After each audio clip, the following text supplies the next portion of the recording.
vote. The yeas are 188, the nays are 226. The motion is not adopted.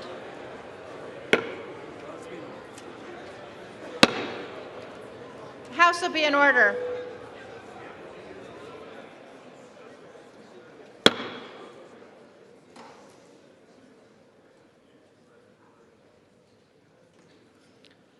For what purpose does the gentleman from California seek recognition? Madam Speaker, I rise to a question of the privilege of the House and send to the desk a privileged resolution. The clerk will report the resolution. Whereas Chairman Schiff and Chairman Nadler willfully and intentionally violated the rules of the House of Representatives by abusing and exceeding their powers as chairman of committees.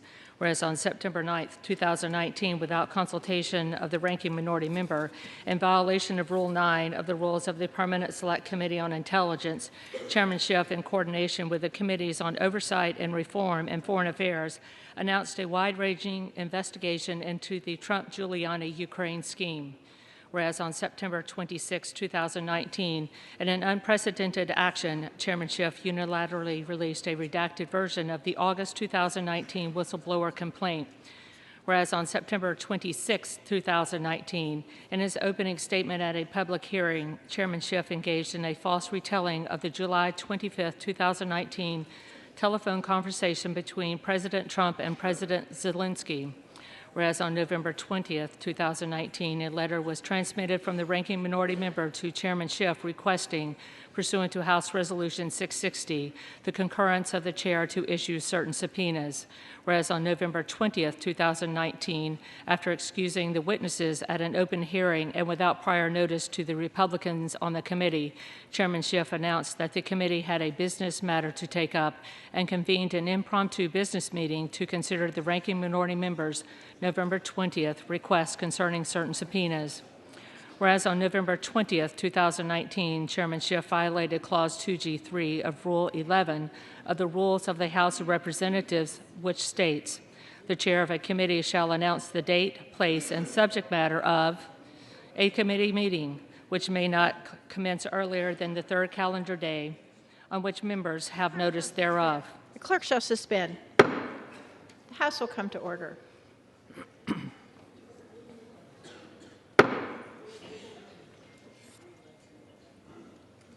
Clerk may continue.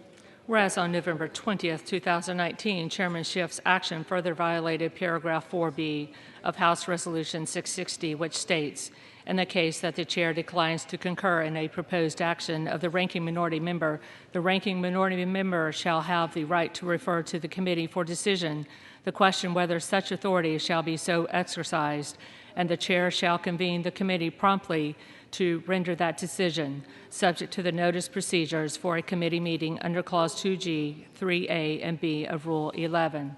Whereas on November 21, 2019, pursuant to Clause 2J1 of Rule 11 of the Rules of the House of Representatives, all Republican members on the Permanent Select Committee on Intelligence wrote to Chairman Schiff demanding to call witnesses at a minority day of hearings. Whereas subsequent to receiving the request for an additional day of hearings by members of the minority party, Chairman Schiff refused to schedule such hearings. Whereas on December 6, 2019, Chairman Schiff, without consultation of the ranking minority member, in violation of Section 3 of House Resolution 660, unilaterally transmitted additional records and other materials to the Committee on the Judiciary. Whereas Chairman Schiff compelled the production of documents from AT&T and Verizon, and in violation of Clause 2K6 of Rule 11 of the Rules of the House of Representatives, publicly used these documents to smear the personal attorneys of the President, a journalist, and to create a false narrative about a sitting member of Congress and current and former congressional staff. Whereas on multiple occasions in both closed-door depositions and public hearings, Chairman Schiff abused his power as chair by unilaterally restricting Republican lines of questions and supporting witnesses' attempts to evade answering Republicans or the minorities' questions by directing witnesses not to answer certain questions from Republican members and staff.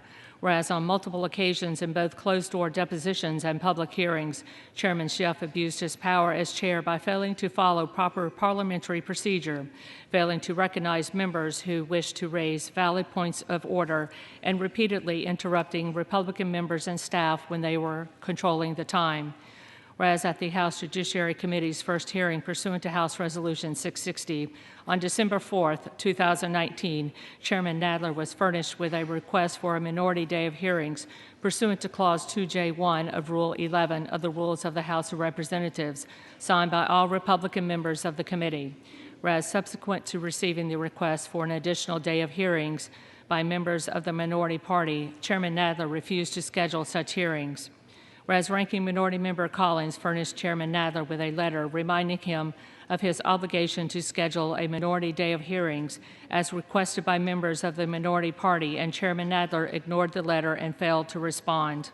Whereas Chairman Nadler repeatedly misstated the rules, misguiding members of the committee and the American people, and refused to rule properly on members' points of order concerning the requested minority hearing day. Whereas Chairman Nadler refused to consider the scheduling of the minority hearing day during a committee meeting until the markup of articles of impeachment. Whereas in place of finding common ground with the minority, Chairman Schiff and Chairman Nadler have constantly disregarded the rules of the House of Representatives and ignored the fundamental rights of the minority. And whereas Chairman Schiff's and Chairman Nadler's actions and abuses of power as chairman of the Permanent Select Committee on Intelligence and the Committee on the Judiciary have willfully trampled on the rights of the minority in violation of the rules of the House of Representatives and brought dishonor and discredit upon the House of Representatives. Now therefore be it resolved that 1, the House of Representatives strongly condemns Chairman Adam B. Schiff for repeated and blatant abuse of power in a way that is not befitting an elected member of the House of Representatives, nor his position as chairman. And 2, the House of Representatives strongly condemns the manner in which Chairman Gerald Lewis Nadler has failed to respond to the minority's request for an additional day of hearings to consider impeachment of President Donald John Trump. What purpose does the gentleman? The resolution qualifies. What purpose does the gentleman from Maryland rise? Madam Chair, I have a motion at the desk. Clerk will report the motion. Mr. Hoyer of Maryland moves to lay the resolution on the table. Questions on the motion to table? All in favor say aye. Aye. Opposed, no? No. In the opinion of the chair, the ayes have it. Gentleman from California. Madam Speaker, I request a recorded vote. Recorded vote is requested. Those favoring a recorded vote will rise. A sufficient number having risen, a recorded vote is ordered. Members will record their votes by electronic device. This will be a 15-minute vote.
In this vote, the yeas are 226, the nays are 191. The motion is not adopted, or the motion is adopted. Without objection, the motion to reconsider is laid on the table. The gentleman from Massachusetts rise. Madam Speaker, by direction of the Committee on Rules, I call up House Resolution 767 and ask for its immediate consideration. Report the resolution. House Calendar Number 63, House Resolution 767, resolved that immediately upon adoption of this resolution, without intervention of any point of order, the House shall proceed to the consideration of the House of the resolution, House Resolution 755, impeaching Donald John Trump, President of the United States, for high crimes and misdemeanors. The amendment in the nature of a substitute recommended by the Committee on the Judiciary, now printed in the resolution, shall be considered as adopted. The previous question shall be considered as ordered on the resolution as amended to adoption without intervening motion or demand for division of the question, except as follows. A. The resolution as amended shall be debatable for 6 hours, equally divided and controlled by the chair and ranking minority member of the Committee on the Judiciary or their respective designees. B. The question of adoption of the resolution as amended shall be divided between the two articles. Section 2. During consideration of House Resolution 755, only the following persons shall be admitted to the hall of the House or rooms leading thereto. A. Members of Congress. B. The delegates and the resident commissioner. C. The President and Vice President of the United States. D. Other persons as designated by the Speaker. Section 3. After adoption of House Resolution 755, it shall be in order without intervention of any point of order to consider in the House a resolution appointing and authorizing managers for the impeachment trial of Donald John Trump, President of the United States, if offered by the chair of the Committee on the Judiciary or his designee. The previous question shall be considered as ordered on the resolution to adoption without intervening motion or demand for division of the question, except 10 minutes of debate, equally divided and controlled by the chair and ranking minority member of the Committee on the Judiciary. No other resolution incidental to impeachment relating to House Resolution 755 shall be privileged during the remainder of the 116th Congress. Section 4. The chair of the Committee on the Judiciary may insert in the congressional record such material as he may deem explanatory of A. House Resolution 755, not later than the date, that is 5 legislative days after adoption thereof, and B. The resolution specified in Section 3 of this resolution, not later than the date, that is 5 legislative days after adoption thereof. Does the gentleman from Louisiana seek recognition? Madam Speaker, I raise a point of order against HRS 767 for failure. The gentleman's point of order. I raise this point of order for failure to disclose the waiver clause 2J1 of Rule 11 pursuant to Clause 6G of Rule 13, which requires the Rules Committee to specify their report any waiver of a point of order against a measure under consideration. And Madam Speaker, this underlying resolution violates Clause 2J1 of Rule 11, which entitles the minority of the committee to have the ability to call witnesses to testify during at least one day of a hearing on any given measure. This was not afforded to the Judiciary Committee minority members during consideration of the articles of impeachment, despite numerous requests by the minority's members. Therefore, I raise a point of order against consideration of the rule and the underlying resolution for the violation of minority rights and the denial of this evidence to be put into the record and for this hearing, which the House rules require, which was not complied with and was denied. I would urge the enforcement of this rule. The gentleman from Louisiana seeks to raise a point of order against House Resolution 767 on the grounds that the report accompanying the resolution fails to specify a waiver of a particular point of order and is thus in violation of Clause 6G of Rule 13. The gentleman is stating a matter for debate rather than a proper point of order. Clause 6G of Rule 13 is merely informational on any specified waivers, quote, to the maximum extent possible. As elucidated by Chairman Solomon in the legislative history accompanying the adoption of this rule in the 104th Congress, any, quote, failure of the Rules Committee to specify waivers in a rule would not give rise to a point of order against a special rule that waives all points of order, end quote. The chair would therefore advise the gentleman again that he is not stating a proper point of order. Massachusetts is recognized. Madam The gentleman Speaker, from Massachusetts is Speaker, recognized. Madam Speaker, for the purposes of debate only, I yield the customary 30 minutes to the distinguished gentleman from Oklahoma, my good friend Mr. Cole, pending which I yield myself such time as I may consume. During consideration of this resolution, all time is yielded for the purposes of debate only. I ask unanimous consent that all members be given 5 legislative days to revise and extend their remarks. Without objection. Madam Speaker, on Tuesday, the Rules Committee met and reported a closed rule for House Resolution 767, providing for consideration of House H-Res 755, impeaching Donald John Trump, President of the United States, for high crimes and misdemeanors. The rule provides 6 hours of debate equally divided and controlled by the chair and ranking minority member of the Judiciary Committee or their designees. The rule provides that the question of adoption of the resolution shall be divided between 2 articles. The rule limits access to the House floor. It provides at any time after adoption of H-Res 755 for consideration of a resolution appointing and authorizing managers for the impeachment trial if offered by the chair of the Judiciary Committee, debatable for 10 minutes. No resolution incidental to impeachment relating to H-Res 755 shall be privileged during the remainder of the 116th Congress. Finally, the rule provides that the chair of the Judiciary Committee may insert explanatory material in the congressional record. Madam Speaker, 232 years ago, as he walked out of the Constitutional Convention in Philadelphia, Benjamin Franklin stated that the founders had just created a republic if you can keep it. He understood that nothing was preordained, that our nation would continue to be shaped decision by decision, vote by vote, not by some other leaders in some other time, but day in and day out, both through the regular work of government and during historic moments like the one we face today. Our founders crafted the fundamentals of government to guide us. Passages like Article 1, Section 2 of the Constitution, giving this chamber the sole power of impeachment. But nowhere does it list exactly what constitutes a high crime or misdemeanor. In their wisdom, the founders understood they could not anticipate what the future would bring. They gave subsequent generations, us, the chance to decide precisely what our government would become, to decide with each passing day what a nation defined by the rule of law, to decide with each passing day what a nation defined by the rule of law was willing to tolerate. That is what brings us here today. To decide nearly 2.5 centuries later whether the United States is still a nation where no one is above the law, or whether America becomes a land run by those who act more like kings or queens, as if the law doesn't apply to them. Yes, Madam Speaker, this really is that serious. Over the past several months, the House of Representatives has been conducting an impeachment inquiry into the 45th President of the United States, Donald John Trump. Our inquiry is simply to answer the following question. Did President Trump and his top advisors corruptly withhold official government actions to obtain an improper advantage in the next election? We now know through the hard work of our investigative committees and because of the President's own admission that the answer to that question is yes. The President withheld congressionally approved military aid to Ukraine, a country under siege, not to fight corruption, but to extract a personal political favor.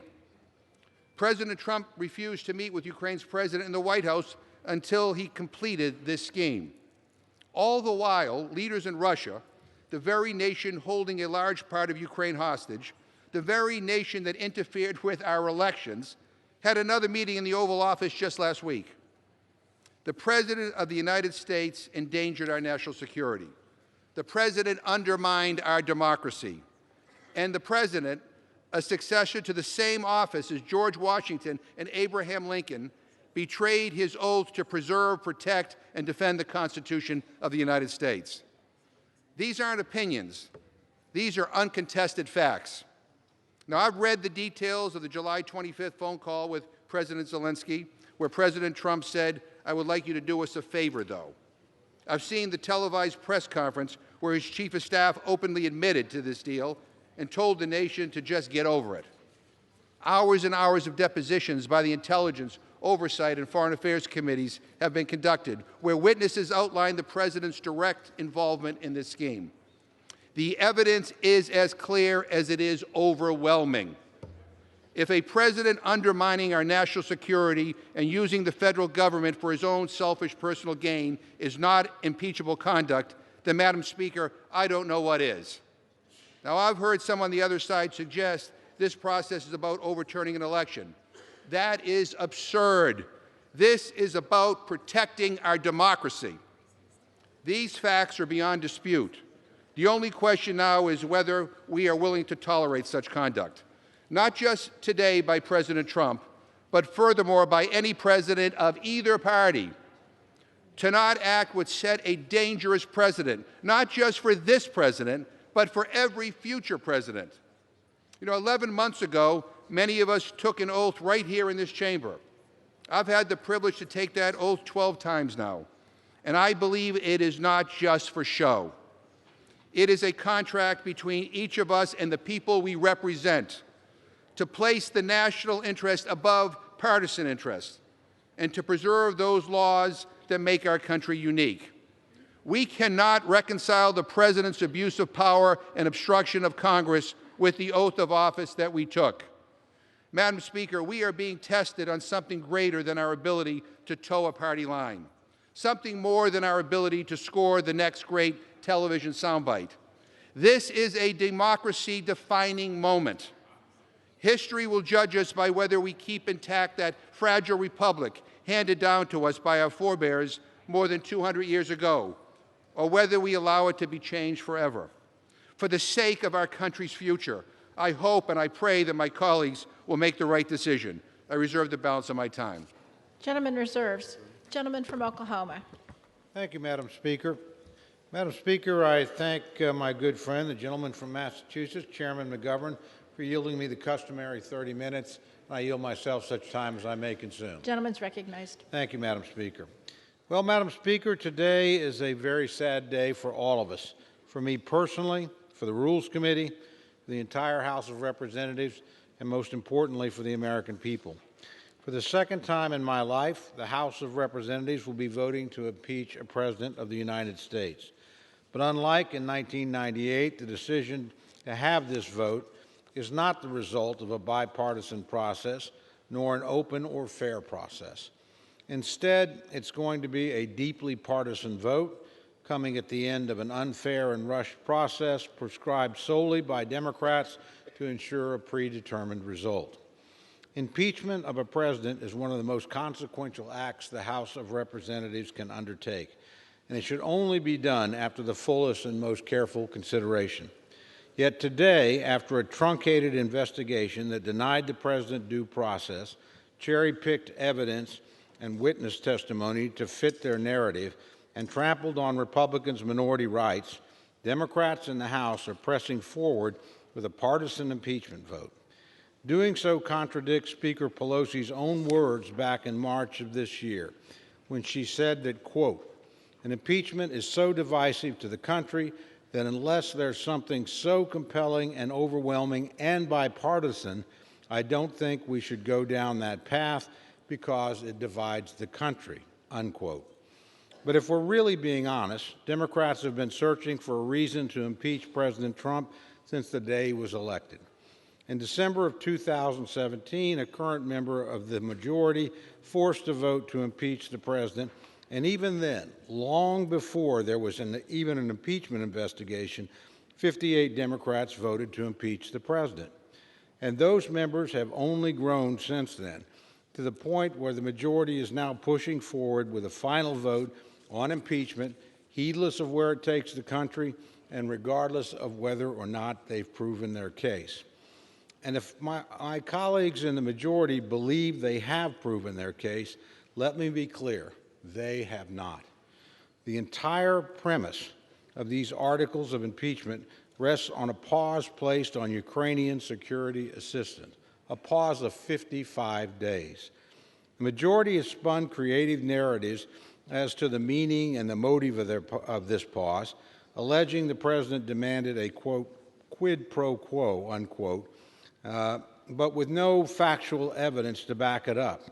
Security aid to the Ukraine was released. The administration did so without the Ukraine ever initiating an investigation into anyone or anything. It's even more startling to me that the majority wants to move forward with this resolution, given how substantially flawed and procedurally defective the entire process has been. The Judiciary Committee, which drafted these articles of impeachment, engaged in an abbreviated process, hearing from no witnesses with firsthand knowledge of the events in question. They did not conduct their own investigation and only held 2 hearings on this topic before drafting the articles, one with staff and one with constitutional law scholars. That's hardly the type of lengthy and serious consideration a topic as grave as impeachment demands. The committee actually charged with an impeachment investigation was the Permanent Select Committee on Intelligence, not the Judiciary Committee. But that committee, too, followed a primarily closed process.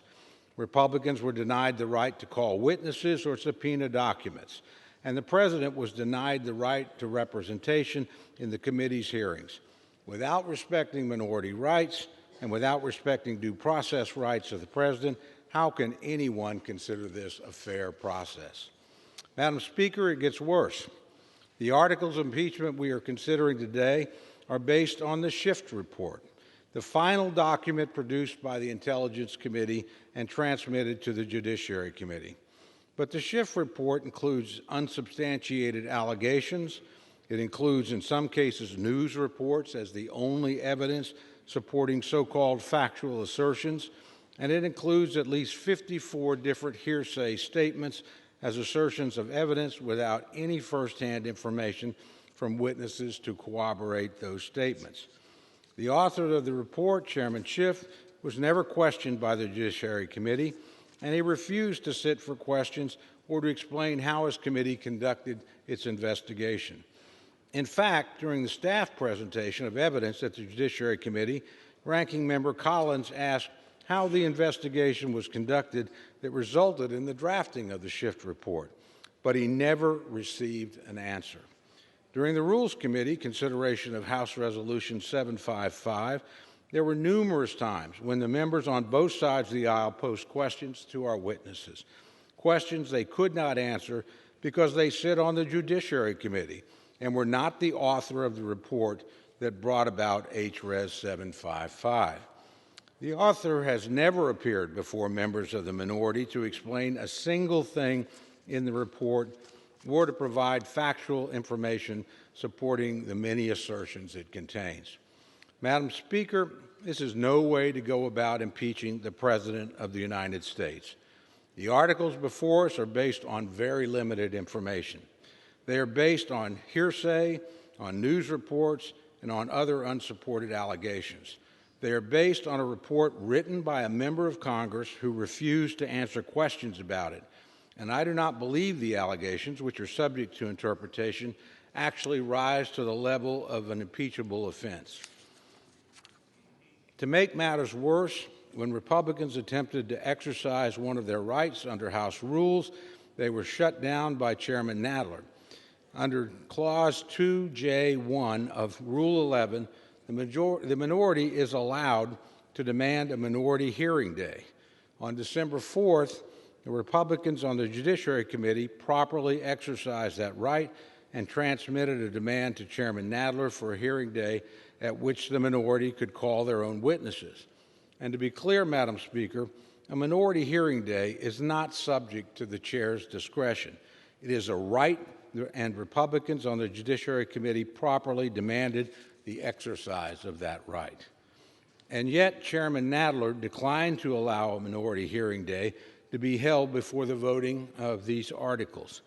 I think we can all agree that it would have been better for the institution and for the American people to allow all voices to be heard and all witnesses to be questioned before proceeding to a vote on something as this consequential. And yet the majority trampled on that right. But I suppose I should not be surprised by any of this. When the House passed H.Res. 660, the resolution setting up the official impeachment inquiry less than 2 months ago, I warned that the House that the majority was doing was setting up a closed, unfair process that could only have one outcome. And today, we are seeing the end result of this closed and unfair process. A quick rush to judgment forced through not one but two committees in short order, with minority rights trampled, witnesses left unquestioned, and due process ignored. It is also disappointing that members are not being given more time to debate this issue on the floor. Last night at Rules Committee, I offered an amendment to double the amount of floor time debate from 6 to 12 hours. This would have allowed for roughly the same amount of debate time used in the Clinton impeachment, and it would have ensured that all members could have the opportunity to speak on the floor. Unfortunately, that amendment was not accepted. While I know my friend Chairman McGovern did the best he could, I do think it's ironic that when all is said and done, the 13 members of the Rules Committee spent more time discussing H.Res. 755 in committee yesterday than we will spend debating it on the House floor for every member today. I think that's a disservice to the members of this body and to the American people. Madam Speaker, we deserve better than a flawed process that led to this flawed outcome. The House of Representatives deserves better than that. The President certainly deserves better than that. More importantly, the American people deserve better than what we're doing here today. I oppose proceeding any further. I oppose the rule. I oppose this limited and unfair process, and I certainly oppose impeaching the President of the United States. With that, I urge opposition to the rule, and I reserve the balance of my time. Gentleman reserves. Gentleman from Massachusetts. Madam Speaker, I'd like to ask unanimous consent. I want to insert in the record a statement, a letter that I sent with regard to the Members' Day. I want to correct. I think it's important to correct the record. There were 0 points of order that lie against H.Res. 755. Without objection, so ordered. And Madam Speaker, I want to yield myself 30 seconds. Gentleman's recognized. Yeah, we're here to talk about the President's behavior, and that's what I think we all should be focused on, not just process. But I want to just say that I'm proud of the process. Democrats and Republicans have had equal opportunity to participate in the months-long impeachment inquiry. Members of both parties have been involved at every stage of this process, from sitting in and asking questions in closed-door depositions to questioning witnesses in open hearings. The committees took more than 100 hours of deposition testimony from 17 witnesses and held 7 public hearings, which included Republican-requested witnesses. They produced a 300-page public report that laid out their findings and evidence. The Judiciary Committee then took that report and conducted 2 public hearings evaluating the evidence and the legal standard for impeachment before reporting out the 2 articles. Gentleman's time's expired. I yield myself an additional 15 seconds. Gentleman's recognized. President Trump was given the opportunity to participate in the Judiciary Committee's review of the evidence presented against him. He chose not to participate, and President Trump to date has not provided any exculpatory evidence, but instead has blocked numerous witnesses from testifying about his actions. At this point, Madam Speaker, I would like to yield 3 minutes to the gentleman from South Carolina, the Majority Whip, Mr. Clyburn. Gentleman's recognized for 3 minutes. Yes. Thank you very much, Madam Speaker. I thank the gentleman for yielding me the time. Madam Speaker, I rise today feeling the full weight of my duty as a member of this august body, reflecting upon our oath of office to support and defend the Constitution against all enemies, foreign and domestic. It is my sincere belief that under the circumstances that bring us here today, there is only one path for us to take to fulfill that oath. Thomas Paine, in the first of a series of pamphlets entitled The American Crisis, published 243 years ago tomorrow, intoned that these are the times that try men's souls. The summer soldiers and sunshine patriots will, in this crisis, shrink from the service of their country. But he that stands by it now deserves the love and thanks of man and woman. Tyranny, like hell, is not easily conquered. These words were written at a time when our founders were rebelling against the tyrannical rule of the British monarchy. Today, we have a president who seems to believe he is a king or above the law. Paine warned us that so unlimited a power can belong only to God Almighty. My faith leads me to take very seriously the final words of our oath to faithfully discharge the duties of the office, so help me God. Madam Speaker, 3 days ago, I joined with a bipartisan delegation of our colleagues celebrating the 75th anniversary of the Battle of the Bulge. We laid wreaths at the memorials of Generals George Patton and Anthony McCullough. We visited foxholes that were occupied by some brave soldiers who fought in some of the worst winter weather ever visited upon a battlefield. And we visited the Luxembourg American Cemetery, the final resting place of thousands of them and General George Patton. They were not summer soldiers in their efforts 75 years ago to preserve the Republic, and we must not be sunshine patriots today in our efforts to protect the Constitution upon which this great Republic stands. While our fight is not in the trenches of battlefields, but in the hallowed halls of this Congress, our duty is no less patriotic. And I yield back. Gentleman yields back. Gentleman from Oklahoma. Thank you, Madam Speaker. I yield myself 15 seconds just to respond to my Gentleman is friend. recognized. President Trump, for the record, was not provided the opportunity to challenge the facts and still has not received the materials from the judiciary as required by H.Res. 660. Another example of why this isn't a fair process. With that, Madam Speaker, I would like to yield to the gentlelady from Wyoming, the distinguished chairman of the Republican Conference, for the purpose of a unanimous consent request. Madam Speaker, Gentlelady. I ask unanimous consent to amend H.Res. 767 to provide for voting by a manual call of the roll, so the American people can see precisely who is supporting the impeachment of a duly elected president. Members should be required to stand and identify themselves openly and on camera on the question of adoption of these articles of impeachment. All time has been yielded for the purpose of debate by the gentleman from Massachusetts. Does the gentleman from Massachusetts yield for this unanimous consent request? I do not.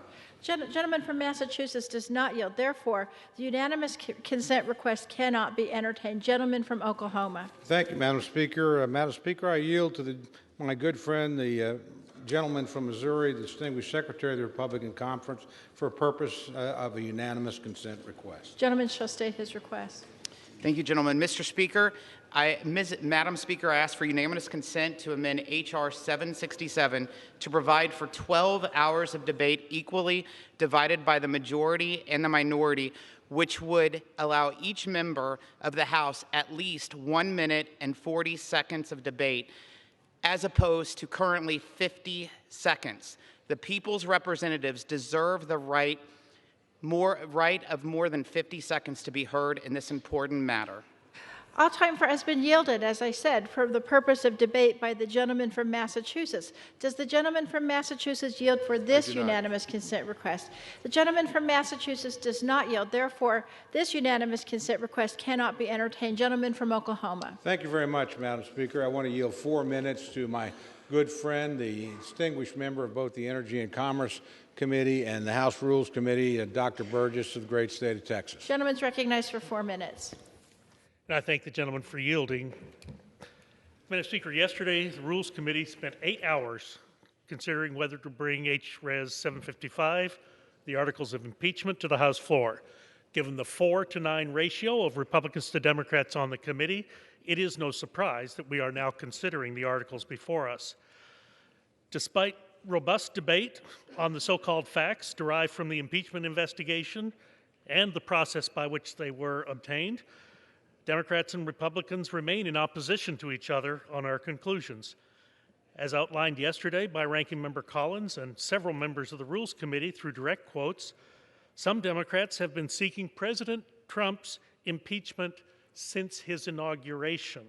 The rush to impeach first and solidify the case second threatens the credibility of the process and threatens the credibility of the body engaged, this very House of Representatives. In fact, it's been quoted before and he'll be quoted again today, I suspect. Chairman Nadler recognized the gravity of impeachment when he stated in December of 1998, quoting here, "The effect of impeachment is to overturn the popular will of the voters as expressed in a national election.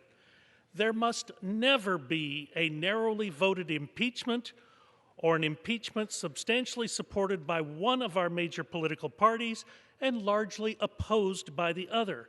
Such an impeachment would lack legitimacy and produce divisiveness and bitterness in our politics for years to come, and will call into question the very legitimacy of our political institutions." End quote. Well, on October 31st, this House voted to authorize the official impeachment investigation in H.Res. 660. The process outlined in H.Res. 660 did not include the robust minority protections afforded the minority party in previous impeachment investigations. Even more concerning, Chairman Nadler, Chairman Schiff refused to comply with the very rules of the House in granting access to committee records for members and scheduling a minority hearing in a reasonable amount of time, thus preventing the American people from being equally represented in the process. Refusing to allow members to access their own records. These are records of members of the House of Representatives, and we were not allowed to access these records obtained down in secret under armed guard in the Intelligence Committee, but it's required under Section 2E of Rule 11, and they've denied members the ability to do their job. The Judiciary Committee did not hear testimony from even one fact witness, not even one, after they received a deluge of materials from the Intelligence Committee. This reversal of responsibility is indeed unprecedented. But turning to the case upon which the argument is based, we had a whistleblower. Not a fact witness, a whistleblower who never appeared before any member of Congress that we know of, a whistleblower complaint concerning a congratulatory call between President Trump and President Zelensky of the Ukraine. The whistleblower is known to have had contact with Chairman Schiff's staff, while Republicans were denied any contact. The whistleblower complaint is not based on firsthand knowledge, and the call transcript that was to support impeachment reveals nothing more than a congratulatory phone call. Look, a request for investigation as to how American foreign aid will be spent does not equal soliciting election interference. The evidence brought before us does not amount to a high crime. Indeed, it does not amount to any crime. Democrats claim that we must protect the integrity of our election. Look, if you really cared, then I have to ask, what are we missing while we've been focused on impeachment? We tied up the Intelligence Committee, we tied up the Judiciary Committee, and oh, by the way, the Ways and Means Committee had to give up their room. They couldn't even meet while you were doing all of this. So this impeachment investigation is being painted as a protection against future interference, when in reality, President Trump's request looks back at the 2016 election. Russia is the winner in this exchange because they have disrupted the process. Time's expired. Gentleman from Massachusetts. Gentleman from Oklahoma. Madam Speaker, the gentleman is passionate about records. I should remind him that we've gotten no records from this White House, not a single document. At this time, I'd like to yield 1.5 minutes to the gentlewoman from Florida, a distinguished member of the Rules Committee, Ms. Shalala. Gentlelady is recognized for 1.5 minutes. Madam Speaker, I come to impeachment with deep sadness. The facts of this case are painful and indisputable. We know that the President illegally held up congressionally appropriated aid to the Ukraine. We know that he conditioned the release of this aid on Ukrainian President Zelensky's opening an investigation based on a debunked conspiracy theory about his political rival and foreign interference in the 2016 election. We also know that the President has actively blocked congressional attempts to determine the extent of his misconduct by ordering executive branch officials to defy subpoenas and withhold information. Despite the unprecedented obstruction from the President, the evidence in this case is powerful enough that to delay this vote any further would risk interference in the 2020 election and the permanent erosion of our system of checks and balances.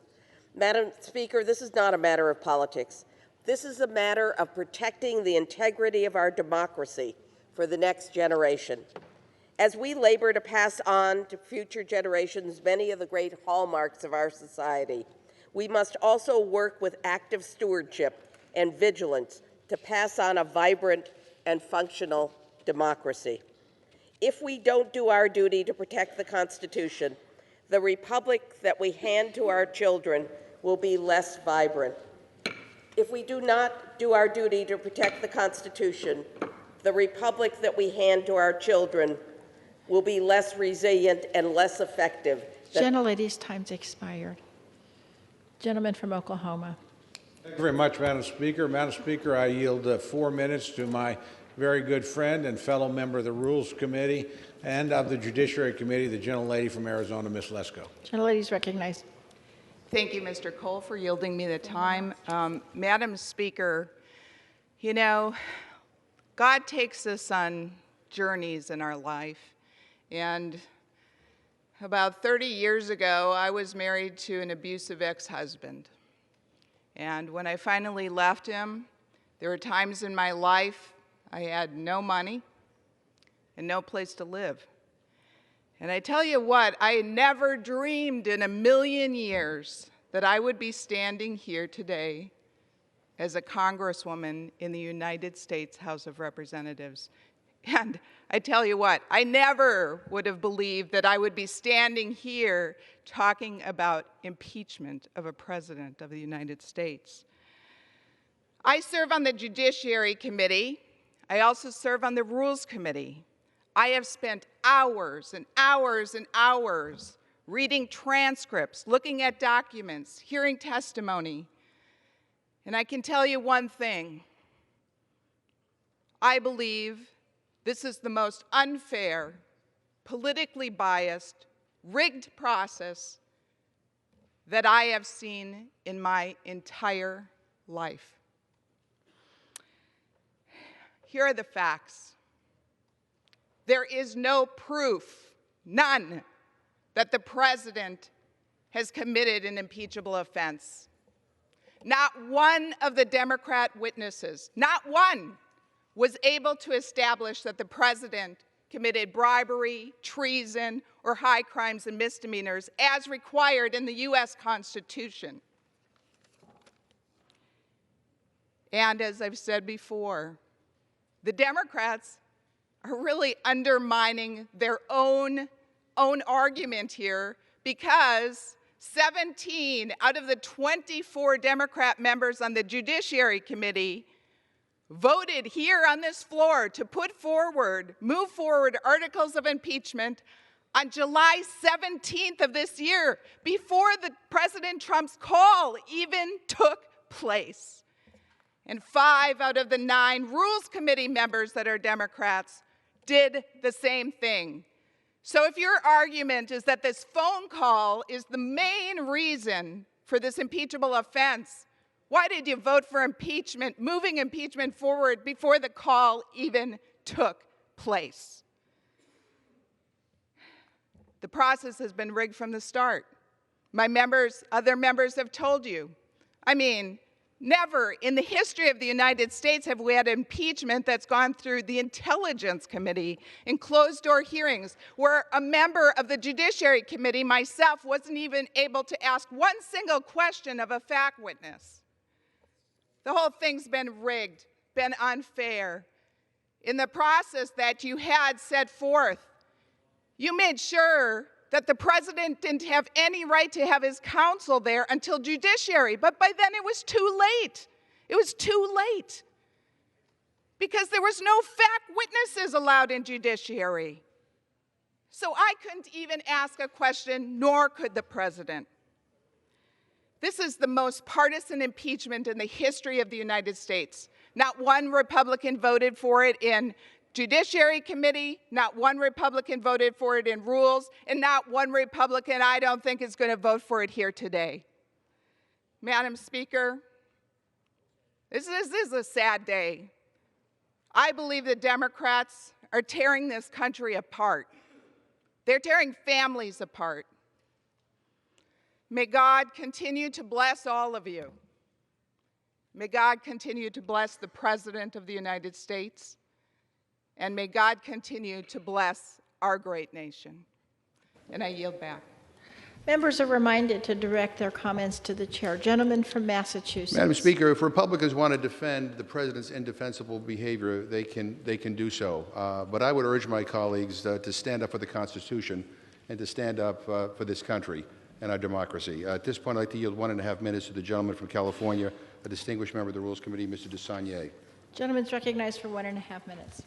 Thank you, Madam Speaker, and I want to take a minute to thank the leadership of the Rules Committee, Mr. McGovern and Mr. Cole, for our civility last night. Although it was a long hearing and we are very much in disagreement, I felt proud to be part of that hearing, and I really want to recognize both the ranking member and the chair.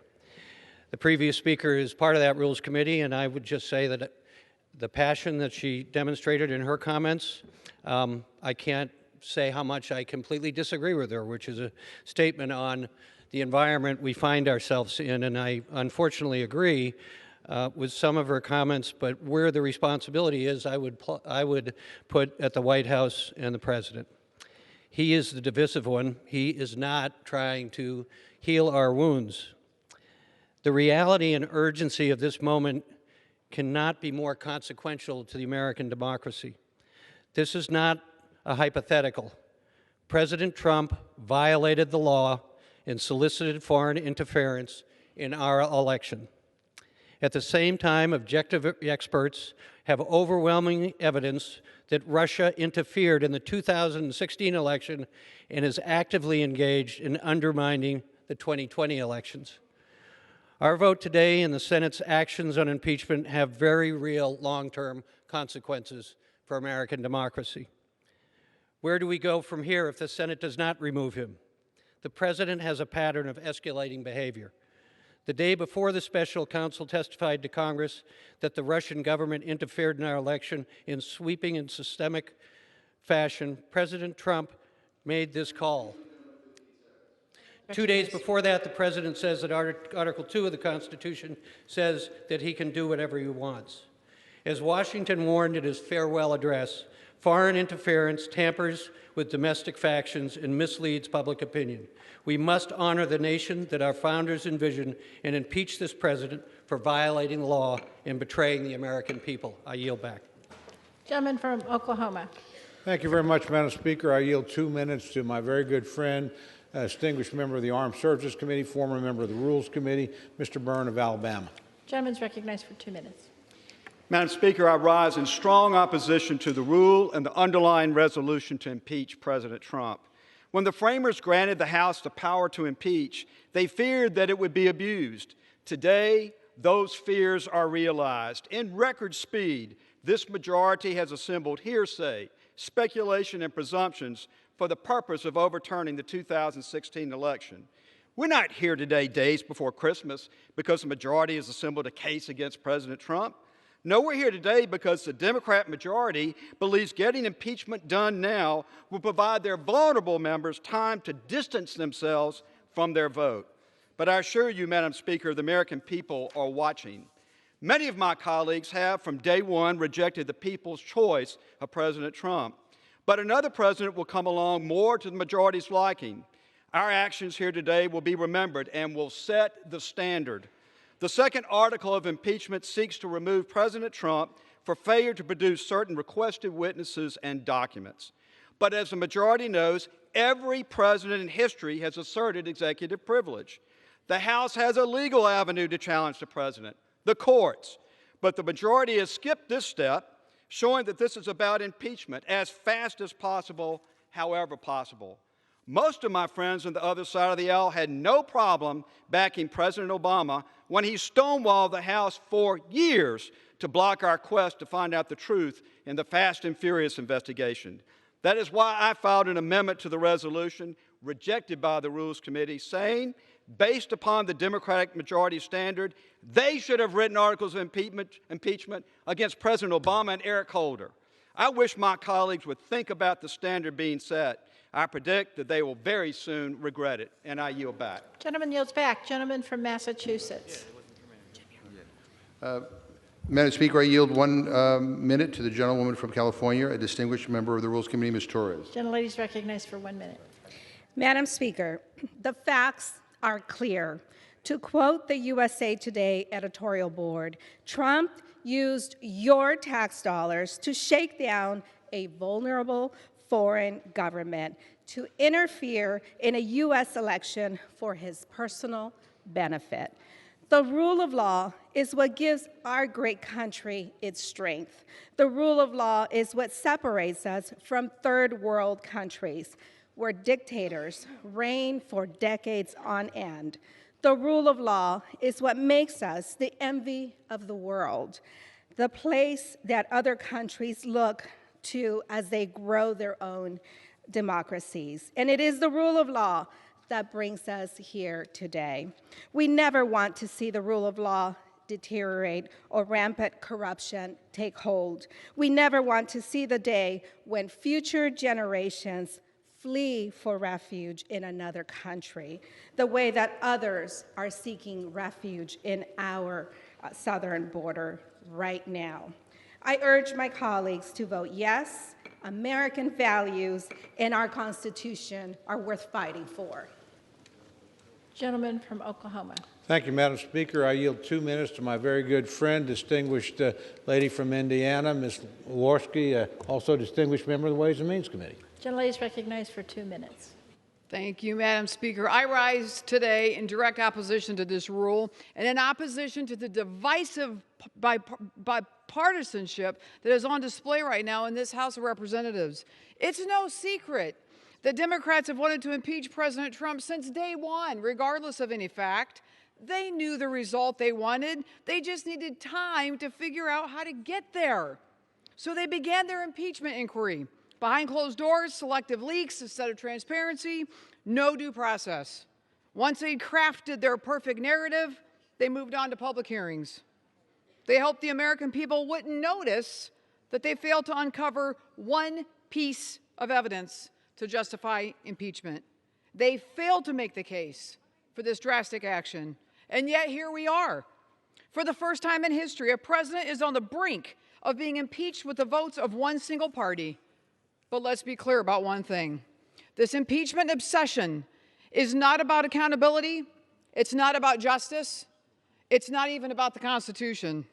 It's about pure partisan politics at its worst. And you're watching it right here. And the American people see right through this today. They've seen the rigged process. They've seen the lack of transparency and the complete absence of any supporting evidence. They know that Washington's broken. That's why they sent us here to fix it. But instead, House Democrats are dividing the country and further shaking the people's trust in this Congress. It's a sham impeachment. It's been carried out at the expense of hardworking Americans who just want us to move forward.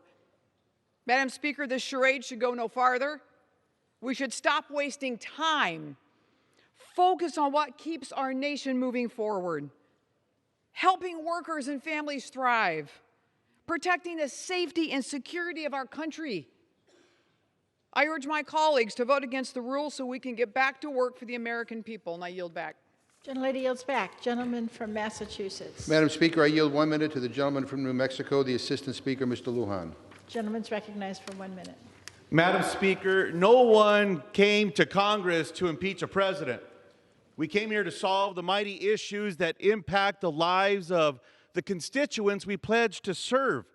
I'm here because too many families in my district still rely on water trucked in from dozens of miles away.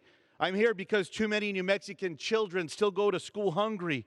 I'm here because too many women in New Mexico drive for hours to find a doctor able to care for them. But this moment has found us. We have reached a point in time where our love of country compels action, where our duty to this republic mandates that we do what's right. The president's behavior is so blatantly wrong that ignoring his abuses of power would be abdicating the oath we made to protect this country and uphold our Constitution. Thank you, and I yield back. Gentleman yields back. Gentleman from Oklahoma. Thank you, Madam Speaker. Madam Speaker, I yield myself such time as I may consume. Gentleman's recognized. Thank you, Madam Speaker. If we defeat the previous question, I will offer an amendment on the rule. The House shall not proceed to consideration of the underlying resolution until 6 conditions are met. All evidence in the possession of Chairman Schiff has been made available to the Judiciary Committee. The Chairman Schiff appeared before the Judiciary Committee to testify to the report that he authored. That all underlying unclassified evidence has been made available to the public. Minority members of the Judiciary Committee have received their right to minority hearing day. Minority witnesses requested by Ranking Member Nunes and Ranking Member Collins are called and allowed to be heard in accordance with HRES 660, and subpoenas requested by Ranking Member Nunes and the Intelligence Committee are issued and enforced. Madam Speaker, to be clear, my amendment ensures that the majority does not proceed without providing a fair and equitable and transparent process, one that respects minority rights, one that opens up the investigation to all members of the House, and one that allows Republicans on the Judiciary Committee to examine the most relevant witnesses. Perhaps most crucially, it will allow all members to fully consider the information available to the committee that actually conducted the impeachment investigation, the Permanent Select Committee on Intelligence. The process the House has followed has been abysmal. It was closed, an unfair process, and did not respect minority rights and did not give the president due process.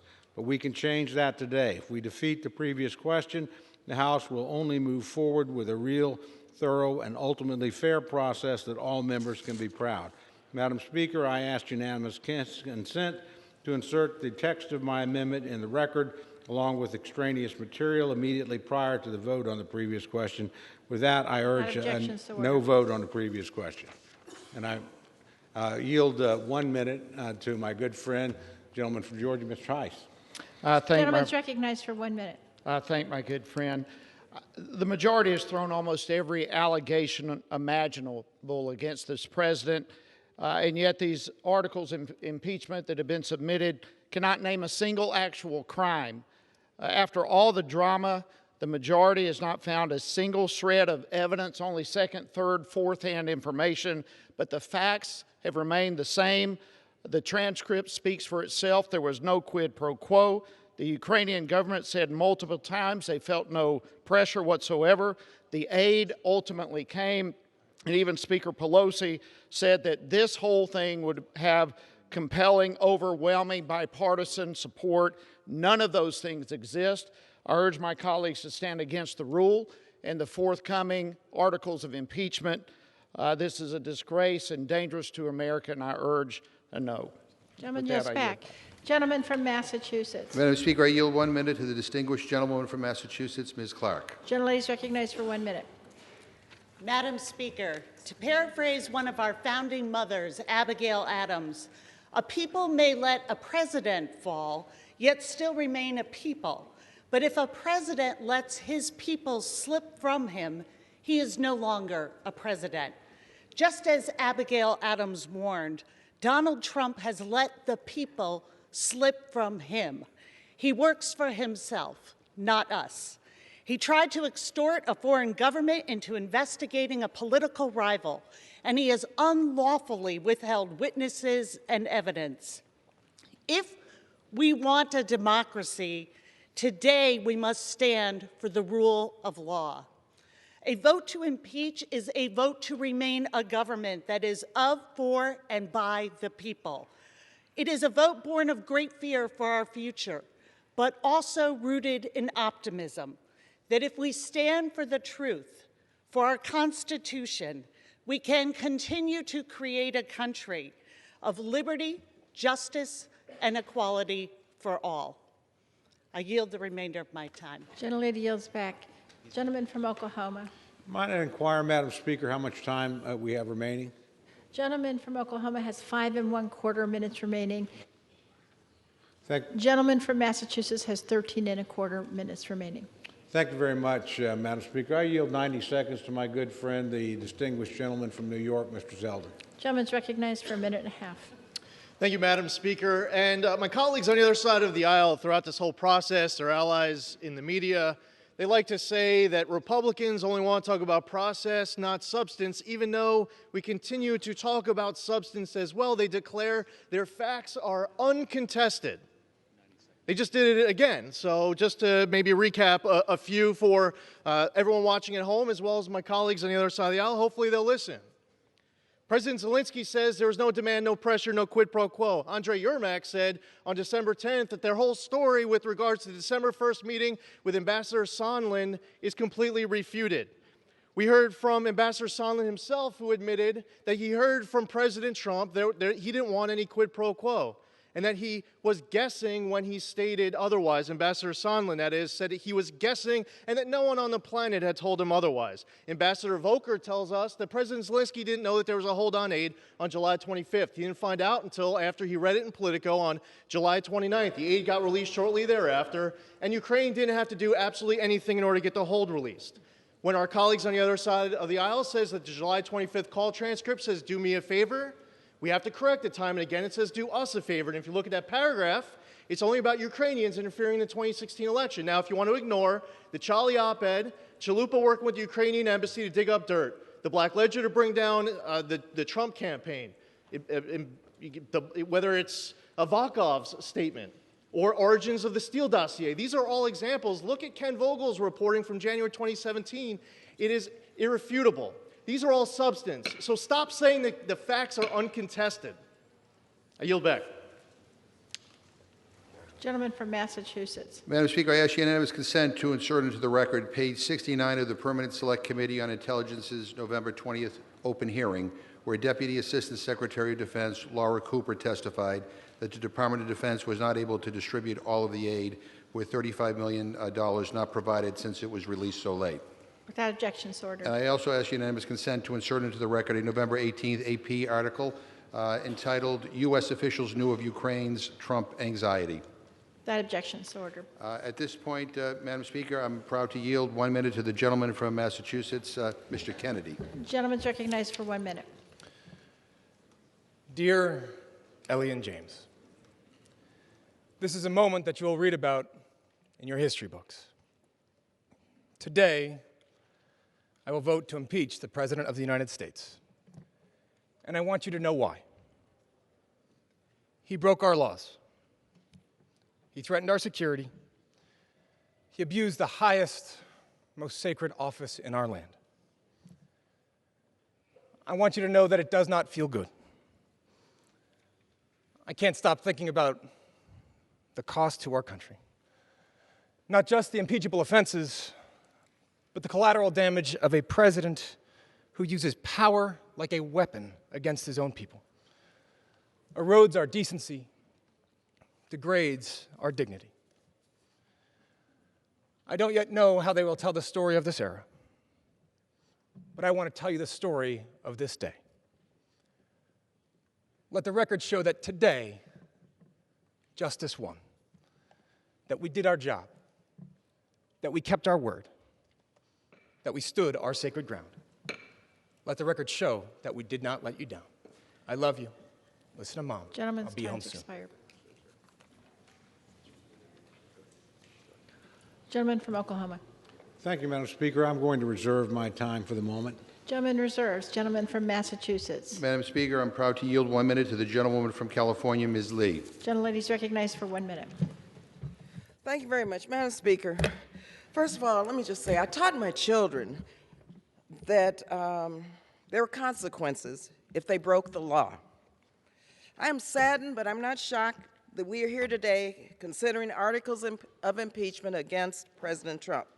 I am saddened, but I'm not shocked because of the pattern of corruption we have seen from this president. Yes, I am saddened, but I'm not shocked because this president has routinely shown his disregard of Congress and the rule of law. The facts are not in dispute. The president abused his power, defied the public's trust, and betrayed his oath of office. He undermined our elections by corruptly soliciting foreign interference in our elections to benefit his own future re-election efforts. Then he obstructed Congress every step of the way in an effort to cover it all up. Donald Trump has been and remains a threat to our national security, a clear danger to our democracy, and wholly unfit to serve as President of the United States. We have an obligation to act today to uphold the Constitution, but also to show our children and grandchildren that no one is above the law, and that includes the President of the United States. Gentleman from Oklahoma. Thank you, Madam Speaker. I continue to reserve my time. Gentleman reserves. Gentleman from Massachusetts. Madam Speaker, I'm happy to yield 1 minute to the gentlewoman from Massachusetts, Ms. Trahan. Gentlelady is recognized for 1 minute. Thank you, Mr. Chairman. Madam Speaker, today I rise to defend our democracy. In this chamber, we debate the nation's most pressing issues, and often reasonable people can draw different conclusions. But not today. The facts are black and white. President Trump abused the power of his office for personal and political gain, and then he engaged in a cover-up.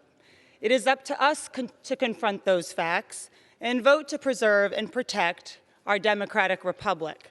This is not a fight I or my colleagues sought out when we ran for Congress, but it is one we pledged when we raised our right hand and swore an oath to defend our Constitution. Anything other than a vote to impeach will be read as a vote endorsing a future president without rules or consequences. And anything goes, no holds barred brand of executive branch authority that will leave us weaker and surely undermine what the framers passed down.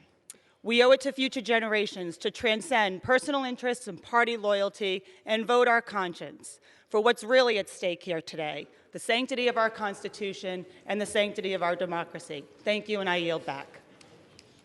Gentleman from Oklahoma. Thank you, Madam Speaker. I continue to reserve my time. Continues to reserve. Gentleman from Massachusetts.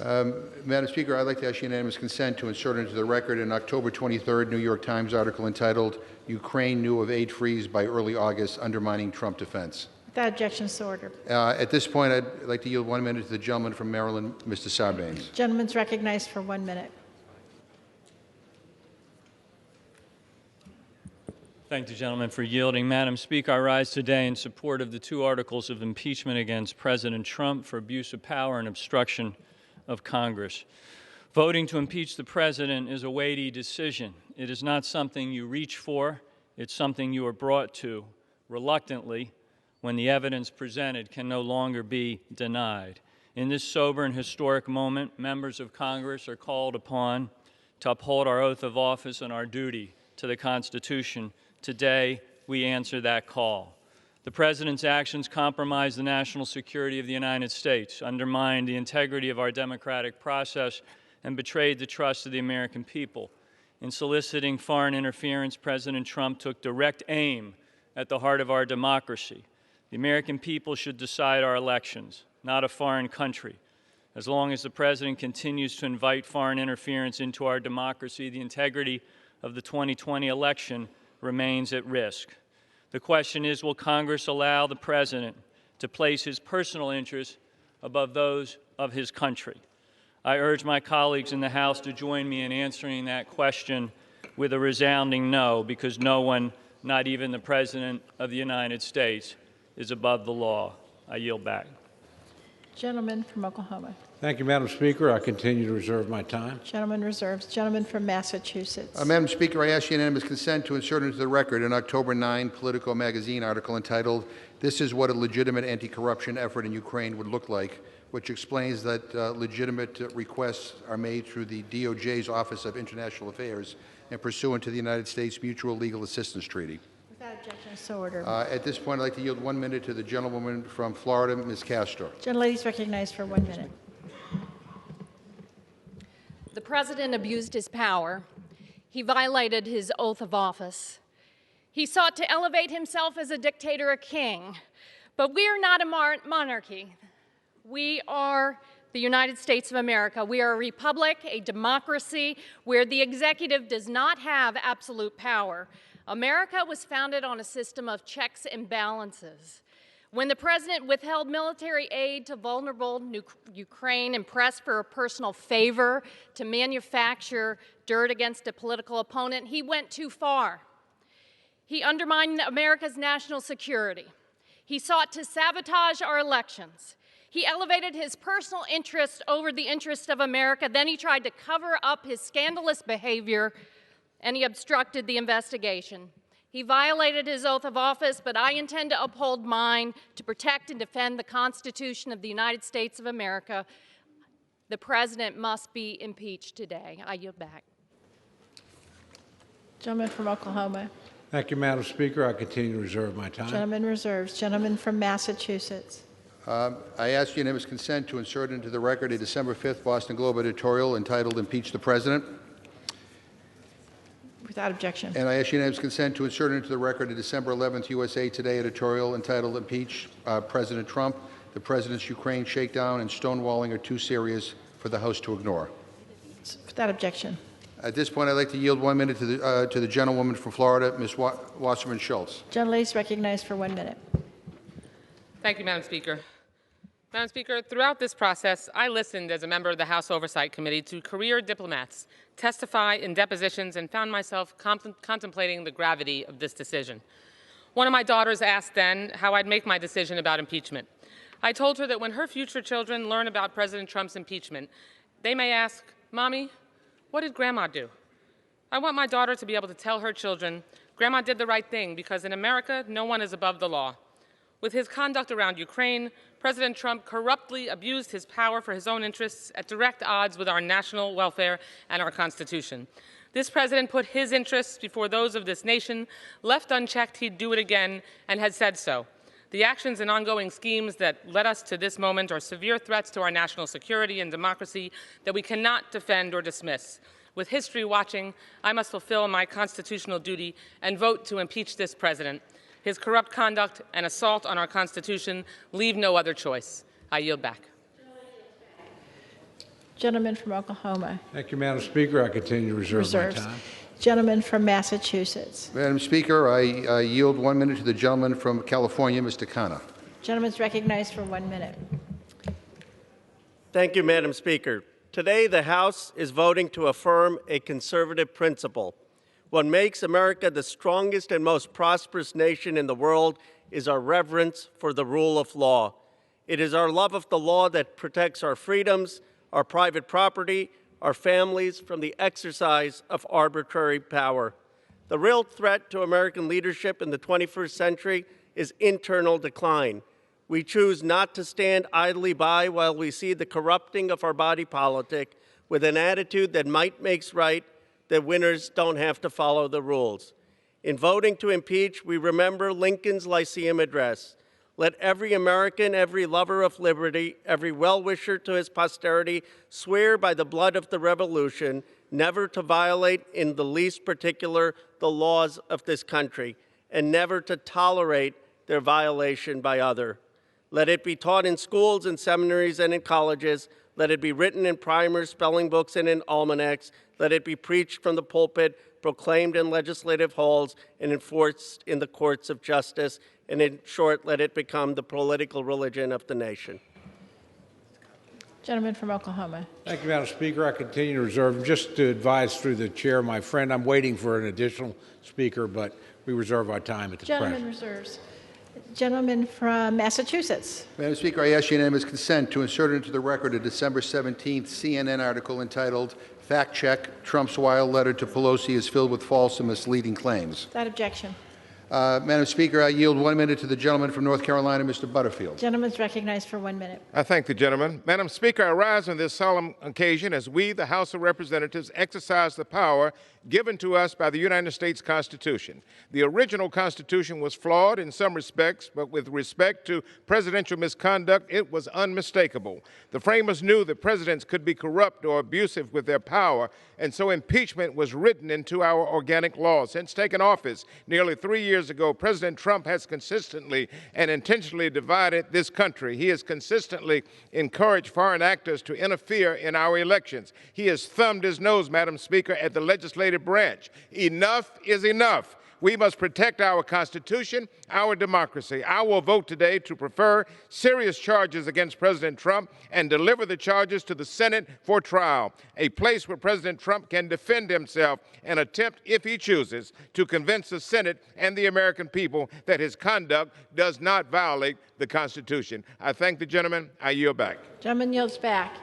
Gentleman from Oklahoma. Thank you very much, Madam Speaker. I yield 1 minute to my good friend, distinguished combat veteran for our country, Mr. Baird of Indiana. Gentleman's recognized for 1 minute. Madam Speaker, today marks a sad day for America.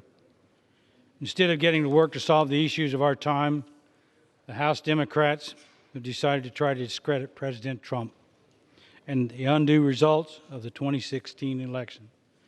The facts here are clear. The president did not commit any crimes. He did not break any laws, and there was no quid pro quo. This has been a secretive, misdirected process from the very beginning, and the American people see right through it.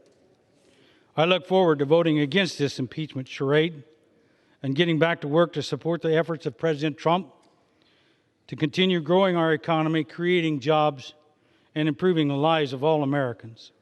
I yield back the balance of my time. Gentleman yields back. Gentleman from Massachusetts. Madam Speaker, I yield 1 minute to the gentleman from Pennsylvania, Mr. Boyle. Gentleman's recognized for 1 minute.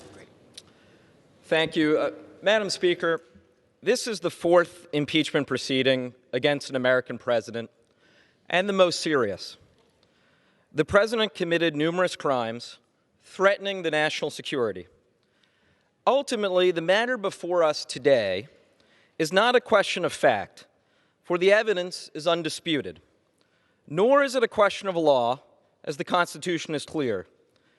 The heart of the matter is this: will members of this House have the courage to choose fidelity to the Constitution over loyalty to their political party? For the sake of our Constitution and our country, for Americans today and tomorrow, I urge all members to summon the courage to uphold the rule of law and vote yes. I yield back. Gentleman yields back. Gentleman from Oklahoma. Thank you, Madam Speaker. I continue to reserve my time. Gentleman reserves. Gentleman from Massachusetts. Madam Speaker, I yield 1 minute to the distinguished gentleman from Missouri, Mr. Clay. Gentleman's recognized for 1 minute. Madam Speaker, I rise today to hold Donald John Trump accountable for his repeated abuse of power, his deliberate obstruction of the House's constitutionally mandated oversight responsibilities, and his unprecedented misuse of the presidency to weaken the separation of powers and subvert our Constitution by dangling $391 million in congressionally appropriated tax dollars over the head of an embattled ally in order to coerce a fraudulent investigation into a potential political opponent. Our founders feared a lawless, amoral president would willfully put national security at risk for his own personal gain. In 1974, Republicans made it clear that their ultimate loyalty was not to one man, but to upholding the Constitution. Today, the uncontested evidence shows Donald Trump violated his oath of office.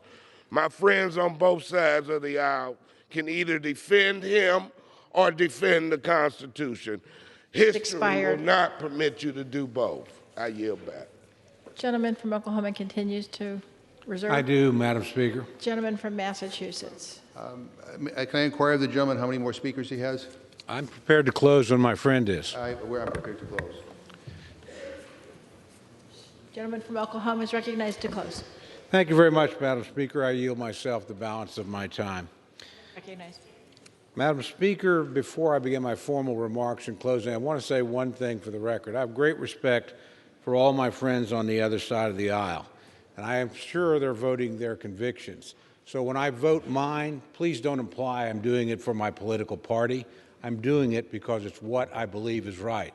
And I do believe I can defend both the President and the Constitution of the United States, and I think that's exactly what I am doing. Madam Speaker, I cannot oppose this rule strongly enough. The process we saw leading up to it today was a complete charade. It was a closed process, an unfair process, and a rushed process, and it could only have ever had one logical, predetermined ending. Throughout it all, the majority trampled on minority rights. They refused to call witnesses with relevant firsthand knowledge. They relied on hearsay news reports to make their case.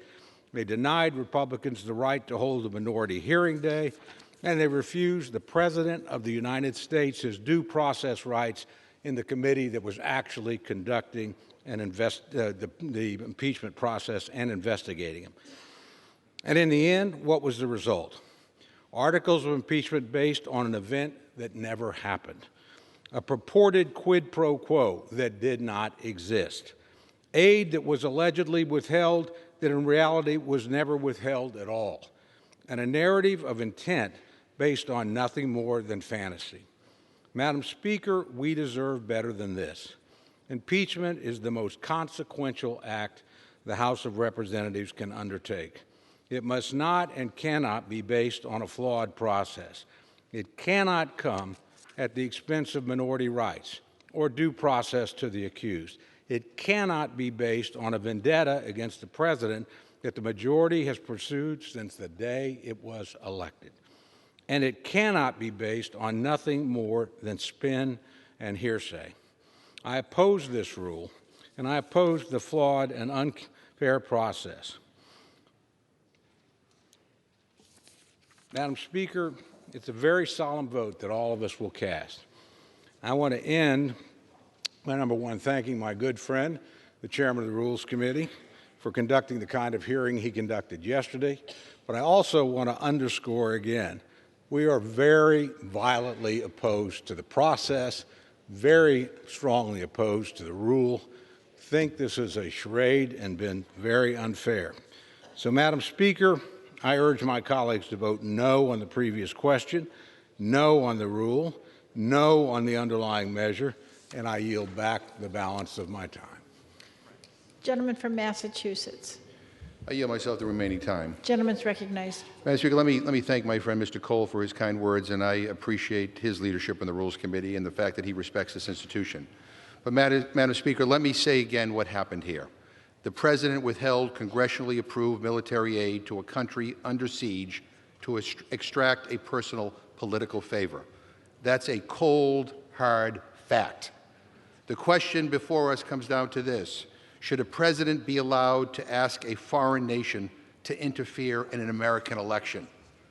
You know, I remember my first political experience as a middle schooler in 1972, leaving leaflets at the homes of potential voters urging them to support George McGovern for president. No relation, by the way. I remember what an honor it was to ask people to support him, even though I was too young to vote myself. And what a privilege it was later in life to ask voters for their support in my own campaigns. I've been part of winning campaigns, and I've been part of losing ones, too. People I thought would be great presidents, like Senator McGovern, were never given that chance. Make no mistake, I was disappointed, but I accepted it. I would take losing an election any day of the week when the American people render that verdict. But I will never be okay if other nations decide our leaders for us. And the President of the United States is rolling out the welcome mat for that kind of foreign interference. To my Republican friends, imagine any Democratic president sitting in the Oval Office, President Obama, President Clinton, any of them. Would your answer here still be the same? No one should be allowed to use the powers of the presidency to undermine our elections, period. This isn't about siding with your team. I didn't swear an oath to defend a political party. I took an oath to uphold the Constitution of the United States of America. And when I vote yes on this rule and the underlying articles, my conscience will be clear. I ask all of my colleagues to search their souls before casting their votes. I ask them all to stand up for our democracy, to stand up for our Constitution. Madam Speaker, I urge a yes vote on the rule and the previous question. I yield back the balance of my time, and I move the previous question on the resolution. The question is on order in the previous question on the resolution. All in favor say aye. Aye. Opposed, no. In the opinion of the chair, the ayes have it. Madam Speaker. Gentleman from Oklahoma. Thank you, Madam Speaker. On that, I would request the yeas and nays. The yeas and nays are requested. Those favoring a vote by the yeas and nays will rise. A sufficient number having risen, the yeas and nays are ordered. Members will record their votes by electronic device. Pursuant to Clause 9 of Rule 20, the chair will reduce to 5 minutes the minimum time for any electronic vote on the question of adoption of the resolution. This will be a 15-minute vote.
On this vote, the yeas are 229, the nays are 197. The previous question is ordered. The question is on adoption of the resolution. All in favor say aye. Opposed, no. In the opinion of the chair, the noes have it. Gentleman from McGovern. Madam Speaker. Gentleman requests a recorded vote. Those favoring a recorded vote will rise. A sufficient number having risen, a recorded vote is ordered. Members will record their votes by electronic device. This will be a 5-minute vote.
On this vote, the yeas are 228, the yeas are 197. The resolution is adopted, and without objection, the motion to reconsider is yet laid on the table.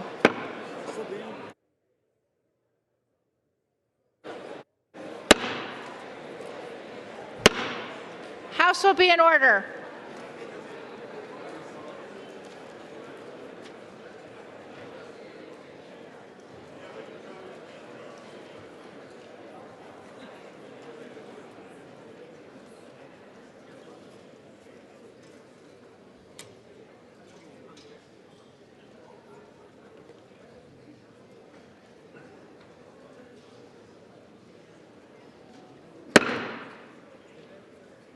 Members will take their conversations off the floor.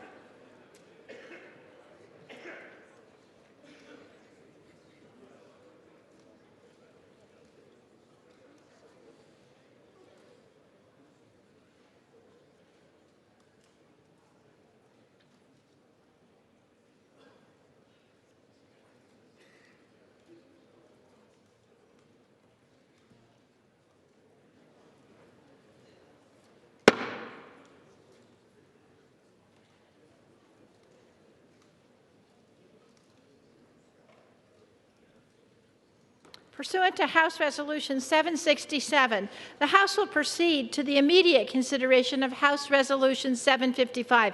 The clerk will report the resolution. House Calendar Number 61, House Resolution 755. Resolved that Donald John Trump, President of the United States, is impeached for high crimes and misdemeanors, and that the following articles of impeachment be exhibited to the United States Senate. Articles of impeachment exhibited by the House of Representatives of the United States of America in the name of itself and of the people of the United States of America against Donald John Trump, President of the United States of America, in maintenance and support of its impeachment against him for high crimes and misdemeanors. Article 1, Abuse of Power. The Constitution provides that the House of Representatives shall have the sole power of impeachment, and that the President shall be removed from office on impeachment for and conviction of treason, bribery, or other high crimes and misdemeanors. In his conduct of the office of President of the United States, and in violation of his constitutional oath faithfully to execute the office of President of the United States, and, to the best of his ability, preserve, protect, and defend the Constitution of the United States, and in violation of his constitutional duty to take care that the laws be faithfully executed, Donald J. Trump has abused the powers of the presidency in that, using the powers of his high office, President Trump solicited the interference of a foreign government, Ukraine, in the 2020 United States presidential election. He did so through a scheme or course of conduct that included soliciting the government of Ukraine to publicly announce investigations that would benefit his re-election, harm the election prospects of a political opponent, and influence the 2020 United States presidential election to his advantage. President Trump also sought to pressure the government of Ukraine to take these steps by conditioning official United States government acts of significant value to Ukraine on its public announcement of the investigations. President Trump engaged in this scheme or course of conduct for corrupt purposes in pursuit of personal political benefit. In so doing, President Trump used the powers of the presidency in a manner that compromised the national security of the United States and undermined the integrity of the United States democratic process. He thus ignored and injured the interests of the nation. President Trump engaged in this scheme or course of conduct through the following means. 1. President Trump, acting both directly and through his agents within and outside the United States government, corruptly solicited the government of Ukraine to publicly announce investigations into A, political opponent, former Vice President Joseph R. Biden Jr., and B, a discredited theory promoted by Russia, alleging that Ukraine, rather than Russia, interfered in the 2016 United States presidential election. 2, with the same corrupt motives, President Trump, acting both directly and through his agents within and outside the United States government, conditioned 2 official acts on the public announcements that he had requested. A, the release of $391 million of United States taxpayer funds that Congress had appropriated on a bipartisan basis for the purpose of providing vital military and security assistance to Ukraine to oppose Russian aggression, and which President Trump had ordered suspended.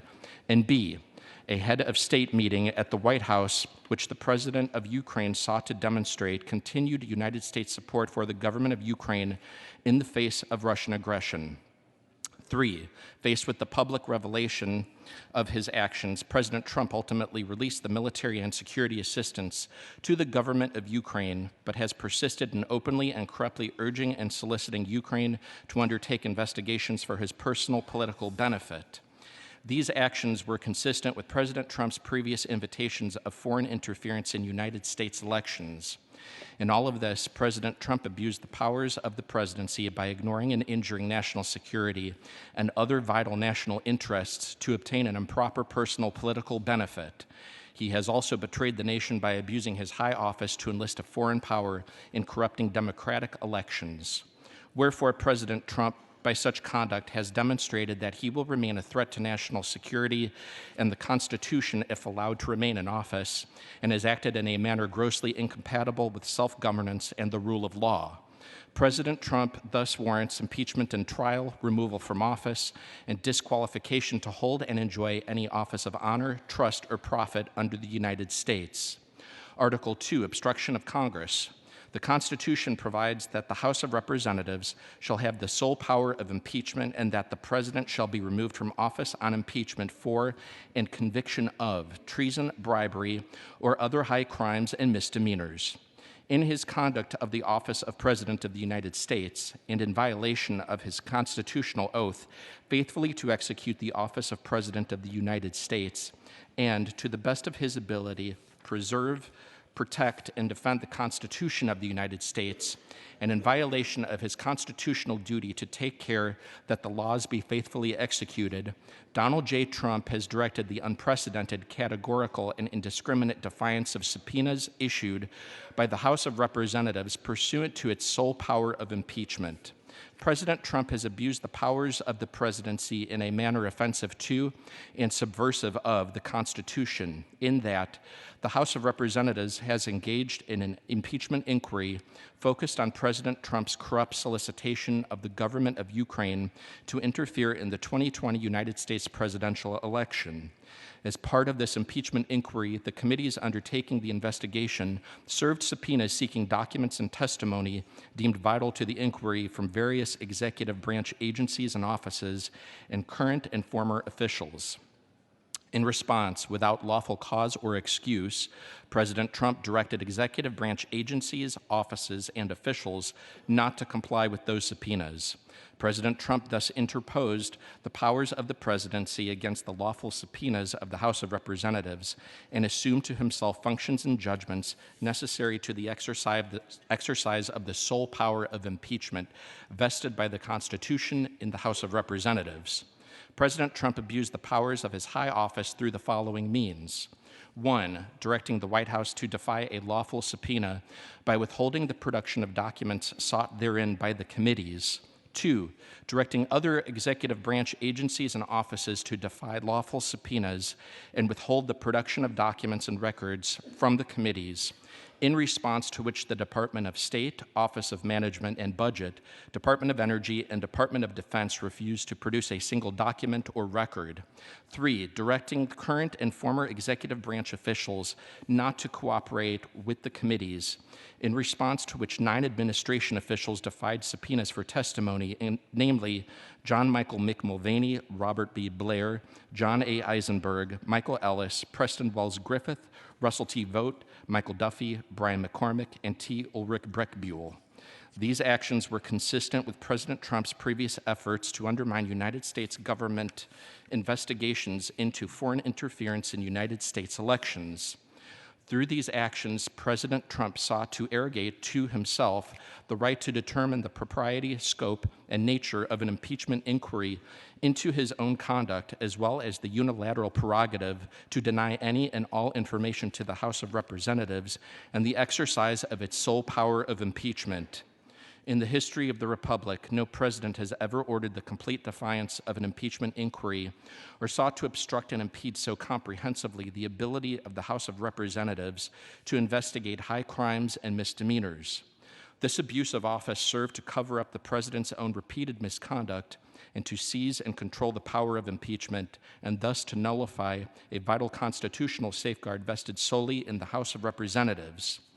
In all of this, President Trump has acted in a manner contrary to his trust as president and subversive of constitutional government, to the great prejudice of the cause of law and justice, and to the manifest injury of the people of the United States. Wherefore, President Trump, by such conduct, has demonstrated that he will remain a threat to the Constitution if allowed to remain in office, and has acted in a manner grossly incompatible with self-governance and the rule of law. President Trump thus warrants impeachment and trial, removal from office, and disqualification to hold and enjoy any office of honor, trust, or profit under the United States. Pursuant to House Resolution 767, the amendment in the nature of a substitute recommended by the Committee on Judiciary is adopted. The resolution shall be debatable for 6 hours, equally divided, and controlled by the chair and ranking member of the Committee on the Judiciary or their respective designees. The gentleman from New York, Mr. Nadler, and the gentleman from Georgia, Mr. Collins, each will control 3 hours. The chair now recognizes the gentleman from New York, Mr. Nadler. Madam Speaker, I ask unanimous consent that all members may have 5 legislative days in which to revise and extend their remarks and insert extraneous material on H.Res. 755. Without objection, so ordered. Madam Speaker, I now yield 1 minute to the distinguished Speaker of the House. Gentlelady, distinguished speakers recognized for 1 minute. Thank you, Madam Speaker. I thank the gentleman for yielding, for his tremendous leadership in helping us honor the Constitution of the United States. I also extend my gratitude to Chairman Schiff, who will be presiding later in the day. My colleagues, this morning and every morning, when we come together, members rise and pledge allegiance to the flag. Every day, all across America, children in school, members of the military, officials, and those civically engaged also pledge allegiance to the flag. Let us recall what that pledge says. I pledge allegiance to the flag of the United States of America and to the republic for which it stands, one nation under God, indivisible, with liberty and justice for all. The republic for which it stands is what we are here to talk about today. A republic, if we can keep it.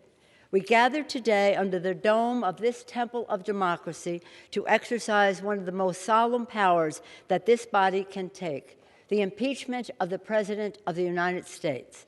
No member, regardless of party or politics, comes to Congress to impeach a president. But every one of us, as our first act as a member of Congress, stood on this historic House floor before our beautiful American flag and raised our hands in this sacred oath. I do solemnly swear that I will support and defend the Constitution of the United States against all enemies, foreign and domestic.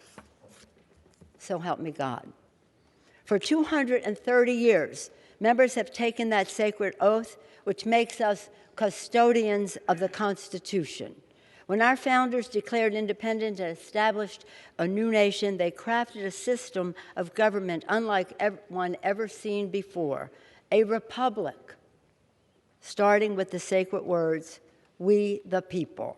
For centuries, Americans have fought and died to defend democracy for the people. But very sadly now, our founders' vision of a republic is under threat from actions from the White House. That is why today, as Speaker of the House, I solemnly and sadly open the debate on the impeachment of the President of the United States. If we do not act now, we would be derelict in our duty.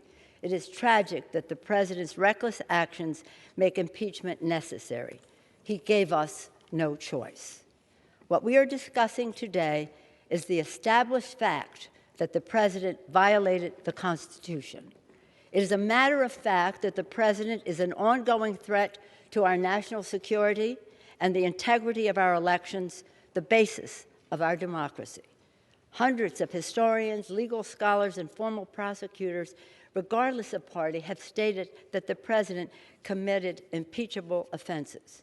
Since today is a national civics lesson, though a sad one, I submit these documents for the record and commend them for students to study. Without objection, so ordered. Thank you, Madam Speaker. What we are discussing today is the established fact that the president, again, violated the Constitution.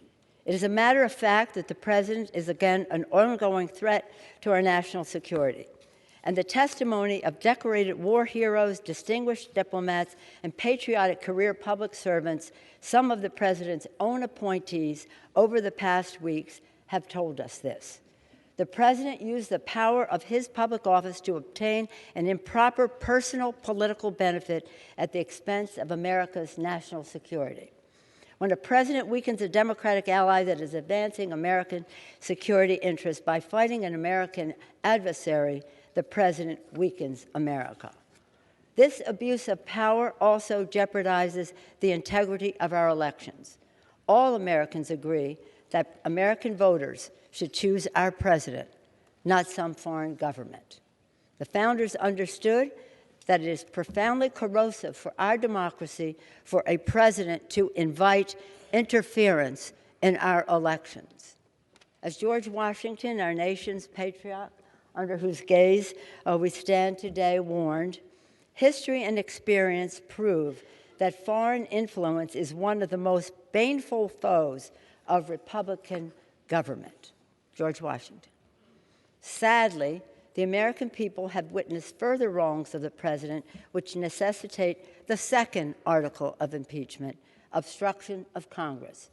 When the president's wrongdoing was revealed, he launched an unprecedented, indiscriminate, and categorical campaign of defiance and obstruction. Never before in the history of our nation have we seen a president declare and act if he is above the law. The president goes even so far as to say and act on this absurdity when he says, Article 2 says I can do whatever I want. No, it doesn't. That recklessness is a profound violation of the Constitution and our republic, which endure because of our system of separation of power, 3 co-equal branches, each a check and balance on the other, a republic, again, if we can keep it. The founders' great fear of a rogue or corrupt president is the very reason why they enshrined impeachment in the Constitution. As one founder, William Davey of North Carolina, warned, unless the Constitution contained an impeachment provision, a president might spare no efforts or means whatever to get himself reelected. Another founder, George Mason, insisted that the president who procured his appointment in the first instance through improper and corrupt acts might repeat his guilt and return to power. We in Congress, Article 1, the legislative branch, must stand up and make clear to the American people and to all people that this body still stands by the principles enshrined in the Constitution and defended by generations of Americans. Last week, in observance of the 75th anniversary of the Battle of the Bulge, members traveled to that hallowed ground to express our gratitude to the heroes of freedom who sacrificed everything to secure victory of freedom over tyranny, not just for America, but for the world. The veterans of that battle, who were there in their 90s, told us how after the war was won, the Europeans to whom they liberated would ask, why did you risk us? You don't know us, and give your lives to save us. We're not Americans. And our men would say, we came here to fight for you, not because you are Americans, because we are Americans. As our beloved Chairman Elijah Cummings, an Oversight Committee Chair, our North Star, said when announcing his support for this action, quote, when the history books are written about this tumultuous era, I want them to show that I was among those in the House of Representatives who stood up to lawlessness and tyranny. He also said, almost prophetically, when we are dancing with the angels, the question will be, What did we do to make sure we kept our democracy intact? Elijah, as you know, has since passed on. Now he is dancing with the angels. And I know that he and all of us here are very proud of the moral courage of members who want to honor the vision of our founders for a republic, the sacrifice of our men and women in uniform to defend it, and the aspirations of our children to live freely within it. Today, we are here to defend democracy for the people. May God bless America. I yield back the balance of my time. Gentlelady is back.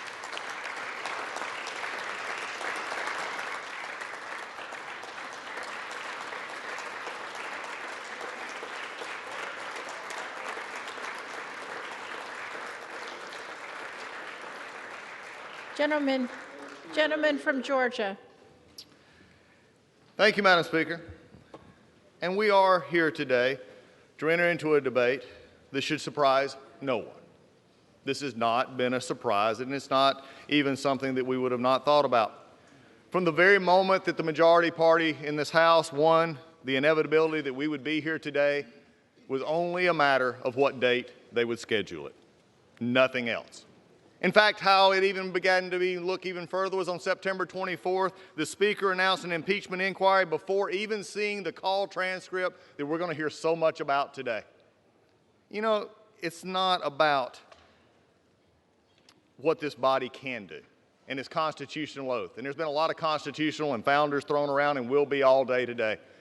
But there's one thing that I will mention all along, and that is also the founders were very concerned about a partisan impeachment in which politics of the majority who have their strength can do what they want to do irregardless of any facts.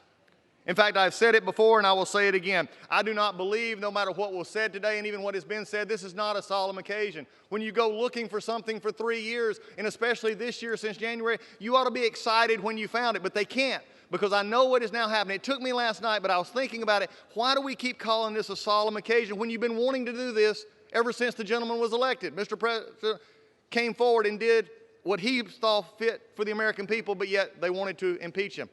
And so it hit me. Now I know.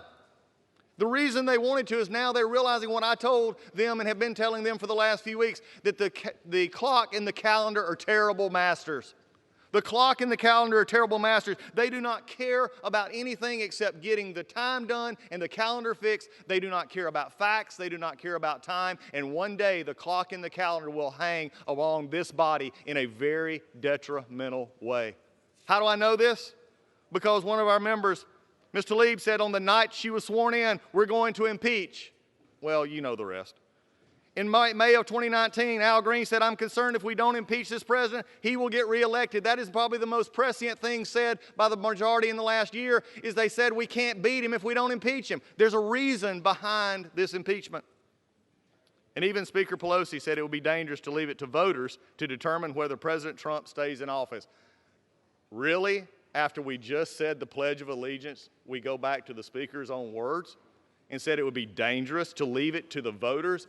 I will tell you right now, Madam Speaker, we on the Republican side have no problem taking our case to the majority and to the people of this country, because they elected Donald Trump, and it is a matter for the voters, not this House, not in this way, not in the way this is being done. It has trampled everything this House believes in. I said it yesterday, and I believe it to be this true today. I will fight this on process, which has been deplorable, to use a word of the majority. It has been awful. The calendar and the clock make it impressive that we actually do it quickly. We don't care about rules. We don't care about minority hearing days. We don't care about giving the opportunity for witnesses to be called, because the chairman gets to determine what is relevant. Wow, that's pretty good. Let the accuser determine what is relevant to the one being accused. The people of America see through this. The people of America understand due process, and they understand when it is being trampled in the people's house. You see, it's also not a matter of process, which will be discussed today. It's a matter of actual facts. I will fight the facts all day long. Because what we found here today is a president who did not do as being charged. In fact, they had to go to abuse of power, this amorphous term that you're going to hear many, many arguments about how that abuse of power, except for one thing. The call itself, the two parties say no pressure. Nothing was ever done to get the money. In fact, they didn't even know the money was held. But there is something that very much bothers me. about the facts. There were 5 meetings, we'll hear about those today, in which it was never a linkage made. There was one witness that is depended on over 600 times in the majority's report that in the end, after questioned, had to say, well, that was my presumption of what was happening. You see, this is an impeachment based on presumption. This is an impeachment, basically also a poll-tested impeachment on what actually sells to the American people. Today is going to be a lot of things. What it is not is fair. What it is not is about the truth. What is true today, and I just heard it just a moment ago in the articles themselves where it said, and the speaker, I believe, actually talked about this as well, is that the president weakened a foreign leader. You know what the truth of the matter is? Madam Speaker, the most interesting and deplorable thing that I've heard over the last few weeks is the actual attack by the majority on President Zelensky. Because they realize their whole crux of their case is that if he was not pressured, their house of cards falls. And by the way, it's already failed. But if we can't show pressure, then we either have to call him a liar, a world leader, or we have to make up names to call him. And that's exactly what happened in the Judiciary Committee when a member of the majority actually said he's acting, or they're complaining to a battered wife. That is below the dignity of this body, to take a world leader and when he doesn't make your case for you, to belittle him, especially as is going to be often said by the majority that they're in the middle of a hot war with Russia. You see, President Trump actually did give them offensive weapons. President Trump did nothing wrong. We're going to talk about that all day long today. We went on process and we went on facts. Why? Because the American people will see through this. But before I close this first part, I will have to recognize that even the Senate, the minority leader in the Senate, recognizes that the House did not do their job because he can't make the case to his own members, so he's having to ask for witnesses, ask for more time. You see, and even yesterday, it was sort of funny. I thought it hilarious. The minority leader in the Senate went out and did a press conference and said, they denied my witnesses. They denied my request. Well, welcome to the club, Mr. Schumer. That's exactly what's happened over here for the last 3 months. Amen. So today, we're going to talk a lot about impeachment. We're going to talk a lot about a president, and we're going to talk about 2 articles of impeachment. Abuse of power, because they can't actually pin anything of factual basis on him. The president did nothing wrong in this issue. And then they're going to talk about obstruction of Congress. You know, obstruction of Congress, as I've said before, is like petulant children saying we didn't get our way when we didn't ask the right way and we didn't actually go after it and try to make a case. You know why, Madam Speaker? The clock and the calendar are terrible masters. And the majority will own that problem today because to the clock and the calendar, facts don't matter. The promises to the base matter. And today is a promise kept for the majority. Not a surprise, a fact. And with that, I reserve. Gentleman reserves. Gentleman from New York. Madam Speaker, I yield myself such time as I may consume. Gentleman is recognized. Madam Speaker, the House of Representatives must now consider 2 articles of impeachment against President Trump. The first article charges that the President used his public office to coerce a foreign government into attacking his political rival. The second article charges that the President took extreme and unprecedented steps to obstruct our investigation into his conduct. Taken together, the 2 articles charge that President Trump placed his private political interests above our national security, above our elections, and above our system of checks and balances. After months of investigation, there can be no serious debate about the evidence at hand. On July 25th, when he spoke to President Zelensky of Ukraine, President Trump had the upper hand. The President, through his agents, had already demanded that Ukraine announce an investigation of his political opponents. Ukraine needed our help, both military aid, which had been appropriated by Congress because of our security interests, and an Oval Office meeting to show the world that the United States continues to stand with Ukraine against Russian aggression. President Trump should have been focused on the interests of the American people on that call. Instead, he prioritized his private political interests. President Trump asked President Zelensky for a favor. He wanted Ukraine to announce 2 bogus investigations, one into former Vice President Biden, then his leading opponent in the 2020 election, and another to advance a conspiracy theory that Ukraine, not Russia, attacked our elections in 2016. Neither request was premised on any legitimate national security or foreign policy interest. One was intended to help President Trump conceal the truth about the 2016 election. The other was intended to help him gain an advantage in the 2020 election. After the call, President Trump ratcheted up the pressure. He deployed his private attorney and other agents, some acting far outside the regular channels of diplomacy, to make his desires clear. There would be no aid and no meeting until Ukraine announced the sham investigations. To our founding generation, abuse of power was a specific, well-defined offense. A president may not misuse the powers of the presidency to obtain an improper personal benefit. The evidence shows that President Trump did exactly that. For this alone, he should be impeached. But the first article also identifies two aggravating factors. When President Trump conditioned military aid on a personal favor, he harmed America's national security. And when he demanded that a foreign government target his domestic political rival, he took steps to corrupt our next election. To the founders, these offenses clearly merited removal from office. The president faces a second article of impeachment for his efforts to obstruct our investigation of his misconduct.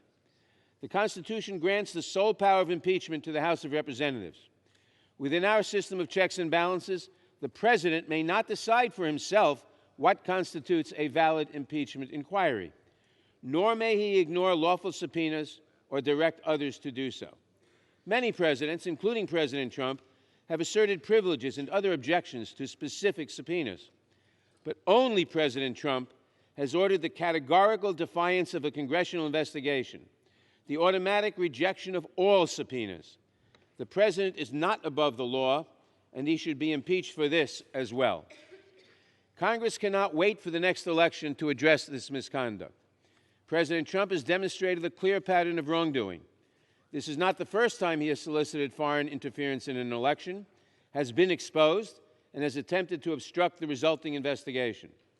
We cannot rely on the next election as a remedy for presidential misconduct when the president threatens the very integrity of that election. He has shown us he will continue to put his selfish interests above the good of the country. We must act without delay. By his actions, President Trump has broken his oath of office. His conduct continues to undermine our Constitution and threaten our next election. His actions warrant his impeachment and demand his removal from office. I urge my colleagues to support these articles, and I reserve the balance of my time. Gentleman from Georgia. Thank you, Madam Speaker. It is my pleasure at this time to yield 3 minutes to the gentleman from Wisconsin, Mr. Sensenbrenner. Gentleman's recognized for 3 minutes. Madam Speaker, I rise in opposition to impeaching the president. The Constitution says that any civil officer, including the president, may be impeached for treason, bribery, or other high crimes and misdemeanors. Unlike the Nixon and Clinton cases, there are no allegations that the president has committed a crime. We've had almost 3 years of nonstop investigations. We've had the Mueller report, we've had the Schiff investigation, we've had the Nadler investigation, and at no time is there any evidence that indicates that Donald J. Trump violated any criminal statute of the United States. So why are we here? We're here because the majority caucus, the Democratic caucus, has been hijacked by the radical left. They have wanted to reverse the course of the 2016 election ever since Donald J. Trump won that election. So let's look at these two phony articles of impeachment. First of all, abuse of power. The phone call in question had the president say, "Our country has been through a lot. I want you to do us a favor. Not me a favor, us a favor." And there he was referring to our country, the United States of America, not a personal political gain. He was not afraid to let this transcript go public, and he released the transcript almost immediately after the call. Now, the second article, impeachment, obstruction of Congress, it basically says that unless the president gives us everything we want and when we want it, then he's committed an impeachable offense. That's a bunch of bunk. The president has certain individual and privileges by virtue of his office. Whenever there's been a dispute between the executive and legislative branches heretofore, they've gone to court. And the Supreme Court a couple weeks ago said they would take jurisdiction over deciding whether the president had to comply with one subpoena relating to his tax returns. Now here, the Democrats have been bent to impeach the President of the United States before the court decides this. And this means that there's a rush job to do this. And why is there? Because they want to influence the 2020 elections. And they spent 3 years doing it. They spent millions of taxpayers' dollars, including the Mueller report, putting together this impeachment. And they also have had this Congress wrapped around impeachment and not doing their jobs until the dam broke this week. Stop this charade, vote no, and I yield back. Yields back. The gentleman from New York. Mr. Speaker, the gentleman from Wisconsin knows full well the president asserted no privileges here. He simply ordered complete defiance of the impeachment inquiry. I now yield 2 minutes to the gentlelady from Pennsylvania, Ms. Scanlon. Gentlelady is recognized. Thank you, Speaker, and thank you, Chairman Nadler, for your leadership as we navigate this challenging time, not just for our committee and Congress, but for our country. It's with profound sadness that I stand here today in support of these articles of impeachment. President Trump's behavior is exactly what our founders feared most. They knew that with the awesome power of the presidency came the risk of a president abusing that power for personal gain. They were particularly concerned about an executive who became entangled with foreign governments, corrupted our elections, or sought to avoid consequences for his own misconduct in office. That is why they included impeachment in the Constitution, to protect our republic. Our colleagues across the aisle have claimed that we're impeaching the president because we don't like him, but this moment is about more than disagreement with the president's policies or personality. Those issues belong in the voting booth. Our task here is not to judge the president himself. Instead, we must judge his conduct and whether his actions have undermined our Constitution. The president has committed the highest of high crimes under our Constitution. He used the highest office in our government and taxpayer dollars to pressure a foreign country to interfere in our elections. He undermined our national security. And when he got caught, he tried to cover it up, obstructing our investigation and refusing to produce subpoenaed documents and witnesses. A government where the president abuses his power is not of the people. A government where the president pressures a foreign country to undermine our elections is not by the people. And a government where the president puts his own interests before the country is not for the people. This isn't complicated. You know it, I know it, the American people know it. President Trump's wrongdoing and the urgent threat that his actions present to our next election and our democracy leaves us no principled alternative but to support these articles of impeachment. Our Constitution, our country, and our children depend upon it. I yield back. The gentlelady yields back. The gentleman from Georgia. Thank you, Mr. Speaker. I wish, as the gentlelady just said, I wish they would examine the factual conduct, but I guess that's not going to happen. So at this point, I yield 2 minutes to the gentleman from Louisiana, Mr. Johnson. Gentleman's recognized. Thank the gentleman from Georgia. Mr. Speaker, the founders of this country warned us against a single-party impeachment because they feared it would bitterly and perhaps irreparably divide our nation. The truth is, in the 243 years of this republic, there has never been a single-party fraudulent impeachment process like the one being used today. Our Democrat colleagues have weaponized the impeachment provision of the Constitution to nullify the votes of 63 million Americans who elected President Donald J. Trump. This is not about a phone call or Ukraine or even his use of the executive privilege. You have to remember that 95 of the Democrats on this floor today voted to impeach Donald Trump before the July 25th phone call ever happened between President Trump and President Zelensky. And not only is this a single-party impeachment, it's also evidence-free. After all their Herculean efforts, they could only come up with 2 short articles of impeachment. On the first, the Democrats know there is 0 direct evidence in this record of these proceedings to show that President Trump engaged in any abuse of power. As you'll hear today, their entire case is based on hearsay, speculation, and conjecture, and there's not a single fact witness that can provide testimony to support their baseless allegations. The Democrats' second claim is that President Trump obstructed Congress by simply doing what virtually every other president in the modern era has also done, and that is to assert, Mr. Chairman, a legitimate executive privilege which protects the separation of powers. And you know what? If they disagreed with that, the Democrats could and should have just simply gone a few blocks away to a federal court to get an expedited court order compelling the extra documents and information they requested. That's what's always been done in the past, but they didn't do that here because these Democrats don't have time for it. They are trying to meet their own arbitrary, completely reckless, and Machiavellian timeline to take down a president that they loathe. The real abuse of power here is on the part of the House Democrats. They have feverishly produced and pursued this impeachment 20 times faster than the impeachment investigation of Bill Clinton. They've tried to reach their predetermined political outcome, and along the way, they've steamrolled over constitutionally guaranteed due process, Gentleman's time has previously expired. sacrosanct House rules, and the federal rules of civil procedure. This must fail. The gentleman's time this has is a shameful day expired. for the country. I yield back. The gentleman from New York is recognized. Mr. Speaker, the gentleman knows that impeachment was put into the Constitution as a defense of the Republic in between elections. I now yield 2 minutes to the distinguished gentlelady from Washington, Ms. Jayapal. Gentlelady is recognized. Mr. Speaker, this is a day of accountability and defending our democracy. The facts in front of us are clear.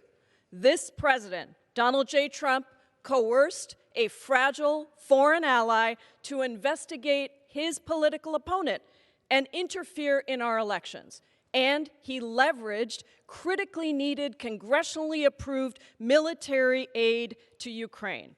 The president's allies want to claim that he did this because he cared about corruption. But if President Trump truly cared about corruption, then he would have listened to the talking points that were prepared by the National Security Council on anti-corruption. He did not. In fact, on those 2 calls with President Zelensky, he never mentioned the word corruption. He did not abide by the Department of Defense's own recommendation that Ukraine had passed all the anti-corruption benchmarks, and he didn't listen to the unanimous conclusion of all of his top advisors that he must release that aid to Ukraine. He did release the aid in 2017 and 2018, but not in 2019. Why? Because in 2019, Vice President Joe Biden was running for president. Because this is not hearsay. We have a responsibility. The president told us himself on national television exactly what he wanted from the phone call with President Zelensky. He came onto the White House lawn and he said, I wanted President Zelensky to open an investigation into the Bidens. He solicited foreign interference before, he is doing it now, and he will do it again. The president is the smoking gun. Our founders, Mr. Speaker, entrusted us with the awesome responsibility of protecting our democracy, which gets its power not from the bloodlines of monarchs, but from the votes of we the people. Without that, we are no longer a democracy, we are a monarchy or a dictatorship. And so today, to uphold my oath to Constitution and country, I will vote to impeach Donald J. Trump. I yield back.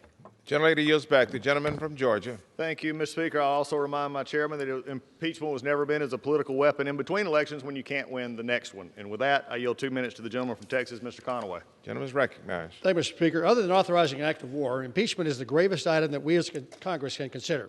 The decision to move forward with impeachment of a United States president is so consequential that it's only been done 3 times previously in our nation's history, all based on legitimate evidence of criminal behavior. Unfortunately, many of my colleagues have diminished what should be a solemn and grave proceeding into an absolute political circus, simply because they don't like the man occupying the White House. Many Democrats have been intent on impeaching the president since the day he took office. Their actions are clearly motivated by hatred for President Trump.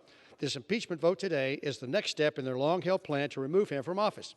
The partisan impeachment investigation run by the House Intelligence Committee was unnecessarily held behind closed doors in a room designed to share classified information.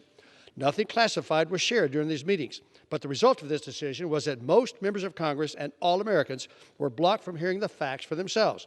Chairman Schiff repeatedly withheld crucial information from the Republicans, including the ability for anyone but himself and his staff to speak with the whistleblower at the center of the investigation. He was even called out by liberal media outlets for spreading misinformation and falsehoods throughout the impeachment process. The public hearings were complete disregard for the House rules and the decades of precedent. Republicans were not allowed to call witnesses or to make basic parliamentary motions. In fact, the only witnesses allowed to testify publicly were those who fit neatly within the Democrats' predetermined narrative. Most importantly, we have not been presented any real evidence that proves the president is guilty of high crimes and misdemeanors as required by the Constitution to remove a duly elected president. If there were criminal activity, as many of my Democrat colleagues claim, then why are there no crimes listed in the articles of impeachment? We are forever weakening this body by turning impeachment into a political weapon. This impeachment scheme is nothing more than an attempt to conduct a taxpayer-funded opposition research and damage the president's electability heading into 2020. The American people see right through this charade and are fed up. It's time for this madness to stop and for us to get back to the important work the American people sent us here to do. And I yield back. Gentleman yields back. Gentleman reserves. Gentleman from New York. Mr. Speaker, I now yield 3 minutes to the distinguished gentleman from California, Mr. Liu. Gentleman is recognized. Thank you, Chairman Nadler, for your leadership. Let's start by making this very simple. No one in America could do what Donald Trump did and get away with it. No American elected official can call up a foreign government and ask for an investigation of a political opponent. No member of Congress can call up a foreign official and ask for help in our re-election campaign. If we did that, we would likely get indicted.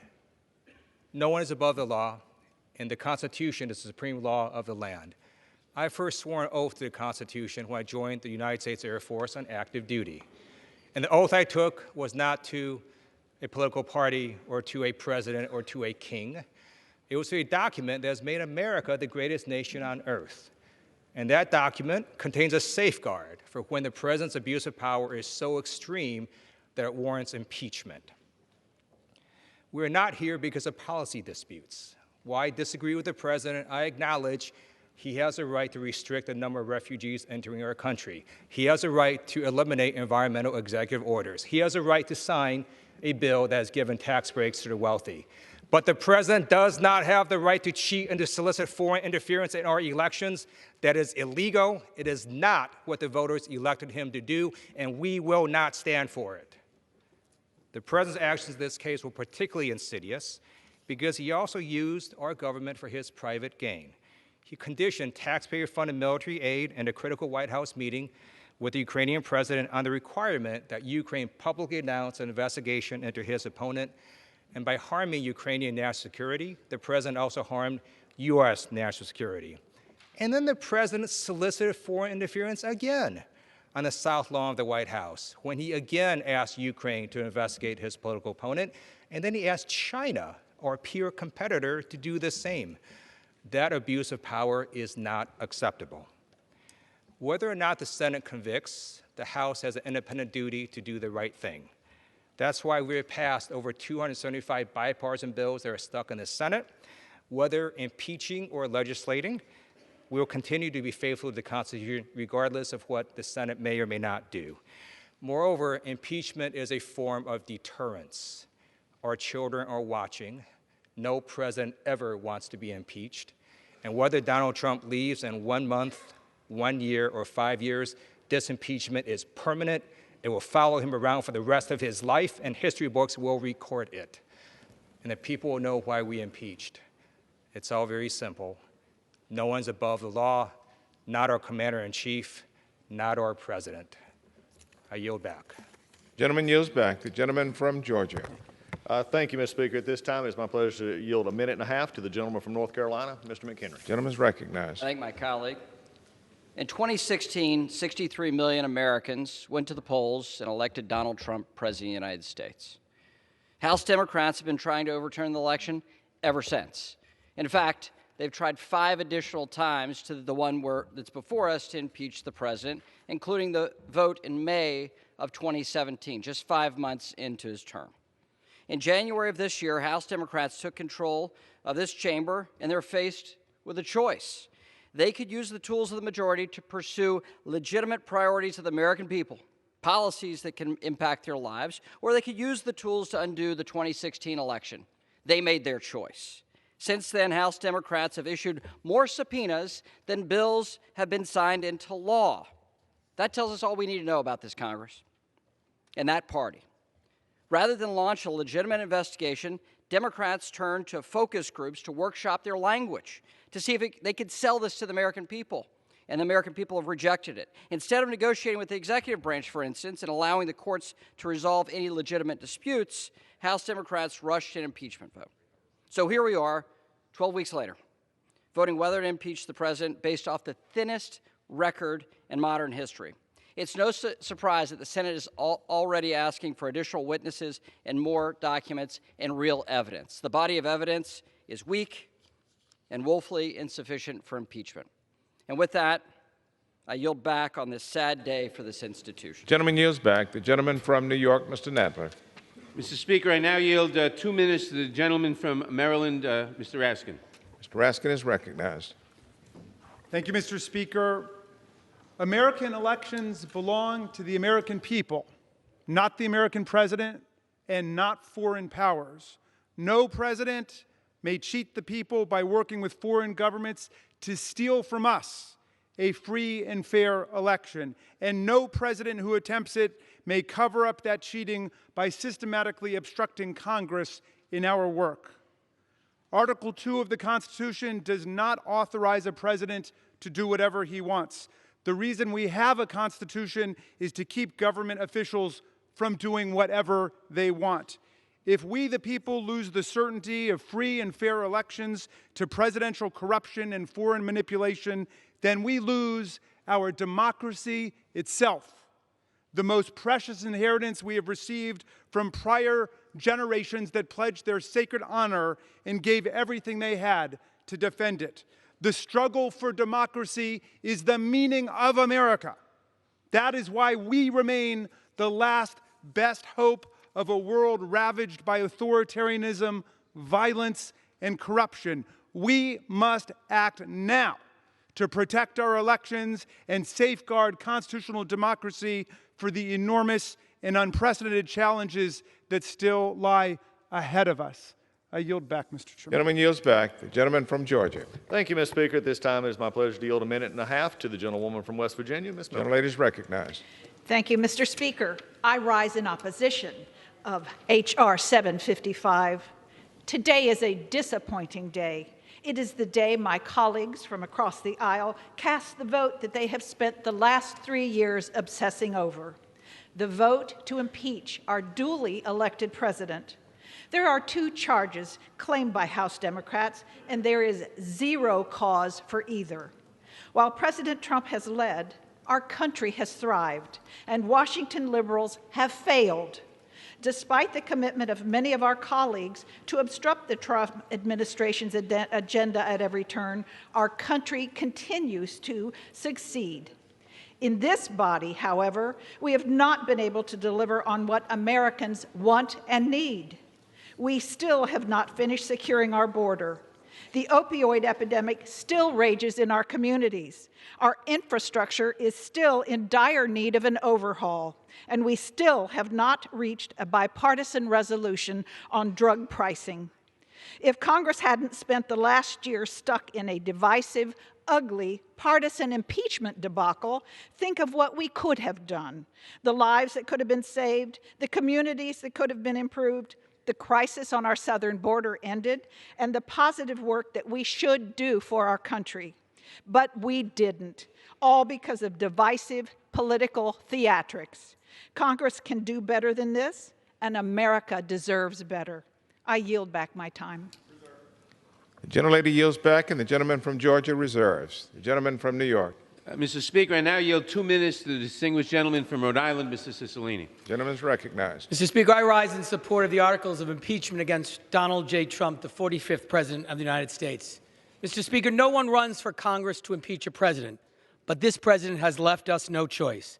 President Trump abused the enormous powers of his office when he solicited foreign interference for the purpose of helping him in his re-election campaign in 2020. The president betrayed our national security and undermined the security of our elections when he put his own personal political interests ahead of the interests of our country. He tried to cheat to win re-election. And this wasn't an attack on Vice President Biden. This was an attack on our democracy. And if we do not hold the president accountable today, we will no longer live in a democracy. We will live in a dictatorship where any future president will be free to abuse their office in order to get reelected. So today, every member of this chamber faces a choice, whether to do what the Constitution demands and the evidence requires, or to turn a blind eye to the president's grave misconduct, a blind eye to the overwhelming evidence of high crimes and misdemeanors. To my friends on the other side of the aisle, I say this: this is not about making history. This is about holding a lawless president accountable in the way our framers intended. This is a time to put our country over your political party. Do not seek safety in the high grass of a vote against these articles. We are all Americans. Show the American people your devotion to your country is more powerful than your loyalty to your political party. United, we can defend our democracy from all enemies, foreign and domestic. Divided, we risk losing our democracy. All you have to do is look at the evidence, because it will leave you with only one answer. The President of the United States must be impeached. Remember these facts. He tried to cheat, he got caught, he confessed, and then he obstructed the investigation into his misconduct. For our democracy, for our Constitution, for the people you represent, and for all who will inherit our country from us, I pray you will do the right thing. And I yield back. The gentleman yields back. The gentleman from Georgia. Thank you, Mr. Speaker. At this point, it gives me pleasure to yield a minute and a half to the gentleman from Alabama, Mr. Rogers. Gentleman is recognized, Mr. Rogers. Thank you, Mr. Speaker. I rise today in complete and total support of President Trump. The matter before the House today is based solely on a fundamental hatred of our president. It's a sham, a witch hunt, and is tantamount to a coup against the duly elected President of the United States. This is a sad day for our nation when one political party, along with their cohorts in the deep state and the mainstream media, try to hijack our Constitution. The Democrat majority has irresponsibly turned the impeachment process into a political weapon, something that Republicans refused to do when our base was calling for the impeachment of President Obama.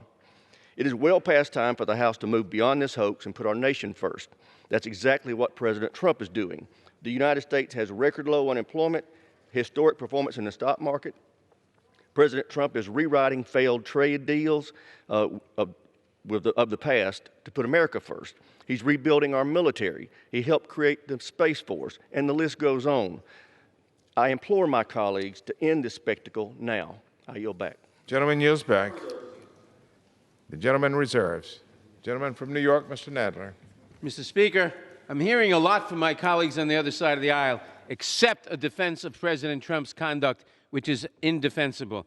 I now yield 2 minutes to the distinguished gentleman from Florida, Mr. Deutsch. The gentleman from Florida is recognized.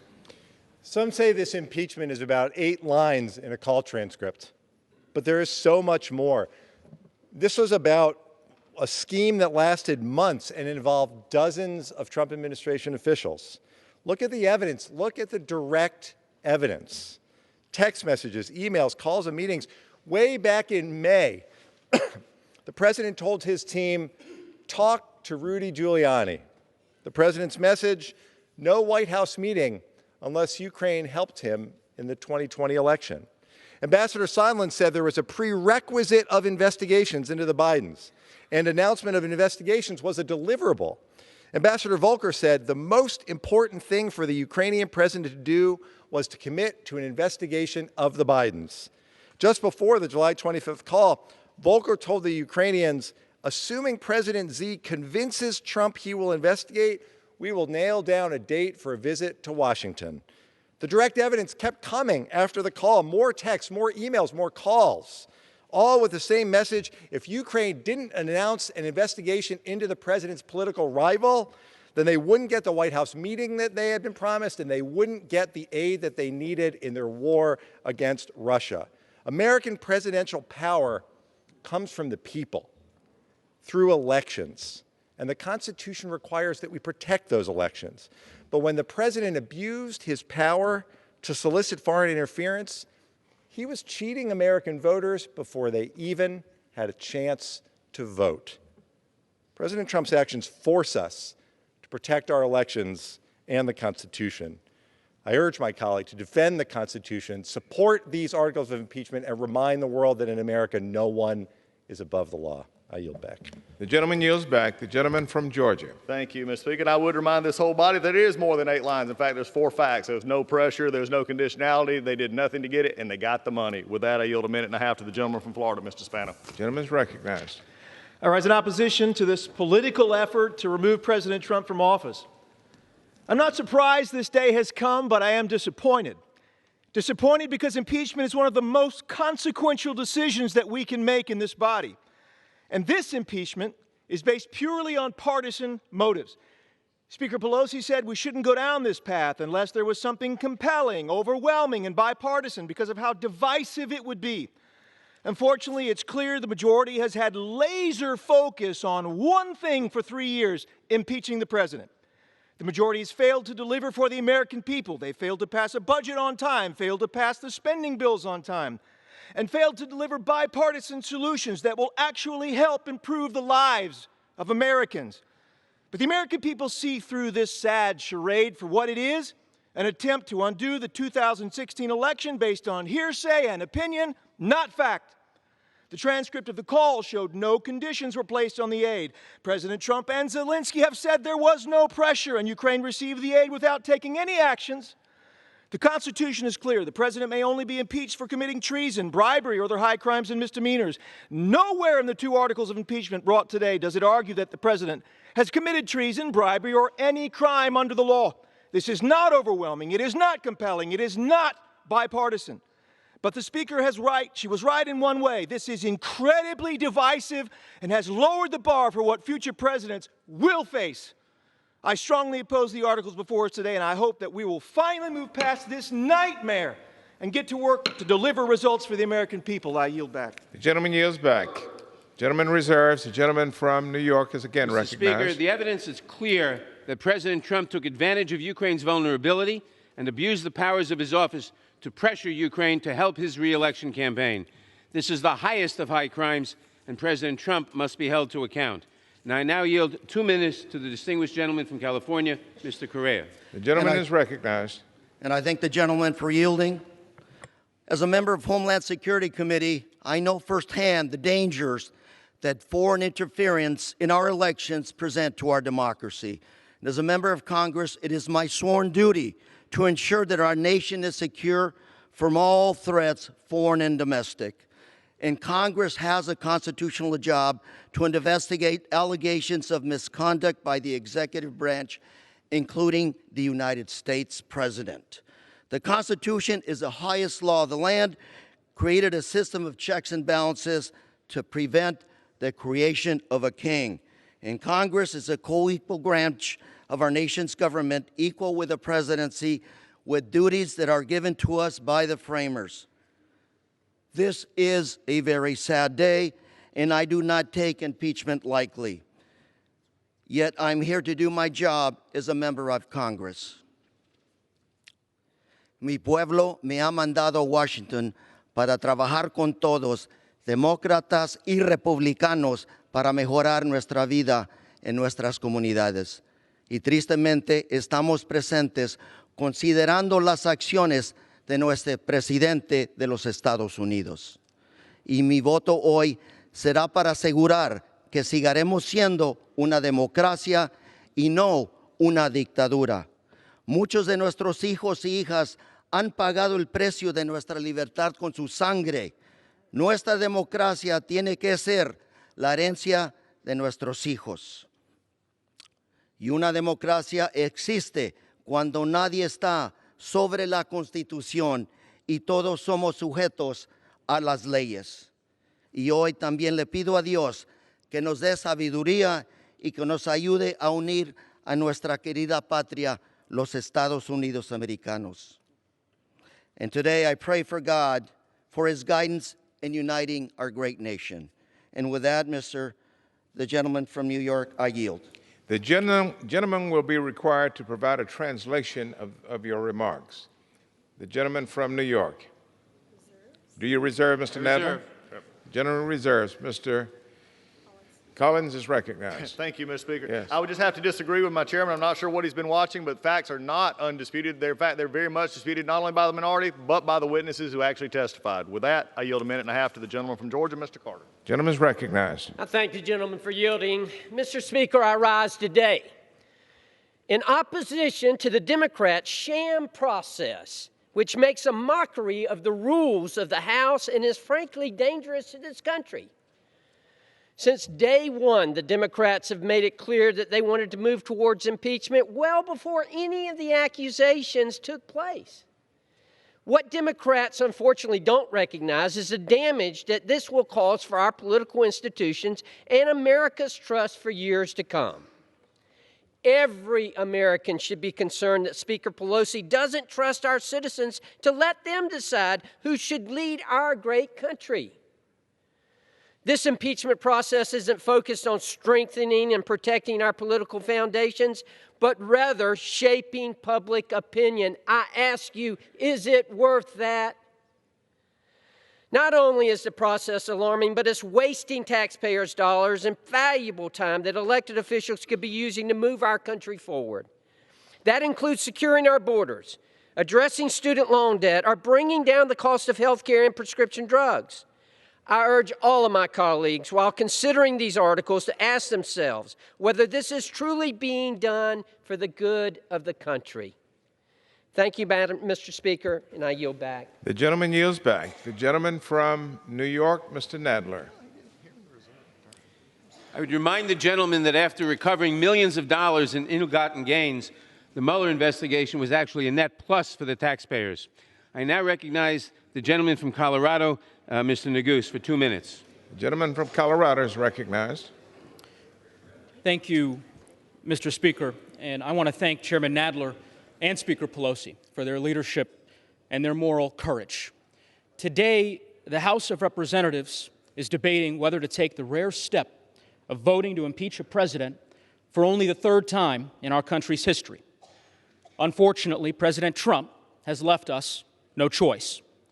The fact of the matter is that the president abused the power of his office and invited a foreign country to interfere in our elections. In so doing, he undermined the sanctity of the free and fair elections upon which our republic rests. Making matters worse, over the past several months, President Trump and his administration have done everything they can to prevent Congress from uncovering the truth. Let us be clear, in the history of our republic, no president has ever obstructed Congress like this before. During the Watergate investigation, as my colleagues well know, President Nixon's chief of staff testified before Congress. President Trump's chief of staff refused. President Nixon's counsel testified.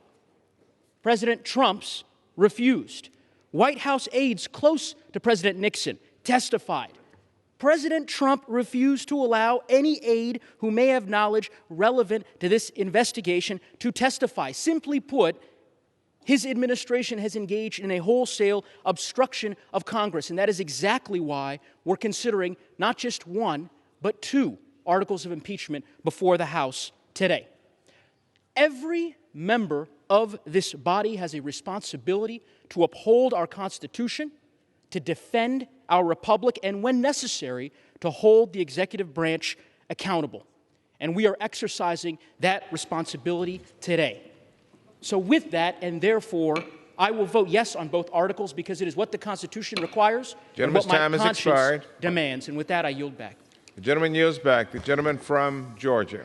Thank you, Mr. Speaker. Wow, I'd have never thought that a Department of Justice investigation was used as a money revenue plot, but I guess one thing is true. It was a loser for the minority in a net profit situation. With that, I yield to Mr. Newhouse, a minute and a half. Gentleman is recognized. Mr. Speaker, the People's House should be better than this. We should be better than this. During a member's remarks in the Judiciary Committee, the committee's impeachment proceedings, he stated, and I quote, "To my Republican colleagues, how do you want to be remembered during this watershed moment in our nation's history?" Well, Mr. Speaker, it won't be watching sports on a laptop during official Judiciary Committee proceedings to impeach a sitting president. It won't be using expletives to refer to our president calling for his impeachment just hours after being sworn into Congress. It won't be using the chairmanship of the once respected Intelligence Committee to distort the president's words in order to mislead the American people. And it certainly won't be using the most serious and solemn powers of Congress to overturn a legitimate national election for political expediency. No, Mr. Speaker, my fellow Republican colleagues and I won't be remembered in history for doing any of those things, because we know this is far too grave a matter for subversions such as these of our democratic republic. We should all be better than this. I yield back. Gentleman yields back. Reserve. Gentleman reserves. Mr. Mr. Nadler? Speaker, may I inquire how much time remains on both sides?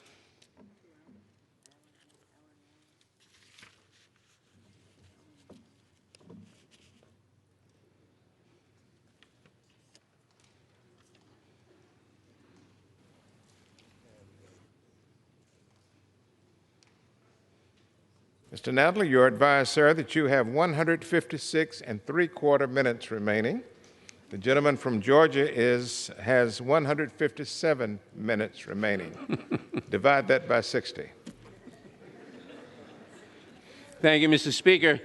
I now yield 2 minutes to the distinguished gentlelady from Texas, Ms. Escobar. Gentlelady is recognized. Our country faces a great tragedy and moment of truth. We have witnessed the President of the United States abuse his public office for personal political gain and invite foreign governments to interfere in our elections, putting the integrity of a government of, for, and by the people at great risk. The evidence is overwhelming and clearly shows that President Trump will continue to abuse his office and obstruct Congress if left unchecked. The Intelligence Committee conducted a robust investigation into the president's misconduct. Members interviewed 12 witnesses in public hearings, totaling over 30 hours, conducted 17 depositions totaling over 100 hours, examined text messages and emails, reviewed the president's own words and actions, and published a 300-page report detailing their findings. All of this, despite the fact that under the president's direction, 12 current and former administration officials refused to testify, even ignoring subpoenas, and 71 document requests were denied. The Judiciary Committee then reviewed the evidence and concluded that 2 articles of impeachment, which I support, were warranted. The evidence shows that President Trump is a clear and present danger to our free and fair elections and our national security. The most powerful evidence of this pattern has come from the president himself. In 2016, we heard him when he called on Russia to interfere in our elections. He said, "Russia, if you're listening." He then repeated this call for election interference on the July 25th call with the Ukrainian president, and we heard him again on the White House lawn, further adding China to that mix. I stand ready to protect our sacred republic, support these articles of impeachment, and I pray that my colleagues have the courage to do the same. We must uphold our oath of office, defend the Constitution and our fragile democracy, because no one is above the law. I yield back. The gentlelady yields back. The gentleman from Georgia. Thank you, Mr. Speaker. I yield 1.5 minutes to the gentleman from Florida, Mr. Rutherford. Gentleman is recognized. I thank the gentleman for yielding. Mr. Speaker, in 2016, Vladimir Putin and his cronies waged a war on our elections with the goal of sowing discord and division in America. Do you think he's been successful? Somewhere in Russia right now, Putin is laughing at us today. The majority has given him exactly what he wants: a divided America with a pure partisan politics, with nasty political rhetoric at an all-time high. And some, already across the aisle, are discrediting the results of future elections. Already. It seems to many Americans that for the past 3 years, the House majority has been carrying out the wishes of the Kremlin. And the sad part is the Democrats have vowed to continue their sham investigations even after today's vote. Impeaching a duly elected president in a purely partisan manner with no crimes to show for it, not one element of a crime defined, disgraces the integrity of our democracy. Now is the time to end the partisan politics, come together, and put America first. I urge this body to vote no to partisan impeachment. The gentleman yields back. The gentleman reserves. Mr. Nadler. Mr. Speaker, I now yield 2 minutes to the distinguished gentleman from New York, Mr. Jeffries. Mr. Jeffries is recognized for 2 minutes. George Washington, in his farewell address to the nation, counseled America that the Constitution is sacredly obligatory upon all. It is in that spirit that we proceed today. Donald Trump pressured a foreign government to target an American citizen for political gain and at the same time withheld without justification $391 million in military aid to a vulnerable Ukraine as part of a scheme to solicit foreign interference in an American election. That is unacceptable. That is unconscionable. That is unconstitutional. There are some who cynically argue that the impeachment of this president will further divide an already fractured union. But there is a difference between division and clarification. Slavery once divided the nation, but emancipators rose up to clarify that all men are created equally. Suffrage once divided the nation, but women rose up to clarify that all voices must be heard in our democracy. Jim Crow once divided the nation, but civil rights champions rose up to clarify that all are entitled to equal protection under the law. There is a difference between division and clarification. We will hold this president accountable for his stunning abuse of power. We will hold this president accountable for undermining our national security. We will hold this president accountable for corrupting our democracy. We will impeach Donald John Trump. We will clarify that in America, no one is above the law.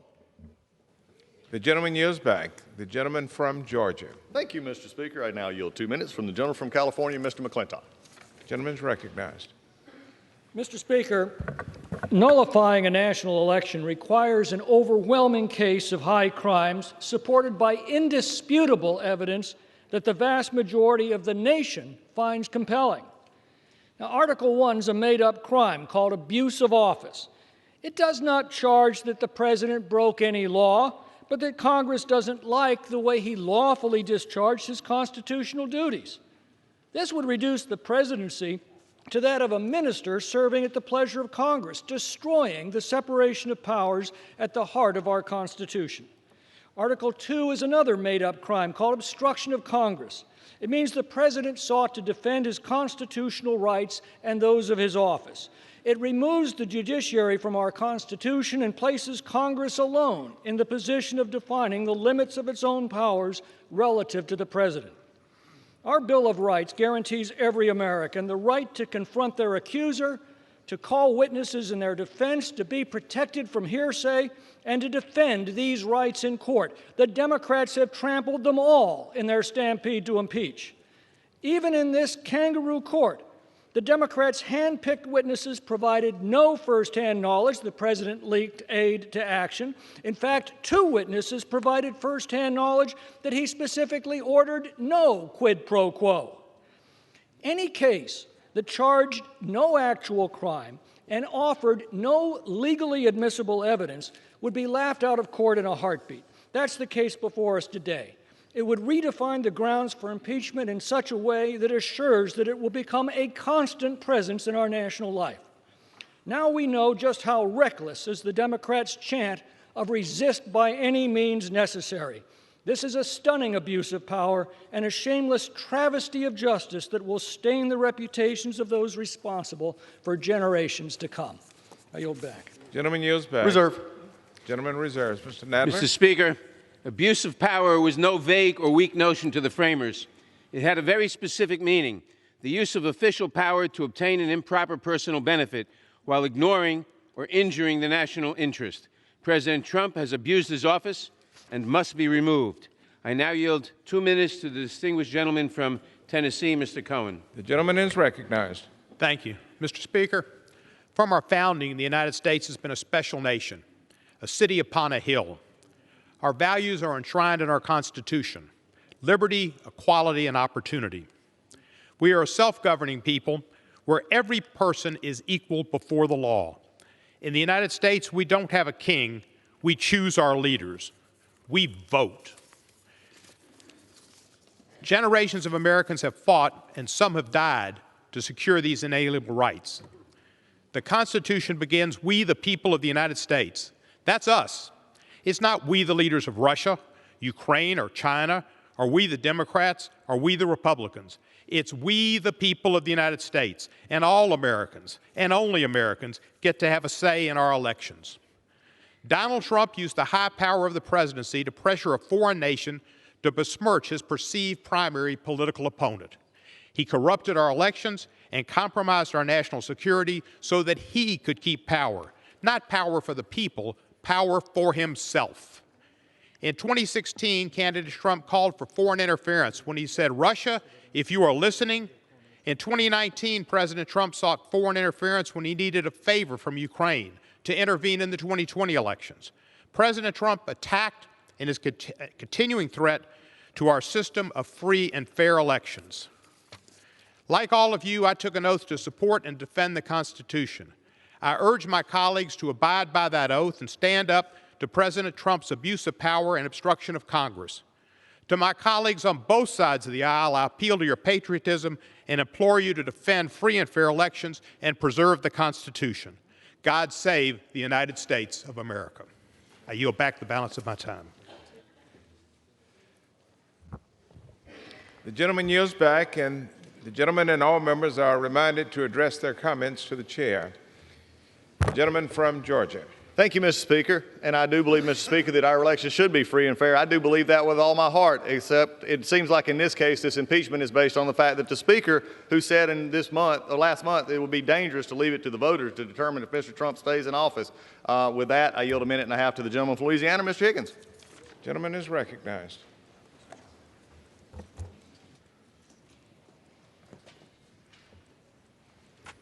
Thank you, Mr. Speaker.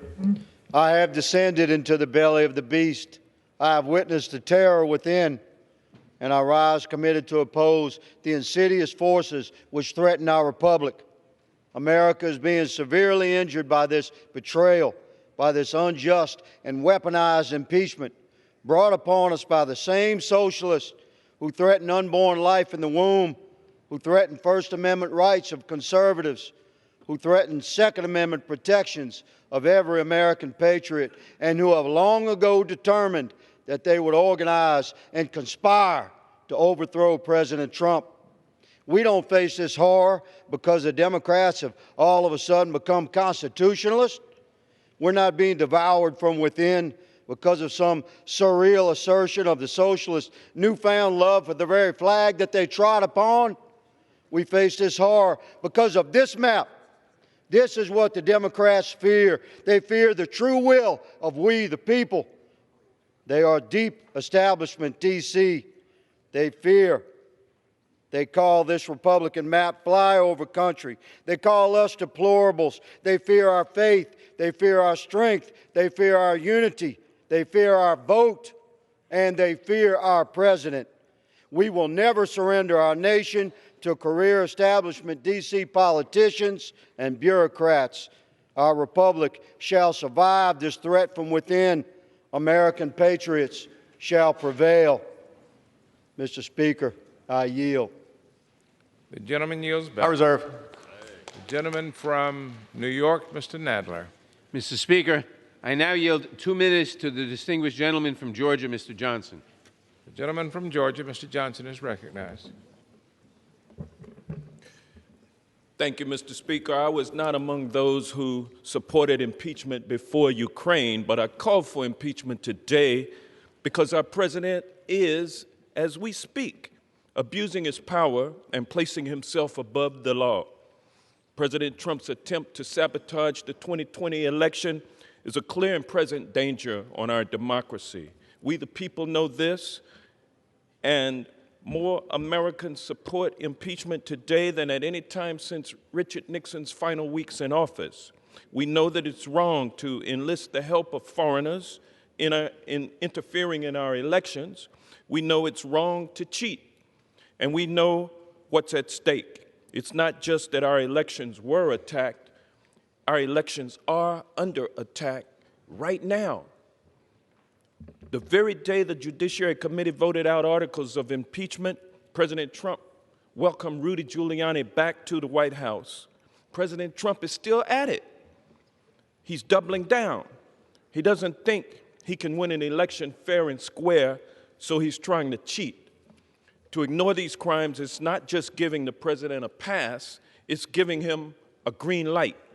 Those who vote against impeachment are not just endorsing President Trump's past actions, but his future ones as well. If you think I exaggerate in warning that our elections can be undermined, I'd urge you to come down to Georgia, find a black man or woman of a certain age, and they'll tell you the danger is real. And they'll tell you of brave Americans, patriots willing to risk far more than a political career, who marched and struggled and sometimes died so that we could have fair and free elections. We're not asked to possess even a fraction of their courage. We're simply called upon today to do what's right. And I'm proud to vote yes on impeachment, and with that, I yield back. Gentleman from Georgia. Thank you, Madam Speaker. I'm glad that my colleague, Madam Speaker, just mentioned Georgia, because since 2014, the actual voter participation among minorities, African-American female, African-American male, and Hispanic female, have risen double digits. I'm very proud of what Georgia's doing to get everybody to the poll. I'm glad he chose to highlight it. Unfortunately, he just highlighted it in the wrong way, and I will not yield. Madam Speaker, I yield a minute and a half to the gentleman from Pennsylvania, Mr. Muser. Gentleman's recognized for a minute and a half. Gentleman from Georgia. Madam Speaker, back home, people refer to Capitol Hill as a bubble. They are right. It's as if we are completely detached from what's going on in communities across America. Many here don't hear or listen to what people are saying, and many here as well think they know better than the people we serve. Our communities are benefiting greatly from President Trump's agenda: a booming economy, secure border, better trade deals, and a stronger military. Unfortunately, inside the halls of Congress, Democrats' obsession with impeachment is all-consuming.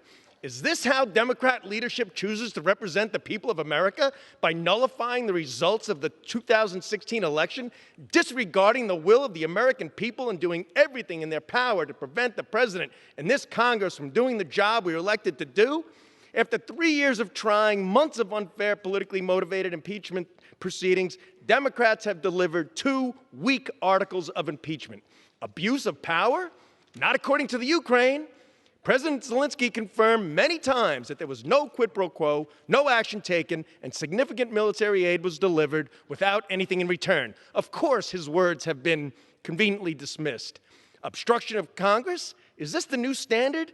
If this is the new standard, then every president since Jimmy Carter and every president moving forward would and will be impeached.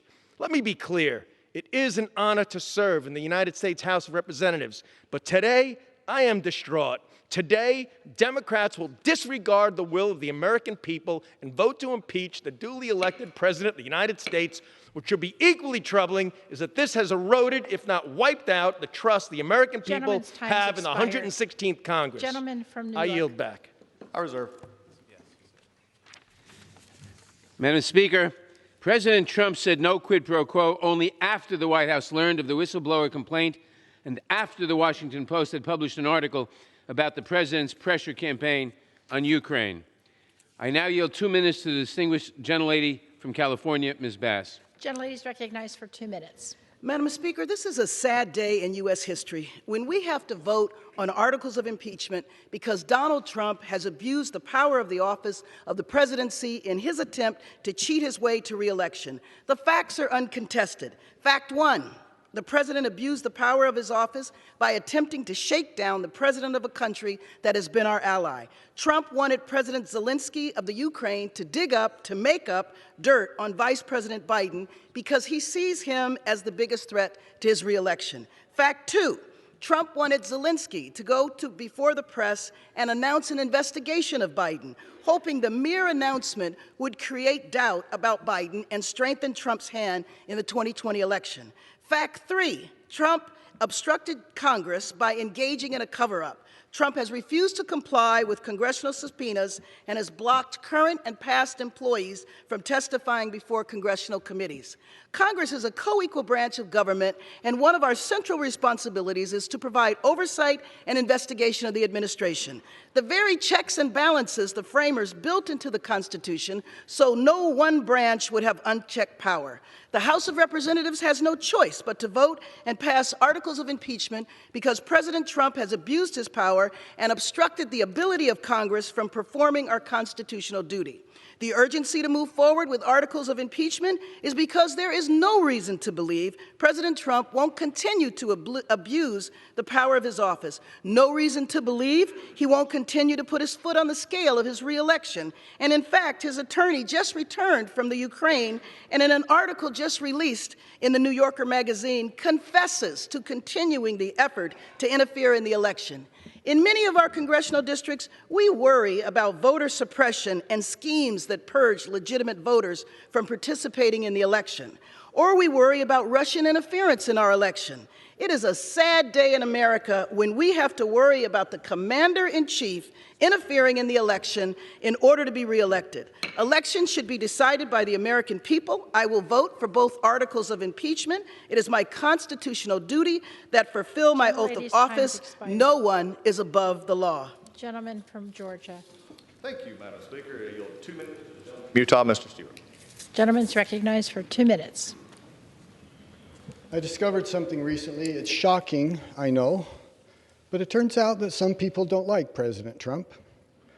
They think he's loud, they think he can be arrogant, they think sometimes he says bad words, and sometimes he's rude to people, and to their sensitive natures, they've been offended. I get that, I really do. But let's be clear, this vote, this day, has nothing to do with Ukraine. It has nothing to do with abuse of power. It has nothing to do with obstruction of Congress. This vote, this day, is about one thing and one thing only.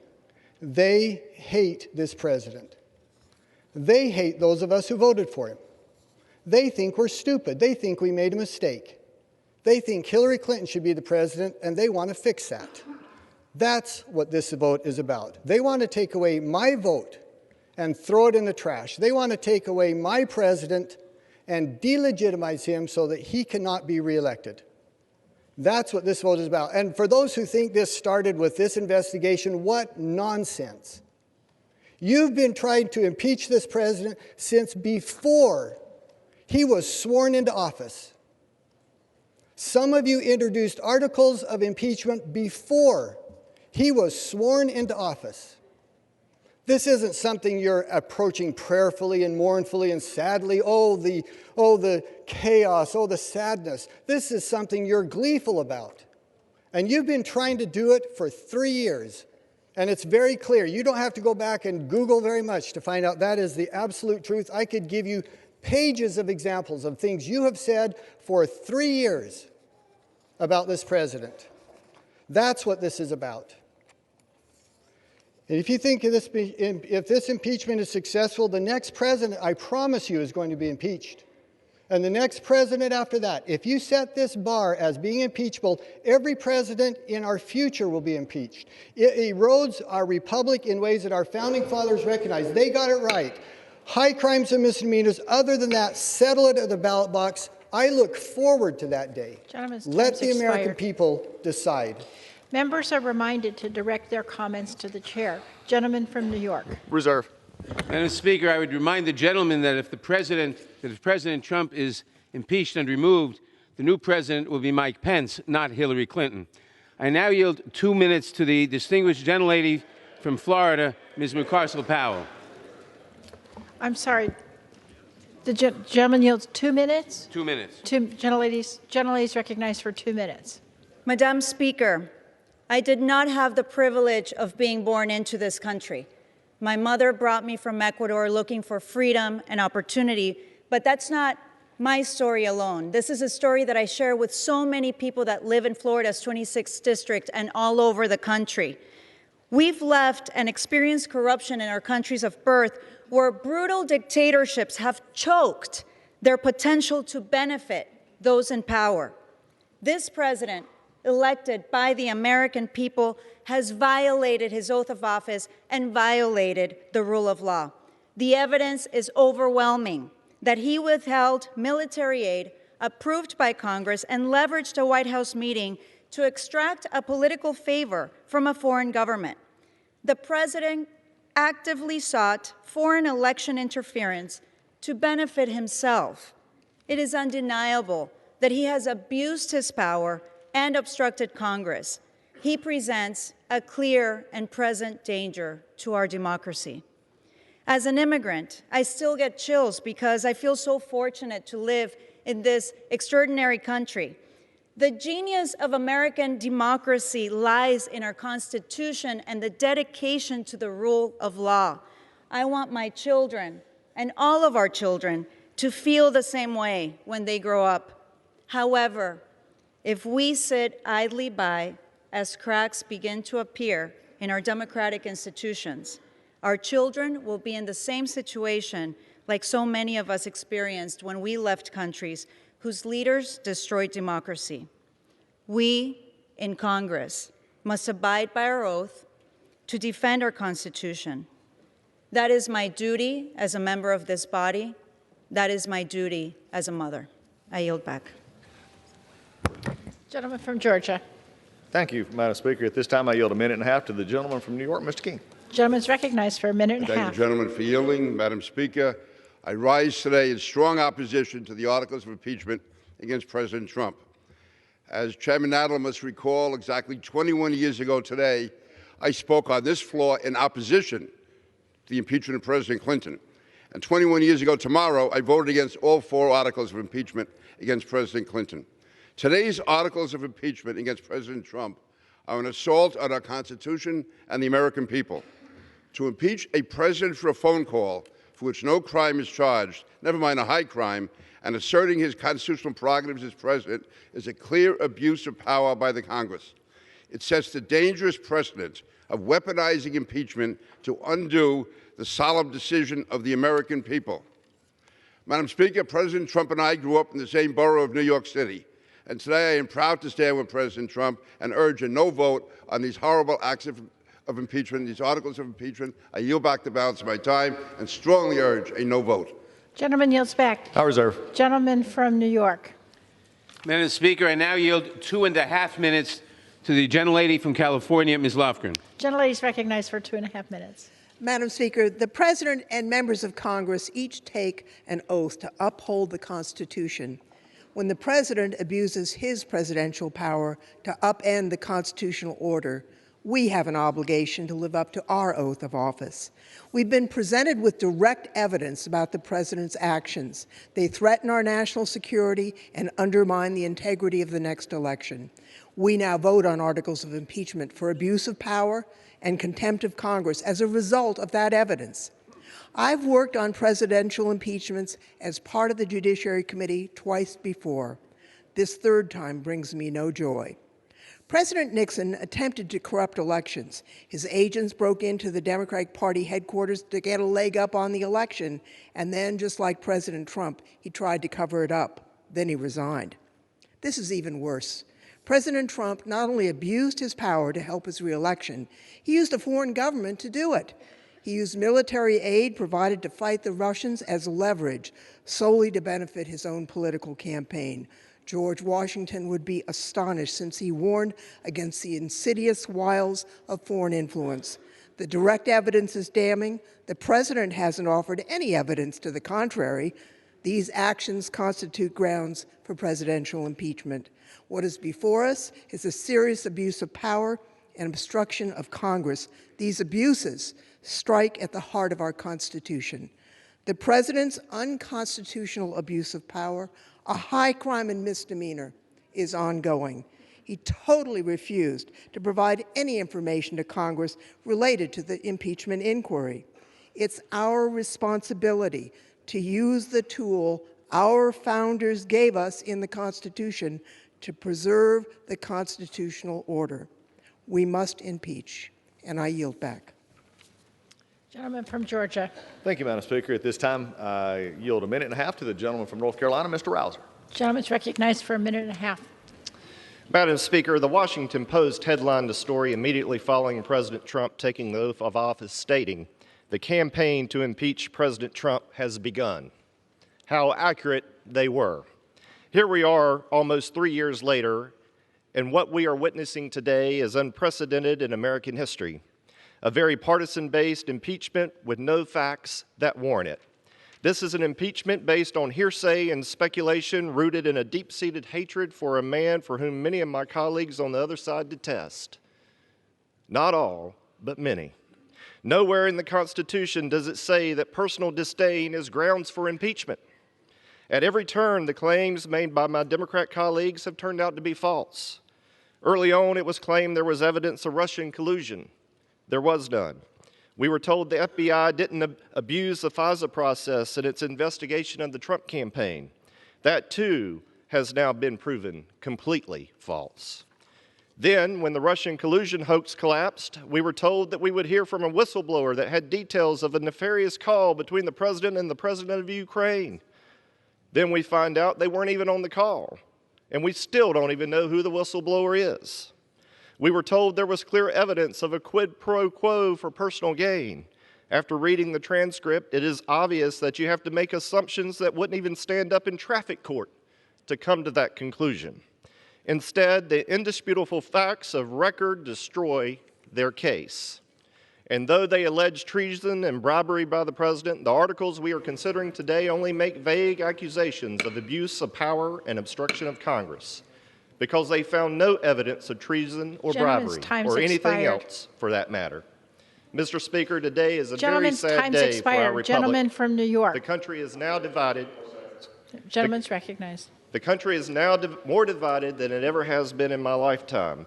The truth has been trampled by this House of Representatives, and because of the abuses at the FBI and the Department of Justice, more Americans have an even dimmer view of very important American institutions. Thankfully, the lens of history will ensure that the truth is told and will endure. Gentleman from New York. Madam Speaker, one specific concern of the framers was a president who would corrupt our elections, who would abuse the great powers of his office to ensure his own re-election. The impeachment inquiry is not an effort to overturn an election. It is a reaffirmation of the simple truth that in the United States of America, no person, not even the president, is above the law, and our democracy cannot allow a duly elected president to abuse the power of his office for personal and political gain. And I now yield 2.5 minutes to the gentlelady from Texas, Ms. Jackson Lee. Gentlelady is recognized for 2.5 minutes.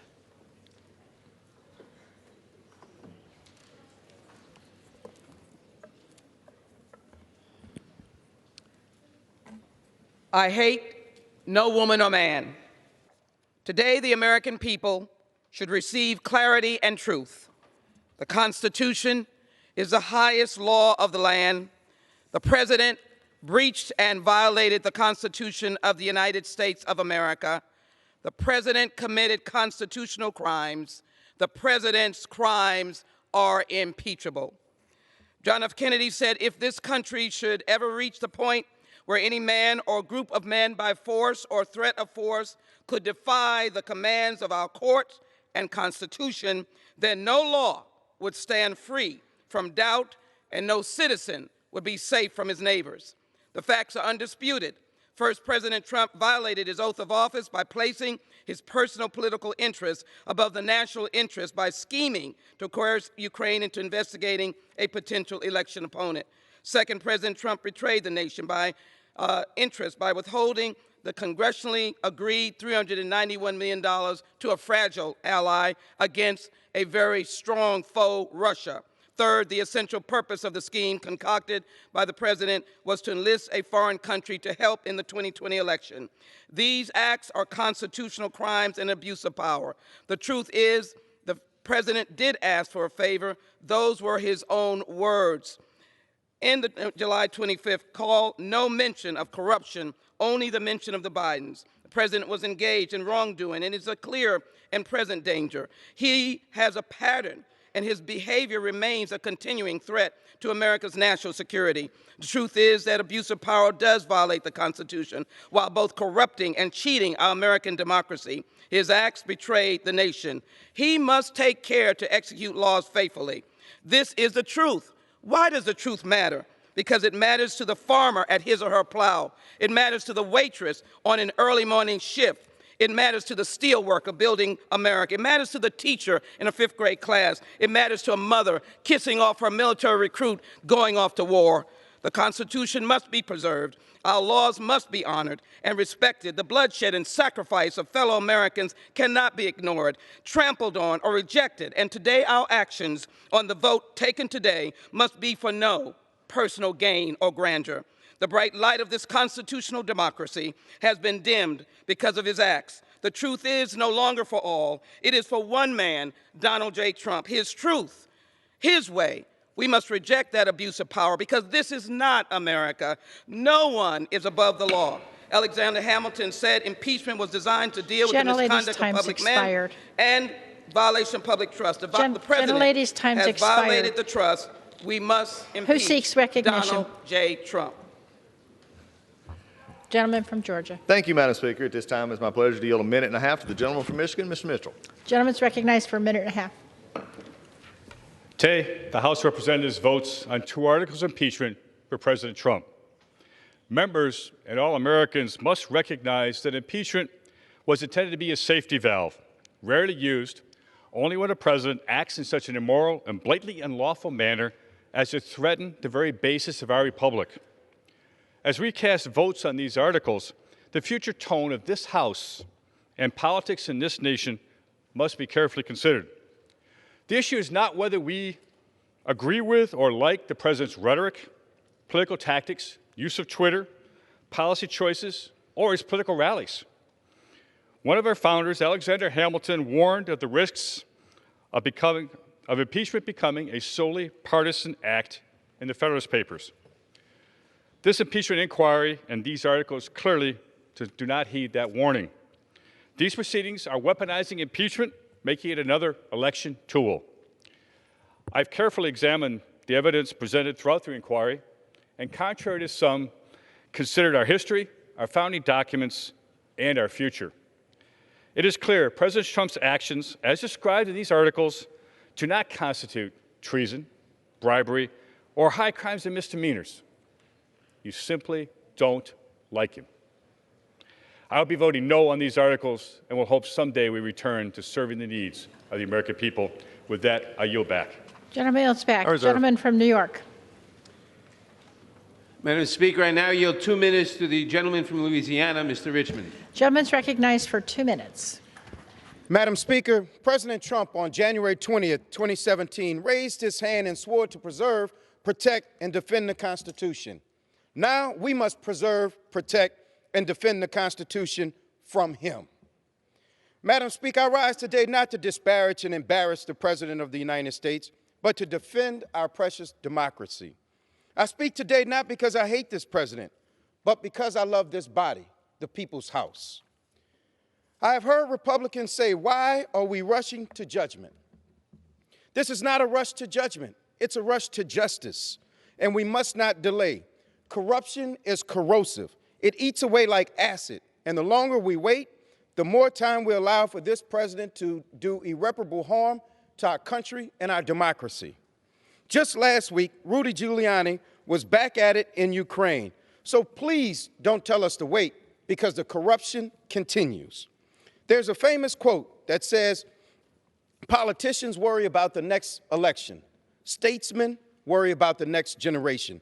Today calls upon us to be statesmen and stateswomen, Democrat, Republican, and independent. Our election is under attack from within. So to my Republican colleagues, many of whom spend a lifetime trying to build a reputation of honesty and courage, I beg you, don't throw that away for President Trump. He doesn't deserve it, nor will he appreciate it past the next tweet or next week. My fear, my prediction is that his actions will continue. Madam Speaker, Donald Trump recently said, "I can do anything I want." He also bragged that he could shoot someone on Fifth Avenue and get away with it. Well, he's shooting holes in our Constitution on Pennsylvania Avenue. And our house, the people's house, must defend the Constitution from a domestic enemy to the rule of law, Donald Trump. Because I don't want generations to come to blame me for letting our democracy die, I therefore rise in favor of impeaching Donald Trump. With that, Madam Speaker, I yield back. Gentleman from Georgia. Thank you, Madam Speaker. At this point, I yield a minute and a half to the gentleman from Missouri, Mr. Lukemeyer. Gentleman is recognized for a minute and a half. Thank you, Madam Speaker. I rise today in strong opposition to this political charade that has tormented our country for nearly 3 years. If there was ever any doubt that this entire illegitimate investigation is 100% politically motivated, earlier this month, Speaker Pelosi actually admitted the impeachment process began 2.5 years ago. Let me say that again. The Speaker of the House said publicly that the Democrats have been trying to remove our president from office since the day he got elected, simply because it was not the outcome they wanted. Another of my Democrat colleagues publicly admitted in May that the driving force behind their actions was, and I quote, "If we don't impeach the president, he'll get reelected." This wasn't an investigation, Madam Speaker. This was a political crusade. In order to arrive at their Stalinistic, predetermined conclusion, House Democrats spent the last several months staging well-rehearsed hearings where the charges were drawn up by their own focus groups, Democrat donors served as witnesses, and Democrat staff served as judge and jury. Even with the odds so blatantly stacked against the president, Democrats still came up with absolutely nothing. A while ago, the Speaker spoke of the Pledge of Allegiance. The last phrase of the pledge is justice for all. Justice was not something afforded the president during the investigation. He was denied due process, something the Supreme Court said should be afforded in all congressional investigations. That makes this process illegal and illegitimate. What a shame. What a sham. With that, I yield back. Reserve. Gentleman from New York. Madam Speaker, I now yield 2 minutes to the gentlelady from Texas, Ms. Garcia. Gentlelady is recognized for 2 minutes. Madam Speaker, I didn't come to Congress to impeach the president. Even when he separated babies from their parents at the border, even when he took money from our troops to build his wall, no, I didn't call for impeachment, because I'm here to make a difference in the lives of my constituents. Yet here we are in the middle of a constitutional crisis. As a former judge, I took my responsibility seriously to weigh the evidence and determine if the president's actions were impeachable. Unfortunately, the evidence in the intelligence and judiciary reports leaves us with no choice but to impeach the president. So I stand on my oath that I have sworn to the Constitution and to the American people. And today, I urge my colleagues to stand by their oaths too. The framers of the Constitution included impeachment as a safeguard against a corrupt president whose misconduct could destroy the very foundations of our country. Donald J. Trump abused his power when he obstructed Congress and ordered government officials not to appear before us. Donald J. Trump corrupted our election when he asked a foreign government to interfere for his personal and political gain. Today, sadly, I ask my colleagues, will you put your party over our country, or will you help save our democracy and vote yes on the articles of impeachment before you? I urge you to vote yes.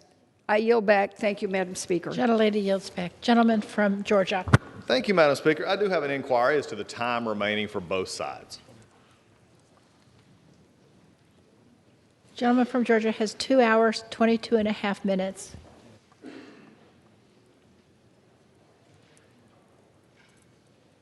Gentleman from New York has 2 hours and 27 and a half minutes left. Pulled ahead. Okay. Thank you, Madam Speaker. At this point, it is my, I yield now to a minute and a half to the gentleman from Iowa, Mr. King. Gentleman's recognized for 90 seconds, or for a minute and a half. Thank you, Madam Speaker. I thank the gentleman for yielding. And I start out first that this is the largest, most massive cover-up of such a list of crimes against our country, and to go so far as to bring impeachment hearings to try to cover all of this up. And I would take you back to October of 2015 when Barack Obama said Hillary Clinton would never intend to jeopardize our national security. Again, the following April. The next month, Peter Strzok wrote the statement that was delivered by James Comey, and they spent Democrat money and Hillary Clinton money in Russia to pick up dirt on Donald Trump. And then Joe Biden goes to Ukraine and makes a statement, here's $1 billion, but you must do what I tell you to do. You're accusing Donald Trump of doing that which Joe Biden has confessed to doing. And by the way, Joe Biden was not the opponent of Donald Trump. He's in a 21-way primary for Democrats. He's running third in that race. His opponents are the other 20 Democrats. How would anybody dig into that mess of 21 people and decide he's going to go overseas and pull some maneuver like this? You have to assign him a motive. You assign him a motive, then you create the dots, then you go dot to dot. But the reality is that it was Biden that was doing the extortion of the power play in order to protect his own son. And it was Donald Trump that was following the law that said you have to ensure that there's not corruption here before this money is handed over. And by the way, there was a violent war going on in Ukraine, and that's when we sent blankets and MREs over there under Barack Obama. But when I hear this from the gentleman from Georgia, Mr. Johnson, he doesn't think he can win the election fair and square, so he would cheat. And I've heard that here on this floor. No, it's the other way around. Your number one proponent of impeachment is Al Green of Texas. And he said those very same things, and they brought this case November 9th, the day after Trump was elected. I yield back. I yield. Reserve. Gentleman from New York. Madam Speaker, I now yield 2 minutes to the gentlelady from Pennsylvania, Ms. Dean. Gentlelady is recognized for 2 minutes.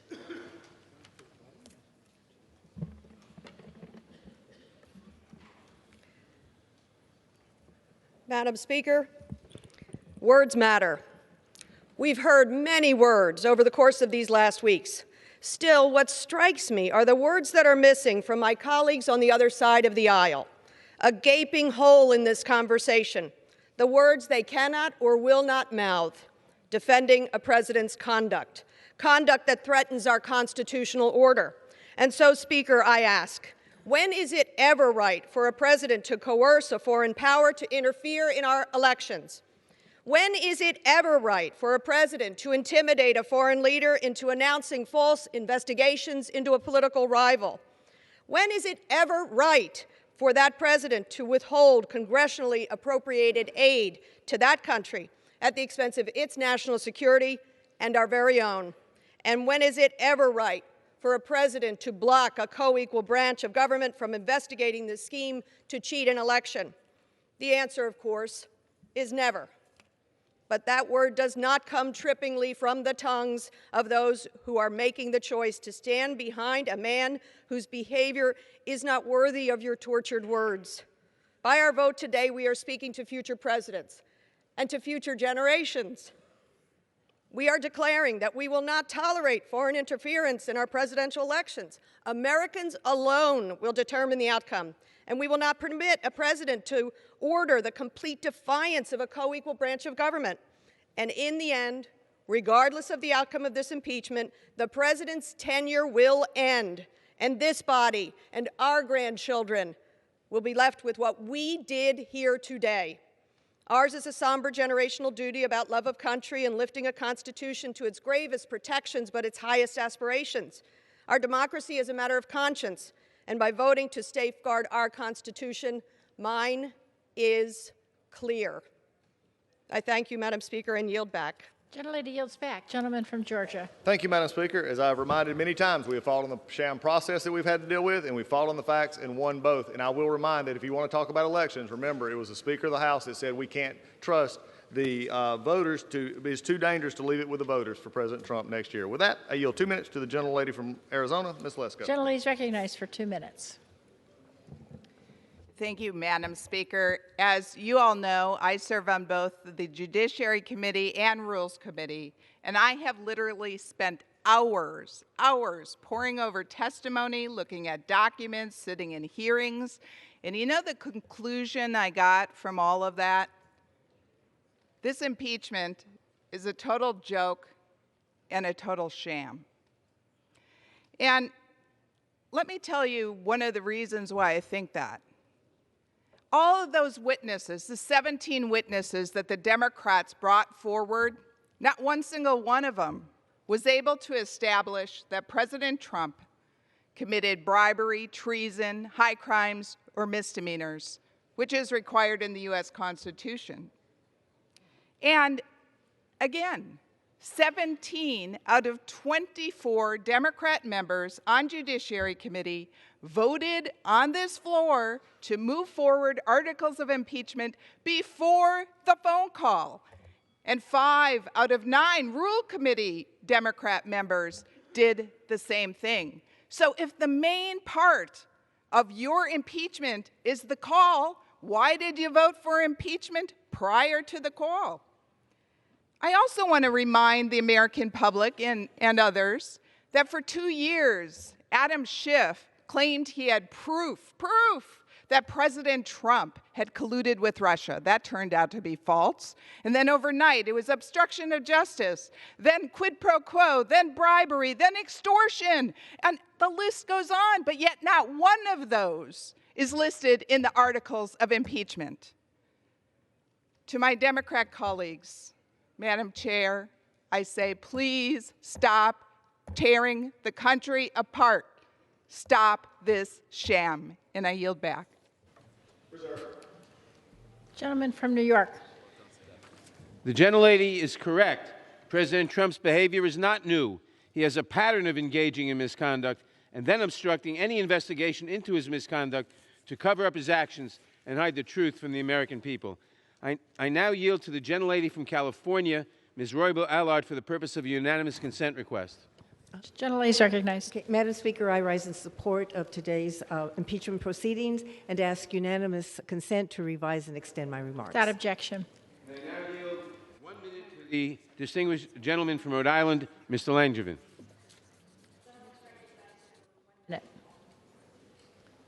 I thank the gentleman for yielding, Madam Speaker. Our nation was founded on certain principles: that government should be of, by, and for the people; that a system of 3 co-equal branches of government would provide the checks and balances necessary to ensure the people's voices are heard, and that no one is above the law. Today, sadly, we are voting to impeach President Donald John Trump because he has fundamentally broken his covenant with the American people. In doing so, we are using the powers the Founding Fathers enshrined in the Constitution to address a president who has violated his oath of office. The evidence is clear and the facts are not in question. President Trump is consistently engaged in a pattern of behavior inconsistent with the rule of law. He has refused to take responsibility for his actions. He has undermined the checks and balances we rely on by obstructing Congress at every turn. And most importantly, he has abused his power by using his office to solicit foreign interference in our elections, undermining the will of the people.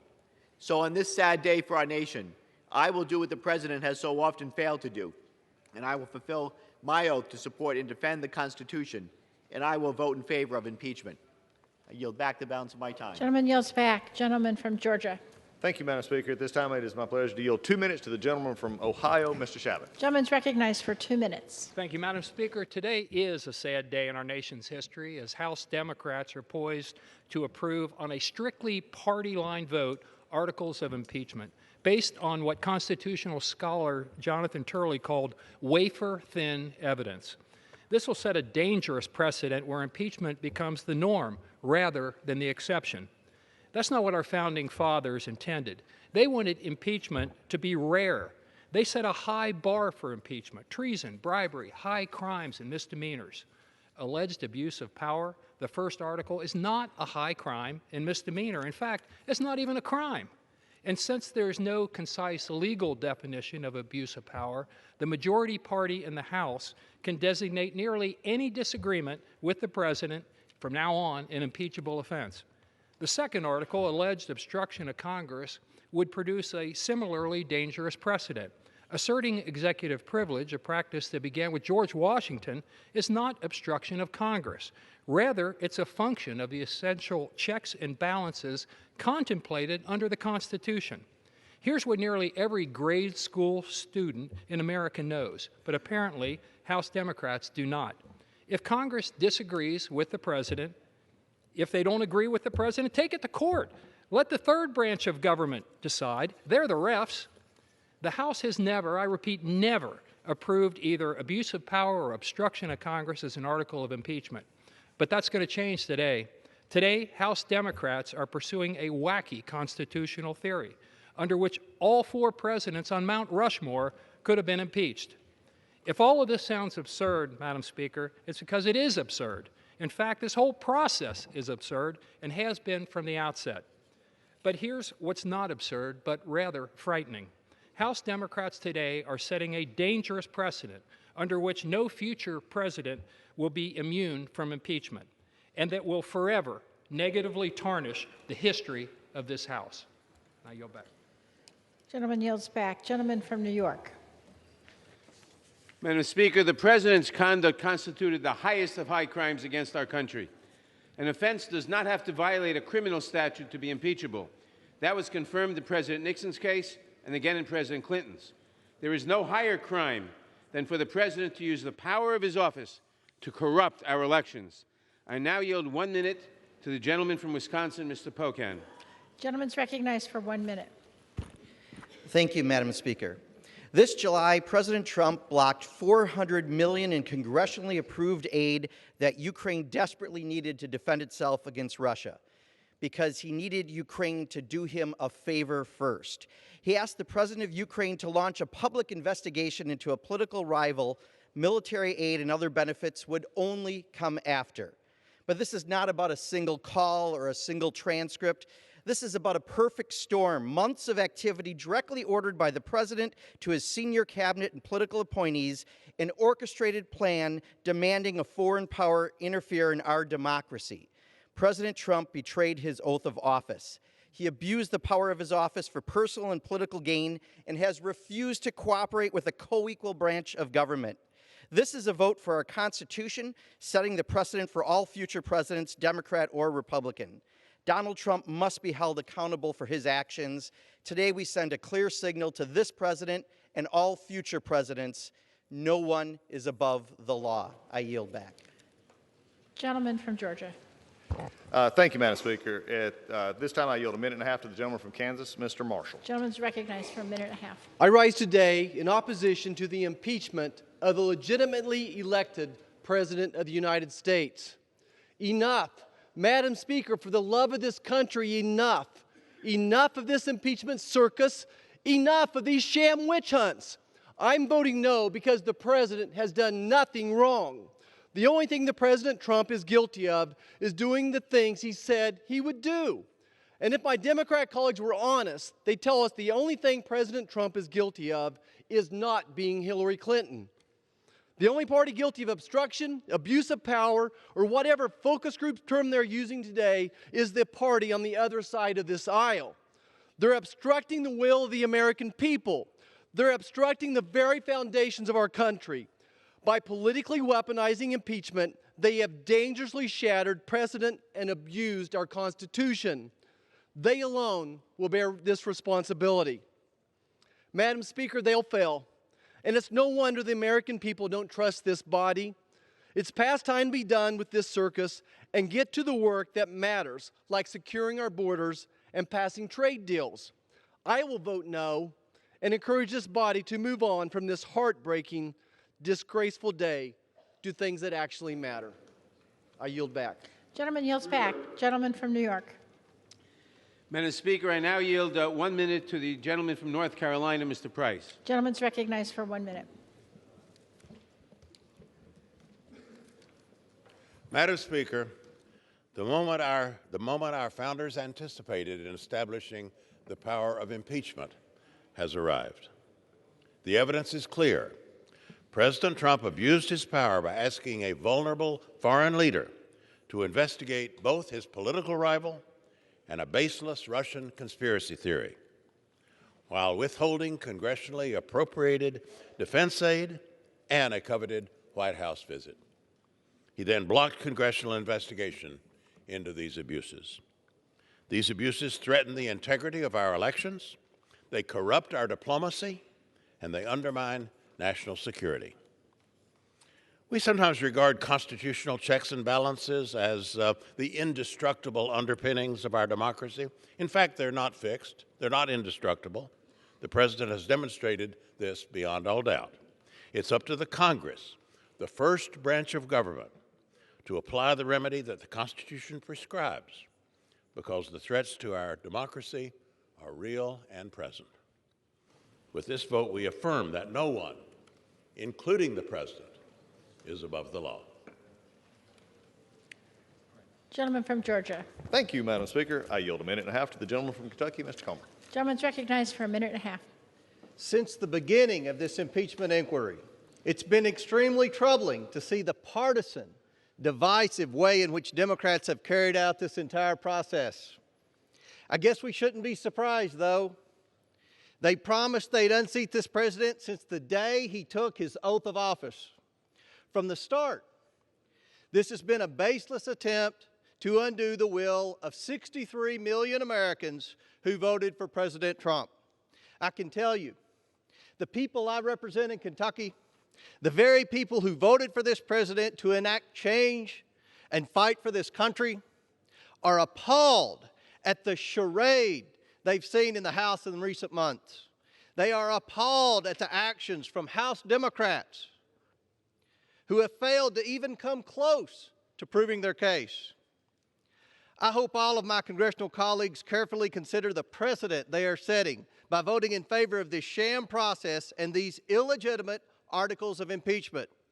These articles were written and built on a report that was drafted with biased presumptions, cherry-picked witnesses, and vastly disputed facts. The president did not commit any impeachable offense, and it's clear for all of us to see through the now very well-known transcript. This rigged process sets a concerning precedent for impeachable offenses moving forward, and I wholeheartedly oppose these baseless articles of impeachment. And I yield back the balance of my time. Gentleman from New York. Madam Speaker, I now yield 1 minute to the gentleman from California, Mr. Peters. Gentleman's recognized for 1 minute. Thank you, Madam Speaker. Many have lamented that this effort is not bipartisan, but that's on my Republican colleagues. Republicans have not sought the truth. They have sought to avoid the truth. They have demeaned and insulted witnesses, patriots, warriors, career diplomats who provided evidence against the president. No House Republican has joined us to demand the documents and witnesses that President Trump has refused to produce. And Senate Republican leaders this week have announced that President Trump himself can set the rules of his own trial, and there will be no fact witnesses. Republicans refuse to seek the truth and condemn the abuse of power, or to work with us to prevent this ongoing behavior in the future. And that's the tragedy of today's events. In our nation's history, thousands of Americans have gone into battle without reservation to fight for our republic, as they still do today. Many have been gravely injured, and some have made the ultimate sacrifice. But today, in contrast, for fear of losing an election, my colleagues will not speak up for the rule of law or against presidential abuse of power. Voters may give them a pass, but history will judge them harshly. I will vote for the articles of impeachment. I yield back. Gentleman from Georgia. Thank you, Madam Speaker. It is my privilege now to yield a minute and a half to the gentleman from Georgia, Mr. Loudermilk. Gentleman's recognized for a minute and a half. I thank my colleague from Georgia and friend, Mr. Collins. Madam Speaker, I rise today in opposition not only to these articles of impeachment, but in strong opposition to the process that has brought us to this point. Our Constitution and Bill of Rights are all about process. Our founders knew that a government without constraints could accuse anyone of any crime at any time, even without compelling evidence. That's why the 5th and the 14th Amendments established a bedrock principle of innocent until proven guilty beyond a reasonable doubt. But on November the 14th, Speaker Pelosi informed the press that the president should prove his innocence when she stated, "Mr. President, if you have anything that shows your innocence, then he should make that known." The Constitution also guarantees that the accused can call witnesses to testify on their behalf, but the Republicans and the president were continually denied that right throughout this process. The 6th Amendment guarantees the right of the defendant to face their accuser, but not only have the Democrats prohibited Republicans and the president from questioning the so-called whistleblower, his identity has been kept secret. Before you take this historic vote today, 1 week before Christmas, I want you to keep this in mind. When Jesus was falsely accused of treason, Pontius Pilate gave Jesus the opportunity to face his accusers. During that sham trial, Pontius Pilate afforded more rights to Jesus than the Democrats have afforded this president in this process. I yield back. Gentleman from New York. The president was given the opportunity to come and testify before the Judiciary Committee, to send his counsel, to question witnesses. He declined to do so. I now yield 1 minute to the gentleman from Michigan, Mr. Kildee. Nice for 1 minute. Thank you, Madam Speaker.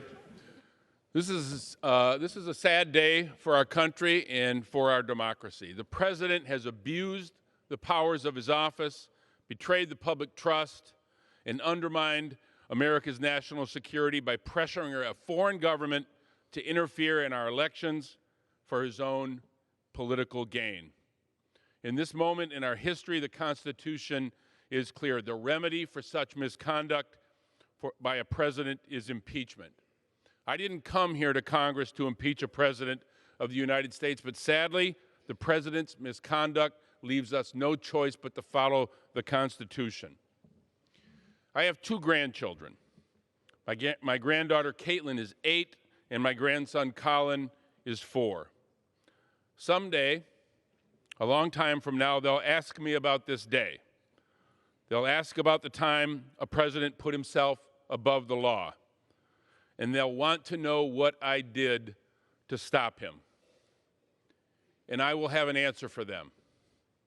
Today, I vote to uphold the Constitution. I will vote to impeach Donald Trump. I yield back.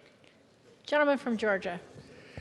Thank you, Madam Speaker. It is interesting that the president was supposedly given rights in the Judiciary Committee, but maybe who would he have asked questions of? 3 law school professors and a staff member? Not a lot of due process there. With this, I yield 1.5 minutes to the gentleman from Texas. Gentleman's recognized for 1.5 minutes. Madam Speaker, we're here today because House Democrats have spent upwards of $30 million in 3 years trying to overturn the 2016 election of President Trump and come up with nothing. Because of their radical left wing, Democrats are willing to make all future presidential elections invalid until judged worthy by the majority in the House of Representatives. The President of the United States does not serve at the pleasure of the House of Representatives. Perhaps the greatest denial of reality regarding President Trump is acknowledging that under his policies, things are actually going much better than they have in decades for working Americans. We are a democratic constitutional republic in which power flows from we the people to our president and elected officials. The Democrat majority thinks otherwise. They believe that they are entitled to rule us, even if they have to change the rules to invalidate the will and the votes of the people of America. And that is why the absence of a case does not matter in this charade of impeachment. I believe that the American people recognize and share my urgency about what is at stake here. Madam Speaker, you and your majority may decide today, but I have faith that the American people will decide otherwise next November. Thank you, and I yield back. Gentleman yields back. Gentleman from New York. Madam Speaker, I now yield 1 minute to the gentlelady from Washington, Ms. Del Bene. Gentlelady is recognized for 1 minute. Thank you, Madam Speaker. I rise today in support of this resolution. After carefully reviewing all of the evidence and the articles of impeachment before us, it is clear that President Trump abused the power of the presidency and obstructed Congress. I did not come to this conclusion lightly. Impeachment is an extremely serious matter, but no president can be allowed to pressure a foreign country for personal and political gain. No president is above the law. His behavior has jeopardized the integrity of our elections, put our national security at risk, and placed his personal interests above those of the American people. His obstruction has prevented the House from conducting its constitutional duty of oversight of the executive branch. By failing to uphold his oath of office, President Trump forces each of us, as members of the House of Representatives, to uphold ours. I urge my colleagues to do just that and defend our democracy. I yield back. Gentleman from Georgia. Thank you, Madam Speaker. At this time, I yield a minute and a half to the gentleman from Virginia, Mr. Rickleman. Gentleman is recognized for a minute and a half. Thank you, Madam Speaker. I oppose this impeachment effort and will vote no on the articles of impeachment. I represent the 5th District of Virginia, which is home to so many founding fathers whose vision shaped the great country we are living in today. Thomas Jefferson and James Madison are not around to see what their creation has become, but I don't think they would be pleased to see Congress subverting the will of democracy by holding an impeachment vote because the majority party simply cannot accept the 2016 election. Instead of wasting the taxpayers' time and money on specious investigations, we could have passed legislation to address surprise medical billing, secure the border, address the opioid epidemic, reduce student debt, and solve a litany of other issues that Americans actually care about. Tomorrow, we might have a vote on the USMCA, which we should have passed months ago had it not been for the obstruction and delays from Democrats, delays that have made farmers in my district and other districts suffer. Votes like the one we will take today, the decisions that have led up to today's vote, the nature and entire process of this proceeding reeks of careerist bureaucrats and politicians that put politics over people. I was not elected to take political votes that attempt to overturn the will of the American people. I ran for office to serve my constituents. Let's remember, that's why we are here. Weaponizing emotion is not the way to serve the United States of America. And to my colleagues who do just that, I offer a quote Thomas Paine wrote in The Crisis. To argue with a person who has renounced the use of reason is like administering medicine to the dead. Thank you, and I yield back the balance of my time. Gentleman yields back. Gentleman from New York. Mr. Speaker, Madam Speaker, I would remind the gentleman that the House has passed over 400 bills, 275 bipartisan bills, driving down costs of health care and prescription drugs, raising wages, rebuilding infrastructure, taking on corruption and self-dealing in Washington. 80% of these bills are languishing on Senator McConnell's desk. I now yield 1 minute to the gentlelady from Ohio, Ms. Capter. Gentlelady is recognized for 1 minute. Madam Speaker, I thank the chairman for yielding. I wish to place on the record that members of Congress swear a solemn oath to protect and defend the Constitution against all enemies, foreign and domestic, and today we fulfill our oath by defending liberty. The central figure testing America's resolve is not here in Washington today. Rather, the closeted villain sits in Moscow at the Kremlin. Vladimir Putin has coordinated murders, election hacking, propaganda, the entrapment of willing fools and greedy underlings who put their own selfish interests over liberty. Putin seeks to sow disarray and destabilize democracies and the NATO alliance. At Putin's direction, Russia illegally invaded Ukraine in 2014, and as Ukraine defends Europe's eastern flank, 14,000 people have been killed at Putin's hand, with over 2 million displaced. Rather than stand up to Putin, President Trump and his minions aided Putin, first in hastening Russian interference in our 2016 elections, and then more recently withholding vital military aid from Ukraine to coerce its interference in our 2020 elections for Mr. Trump's personal gain. Gentlelady's time's expired. Might I end by saying, onward liberty, vote for the articles of impeachment. Gentleman from Georgia. Thank you, Madam Speaker. At this time, I yield a minute and a half to the gentleman from North Carolina, Dr. Murphy.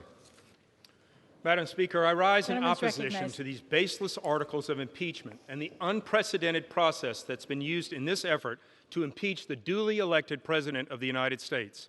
It is a mockery of American justice. In 1788, one of our founding fathers, Alexander Hamilton, wrote in the Federalist Papers, "In many cases, impeachment will connect itself with the pre-existing factions. And in such cases, there will always be the greatest danger that the decision will be regulated more by the comparable strength of parties, majority and minority, than by real demonstrations of innocence or guilt." What does this mean? It means that the majority can exert its influence regardless of justice. In this statement, Hamilton warned us about the danger of mob rule. Democrats have a criminal and have been searching for a crime for 3 years. But this president has not committed a crime.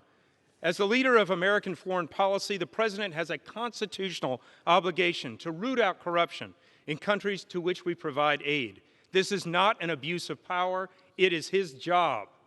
One of the articles is obstruction of Congress. The only thing that's been obstructed is this president's right to due process. I don't blame the president for refusing to fully participate in this guilty until proven innocent circus. This is not how our founding fathers framed American justice. This is a tragic day in our nation's history. We have individuals that hate this president more than they love this country. Our country needs prayer and not this destructive partisanship. Thank you. I yield back. Gentleman from New York. Madam Speaker, the President's obstruction is unprecedented and categorical. President Trump claims that the House cannot investigate his misconduct outside of an impeachment inquiry. He defies lawful congressional subpoenas and then he sues to block third parties from complying with such subpoenas. Even as he pursues his own interests in court, his administration simultaneously argues that Congress is barred from obtaining judicial enforcement when executive branch officials disregarded subpoenas. So when can the President be held accountable for his wrongdoing? In his mind, never. The Constitution, however, disagrees. I now yield 1 minute to the gentlelady from the District of Columbia, Ms. Holmes Norton. The gentlelady is recognized for 1 minute.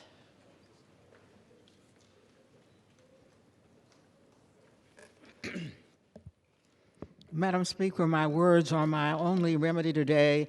In spite of the upcoming D.C. statehood vote, we expect to be successful. The people of the District of Columbia have no vote on impeachment or on any other matter on this floor now. I spoke on this floor on the impeachment of President Clinton 20 years ago. Unlike the Clinton impeachment on perjury concerning an affair with an intern, Trump's impeachment turns on sabotage of national security to get himself reelected. Clinton repented. Trump insists that he did nothing wrong. That's a promise to continue his long pattern of abuse of power and obstruction of Congress. Impeachment is our only recourse. I yield back. Gentlelady yields back. Gentleman from Georgia. Thank you, Madam Speaker. At this time, I yield 2 minutes to the gentleman from Colorado, member of the Judiciary Committee, Mr. Buck. Gentleman's recognized for 2 minutes. Thank you, Madam Speaker. I thank the gentleman from Georgia. Today, Democrats lower the bar for impeachment. Under the standard, a president can be impeached in the absence of a crime, without due process, and for asserting a legally, constitutionally recognized privilege. History shows Democrat presidents have abused power to undermine democracy and win elections, and yet they have not been impeached. President Franklin Roosevelt used the IRS to target his political opponents. His son later admitted FDR used, quote, the IRS as a weapon of political retribution. President John F. Kennedy used the FBI to wiretap and monitor political opponents, including congressional staff. He deported one of his mistresses to avoid scandal. President Lyndon Johnson spied on Goldwater's campaign, signing off on wiretapping his opponent and Goldwater's airplane and using a CIA spy to obtain advanced copies of Goldwater's strategies and speeches. President Barack Obama refused to provide documents to Congress related to Fast and Furious. His unconstitutional recess appointments were unanimously struck down by the Supreme Court. He used national security agencies to lie to the American people about Benghazi to win the 2012 election. He spied on reporters. Finally, it was the Obama administration that committed 17 serious violations before the FISA court to spy on Trump campaign associates. Despite these clear abuses of power by FDR, JFK, LBJ, and Obama, Republicans did not impeach. Why? Because the framers did not want a low bar for impeachment. They wanted Congress and the President to work out their differences. When I asked Professor Turley in a Judiciary Committee hearing if any president could avoid impeachment with this low standard, he said no. I yield back. Gentleman from New York. Madam Speaker, I would remind the gentleman that President Obama provided thousands of pages of information to congressional requests that Attorney General Holder and others testified, unlike now. I now yield 1 minute to the gentlelady from Illinois, Ms. Kelly. Gentlelady is recognized for 1 minute. Madam Speaker, today is a solemn day in America, a day that none of us hoped for when we came to Congress. But the events of today are something that each of us swore that we were prepared to execute in defense of the Constitution of the United States against all enemies, foreign and domestic.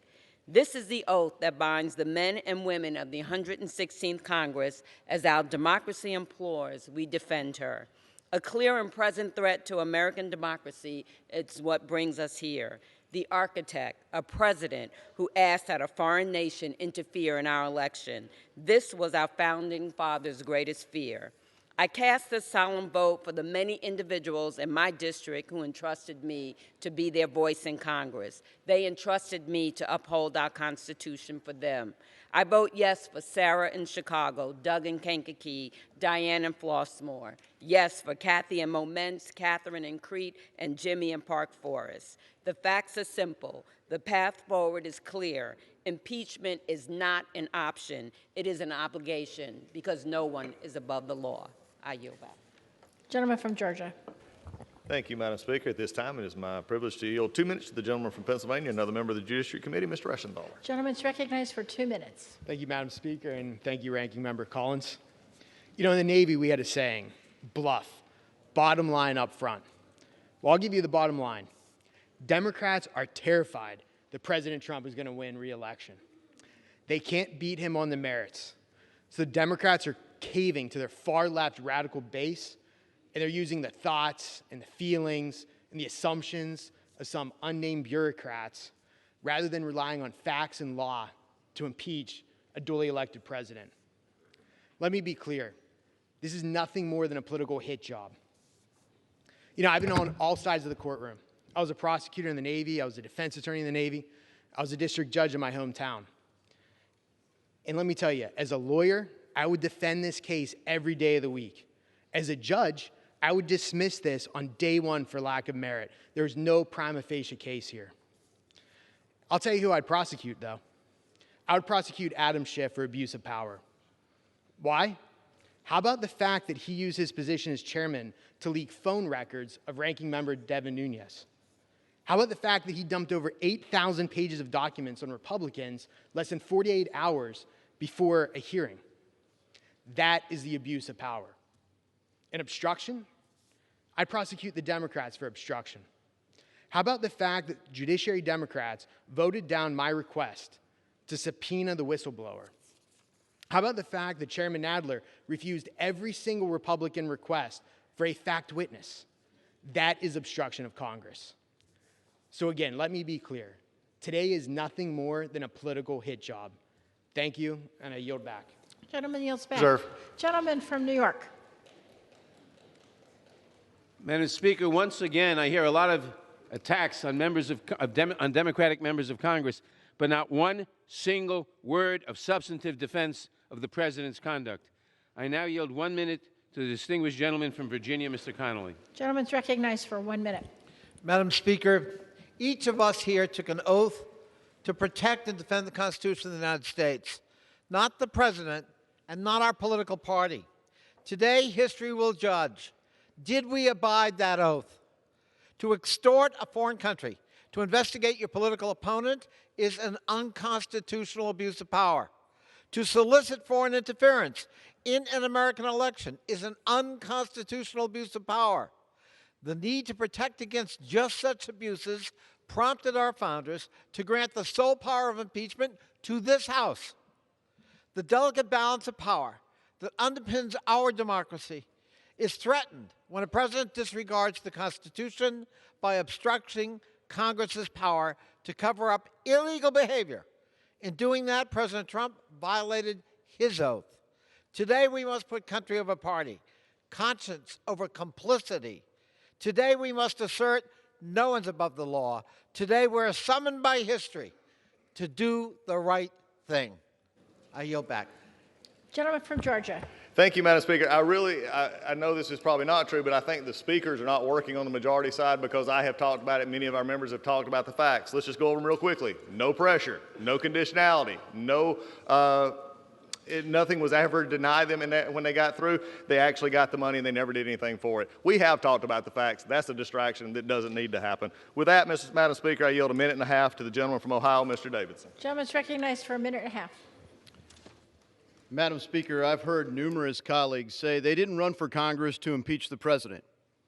Well, maybe not originally, but unfortunately from the moment proceedings began, after the 4th vote to launch an impeachment inquiry, today's vote was inevitable. Many of them campaigned on it. I love this country with a soldier's passion. I came here to defend freedom, not to deny due process to anyone. I came here to solve problems and change the broken status quo, not to distract or disrupt those like President Donald Trump who deliver on promises to put America back on the path of peace and prosperity that has made and kept our country free. For months now, Americans have heard speculation about the president's motives in Ukraine. Despite months of effort, dozens of hearings, and countless documents, Americans have not seen proof that the president committed a high crime or a misdemeanor. We have a republic if we can keep it. This is disgraceful, dishonest process. It's a discredit to this body and to our nation. I urge the House to drop these divisive articles of impeachment and get to work for the American people. I yield. Gentleman yields back. Gentleman from New York. Madam Speaker, how much time, would you tell me how much time both sides have left, please? Gentleman from New York has 2 hours and 2 minutes. Gentleman from Georgia has 2 hours and 3 minutes.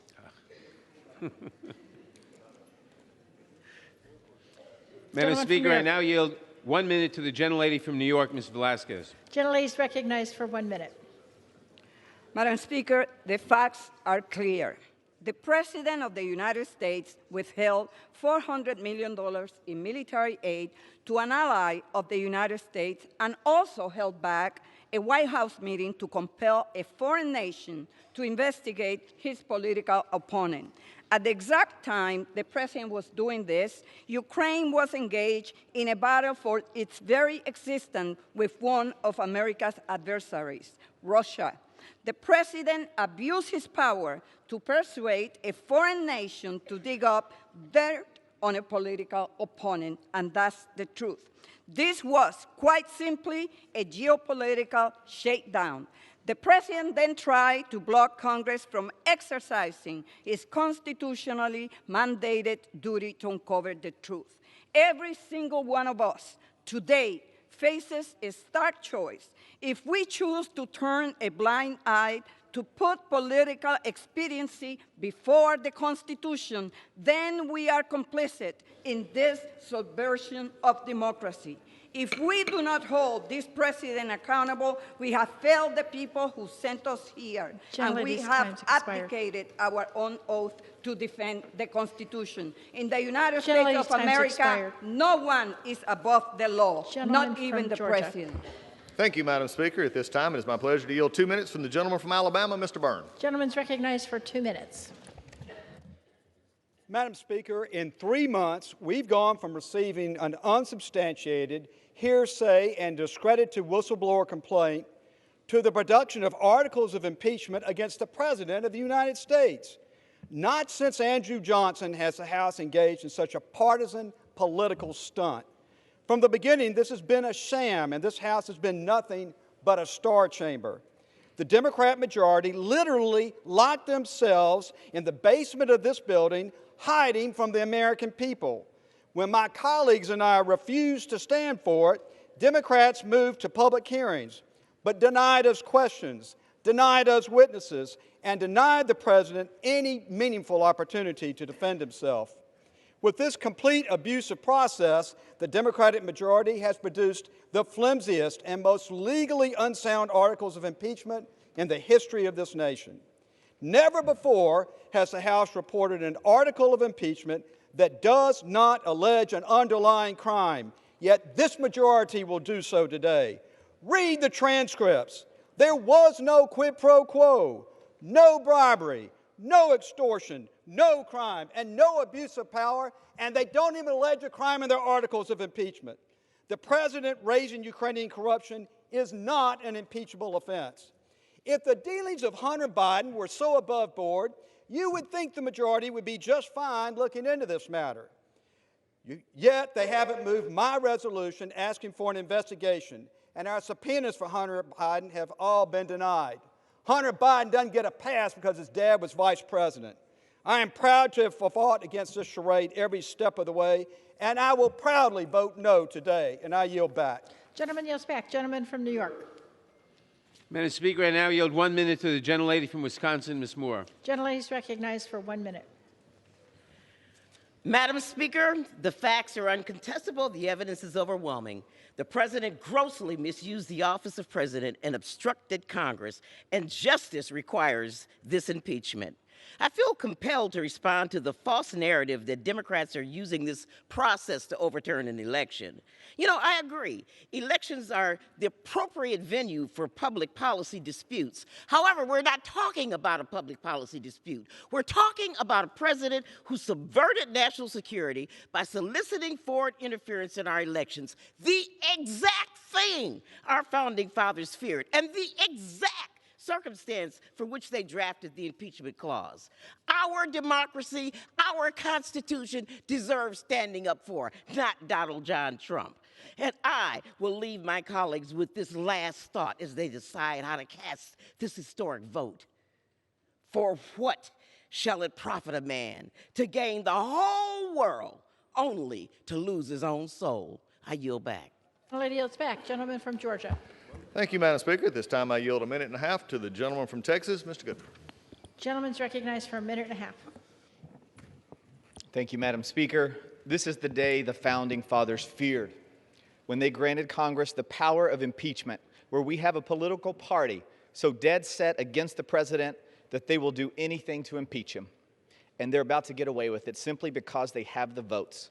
But that's not how this process is supposed to work.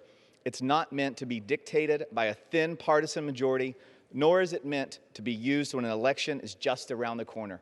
And no one understands that better than our Speaker, who I have great respect for, and I agree with the comments she made on March the 6th of just this year. Impeachment is so divisive to the country that unless there's something so compelling and overwhelming and bipartisan, I don't think we should go down that path because it divides the nation. And that's exactly what's happened. And when we walk out of here tonight, we all know how this result's going to go. The Democrats are voting for this. Not one Republican is breaking. This is not bipartisan. The American people are disgusted with the United States House of Representatives, and we bring shame upon this body today by moving forward this impeachment. I yield back. Gentleman yields back. Gentleman from New York. Madam Speaker, I now yield 1 minute to the gentleman from California, Mr. Lowenthal. Gentleman's recognized for 1 minute. Thank you, Madam Speaker. The facts in this case are as simple as they are tragic. Witness after witness attested to these facts. No one has credibly refuted them. President Trump tried to coerce Ukraine to interfere in the 2020 elections. He used the power of his office for personal political gain. By withholding aid to Ukraine, the president has endangered our ally Ukraine and undermined our own national security. And when he got caught, the president attempted to cover up the crime and shut down any investigation by obstructing Congress. We have overwhelming evidence that this president poses an urgent threat to our elections, to our national security, and to the rule of law. Congress must vote to impeach him to protect our constitutional republic. There is no alternative. Thank you, and I yield back. Gentleman from Georgia. Thank you, Madam Speaker. The only urgent threat to this body is the clock in the calendar and the desire to impeach the president before we go home for Christmas. With that, a minute and a half to the gentleman from Tennessee, Mr. Rowe. Gentleman's recognized for a minute and a half. Thank you, Madam Speaker. Today's a sad day in the People's House. Since Donald Trump was elected in 2016, Democrats have been on a crusade to stop him by any means. I believe the American people are the fairest people on this earth. They believe that everyone should be treated equally under the law, no matter what your station you occupy in life. Rich, poor, president, factory worker, fair. This process has been anything but fair. For 2 years, we've been told that then-candidate Donald Trump colluded with Russians to interfere with our elections. 2 years, millions of dollars spent on the Mueller investigation. No collusion. You'd think after being that wrong, Democrats would finally decide to work on the problems that the American people sent us here to do. You'd be wrong again. Then we were told that the president withheld money to the Ukrainians in a quid pro quo. No, a bribery, no, abuse of power. I guess whatever polls best, to gather information on a political rival, potential rival. Well, here are some facts about what happened. Fact number one, The transcript of July 25th phone conversation at President release shows no pressure. Fact number 2, President Zelensky did not know the money was withheld. Fact number 3, no investigation occurred or was announced. Fact number 4, the money was released September 11th, 2019. Facts are stubborn things. One member on the other side of the aisle said, quotes, "I'm concerned that if we don't impeach this president, he will get reelected," end quotes. That, Madam Speaker, says it all. I yield back. Gentleman yields back. Gentleman from New York. Madam Speaker, I now yield 1 minute to the gentlelady from Oregon, Ms. Bonamici. Gentlelady is recognized for 1 minute. Thank you, Madam Speaker. I take seriously my oath to uphold and defend the Constitution, and I do not take today's proceedings lightly. The Founding Fathers included the impeachment process in the Constitution to uphold our values and to maintain the checks and balances that are essential to separation of powers and to democracy. They knew way back in 1787 that a president could abuse the power of the office. In fact, they adopted the phrase high crimes and misdemeanors from a phrase that had been used in the English Parliament since 1386, intended to cover situations where an official abused his power and included in disobeying an order from the Parliament. Donald Trump has abused the power of his office by inviting a foreign government to interfere in the U.S. election. And he did this not to help the United States, but to benefit himself. That's wrong, and it's an impeachable offense. And then when Congress exercised our constitutional duty to investigate these wrongdoings, he obstructed the investigation every step of the way. That is also wrong, and it's also an impeachable offense. In our country, no one is above the law. That includes the President of the United States. And I yield back the balance of my time. Gentleman from Georgia. Thank you, Madam Speaker. At this point, I yield 1.5 minutes to the gentleman from Pennsylvania, Mr. Kelly. Gentleman's recognized for 1.5 minutes. I thank the gentleman. You know, December is such a great month, and there's so many great dates in December, and we talk about the wonderful things that have happened in Decembers of the past. There's also, in addition to Christmas being something we celebrate, the Boston Tea Party took place in December, but also on December 7th, 1941, a horrific act happened in the United States, and it's one that President Roosevelt said, this is a date that will live in infamy. Today, December the 18th, 2019, is another date that will live in infamy.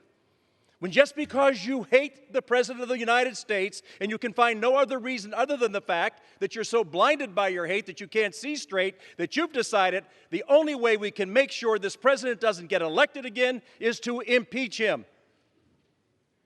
On the floor of the People's House, the bastion of democracy and liberty in the whole world, we have decided that political power is far more important than principle. I would urge all members of the House to vote no on impeachment and to look their voters in the eye and remember, listen, let me tell you, the voters will remember next November what you're doing this December. This is a terrible time. This is a date that will live in infamy. Thank you, Mr. Speaker, and I yield back. Gentlemen, the members are reminded to address their remarks to the chair. Gentleman from New York. Madam Speaker, I now yield 1 minute to the gentlelady from Florida, Ms. Frankel. Gentlelady is recognized for 1 minute.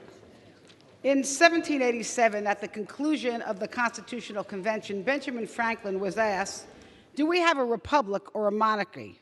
He responded, "A republic if you keep it." Madam Speaker, a republic is a form of government in which the country is considered a public matter, not the private concern or property of the rulers. In a republic, no person is above the law. In a republic, the president may not abuse his power by withholding critical foreign assistance for his own personal political gain, nor may he stop witnesses from talking. I did not come to Congress to impeach a president, but I did take an oath to keep the republic. For our children and our grandchildren, we should do nothing less. One day, I will tell my grandson that I stood up for our democracy. I will vote yes to impeach the president. And I yield back. Gentlelady yields back. Gentleman from Georgia. Thank you, Madam Speaker. At this time, I yield 1 minute 40 seconds to the gentleman from Wisconsin, Mr. Grothman. Gentleman is recognized for 1 minute and 40 seconds. Thank you. I'd like to address why we're here. We're certainly not here because of a misquoted phone call in July of 2019. The Washington Post ran an article headlined, "The campaign to impeach President Trump has begun the day he was sworn in." The gentleman from Maryland who spoke earlier today called for impeachment 2 days before President Trump was before I was sworn in. The gentleman from Texas was introducing impeachment resolutions 2 years ago and said President Trump should be impeached so he can't get reelected. This impeachment is not about anything that happened on a phone call. This impeachment is about what President Trump has done. The people in this country who are let in, who are inadmissible or apprehended and don't have legal authority, fell from 100,000 people in May to under 5,000 people in November, and you hate him for it. Ben Carson thinks that low-income housing should be used by American citizens and not people who are here illegally, and you hate him for it. President Trump doesn't want people coming here and going on welfare, and you hate him for it. President Trump wants able-bodied people on food stamps to try to work, and he's hated for it. President Trump renegotiated that rip-off trade agreement with Mexico and Canada, and that was let in place by President Bush and President Obama, and you hate him for it. President Trump sides with law enforcement instead of criminals, and murders dropped 1,000 people last year, and you hate him for siding with the police. President Trump lets Christian adoption agencies choose who they want to be parents, and you don't like him for that. President Trump won't let foreign aid go to agencies that perform abortions. You hate him for that.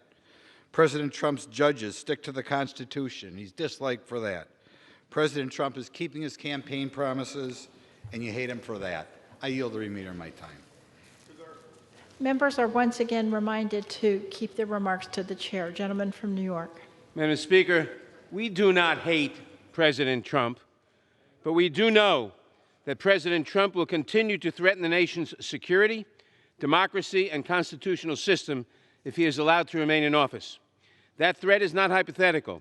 President Trump has persisted during this impeachment inquiry in soliciting foreign powers to investigate his political opponent. The president steadfastly insists that he did nothing wrong and is free to do it all again. That threatens our next election, as well as our constitutional democracy. I now yield 1 minute to the gentleman from California, Mr. McNerney. Gentleman's recognized for 1 minute. Madam Speaker, the House of Representatives, the People's House, is vested by the Constitution with the power of impeachment to balance the power of the presidency. Without this essential duty, the president could exploit his sacred office without any regard for the law. On January 3rd, 2019, every member of the House swore an oath to defend the Constitution, and this week we're being asked to do just that.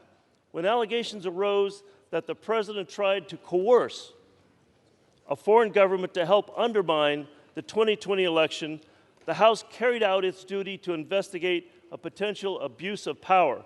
But the president refused to cooperate and forbade his administration from doing so, obstructing Congress from carrying out our sworn responsibility. If these actions bear no consequence, future presidents may act without constraint, and American democracy will be at an end. Therefore, compelled by my sworn duty to defend the Constitution, I will vote to impeach this president. I yield back. Gentleman from Georgia. Thank you, Madam Speaker. At this time, I yield to my friend from Florida 1.5 minutes. Gentleman's recognized for 1.5 minutes. Thank you, Madam Speaker. I'd like to address my colleagues on the other side of the aisle and reiterate President Washington's warning to the Republic 223 years ago. The Constitution rightly sets a high bar for impeachment, but the integrity of the process also depends on the ability of the legislators to vote their minds independent of party politics. Removing a president is too important, and lawmakers are given too much latitude to define high crimes and misdemeanors for it to be any other way. Otherwise, excessively partisan politicians could overturn an election simply because the president is a member of the opposite and opposing party. It is in regard to this impeachment process that George Washington forewarned us as a nation at this moment in history.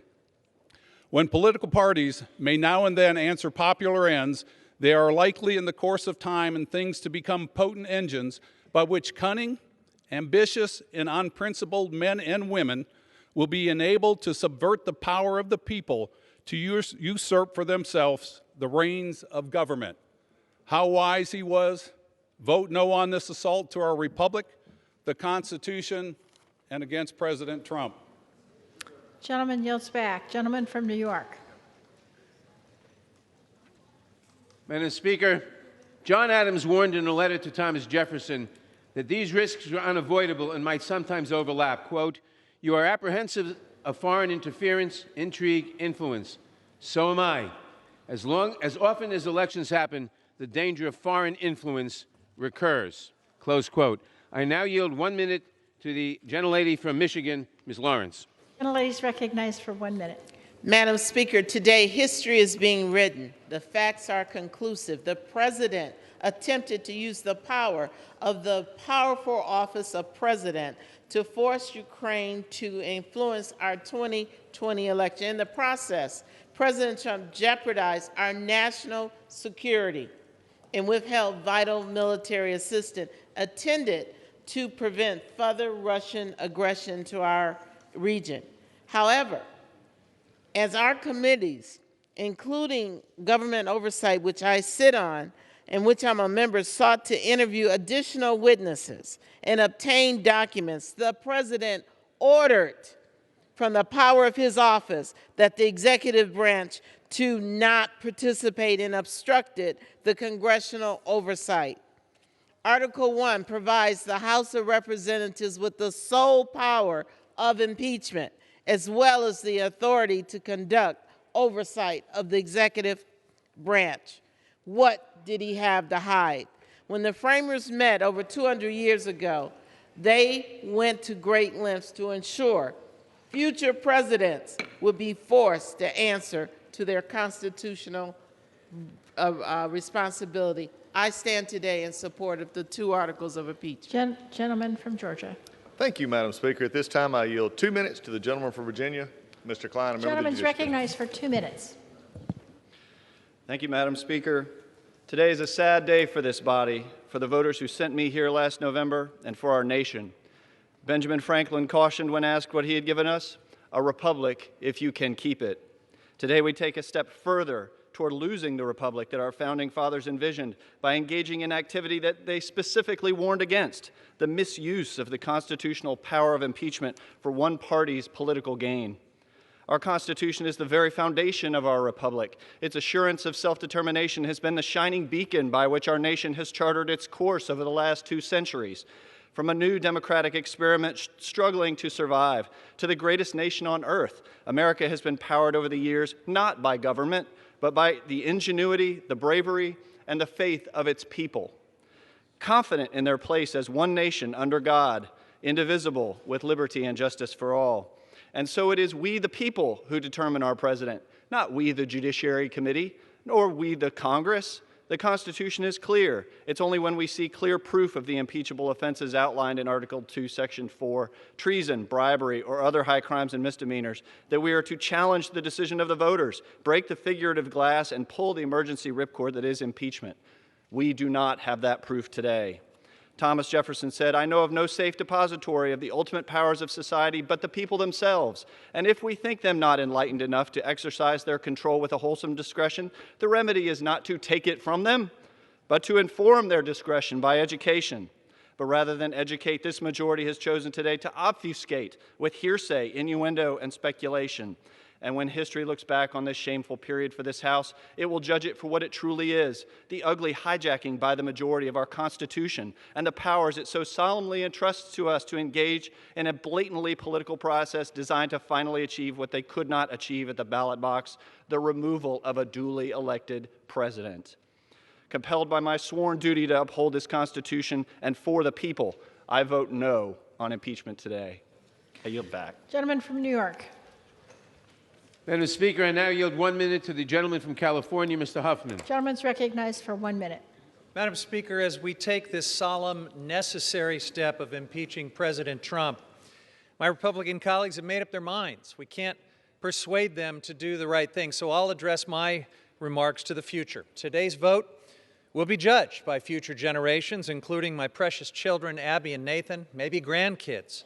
Historians will study what members of this Congress did when our democracy was tested like never before by a president who put personal interests above country, who compromised national security to cheat his way to re-election, and when caught, not only lied and refused to admit wrongdoing, but flouted Congress's authority. He even called the constitutional impeachment mechanism unconstitutional. Historians will marvel how some members of Congress continued to stand by this man, how they put blind partisan loyalty or fear of Donald Trump above their duty to defend the Constitution, how they made absurd partisan arguments and tried to obstruct these proceedings, and how instead of pushing back when their party fell under the dark spell of authoritarianism, they embraced it as if the Constitution, the rule of law, and our oath of office mean nothing. So, Madam Speaker, for our future generations, our children, the judgment of history, let me be clear. I stand with our Constitution, with the rule of law, and our democracy.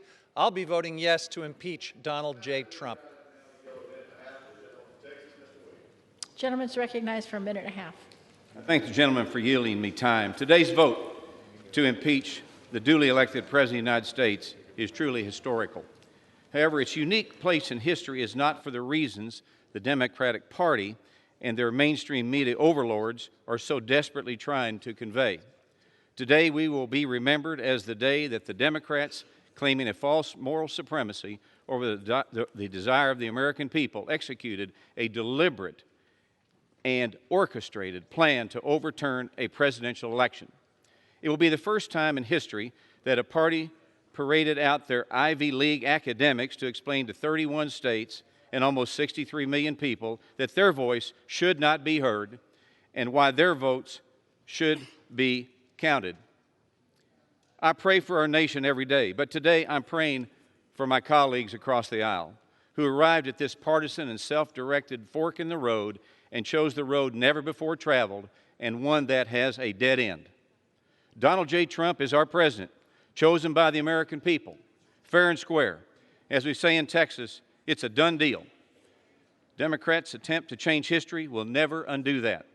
May God bless the greatest country in the world, the United States of America. I yield back my time. Gentleman yields back. Gentleman Reserve. from New York. Madam Speaker, I would remind the gentleman that the impeachment clause was placed in the Constitution to protect the American people and our form of government against a president who would subvert our constitutional liberties in between elections. I now yield 1 minute to the distinguished gentleman from Texas, Mr. Green. Gentleman's recognized for 1 minute. And still I rise, Madam Speaker. I rise because I love my country. And Madam Speaker, shall any man be beyond justice? This is the question posed in 1787 by George Mason at the Constitutional Convention. Shall any man be beyond justice? Madam Speaker, if this president is allowed to thwart the efforts of Congress with a legitimate impeachment inquiry, the president will not only be above the law, he will be beyond justice. We cannot allow any person to be beyond justice in this country. In the name of democracy, on behalf of the Republic, and for the sake of the many who are suffering, I will vote to impeach, and I encourage my colleagues to do so as well. No one is beyond justice in this country. I yield back the balance of my time. Gentleman from Georgia. Thank you, Madam Speaker, and I'd also remind my chairman that the impeachment was not to be used in the between election cycles to defeat a sitting president who you think will be reelected. With that, I yield 1 minute to the gentleman from Florida, Mr. Buchanan. Gentleman's recognized for 1 minute.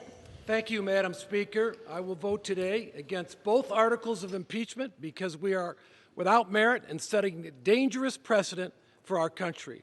This political vendetta is an abuse of the impeachment process and would subvert the votes of 63 million Americans. Just because the president's opponents are afraid that he'll win re-election is no excuse for weaponizing impeachment. No president in history has ever been impeached 10 months before an election. Elections are the heart of our democracy. Our founding fathers devised a simple way to remove a president if you disagree with him. It's called an election, and we have one coming up in less than a year. Let's let the people decide this next November, and I yield back. Gentleman yields back. Gentleman from New York. Madam Speaker, I now yield 1 minute to the gentlelady from Michigan, Ms. Tlaib. Gentlelady's recognized for 1 minute. Thank you. I rise today in support of impeachment. I learn so much every single day from my residents at home. Their common sense and understanding of what is right and wrong is centered on why they oppose any person using the most powerful position in the world for personal gain.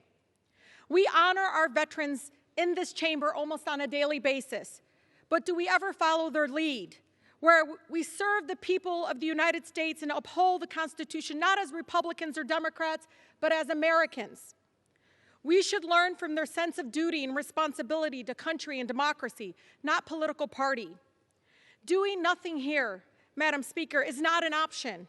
Looking away from these crimes against our country is not an option. This is about protecting the future of our nation and our democracy from corruption, abuse of power, criminal cover-ups, and bribery. And this, Madam Speaker, this vote is also for my sons and the future of so many generations. So I urge my colleagues to please vote yes on these articles of impeachment. With that, Madam Speaker, I yield. Gentleman from Georgia. Thank you, Madam Speaker. At this time, I yield a minute and a half to the gentleman from Pennsylvania, Mr. Joyce. Gentleman's recognized for a minute and a half. Madam Speaker, I rise today on this dark day in the United States House of Representatives to voice my opposition to the shameful impeachment process that has occurred in the People's House. Some of my colleagues on the other side of the aisle do not like President Trump. We know this because they proudly boasted about their intention to impeach our president before he was even sworn into office. Out of disdain for the president and for those of us who elected him, the House of Representatives is considering 2 articles of impeachment that are so very weak that they even fail to include specific crimes. The people that I represent in South Central and Southwestern Pennsylvania know the truth. The American people know the truth. This impeachment circus has never been about the facts.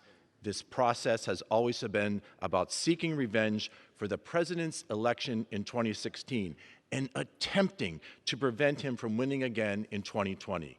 Madam Speaker, I wholeheartedly oppose this partisan and shameful effort to impeach our democratically and duly elected president. For the sake of our nation, I urge my colleagues to join with me and vote no on the articles of impeachment. Thank you. I yield back. Gentleman yields back. Gentleman from New York. Madam Speaker, all we keep hearing from the other side are attacks on the process and questions of our motives. We do not hear because we cannot hear, because they cannot articulate a real defense of the president's actions. I now yield 1 minute to the gentlelady from Massachusetts, Ms. Presley. 1 minute. Madam Speaker, I rise today to protect our democracy. Today, we take a stand against corruption and abuses of power. What we are doing here today is not only patriotic, it is uniquely American. America is a story of ordinary people confronting abuses of power with a steadfast pursuit of justice. Throughout our history, the oppressed have been relegated to the margins by the powerful, and each time we have fought back, deliberate in our approach, clear-eyed. Each generation has fought for the preservation of our democracy, and that is what brings us to the House floor today, efficient and effective in the pursuit of our truth. Congress has done its due diligence. Today we send a clear message. We will not tolerate abuses of power from the President of the United States of America. The future of this nation rests in our hands. It is with a heavy heart but a resolved one, and because I believe our democracy is worth fighting for, I will vote to impeach Donald J. Trump, and I urge my colleagues to do the same. It's back. Gentleman from Georgia. Thank you, Madam Speaker. And, again, and my chairman, again, I think hears us. He just doesn't want acknowledgement. When you have nothing but a process that it was completely amok, you talk about the process, but you also, I've already debunked the facts many times. Let's do it one more time. No pressure by either Mr. Trump or Mr. Zelensky. In fact, what really just horrifies me is the continuation to say that Mr. Zelensky, who is the supposed victim here, had said many times there was no pressure. He is the majority Democrats are calling him a liar or weakening him in his own country. That's deplorable. There's no conditionality in the transcript or conditionality after that. 5 meetings prove that. All high-level meetings, no conditionality. 2 of those meetings were after the Ukrainians actually knew of the possibility of their aid being held. They've not ever addressed the 4 truths and the 5 facts. Also, after there was nothing done to get the money, guess what? They got the money. That's the facts. That's what they don't want to deal with. That's where we're at today. So let's continue to see how the sham was perpetrated. That's what many of our members are talking about. With that, I yield a minute and a half from the gentleman from Michigan, Mr. Bergman. Gentleman's recognized for a minute and a half. Thank you, Madam Speaker. I rise today in opposition to the articles of impeachment against President Trump. I believe all American people need to be looked in the eye by all their representatives. Today is the culmination of the Democrats' 3-year-long quest to delegitimize the president. This has been in the works since November 2016 and was all but promised when the Democrats took the majority. This sham process began without a formal vote in the House and was continued over these past several months, willfully trampling on decades of bipartisan precedent. No due process, closed-door depositions, even though nothing in this investigation was classified, and leaking only details that fit their narrative. If this isn't partisan politics, I don't know what is. Holding our elected officials accountable is a job I take extremely seriously. But the impeachment votes today represent the worst of Washington, D.C. Yet another reason my constituents are so disillusioned with the process and disappointed by the 116th Congress. Michigan's 1st District sent me to Washington to get things done, to get the government off their backs, and to help rural Michiganders and other people around the country keep more of their hard-earned currency, not to impeach our duly elected president. With that, I urge my colleagues to vote against the articles of impeachment. I yield back. Gentleman yields back. Gentleman from New York. Madam Speaker, I now yield 1 minute to the gentlelady from California, Ms. Barragan. Gentlelady is recognized for 1 minute. Madam Speaker, it is with a solemn sense of duty that I rise today in support of impeachment. As this chamber debates 2 articles of impeachment against the President for his abuse of power and obstruction of Congress, I want history to know that I stood up to say that I stand for the Constitution and our democracy. When my immigrant mom became a United States citizen, she took an oath and allegiance to our country and Constitution. When I stood on this floor as a new member of Congress, I took an oath to uphold and defend our Constitution. The President abused his power when he used his official office and power to ask a foreign government to interfere in our elections. When he asked a foreign government for a personal favor to dig up dirt on his political opponent so he could cheat. The President got caught, and then he tried to cover it up. Today we say no more. Today we say we will not allow this President to abuse his power and endanger our national security. I stand to say no one is above the law, not even this President. I yield back. Gentleman from Georgia. Thank you, Madam Speaker. I yield a minute and a half to the gentleman from Pennsylvania, Mr. Perry. Gentleman is recognized for a minute and a half. I thank the gentleman. Since before inauguration, the press and members of this Congress have been for impeachment.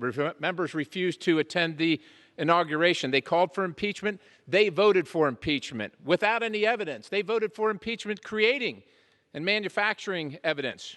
Recall and votes of no confidence are not included in our Constitution for a reason. Our system demands evidence of high crimes and misdemeanors. If such evidence existed, there would be an agreement in this chamber, but there is not. There is not an agreement because there is not evidence. Madison and Hamilton warned us that this might happen, that impeachment would veer toward political factions, and that's exactly what this is. This is bitterly and nakedly partisan. My colleagues on the other side of the aisle have made a mockery of this process and this government.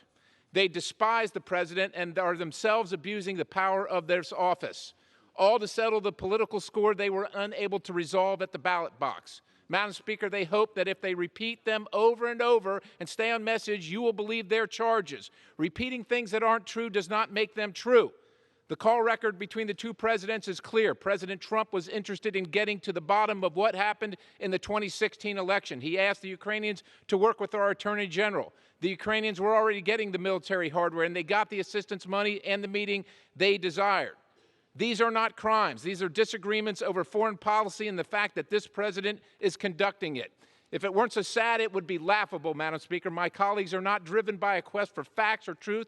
They are driven by their partisan animus and a timetable. These are the reckless and irresponsible act of elitists in the swamp, and they underline the fabric of our republic. I urge a no vote, and I yield. Gentleman from New York. Madam Speaker, I would remind the gentleman that there is, in fact, extensive direct evidence, including the President's own words and actions, which is corroborated and supported by indirect and circumstantial evidence. The record leaves the following key facts indisputable. President Trump's personal lawyer, Rudy Giuliani, pushed Ukraine to investigate Vice President Biden and a debunked conspiracy theory about the 2016 elections. President Trump directed U.S. officials and President Zelensky himself to work with Mr. Giuliani to fulfill his demands. President Trump withheld critical military aid for Ukraine, and President Trump stonewalled Congress investigation to cover up his misconduct. I now yield 1 minute to the gentleman from Illinois, Mr. Caston. Gentleman's recognized for 1 minute. Madam Speaker, this should not be a partisan vote. This is a vote about America. It's a vote about our democracy and our oath to the Constitution.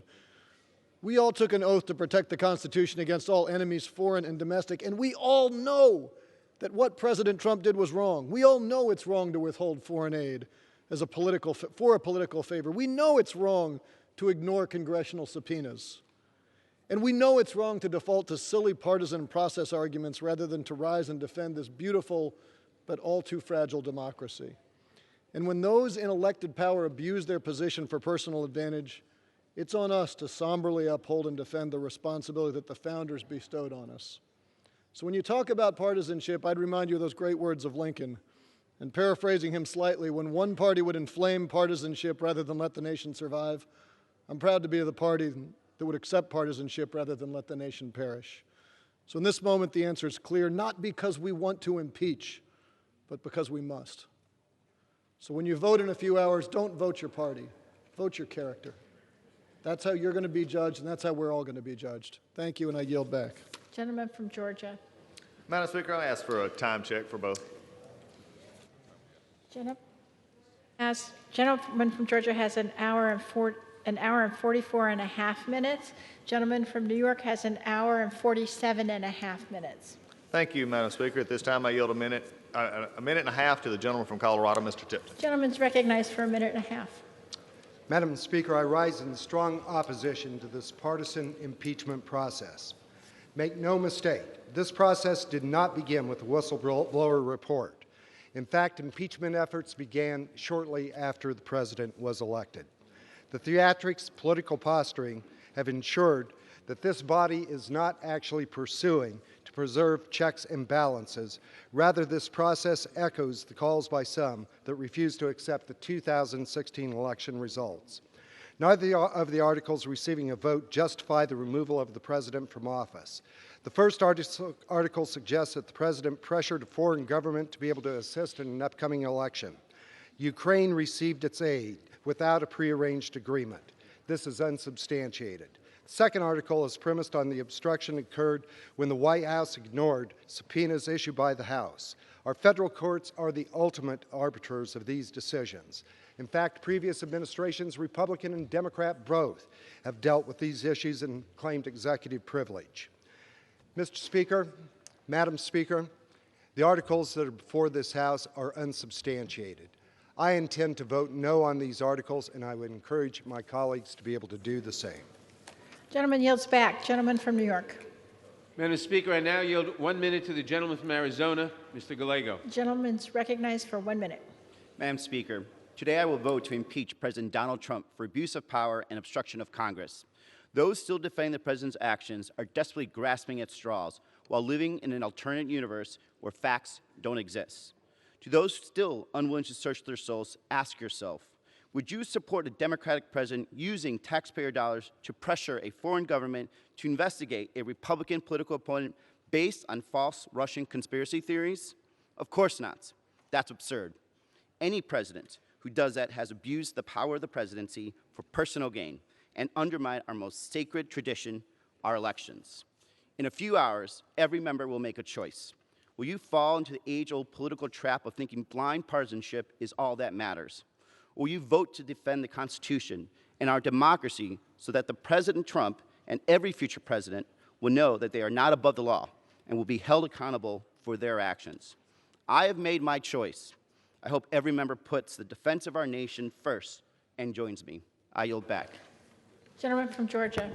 Thank you, Madam Speaker. I need to yield a minute and a half to the gentleman from Nebraska, Mr. Smith. Gentleman's recognized for a minute and a half. Madam Speaker, I rise today to speak out against this attempt to remove the duly elected President of the United States. Impeachment is importantly established in our Constitution. The impeachment of a president has only happened twice in our country's 243-year history. Yet today, for highly political purposes, the House majority is trying to remove President Trump from office based on secondhand indirect accounts. The articles of impeachment we are voting on today offer no evidence of a crime, but instead are purposely broad to fit the majority's narrative. Less than 1 year until the next presidential election, we are being asked to override the choice of the American people. This lopsided and hyper-partisan biased impeachment process has been predetermined as an outcome from the very beginning. This is an unfortunate day in the history of our great country. We must hope this political game does not set a precedent of which to follow in the future. Surely there will be disagreements between a president and Congress for many years to come.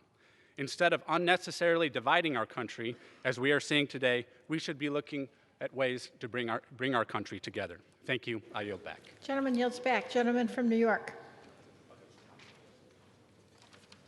Madam Speaker, President Trump's actions are both impeachable and criminal.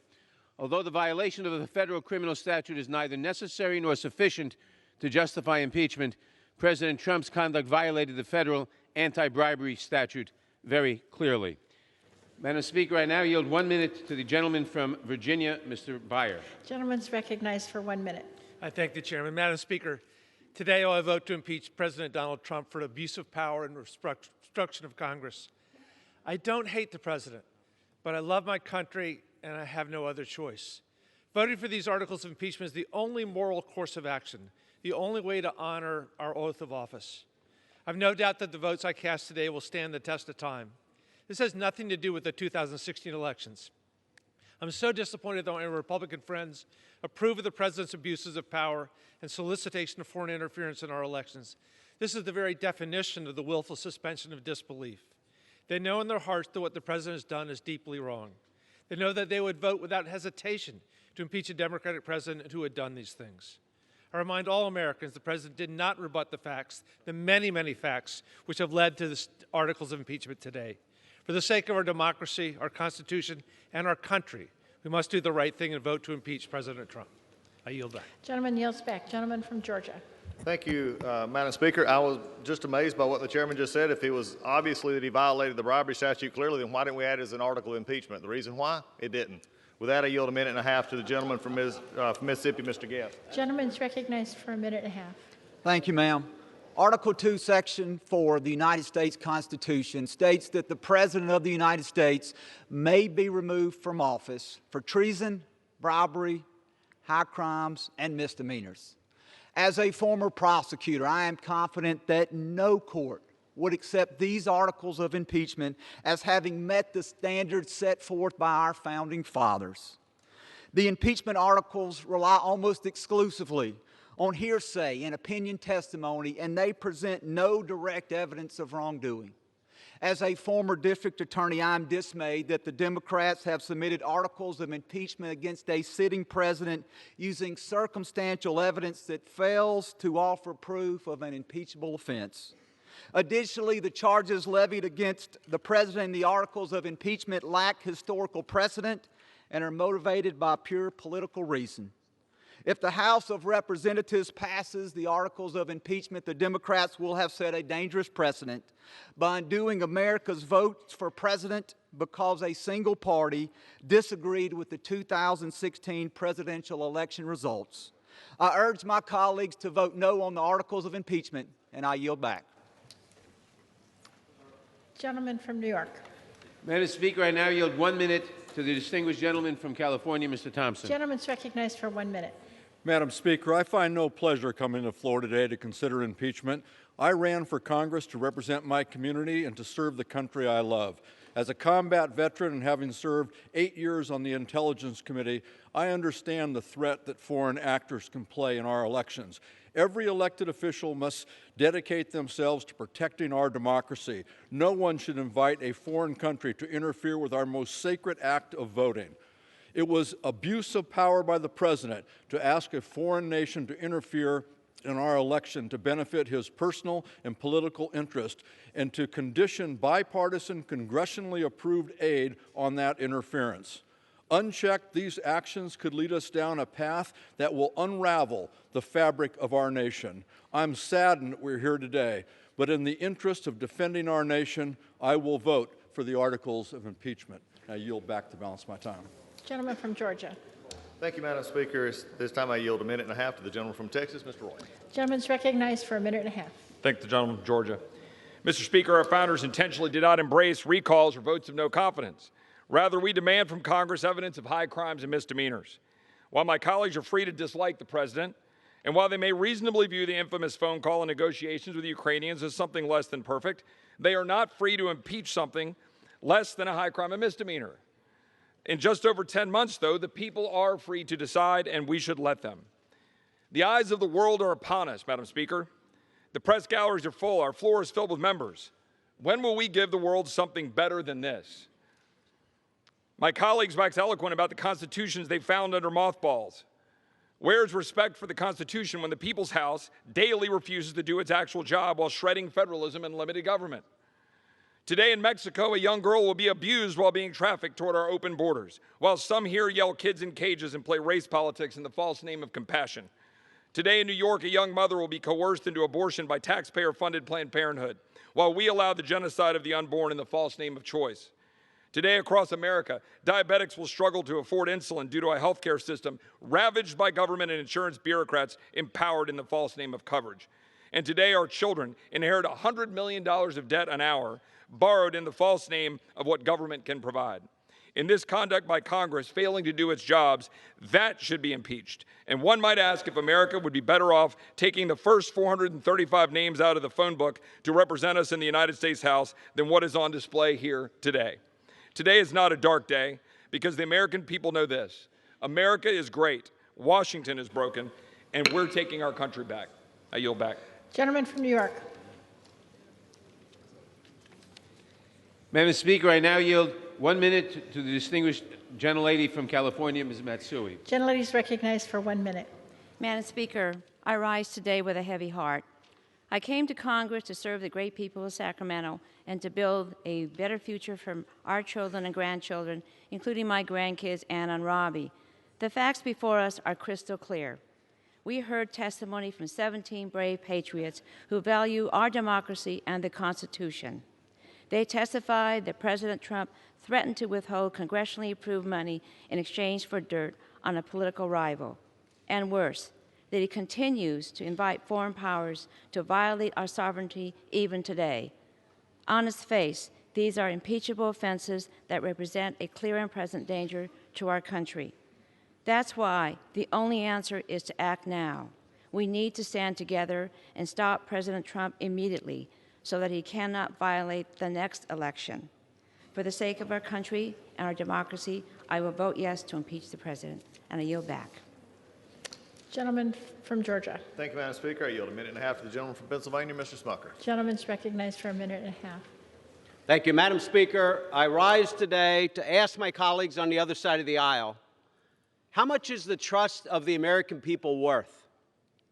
When the American people are dissatisfied with their government, the primary tool that the Constitution gives them to make a change is their vote.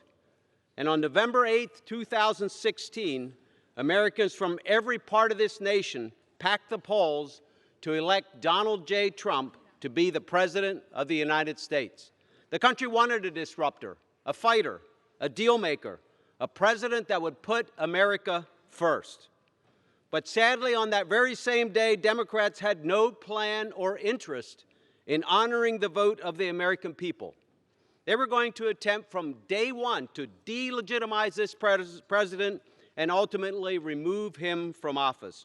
Right after the president was sworn in, the Washington Post wrote, "The campaign to impeach President Trump has begun." Even before he took office, a Politico article headline read, "Could Trump be impeached shortly after he takes office?" So, House Democrats have been planning for this day since January 2017. It's clear that facts have never mattered to the House Democrats. They never planned to work with the president. Instead, they intended only to fulfill their divisive partisan agenda. Again, I ask, how much is the trust of the American people worth? Because after the vote today, for what you think is a short-term partisan gain, you can be sure that the American people will have lost their trust in our institution. They will have lost their trust in Congress. And most importantly, they will have lost trust that their vote counts. Gentleman from New York. Madam Speaker, I now yield 1 minute to the gentleman from California, Mr. Garamendi. Gentleman's recognized for 1 minute.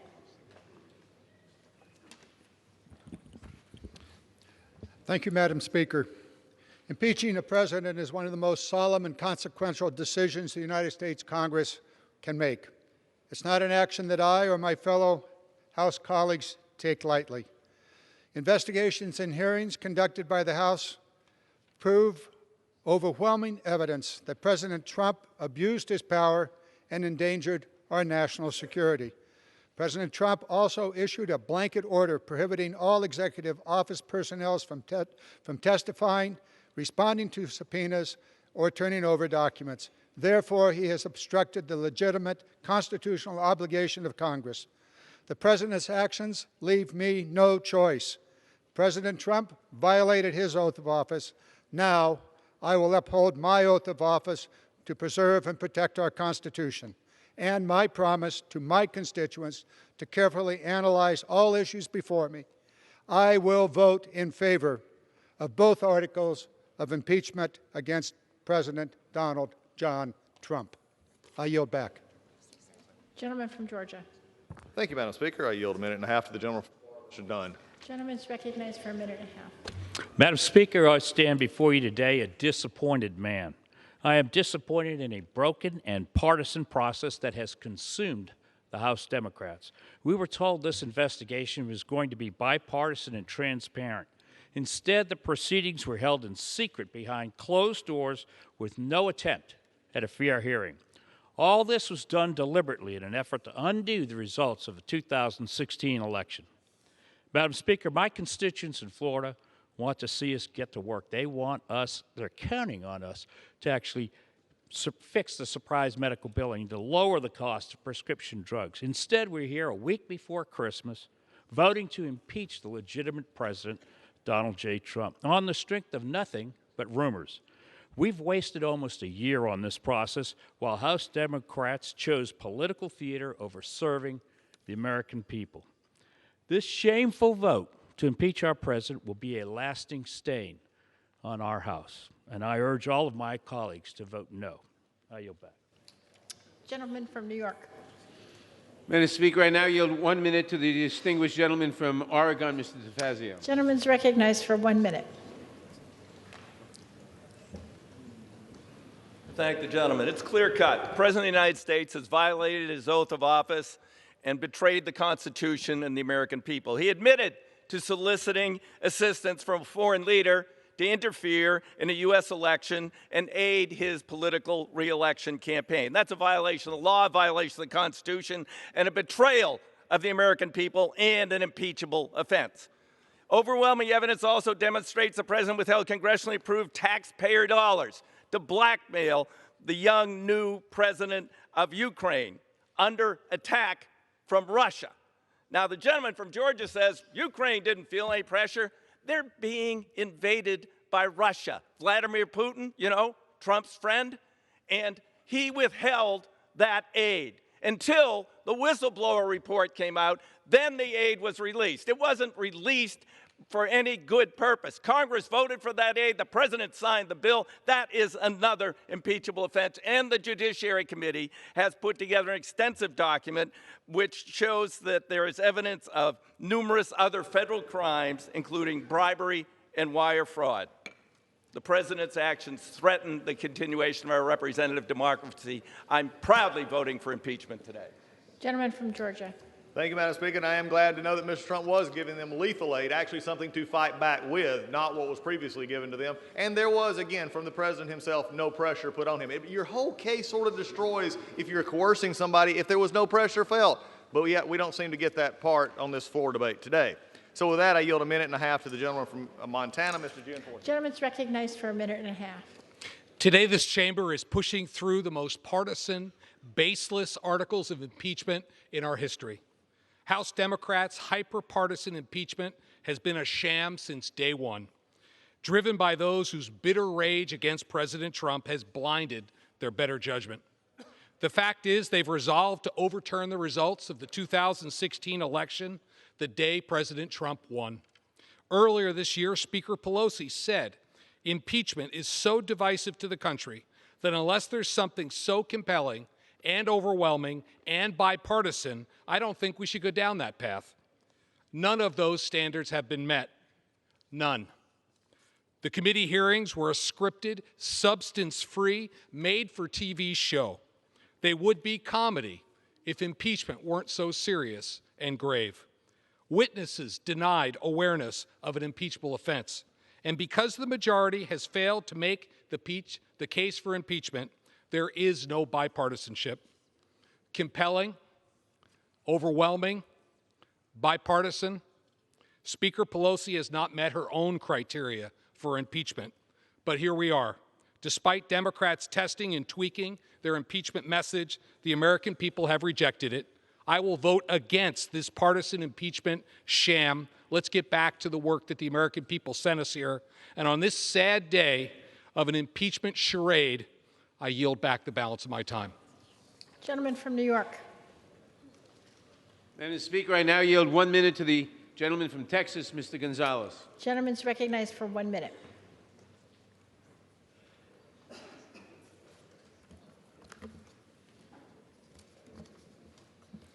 Madam Speaker, I rise on a sad day for America, a sad day for Texas, and a very sad day for the people I represent. I'm not gleeful for today. I came to Congress to lower the cost of prescription drugs, fight for a debt-free education, improve the cost of special needs children, our seniors, and our veterans. I did not come to Congress to impeach a sitting president, but we've been given no choice. He has eroded the foundations of our democracy and used the office of the presidency for personal and political gain. Our founding fathers feared that one day the power of the presidency was stretched beyond its limits. Thus, they enshrined in the Constitution a system of checks and balances. We cannot and will not lower the ethical standards of our presidency. We cannot afford to wither like a cheap flower in bad weather, watching our democracy crumble and rot from within. That is not the America the world knows and loves, and it's certainly not the America we would be proud to have our future generations inherit. And that is why today I must vote to impeach the President of the United States and fulfill my oath to the Constitution, and I yield back. Gentleman from North Dakota. Madam Speaker, I yield 1.5 minutes to my friend from Texas, Mr. Hurd. Gentleman's recognized for 1.5 minutes. Throughout this process, the American people have learned of bungling foreign policy decisions, but we have not heard evidence beyond a reasonable doubt of bribery or extortion. Allegations of these two crimes aren't even mentioned in the articles of impeachment being debated today. But today, we have seen a rushed process divide our country. Today, accusations have been hurled at each other, questioning one another's integrity. Today, a dangerous precedent will be set, impeachment becoming a weaponized political tool. We know how this partisan process will end this evening, but what happens tomorrow? Can this chamber put down our swords and get back to work for the American people? This institution has a fabled history of passing legislation that has not only changed our country, but has inspired the world. This feat has been possible because this experiment we call America has one perpetual goal: make a more perfect union. We can contribute to this history if we recognize the simple fact that way more unites our country than divides us. Tomorrow, can we start focusing on that? Gentleman yields back. Gentleman from New York.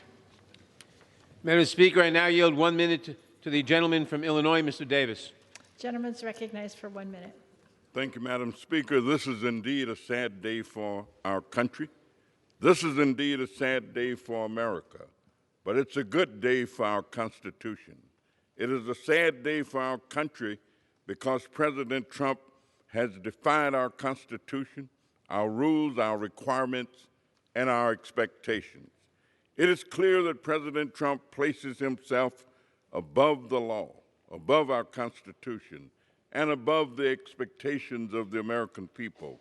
At my last town hall meeting, which was held Saturday, December 15th at Malcolm X College in Chicago, someone asked the question, what is our position on impeachment? Madam Speaker, every person there rose and said, impeach. When I speak for the people of the 7th District of Illinois, and my vote will be impeach, impeach, impeach. And I yield back the balance of my time. Gentleman from North Dakota. Madam Speaker, I yield two minutes to my friend from Texas, Mr. Gohmert. Gentleman's recognized for 2 minutes. Thank you. In 1998, Senator Schumer said, and I quote, that this impeachment will be used as a routine tool to fight political battles. We thought it was a prediction. It was a promise, and now it's playing out. It's exactly what's being done here. And for those that say we don't address the defenses of fact, here you go. The impeachment serves two purposes. Number one, stop the investigation by the U.S. Department of Justice and Ukraine into the corruption of Ukraine interference into the U.S. Election in 2016. You said this was about, this terrible Russia collusion. Then that fell through. It's about emoluments. It's about bribery. It's about extortion. It's changed, but one thing hasn't changed, and that is the intent to impeach this president. It's always been there. But let's be honest.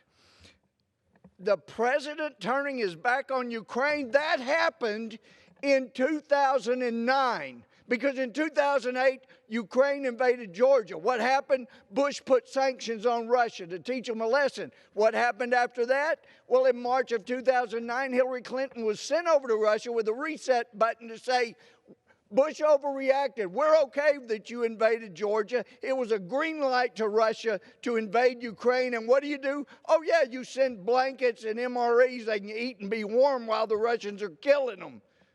That is what the Obama administration did. This is a travesty, and we're in big trouble because Schumer was right. Now it's lowered even farther, the bar. It will be used for political battles, and this country's end is now inside. I hope I don't live to see it. This is an outrage. I yield back. Gentleman from New York. Mr. Speaker, I am deeply concerned that any member of the House would spout Russian propaganda on the floor of the House. I now yield 1 minute to the gentleman from New York, Mr. Higgins. The gentleman from New York is recognized for... The House will come to order. The gentleman from New York is recognized for 1 minute. Thank you. The House will come to order. The House will come to order. The gentleman from New York is recognized for 1 minute. Thank you, Mr. Chairman. Madam Speaker, the United States Constitution is explicit. Bribery is an impeachable offense. Bribery involves the abuse of power, and the President of the United States abused the power of his office by soliciting a bribe of a foreign leader to interfere in an election that he was afraid he could not win honorably, fairly, or freely. You, President of Ukraine, open and announce an investigation of my political rival, and I, President of the United States, will release $391 million in military aid and give you the stature-amplifying White House meeting that you need. This is a this for that, something for something transaction. Soliciting a bribe from a foreign leader is an abuse of power and a federal crime. I yield back. Gentleman yields back. Gentleman from North Dakota. Madam Speaker, I yield 1.5 minutes to the gentleman from Florida, Mr. Bill Rackus. Gentleman's recognized. Thank you, Madam Speaker. I want to thank my Republican colleagues who have toiled honorably in defense of the Constitution and the rule of law under difficult circumstances, Madam Speaker. You know, Madam Speaker, it's a darn shame that we have found ourselves in this position today. Every time I step into this chamber, I'm humbled to be serving in the greatest legislative body in the history of the world. However, it's deeply disappointing that the hyper-partisanship that has gripped this country has made its way into this chamber. I pride myself on being a consensus builder who works across the aisle to get things done for the American people. But when it comes to the matter of impeachment, I have no doubt that the entire process has been politically motivated. There's absolutely no evidence that President Trump committed an impeachable offense, which is why I will vote no. This whole process has been a ploy to circumvent the will of the people by removing a duly elected President of the United States. It is a national disgrace and sets a dangerous precedent. But we are a great nation, and we will survive this indignity. Let's put this ugly chapter behind us, Madam Speaker, and get to work. I yield back. Gentleman yields back. Gentleman from New York. Mr. Speaker, I now yield 1 minute to the gentleman from Mississippi, Mr. Thompson. Gentleman's recognized for 1 minute. Thank you very much, Madam Speaker. Madam Speaker, the question that will be answered today is, will members honor their oath to uphold the Constitution? Democrats are not supporting impeachment based on a policy disagreement or the election results of 2016. No one is above the law. The president must be held accountable. A constitutional process is not a hoax or a witch hunt. President Trump just opposes it. No one is above the law, not even President Donald J. Trump. The president abused his power by pressuring Ukraine to help his reelection campaign. Impeachment is a constitutional remedy for these actions. Trump betrayed his oath, betrayed the Constitution, and undermined the integrity of our elections. Those who are against the impeachment inquiry are willing to turn a blind eye to constitutional violations by the president. As a nation, we have no other alternative. We must protect our Constitution and the United States of America. In his own words, no intelligent person believes what he is saying. The gentleman's time has expired. Gentleman from North Dakota. Madam Speaker, I yield 1.5 minutes to the gentleman from Indiana, Mr. Barry. Gentleman's recognized for 1.5 minutes.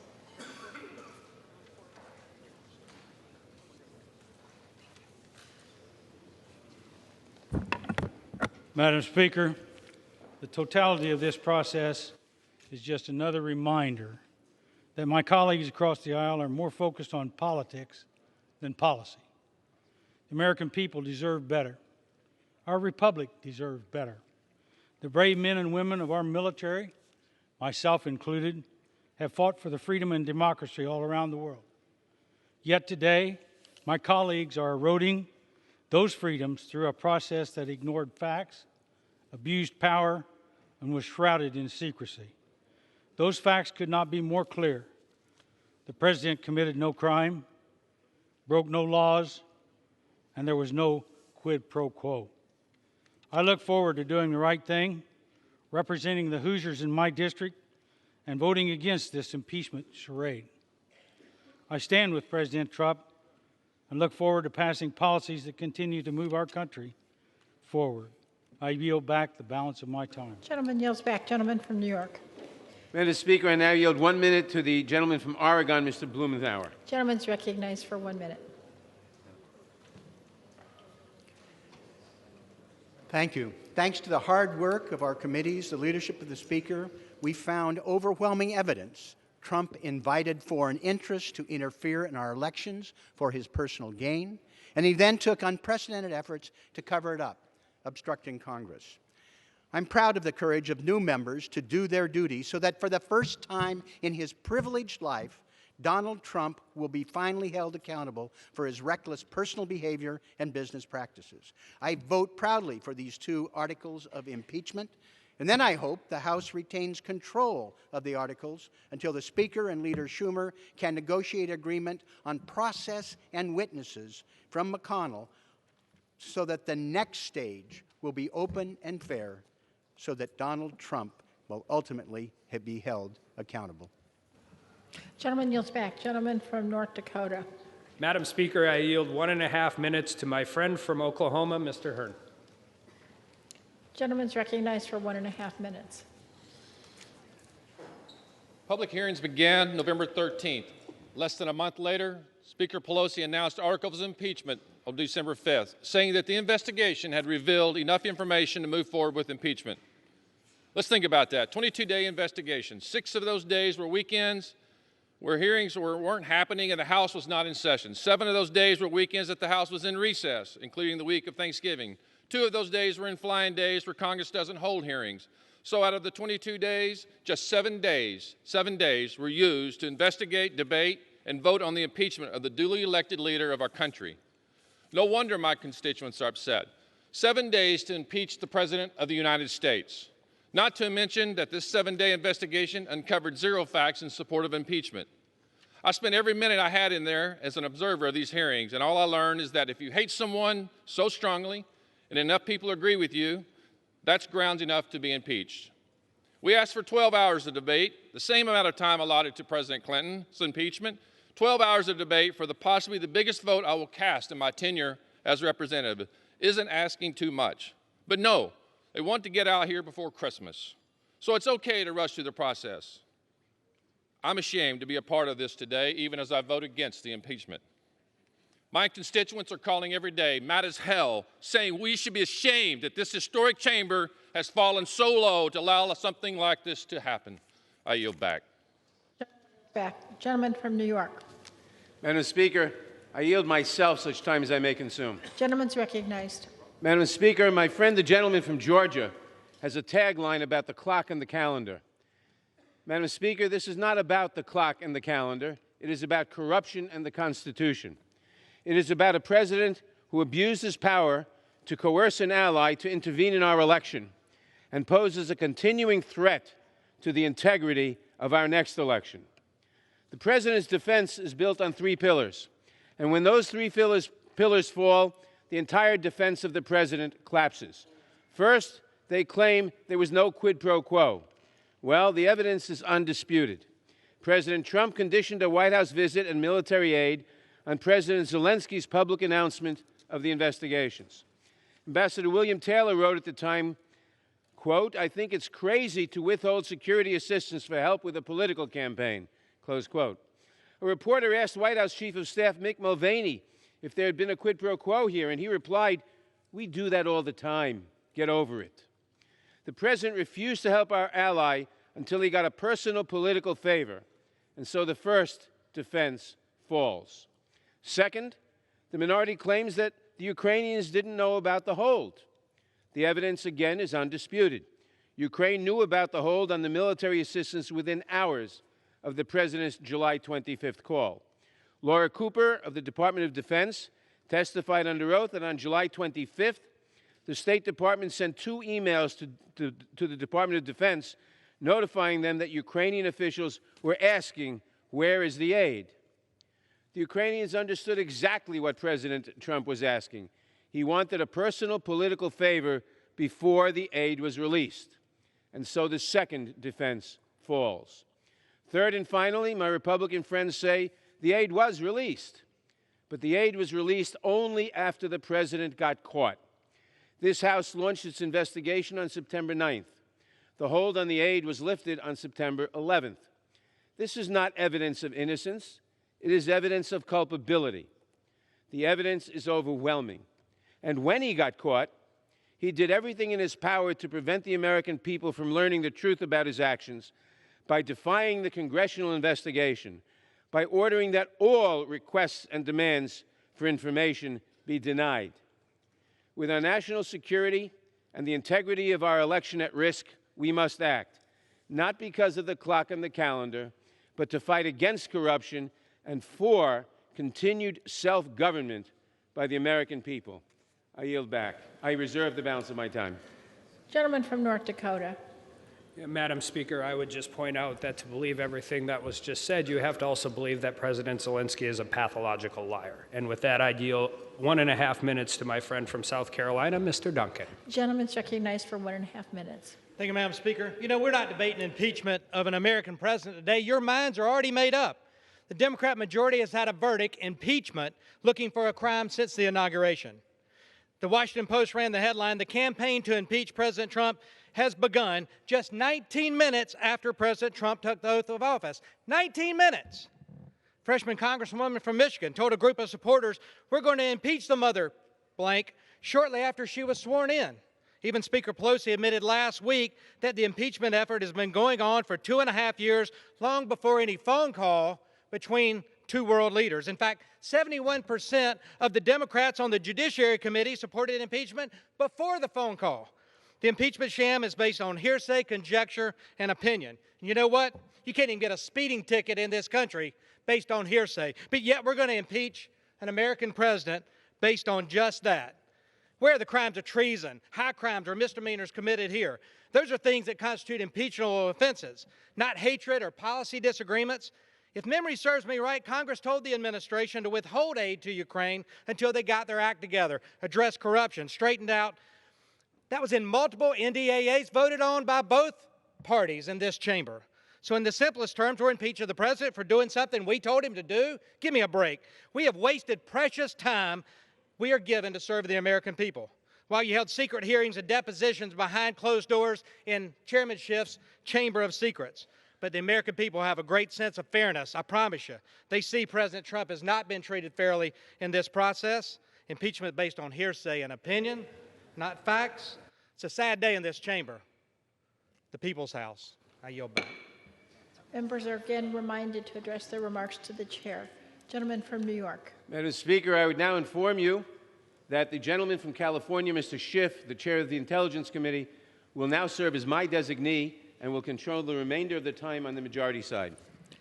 Does the gentleman yield to the gentleman from California? He's my designee. Okay. Does the gentleman from California yield to himself? Yes, Madam Speaker, I yield to myself as much time as I may consume. Gentleman's recognized. I thank my colleague, Chairman Nadler. I thank him for the extraordinary job that he has done as Chairman of the Judiciary Committee and throughout these difficult proceedings. Madam Speaker, my colleagues, my fellow Americans, I rise to support the impeachment of President Donald J. Trump.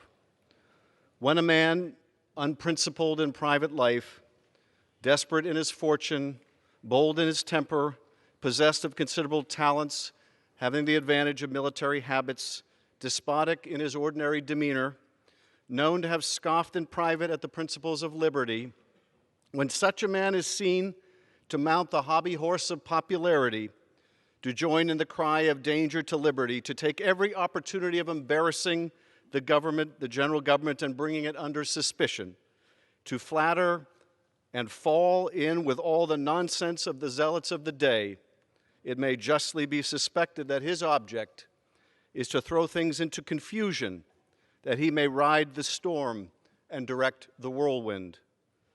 These are the words of Alexander Hamilton, written in 1792.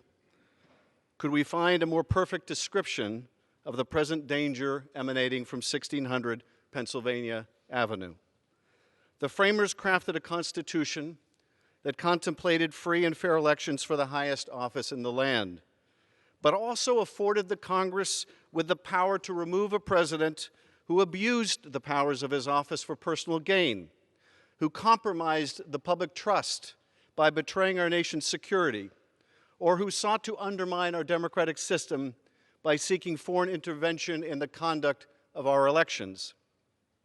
I would say that the founders could have little imagined that a single president might have done all of these things, except that the evidence has sadly proved this is exactly what this president has done. Hamilton, among others, seems to have predicted the rise of Donald Trump with a staggering prescience.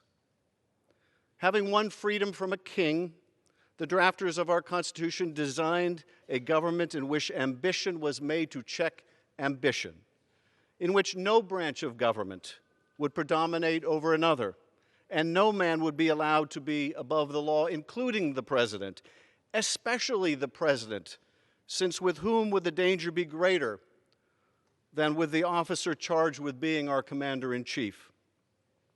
Over the course of the last 3 months, we have found incontrovertible evidence that President Trump abused his power by pressuring the newly elected president of Ukraine to announce an investigation into President Trump's political rival, Joe Biden, with the hopes of defeating Mr. Biden in the 2020 presidential election and enhancing his own prospects for re-election. He didn't even need the investigation to be undertaken, just simply announced to the public. The smear of his opponent, would be enough.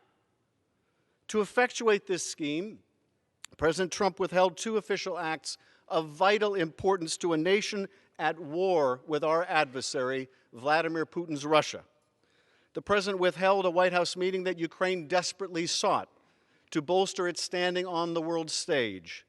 And even more perniciously, President Trump suspended hundreds of millions of dollars of military aid approved by this Congress to coerce Ukraine into doing his electoral dirty work.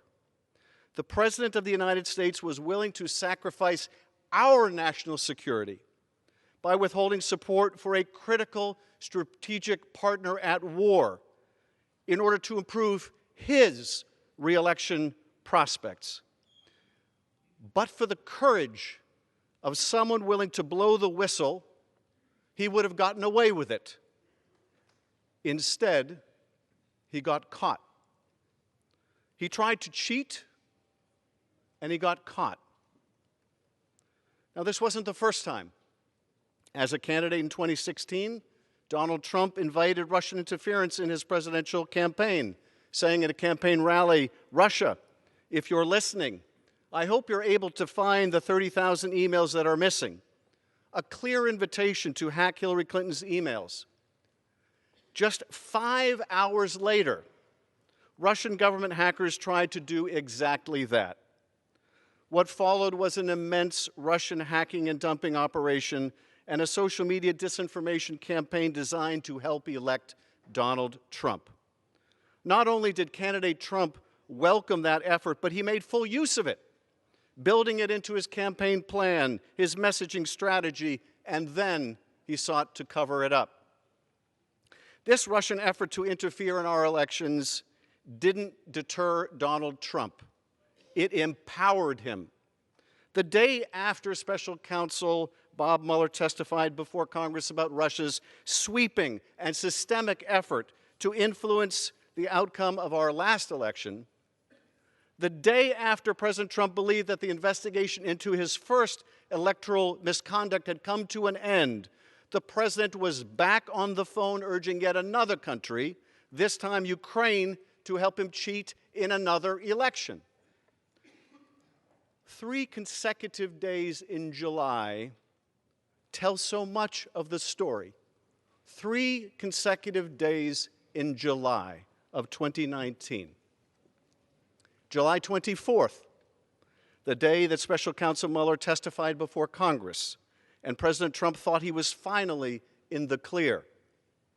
July 25th, the day that President Trump got on the phone with the Ukrainian president, and in the context of a discussion about military support for that embattled nation that the president had recently frozen, said, "I would like you to do us a favor, though," and asked Ukraine to do 2 investigations to help his re-election efforts in 2020.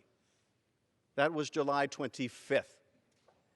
And then we come to July 26th, the day Gordon Sondland called President Trump on his cell phone from a restaurant in Ukraine.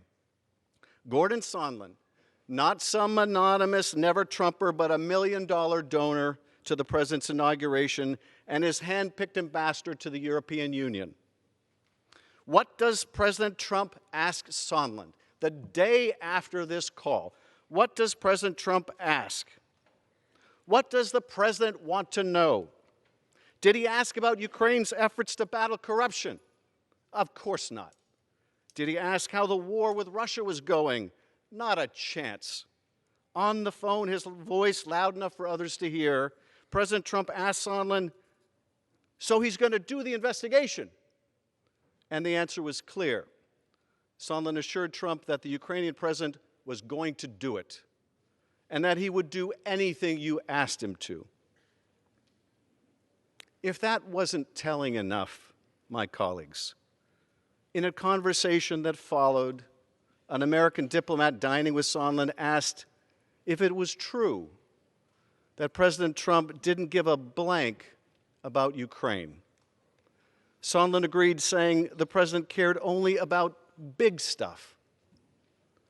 The diplomat noted that there was big stuff in Ukraine, like a war with Russia. And Sondland replied that the president cared only about big stuff that benefits him personally, like the Biden investigation that Mr. Giuliani was pushing. In that short conversation, we learned everything we need to know about the 45th President of the United States. He doesn't care about Ukraine or the impact on our national security caused by withholding military aid to that country fighting for its democratic life. All that matters to this president is what affects him personally, an investigation into his political rival and a chance to cheat in the next election. As Professor Gerhardt testified before the Judiciary Committee 2 weeks ago, if what we're talking about is not impeachable, then nothing is impeachable. Even as this body uncovered the facts of this Ukraine scheme, even as we opened an impeachment inquiry, even as we gathered evidence, President Trump continued his efforts to seek foreign help in the next election. Well, I would think, he said from the White House lawn on October 3rd, that if they're being honest about it, they'd start a major investigation into the Bidens. It's a very simple answer, he said. And he made it clear it's an open invitation to other nations as well, saying China should start an investigation into the Bidens too. President Trump sent his chief of staff to the White House podium, and he told the world that, of course, they had linked aid to investigations, and that we should just get over it. And even as these articles have made their way to this House floor, the president's personal attorney has continued pursuing these sham investigations on behalf of his client, the president. The president and his men plot on. The danger persists. The risk is real. Our democracy is at peril. But we are not without a remedy prescribed by the founders for just these circumstances: impeachment. The only question is, will we use it? Or have we fallen prey to another evil that the founders forewarned? The excess of factionalism, the elevation of party over country. Many of my colleagues appeared to have made their choice to protect the president, to enable him to be above the law, to empower this president to cheat again, as long as it is in the service of their party and their power. They've made their choice, despite this president and the White House stonewalling every subpoena, every request for witnesses and testimony from this co-equal branch of government. They have made their choice, knowing that to allow this president to obstruct Congress will empower him and any other president that follows to be as corrupt, as negligent, or as abusive of the power of the presidency as they choose. They have made their choice, and I believe they will rue the day that they did. When Donald J. Trump was sworn in on January 20th, 2017, he repeated these words: "I do solemnly swear that I will faithfully execute the office of the President of the United States and will, to the best of my ability, preserve, protect, and defend the Constitution of the United States.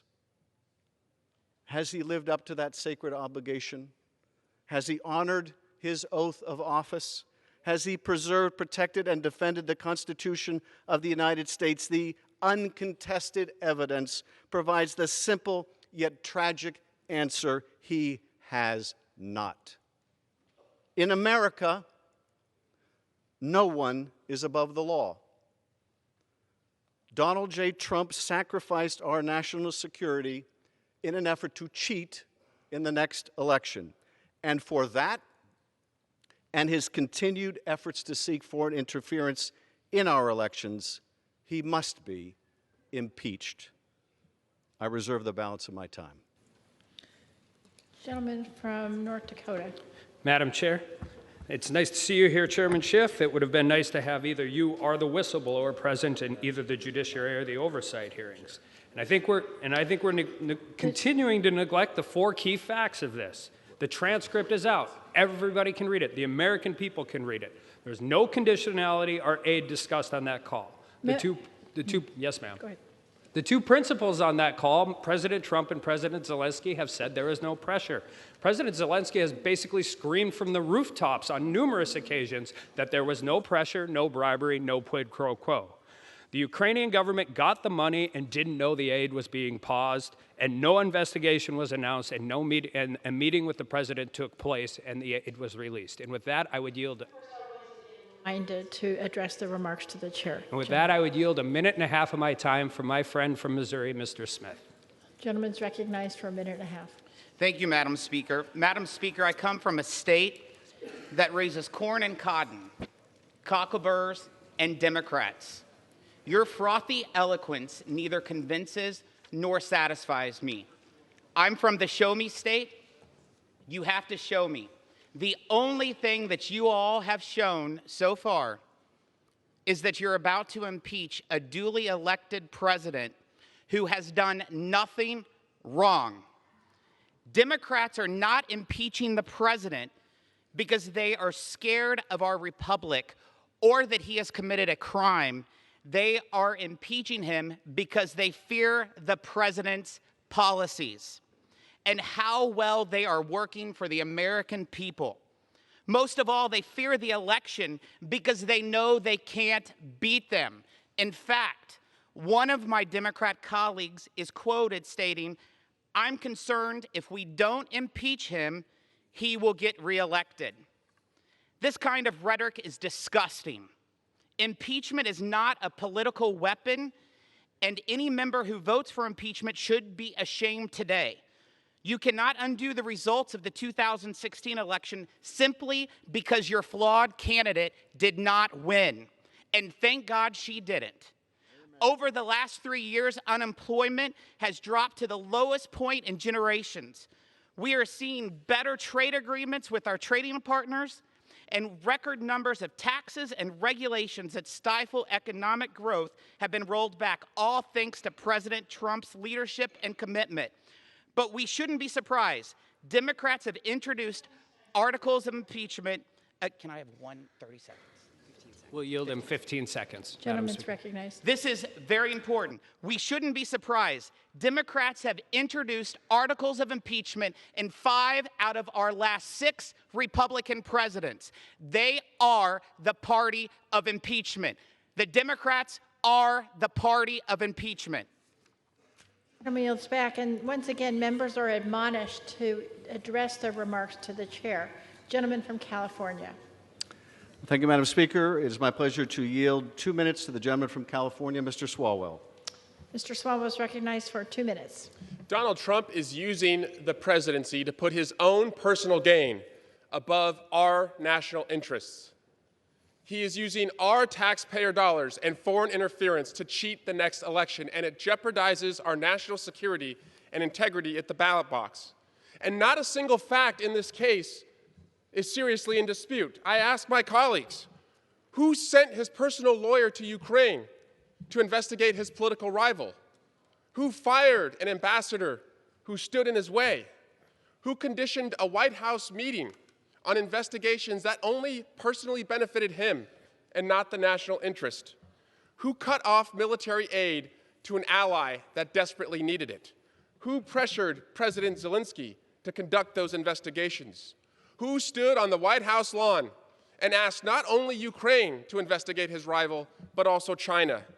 Who has buried evidence and blocked witnesses from testifying? And who is still, today, sending his personal lawyer to Ukraine to dig up dirt and rig an election? The answer to all of these questions is President Donald Trump. This is a crime spree in progress, but we know how to stop it. Courage. Yes, this investigation has shown us how corrupt President Trump is, but it's also shown us the courage of some of our fellow patriotic civil servants who have used their courage to not only stand up around the world to extinguish corruption, but also to extinguish it at the White House. How? Well, my colleagues argue, no harm, no foul. Ukraine got the aid. Wrong. Trump cheated. Patriots caught him. Then Ukraine got the aid. Standing up, turns out, works. Now is the time to summon the courage of those patriots and to summon the courage that they showed against Donald Trump. If they can risk their careers, even their lives, to do the right thing, can my colleagues also do the same? After all, more is on the line than just military aid to an ally. Our national security is at stake. Stand up for that. Our election integrity is at stake. Stand up for that. And our Constitution's at stake. Stand up for that. I yield back. Gentleman from North Dakota. Madam Speaker, may I inquire as to the time remaining on each side? The gentleman has 1 hour and 23 1/4 minutes remaining, and the gentleman from California has 1 hour and 18 minutes remaining. I appreciate the detail. And with that, I yield 1.5 minutes to the gentleman from Ohio, Mr. Johnson. Gentleman's recognized for 1.5 minutes. Madam Speaker, this is a sad day for America. This partisan impeachment sham seeks to disenfranchise 63 million American voters.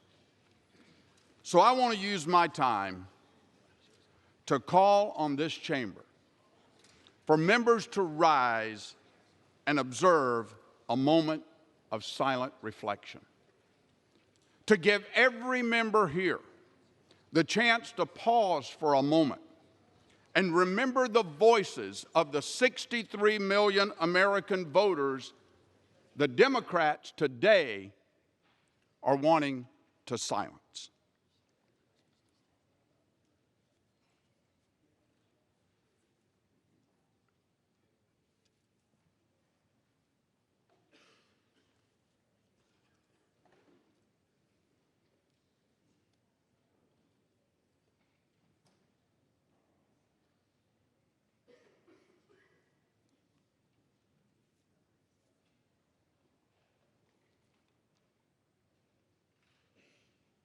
Madam Speaker, disenfranchising 63 million voters gives me 63 million reasons to vote no, and I urge my colleagues to do the same. Gentleman yields back. Gentleman from California. Madam Speaker, it's my pleasure to yield 2 minutes to Ms. Sewell, the gentlewoman from Alabama. Gentlelady is recognized for 2 minutes. Madam Speaker, it is with a heavy heart and a profound sense of the gravity of this moment that I rise today in support of the impeachment of President Donald J. Trump. To be clear, I did not run for Congress to impeach a president. I came to work every day on behalf of the hardworking people of Alabama's 7th Congressional District. But the facts are uncontested. The truth is clear, and I have been left no other choice. As a member of the Intelligence Committee, I sat in shock, in awe, as witness after witness came forward, their stories painting a clear picture of the president's abuse of power. They testified that the president had direct orders to withhold vital military aid for Ukraine and a White House visit in exchange for investigation into the Bidens. To date, all the military aid has not been released, and there still has been no White House meeting. The bottom line is clear. President Trump endangered our national security and the very essence of our democracy for his own personal political gain. Then President Trump sought to cover it up by subverting the oversight authority of Congress. If presidential abuse of power is left unchecked, we all become accomplices when he does it again. This cannot become the new normal, not on our watch. While President Trump's indefensible actions set in motion this event, my vote for impeachment today is not about the president.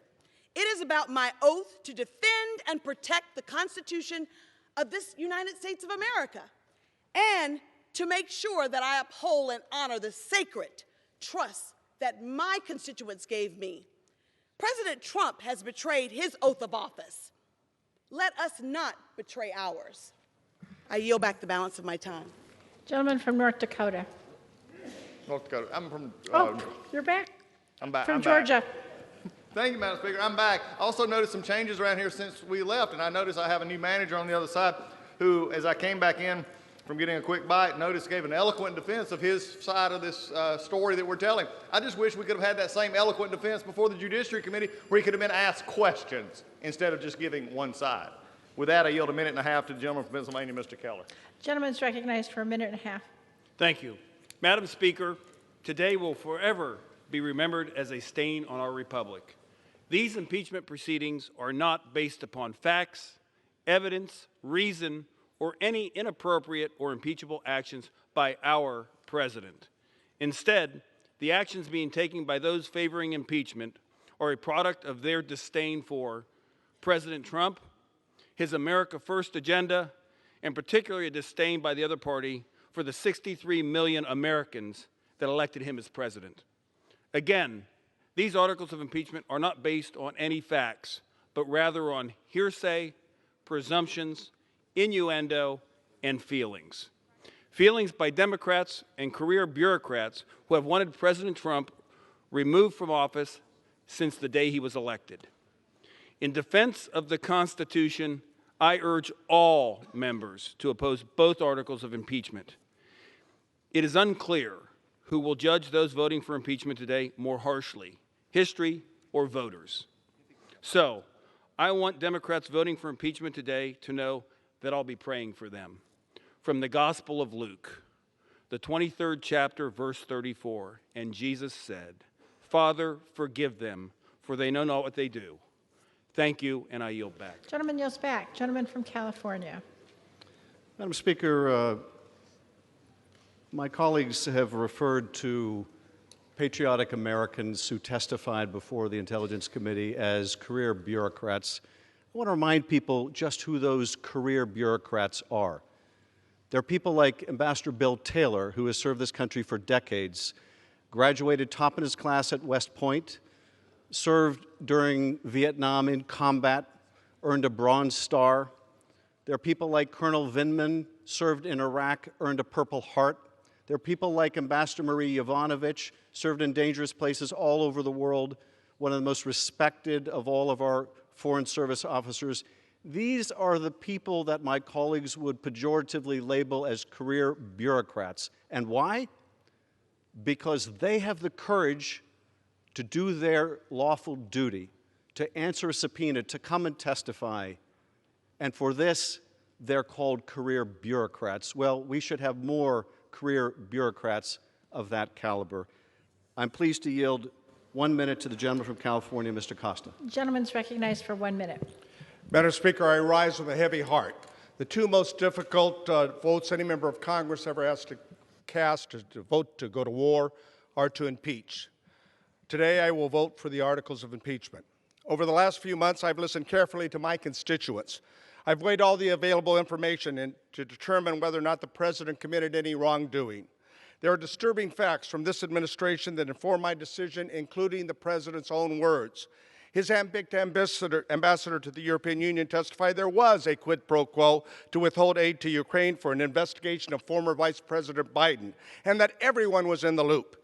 His own national security advisor, John Bolton, said he wanted nothing to do with this drug deal, as he called it, And then the president openly acknowledged that China and Ukraine should investigate Mr. Biden. There's much more evidence pointing to the president violating his own oath of office.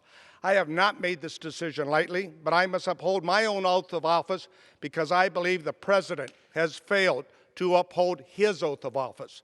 The weight of history and my belief in the Constitution of the United States and our own national security interests have led me to this vote, and I yield back the balance of my time.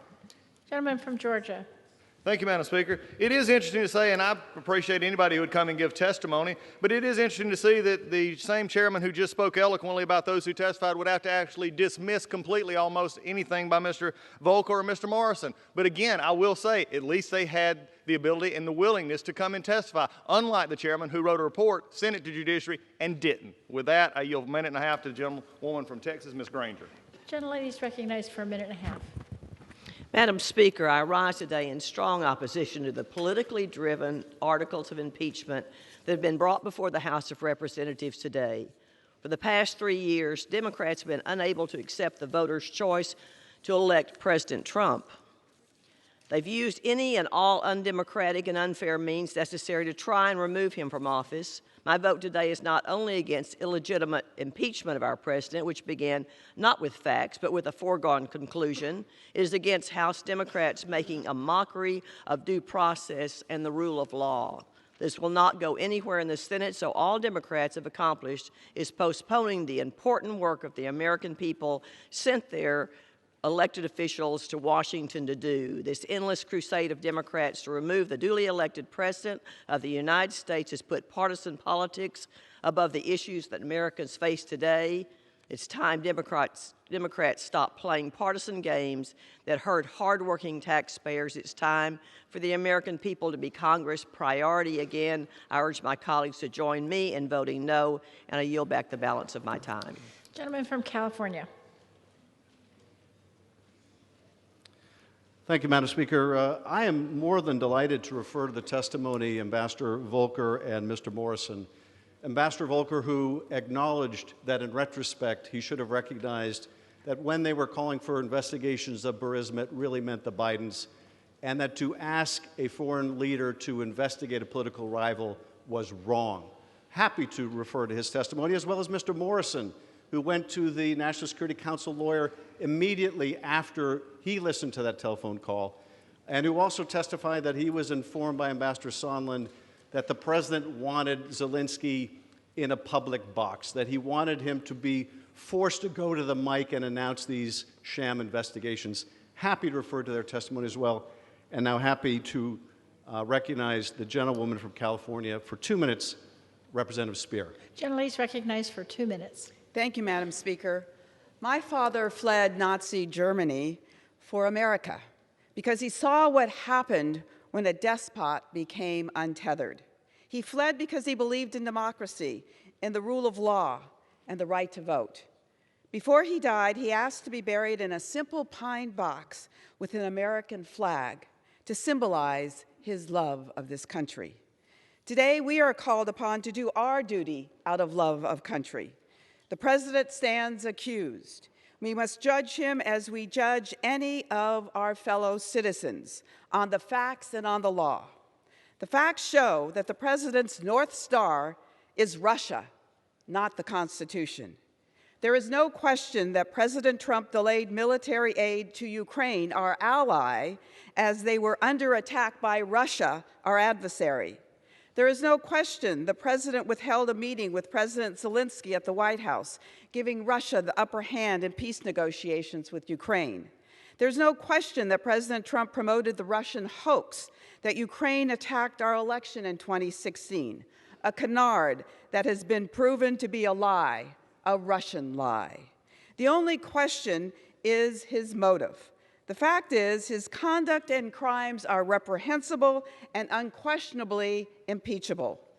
When I vote today, my father's legacy is deep, very deep within me. My father loved America, and I love America, and that is why I will vote to impeach the President of the United States. I yield back. Gentleman from Georgia. Thank you, Madam Speaker. I see how this is playing out. Instead of coming to testify for 7 or 8 hours and answering all questions, we're going to do it in pot shots as we go and taking this. But again, let's talk about Mr. Volker again. He never testified that anyone wanted to investigate Vice President Biden. What he did testify to, which was left out, was that they wanted if the Ukrainians doing bad things placed Hunter Biden on the board of Burisma to avoid anything, that needed to be investigated and found out. Let's at least tell the story. Again, had plenty of time to do this in an actual hearing, not here. This is what they want. This is what they've been wanting. The majority has played this the whole time. So we'll play this out as long as they want to. It would have been better, though, if they actually had a case to have made it in the proper setting instead of not coming and not testifying. With that, I yield a minute and a half to the gentleman from Texas, Mr. Weber. Gentleman's recognized for a minute and a half. Thank you, Madam Speaker. You know, it's very interesting to hear the socialistic left Democrats that have a newfound appreciation for the Constitution and our founders' principles. Would that those same socialists, Madam Speaker, would afford unborn babies the right to life, liberty, and the pursuit of happiness as well. Madam Speaker, history tells us the first 3 impeachments in this country, crimes were involved. Johnson violated a law that Congress had just passed over his veto. Nixon was involved in a cover-up from Watergate. Clinton lied to a federal grand jury and instructed Monica Lewinsky to falsify an affidavit. Crimes.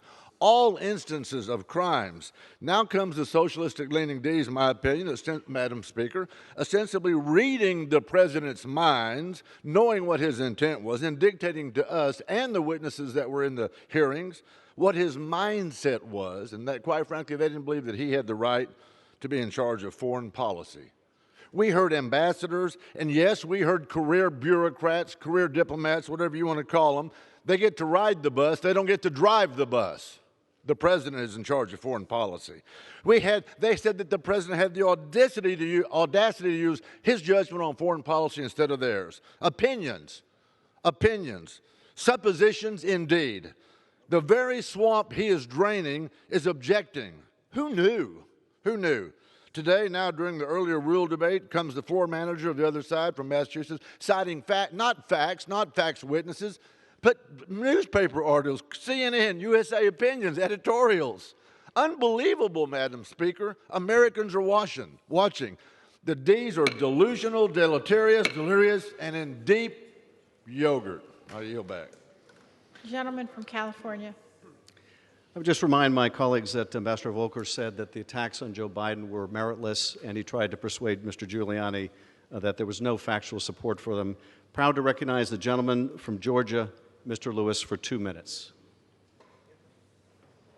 Gentleman's recognized for 2 minutes.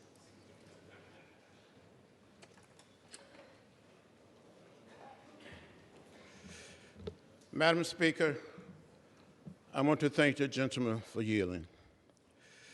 Madam Speaker, I rise with a heavy heart to support this resolution. When we came to Washington in 1961 to go on the Freedom Rise, we chose that day. When we came here on August 28, 1963, for the March on Washington, it was joyful. We met with a young president, President John Fitzgerald Kennedy. When we came here on August 6, 1965, for the signing of the Voting Rights Act, we were excited, hopeful. We met with President Lyndon Johnson, but today, this day, we didn't ask for this. This is a sad day. It is not a day of joy. Our nation is founded on the principle that we do not have kings, we have presidents. And the Constitution is our compasses. When you see something that is not right, not just, not fair, you have a moral obligation to say something, to do something. Our children and their children will ask us, what did you do? What did you say? For some, this vote may be hard, but we have a mission and a mandate to be on the right side of history. I'll yield back the balance of my time. Gentleman from Georgia. Thank you, Madam Speaker. I always like to be polite, and I do appreciate the gentleman from California confirming everything I just said in my statement just a moment ago. With that, I yield 2 minutes from the gentleman from Ohio, Mr. Winstrup. Gentleman's recognized for 2 minutes. Thank you, Madam Speaker. Since 2016, America has seen a pattern of failed and disproven attacks and allegations against President Trump. Today is the fourth impeachment-related vote since President Trump took office. It's yet another attempt to reach their predetermined conclusion of impeachment, on a conclusion built on political bias, accusations, and innuendo. These repetitive and false allegations reveal a political obsession disguised as some kind of righteous oversight. When they didn't win at the ballot box, they pursued a Russian collusion narrative that Special Counsel Robert Mueller had to waste time and taxpayer dollars to prove false. When the Russia collusion malicious deception didn't work, Madam Speaker, Democrats sought a new path forward to impeach President Trump. They created a made-for-TV set of hearings, complete with witness auditions held in the basement of the Capitol. Despite all their efforts, the charges the House considers today lack evidence to support them. There wasn't one witness that said a crime or impeachable offense was committed. Madam Speaker, I remind my colleagues, no crime, no impeachable offense. That's a pretty good defense, if you ask me. I will work diligently to further reveal the truths and further reveal the abuses of power, Madam Speaker, that Democrats paid for and enacted during the last 3 years. Abuses of power from the other side of the aisle within this body and within our FBI. Americans deserve the truth. All in all, history will remember today as the political impeachment that set the precedent for presidents to be impeached every time there's a divided government.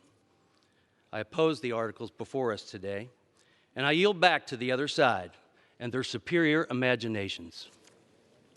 Gentleman from California. I'm proud to recognize the gentleman from Illinois, Mr. Quigley, for 2 minutes. Gentleman's recognized for 2 minutes. Thank you, Madam Speaker.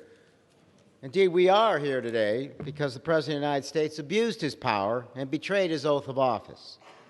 He laid siege to the foundation of our democracy, the electoral process. These actions have posed a direct threat to the freedom and fairness of the upcoming 2020 election.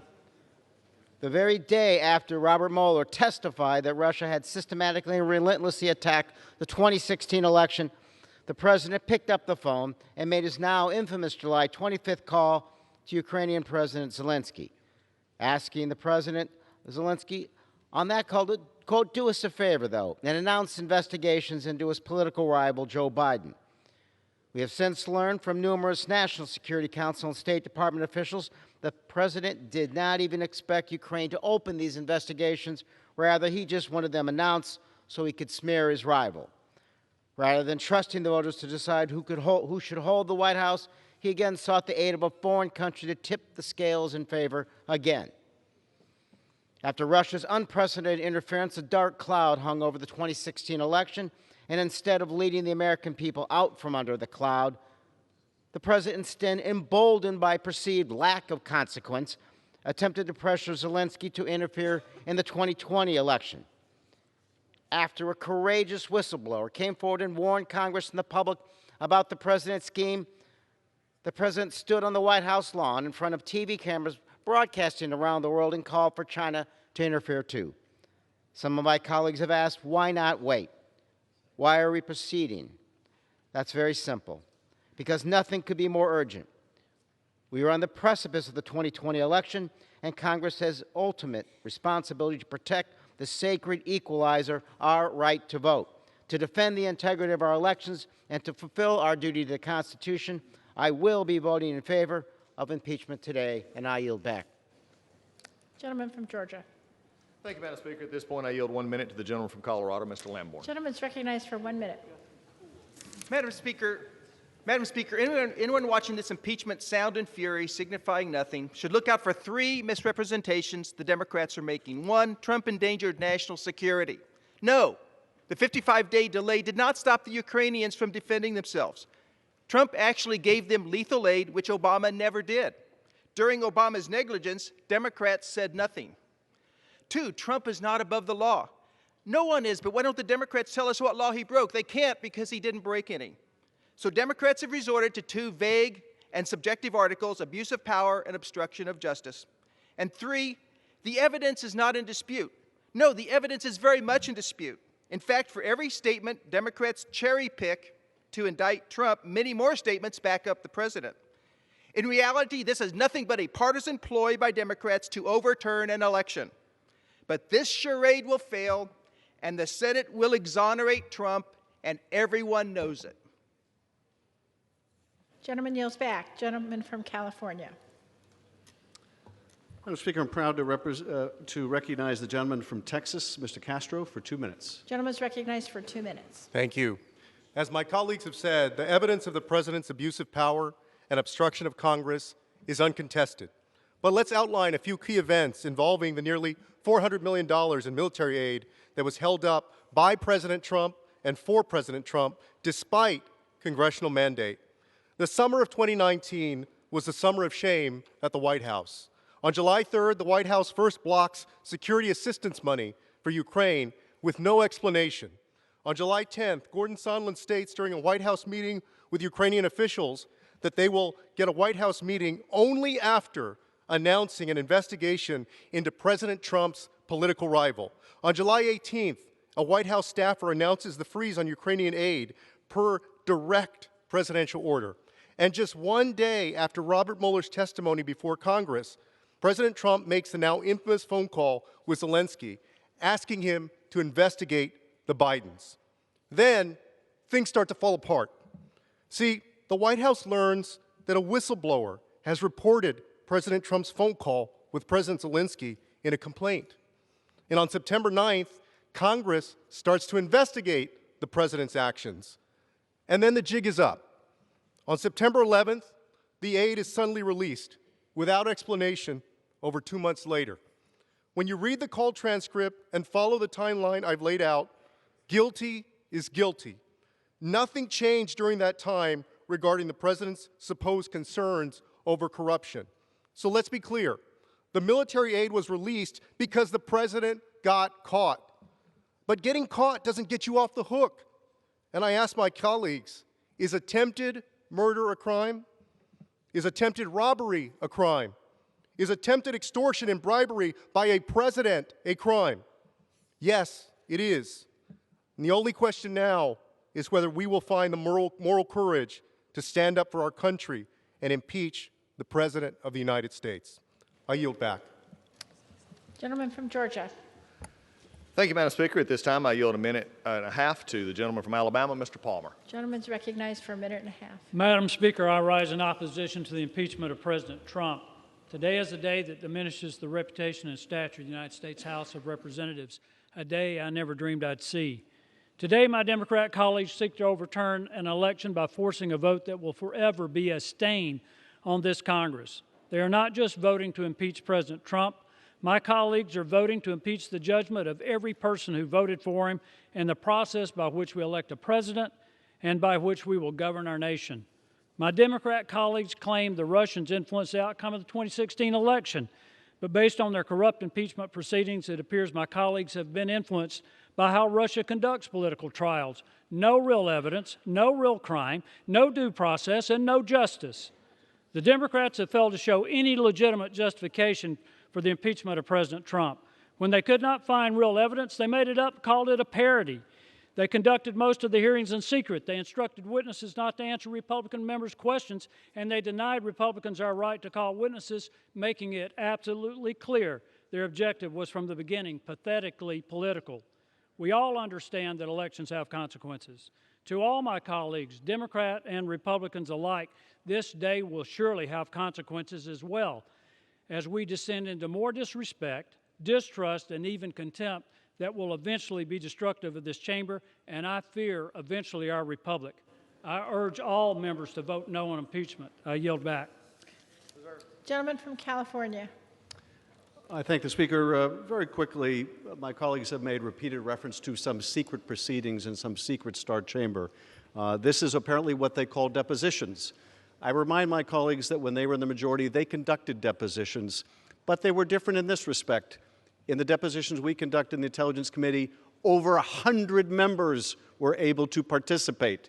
That's how secret they were. We revealed all of the transcripts of those depositions. The repetition of this falsehood does not make it true. It only makes the falsehood that much more deliberate. With that, I am pleased to recognize the gentleman from Michigan, Mr. Amash, for 2 minutes. Gentleman's recognized for 2 minutes. Thank you, Madam Speaker. I rise today in support of these articles of impeachment. I come to this floor not as a Democrat, not as a Republican, but as an American who cares deeply about the Constitution, the rule of law, and the rights of the people. Under our system of government, impeachment is not about policy disagreements or ineffective governance, nor is it about criminality based on statutes that did not exist at the time our Constitution was written. Impeachment is about maintaining the integrity of the office of the presidency and ensuring that executive power is directed toward proper ends in accordance with the law. The Constitution grants the House the sole power of impeachment and the Senate the sole power to try all impeachments. We in the House are empowered to charge impeachable conduct. The Constitution describes such conduct as high crimes and misdemeanors, but because it pertains to high office and relates to the misuse of that office. We need not rely on any other branch or body to endorse our determinations. We have the sole power of impeachment. In Federalist Number 65, Alexander Hamilton wrote that high crimes and misdemeanors, quote, are those offenses which proceed from the misconduct of public men, or in other words, from the abuse or violation of some public trust. They are of a nature which may, with peculiar propriety, be denominated political, as they relate chiefly to injuries done immediately to the society itself, end quote. President Donald J. Trump has abused and violated the public trust by using his high office to solicit the aid of a foreign power, not for the benefit of the United States of America, but instead for his personal and political gain. His actions reflect precisely the type of conduct the framers of the Constitution intended to remedy through the power of impeachment, and it is our duty to impeach him. I yield back. Gentleman from Georgia. Thank you, Madam Speaker. Undoubtedly, the House Resolution 660 does not matter to the majority, and particularly the manager of this bill, because the Inspector General, I see, his transcript has not been released. There's not been documents transferred that were supposed to be transferred to the White House, and we're still not sure we got everything we're supposed to get in Judiciary Committee. I guess when you want to be transparent and open, you hold it in a skiff and do whatever you want. With that, I yield 2 minutes to the gentleman from Florida, Mr. Stubbe. Gentleman's recognized for 2 minutes. Thank you, Madam Speaker. This impeachment charade did not start with a whistleblower complaint. The campaign to impeach a duly elected president and overturn the will of 63 million Americans started 19 minutes after the president took the oath of office. 19 minutes after the inauguration, the Washington Post published a story headline, "The campaign to impeach President Trump has begun." The first day of this Congress, on day one, a Democratic member of my class called for the impeachment of the president long before the call to the Ukraine. Then it was the Russia collusion hoax, then obstruction of justice, then bribery, then quid pro quo, none of which are included in these articles before us today. The first article of impeachment, crafted as a fiction, is not an enumerated basis in the Constitution for impeachment. The Democratic majority would have you believe that abuse of power is a high crime or misdemeanor. It's not. It's an opinion. It's not even a crime that can be charged in a court of law. Unlike Presidents Nixon and Clinton, who were tried for actual crimes, this president is being impeached on vague phrases that appear nowhere in our Constitution. The second article, obstruction of Congress, again, doesn't exist in the Constitution as a basis for impeachment and is attempting to impeach a duly elected president for asserting constitutionally based privileges that have been asserted on a bipartisan basis by administrations of both political parties throughout our nation's history. This House is impeaching a president over a phone call to another world leader, a few lines in a phone transcript that have been completely and utterly misrepresented by the majority. The process that ensued was anything but open, transparent, bipartisan, or equitable, abandoning all past historical due process afforded the minority and the president. The Democrats ran a partisan investigation, refusing the rights of the minority, refusing the ability for the president's counsel to call witnesses, refusing to allow the president's counsel to cross-examine fact witnesses, and refusing a minority hearing day, just to name a few. The majority waves around a report drafted that the Democratic staff concocted as a matter of fact. When they needed backup for their approach, they paraded out liberal professors with animus against the president who gave them license to impeach the president for any reason they wish. House Democrats are making themselves kings in a manner far worse and more obvious than what they are accusing the president of doing. The only abuse of power here is the Democratic-led Congress. I yield back. Gentleman from California. Madam Speaker, I'm proud to yield 1 minute to Mr. Cisneros, the gentleman from California. Gentleman's recognized for 1 minute. Thank you, Madam Speaker. When I was 18 years old, I joined the United States Navy and took the oath to support and defend the Constitution for the first time. I took that oath again earlier this year as a member of Congress. And every day, I work hard to live by that oath and give the 39th District the representation it deserves. I have always maintained that impeachment is a serious undertaking and must be done with incredible care. When the unprecedented allegations against the President and his interactions with Ukraine were first reported, I felt it was Congress's duty to investigate and find out the truth. And now the facts are before Congress and the American people. The President betrayed his oath to support and defend the Constitution by attempting to undermine the integrity of our election for his own personal benefit. He asked a foreign government to investigate a political rival and endangered our national security by withholding military aid to an ally. For me, it's not about personal politics or party affiliation. It's about upholding my oath to put our country and our Constitution first and protect our national security. This is why I will vote to move forward with the impeachment of the President. I hope all my colleagues will join me in recognizing this grave threat and stand up to this administration in defense of our country and our Constitution. With that, I yield back the balance of my Gentleman time. from Georgia. Thank you, Madam Speaker. I yield a minute and a half to the gentleman from Tennessee, Mr. Kustoff. Gentleman's recognized for a minute and a half. Madam Speaker, going back almost 3 years to when the President was sworn into office, we've seen some members on the other side of the aisle pledging and promising to impeach President Trump. Prior to the start of this inquiry, Speaker Pelosi claimed that the impeachment must be compelling, overwhelming, and bipartisan. The impeachment inquiry was announced less than 3 months ago, and what we know is that the process has been fast, faulty, and flawed. What we've witnessed since September 24th when the inquiry was announced is that the evidence we've seen is not compelling, it's not overwhelming, and the process is undoubtedly and unquestionably not bipartisan. I'm viewing this through the lens of a former United States attorney, and as we take this vote, here's the bottom line for the American people. There was no bribery, there was no extortion, there was no quid pro quo, there were no high crimes and misdemeanors committed by the President. And I yield back. Gentleman from California. Madam Speaker, I now recognize the gentlewoman from California, Ms. Chu, for 1 minute. Gentlelady is recognized for 1 minute. Madam Speaker, we know that President Trump withheld needed military aid to Ukraine.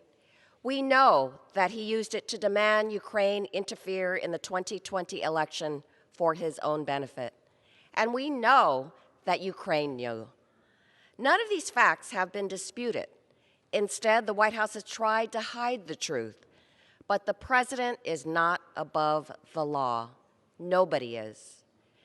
Corruption and obstruction. The President is guilty of both. The blatant abuse of power was made clear from over 100 hours of testimony before 3 committees and was clear in the call summary released by the White House. The obstruction has been made clear by the President's refusal to cooperate at every turn, even when ordered by a court. Setting a precedent that any president can abuse their power to interfere in our elections is an existential threat to our democracy. It's also a betrayal of the oath of office and the Constitution.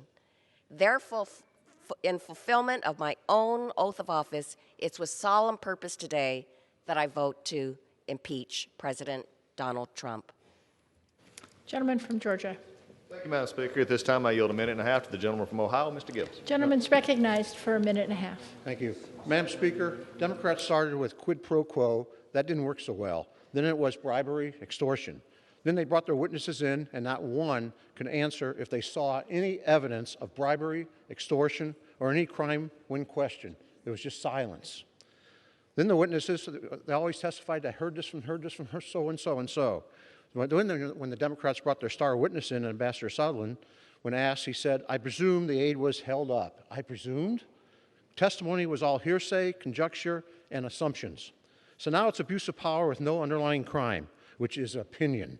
Abuse of power to the Democrats is they don't like his policies, or he treated a reporter harshly. Obstruction of Congress. You know, there are 3 co-equal branches of government.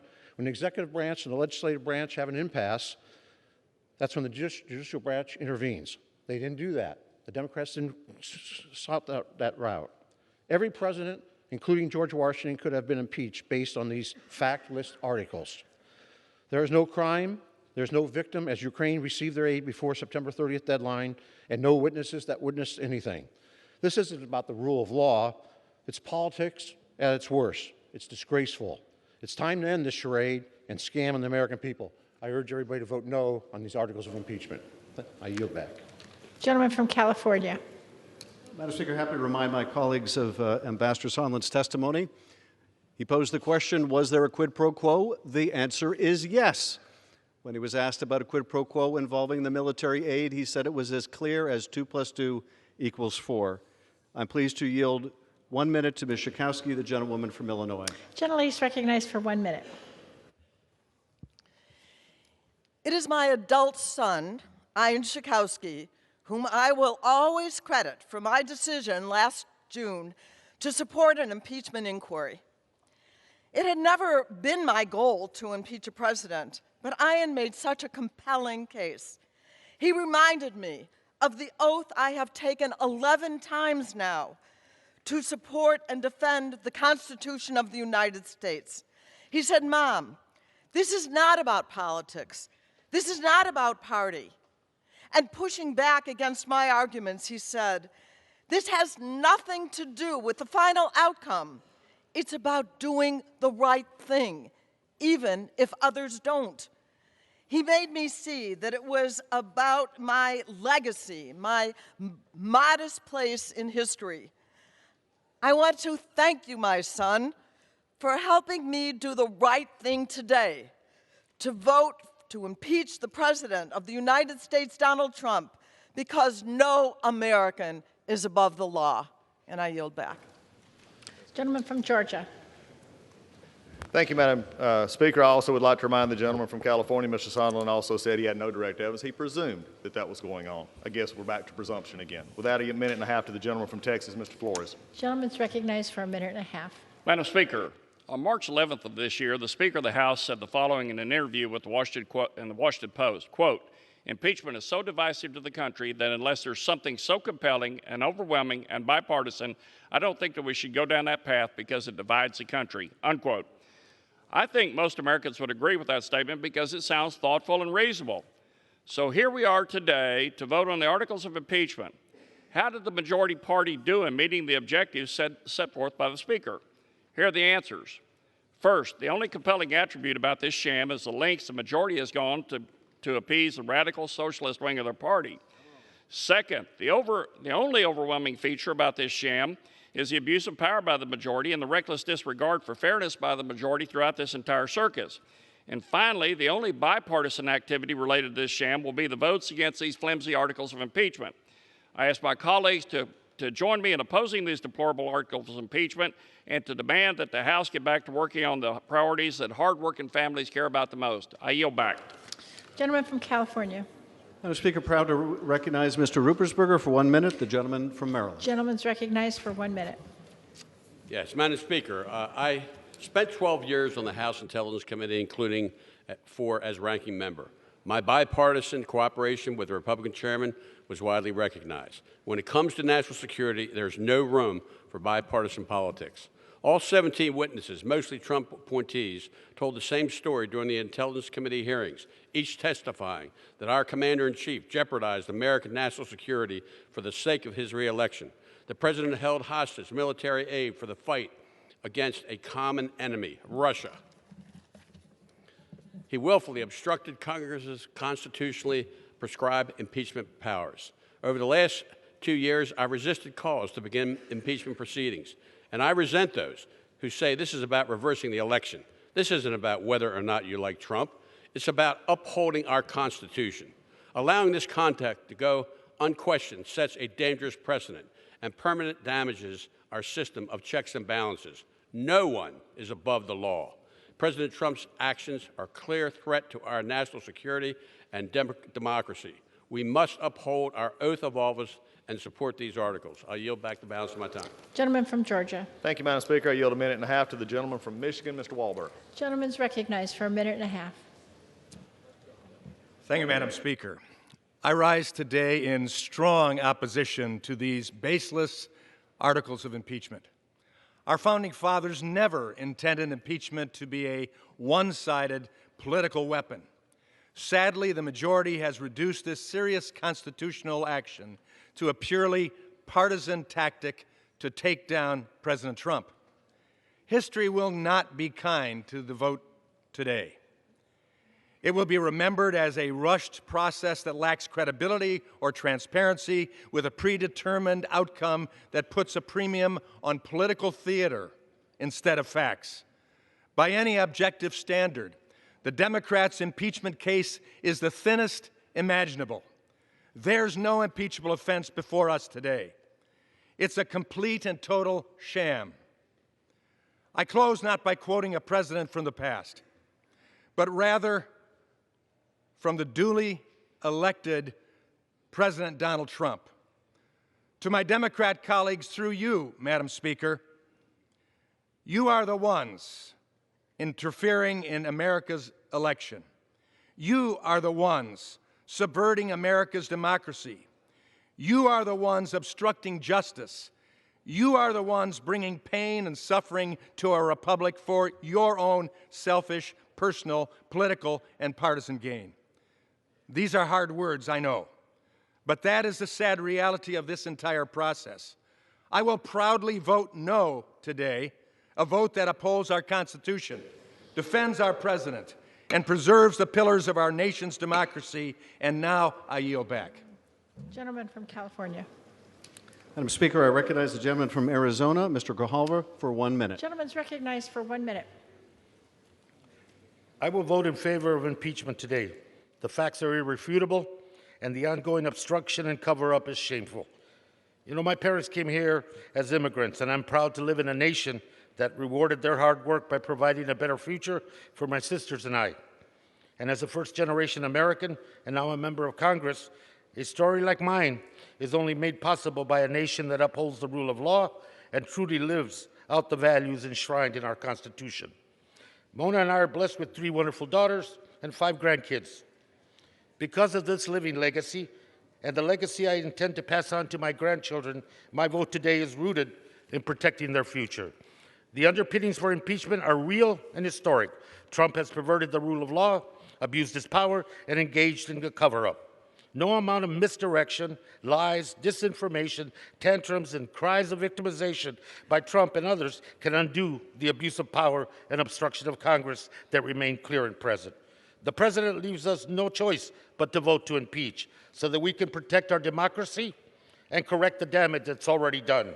I will vote in favor of impeachment of Donald J. Trump, not as a partisan act, but as a serious, urgent, and necessary one. And I yield back. Gentleman from Georgia. Thank you, Madam Speaker. I yield 1 minute to the gentleman from Texas, Mr. Brady. Gentleman's recognized for 1 minute. 21 years ago this week, I spoke here on impeachment. In this, sadly, history will not treat Democrats well. They'll be forever remembered as the Senator Joe McCarthy's of our time. So blinded by their hatred of President Trump, they abandoned American rights of due process and fairness and just decency. Reminiscent of Joe McCarthy, they assaulted the Constitution, took glee in secret hearings, blocked evidence, and switched charges like rogue prosecutors. Ultimately, they chose abuse of power because they practice it so well. President Trump committed no crime or impeachable offense, none. His legacy won't be stained. Democrats will.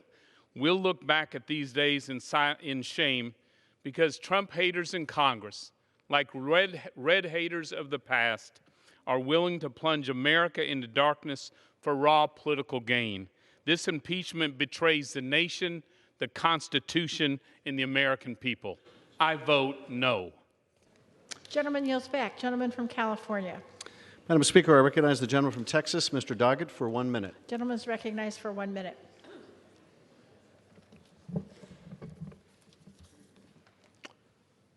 Tyranny rarely appears full-born. It arises, it encroaches as freedom ebbs. Our nation's great founders sought to protect us from tyranny with a carefully crafted system of checks and balances. But now along comes a president who actually says he's constitutionally empowered to do whatever he wants, that he can neither be prosecuted nor even investigated for any crime, and that he can totally ignore any impeachment proceeding of which he disapproves. These are the claims of a wannabe tyrant who has extolled the virtues of tyrants and autocrats from Manila to Moscow. To advance tyranny, he adopts an open border policy, inviting foreigners to come into our country and intrude in our elections. Foreign nations have their own agendas, especially adversaries like Russia and China. American citizens should be the only ones determining the fate of America. If the President continues demanding more foreign interference, we will never have truly free elections, and we will not be free. We act today recognizing the solemn responsibility to safeguard our security and Constitution. We pledge allegiance to the flag and the republic for which it stands, not to one man who would be king. Gentleman from Georgia. Thank you, Madam Speaker. Before I call my next speaker, could I get a time check from the Speaker? The gentleman from Georgia has 1 hour, three and a quarter minutes remaining. The gentleman from California has 57 and a quarter minutes remaining. That was 1 hour and 3 minutes, 3 and a quarter minutes. 3 and a quarter 1 minutes. hour and 3 and a quarter minutes. Thank you, Madam Speaker. I couldn't hear. I apologize.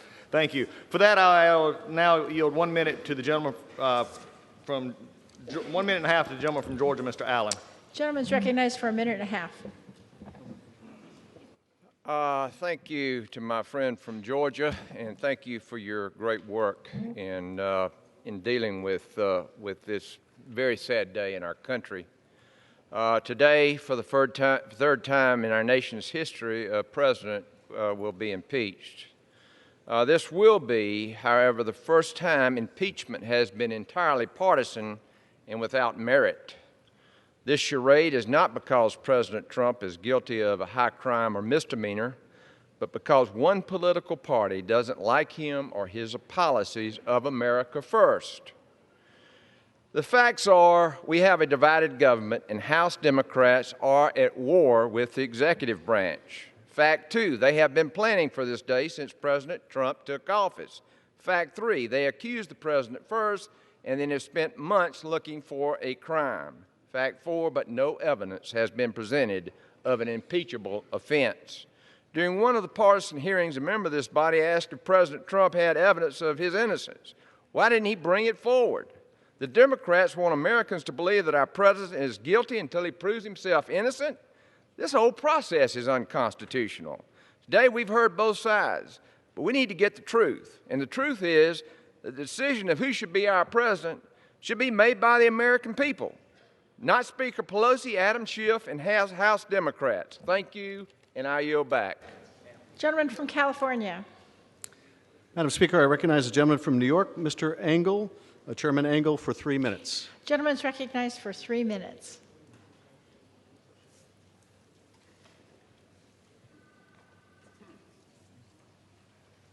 I thank my friend, Mr. Speaker. As chairman of the Foreign Affairs Committee, I have to say that this is a sad day. No one is gleeful that the president's actions have brought us to this point, but when you boil it down, we're here today because the president abused the power of his office to help his chances at re-election. He used the enormous weight of the presidency and American foreign policy to push a foreign government to smear a political rival, and he got caught. Why is this conduct so serious? Why has the president's behavior pushed the House of Representatives to exercise one of its most consequential constitutional responsibilities? Because corrupting an American election, particularly in cahoots with a foreign power, means corrupting American democracy. Our elections are at the heart of our democracy, the foundation of what makes our system of government great, our republic, if we can keep it, as Benjamin Franklin once said. If our elections aren't fair, then our republic cannot stand. Anyone who tries to fix an election is taking away the power of the American people to choose their leaders. If it happens at any level of government, it's toxic to our democracy. And this came from the highest level. In this case, it's even more serious, because what was the president willing to give up for this advantage? What price was he willing to pay? The price was on national security. When the president devised a shadow foreign policy that undermined our diplomacy and diplomats, when he held back assistance for Ukraine, who was embroiled in a war against Russia, when he pressured a foreign government to interfere in our elections, again, he sacrificed our security. He shook the faith of a loyal ally. He played right into the hands of Vladimir Putin. He weakened our country all because he thought it might help his re-election bid. Only the president has that power to corrupt our foreign policy for political gain. And the moment he chose to do so, the moment he undermined our security in a scheme to undermine our democracy, whether he succeeded or not, and thank God he did not, at that moment it became an abuse of power. And a president who abuses his power for personal gain is exactly what the framers feared. It's why impeachment is in the Constitution. So we need to pass these articles. The president's actions have left us no choice. He cannot be allowed to undermine our democracy and tear apart the fabric that holds our country together. So I will vote for impeachment, and I yield back. Gentleman from Georgia. Thank you, Madam Speaker. At this time, I yield 2 minutes to the gentleman from Florida, Mr. Getz, a member of the Judiciary Committee. 2 minutes? 2 minutes. Gentleman's recognized for 2 minutes. This is not about the Ukraine. It's about power. Donald Trump has it, and House Democrats want it. And so with no crime, no victim, no evidence, no proof, no agenda for America, this impeachment charade marches on, following no rules and adhering to no sense of honor. The American people aren't fooled by dirty tricks. Voters will never forget that Democrats have been triggered into impeaching the president because they don't like him and they don't like us. Those who vote yes on today's articles of impeachment must carry the heavy burden of shame and guilt for as long as they serve in Congress, which won't be long because the American people will remember in November. Democrats would rather trip the president just to see him stumble than see America succeed. They'd rather impeach the president than work together for the common good of our country and our citizens. Democrats may have won the House in 2018, but they haven't forgiven Donald Trump for having the audacity to win the presidency. And they haven't forgiven you, the American people, for voting for him. The day before she was sworn into Congress, one member of the body said she promised to impeach the mother effer. She's not alone. Trump's impeachment was plotted and planned before the ink was even dry on his election certificate, and possibly before some Democrats could even point to the Ukraine on a map. In seeking the chairmanship of the Judiciary Committee, the gentleman from New York said that he was the strongest member to lead a potential impeachment. Democrats may not have known why they were going to impeach the president, but they knew it was an inevitability. Facts be damned. This impeachment is a slap in the face to the millions of Americans who voted for President Trump. The same Americans that Democrats in Washington have mocked as smelly Walmart shoppers and deplorables. This impeachment isn't legitimate. It's the radical left's insurance policy. But we have an insurance policy too. It's the next election, and we intend to win it. I yield back. Gentleman from California. Madam Speaker, I recognize the gentleman from Vermont, Mr. Welch, for 2 minutes. Gentleman's recognized for 2 minutes. Madam Speaker, we, the people, have a common tie that binds us together now as it has since the founding of our country. And it's our shared respect for the Constitution of the United States. Let us all step back from the maelstrom of the moment to recall that our country's inception 243 years ago, the concept of a democratic, self-governing rule was a breathtaking and idealistic aspiration. And when the 13 American colonies boldly rejected the rule of a British monarch, our founders were determined to form a government that would rule instead with the consent of the governed. Ensuring that this noble experiment endured through the ages was an enormous existential challenge. It was met with the adoption of the Constitution in 1788. And at its heart are two bedrock principles that have served as touchstones for our country ever since. First, it established America as a nation of laws where no person is above the law. Second, it established the concept of a separation of powers where three co-equal branches of government would check each other, lest power be concentrated in one at the expense of liberty to all. Madam Speaker, when President Trump abused the power of his office by soliciting foreign interference in the upcoming election for his personal benefit, he willfully infringed upon the right of citizens to decide who will lead our nation. And in doing so, he placed himself above the law and in violation of his oath. And when he denounced, denied, and defied the clear authority of Congress to investigate his conduct, he repudiated our constitutional system of checks and balances and further violated his oath to preserve, protect, and defend the Constitution. And it is for these reasons I will cast my vote in favor of impeaching President Donald John Trump. I yield back. Gentleman from Georgia. Thank you, Madam Speaker. I yield 2 minutes to the gentleman from Arizona, Mr. Biggs. The gentleman's recognized for 2 minutes. Thank you, Madam Chair. Some of my colleagues across the aisle have said, hey, where are the facts? As if we have the burden of proof. It's your burden of proof, Madam Chair. It's the Democrats' burden of proof. But the facts are unchanged. The Ukraine received the aid that they were promised and appropriated for. The aid was lawfully disbursed. In fact, it was disbursed within the time limits set by this Congress. If you wanted it sent to them before September 30th, 2019, should have put that in the legislation. You did not. The Ukrainians gave nothing in return. The Ukrainian president said he felt no pressure, no coercion, no duress, no conditionality. But what changed? On the day that the aid was released, 2 anti-corruption measures were signed into law by the Ukrainian president, President Zelensky. Democrats have manufactured this sham and then argue that refusing to cooperate is impeachable. The Supreme Court is currently considering the extent of executive privilege when fighting dubious subpoenas. But instead of taking their process to court or waiting for the court to rule on the pending case, the Democrats chose to press forward because simply they said, we don't want to wait. We don't have time, they say. But failing to do so is an abuse of power of this institution that will have grave consequences for our republic. Now, when the other side claims they proceed with soberness, I'm bemused by media reports that indicate they have been admonished not to do a jig today when they win the vote, which we know they will. I am struck that solemnity of process shouldn't need to have an admonition against levity.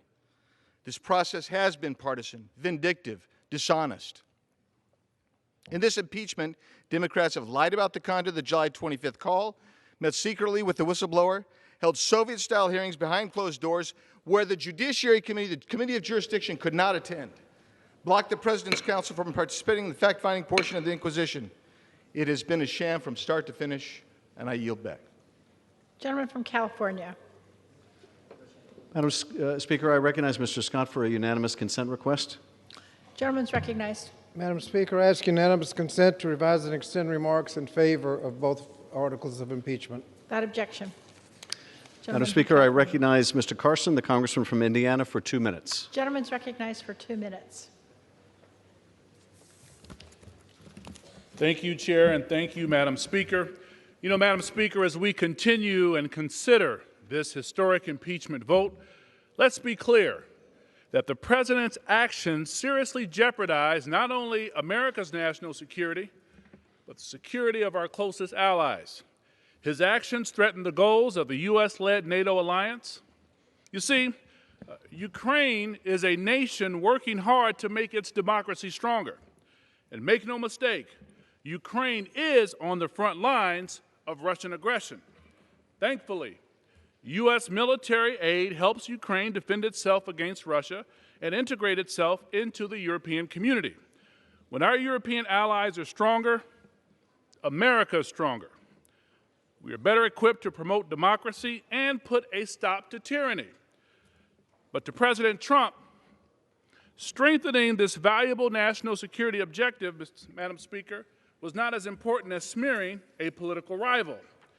Madam Speaker, we know that he held nearly $400 million of aid to Ukraine until President Zelensky agreed to help him dig up dirt on his potential 2020 opponent. This aid was approved by Congress with strong bipartisan support. President Trump's actions hurt American diplomacy and undermine the integrity of our nation's promises to our allies. We will not allow our leaders to trade away our national security. We cannot allow Russia's continued threats to democracy go unanswered. And we must not allow our own president of these United States to get away with breaking his own oath of office. Madam Speaker, that is why we take this solemn but necessary vote to impeach. Thank you, and I yield back the balance of my time. Gentleman from Georgia. Thank you, Madam Speaker. I yield a minute and a half to the gentleman from Ohio, Mr. Latta. For what period? Minute and a half. Gentleman's recognized for a minute and a half. Thank you, Madam Speaker. This is a sad day for our country, one that our forefathers warned us against. We have watched this illegitimate impeachment process unfold while making a mockery of our constitutional duties. House Democrats have conducted the most polarizing impeachment process in our nation's history, and the men and women I represent are tired of this Democrat-run House putting political games above our nation's national interest. House Democrats held secret meetings, withheld important documents, deliberately misrepresented information to the public, and did not give due process to the president. This investigation was unfair, and the American people expect more out of Congress. The articles of impeachment are not based on facts, but instead are entirely politically motivated. The truth is, there was no pressure put on President Zelensky, and the transcripts confirm that there was no conditionality. This inquiry has been rigged from the start, lacking fairness, transparency, and truth. It has been a waste of taxpayers' dollars and is based off the opinion of an unnamed whistleblower and hearsay. The accusations in today's proceedings do not align with the facts. This impeachment process is out of step with existing precedent for presidential impeachment proceedings and is not a process I will support. I urge my colleagues to put country first and vote in opposition to the articles of impeachment. Thank you, Madam Speaker. I yield back. Gentleman yields. The gentleman from California is recognized. I thank the gentleman. It is now my pleasure to recognize the gentlelady from New York. Chairwoman Maloney is recognized for 3 minutes. Gentlewoman from New York is recognized. Mr. Speaker, I rise today in support of the impeachment of President Donald J. Trump. President Trump abused the power of his office for his own personal and political gain at the expense of our national security. President Trump's wholesale obstruction of Congress is unprecedented, indisputable, and impeachable. President Trump is the first president in history to openly and completely defy all aspects of the constitutional impeachment process. In an attempt to cover up his abuse of power, he ordered the entire executive branch not to participate in the inquiry and directed it to defy lawful subpoenas from Congress. As chairwoman of the Committee on Oversight and Reform, I find this obstruction particularly offensive. Even President Nixon accepted Congress's impeachment authority and allowed his aides and advisors to produce the documents to Congress. And President Nixon allowed current and former staff to testify in both the House impeachment and the Senate Watergate investigations, including his chief of staff and White House counsel. By contrast, President Trump, without any legal basis, directed current and former officials not to cooperate with the House's inquiry, which resulted in 9 administration officials defying subpoenas for testimony. And in response to the House's inquiry, President Trump refused to turn over even not one single document to Congress in response to lawful subpoenas. Put simply, President Trump's actions are even worse than Nixon's. Let me repeat, President Trump's actions are even worse than Nixon's. Our founding fathers established a system of checks and balances that spread out power between the branches of government. They decided that no one would be a king, that no one is above the law, including the president. And they gave the responsibility of impeachment solely to the people's House. When President Trump defies our subpoenas and obstructs our impeachment inquiry, he seeks to place himself above the Constitution and above the law. We cannot let that stand. And if we do, then that's the end of Congress as a co-equal branch of government. And we've allowed President Trump to elevate himself above the law. It is our solemn duty under the Constitution to impeach President Trump for his blatant abuse of power and his obstruction of Congress. I yield back. Gentlewoman from New York yields. Gentleman from California reserves. Gentleman from Georgia is recognized. Thank you, Mr. Speaker. I yield 1 minute to the gentleman from Arkansas, Mr. Womack. Gentleman from Arkansas is recognized. I thank the gentleman for giving me this moment. Madam, or Mr. Speaker, years from now, history books will tell of this day. It will tell of a purely partisan effort to remove the President of the United States. An effort not built on a high crime or misdemeanor, not on a process in keeping with a high American standard of due process and equal treatment. This effort is rooted only in the governing party's hatred of a man elected President of the United States. Members on the other side of the aisle have been in pursuit of this moment since 2016. They are consumed by it. Earlier in this debate, one of our colleagues referred to our president as a domestic enemy. Our founders warned us about this day. That is why our nation has entrusted the future of the country with the outcome of elections, not the will of a party filled with contempt for a duly elected president. My hope is that when the historians write about this day, it is not written in the context of a nation that lost its way because its elected members chose hateful partisanship over the sacred oath that has protected this great republic since its founding. And I yield back. Gentleman from Arkansas yields. Gentleman from Georgia reserves. Gentleman from California is recognized. Speaker, I'm proud to recognize the gentleman from New Jersey, Mr. Malinowski, for 1 minute. Gentleman from New Jersey is recognized. Mr. Speaker, in America, when we call the fire department or enroll our children in school, we do not expect a government official to say to us, "I need you to do us a favor, though." Why would we tolerate a president using his awesome power to make foreign policy when the safety of our country is at stake, not for the people, but for himself? I will vote to impeach today because President Trump did just that when he shook down a foreign country to criminally investigate his political rival. If we fail to say that this was wrong, then any president will be free to ask a foreign power, be it Russia, China, or Iran, to help him hurt his political enemies at home.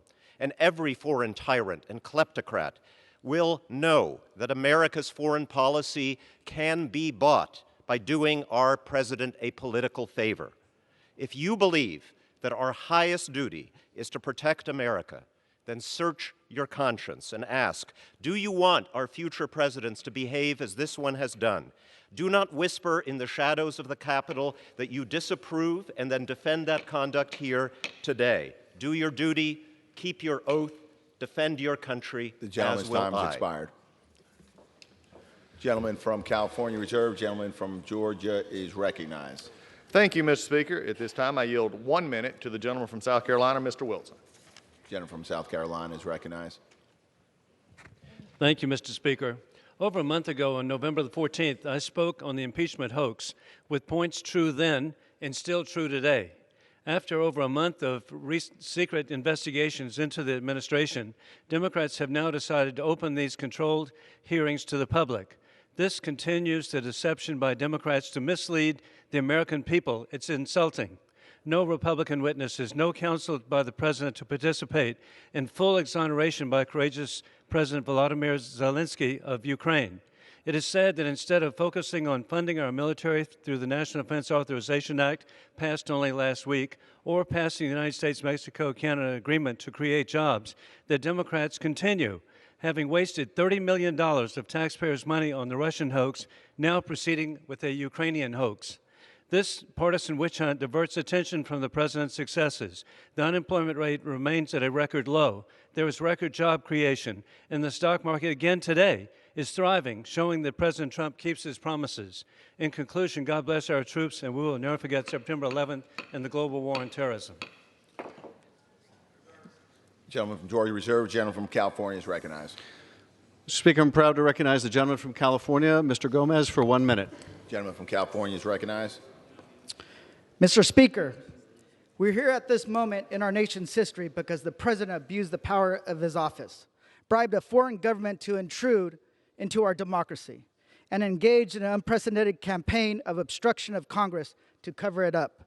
Our credibility in the global community has been compromised. Our character and motivations are questioned. We know where the president's true loyalties lie, not with our constituents, not with our allies, but with our adversaries and himself. Abraham Lincoln once said, "Nearly all men can stand adversity, but if you want to test a man's character, give him power." Donald Trump has failed this test, and now our test is whether we will be a check on that power. Therefore, we must hold anyone to account, regardless of party or politics, who sets fire to the very institutions that define our nation and our values. And with this in mind, I will vote yes to impeach Donald J. Trump. I yield back. Gentleman from California yields. Gentleman from California Reserve. Gentleman from Georgia is recognized. Thank you, Mr. Speaker. I yield a minute and a half to the gentlewoman from North Carolina, Ms. Fox. Gentlewoman from North Carolina is recognized. Thank you, Mr. Speaker. I rise in strong opposition to the process and to the resolution. When Congress sees fit to examine its solemn power of impeachment, it is imperative that it does so in genuine pursuit of justice, fairly, transparently, and objectively. Anything less is unacceptable. This partisan impeachment has fallen far short of that. Sadly, Alexander Hamilton's prediction in Federalist number 65 has come true, where he warned that in many cases it will connect itself with the pre-existing factions and will enlist all their animosities, partialities, influence, and interest on one side or on the other. And in such cases, there will always be the greatest danger that the decision will be regulated more by the comparative strength of parties than by the real demonstrations of innocence or guilt.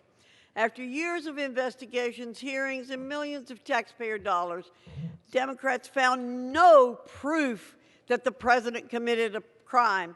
No proof, as the vague accusations in these articles clearly reflect.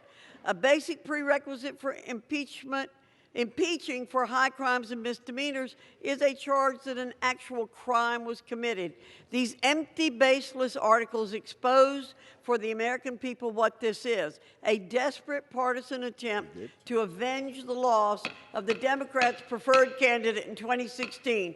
We must respect American voters and reject these articles.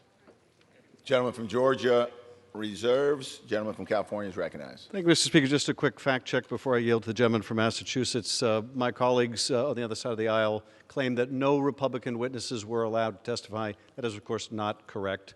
In the Intelligence Committee, 3 of the Republican requested witnesses testified. That is, 1 out of every 4 of the witnesses were Republican requested witnesses.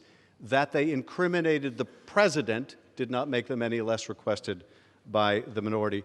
I'm now proud to recognize the gentleman from Massachusetts, Mr. Keating, for 1 minute. Gentleman from Massachusetts is recognized. Today I reflect on the imperatives of 2 sons of Massachusetts, John Adams, who in one sentence captured the very foundation of our country, saying, "We are a government of laws, not men." Translation, no one is above the law.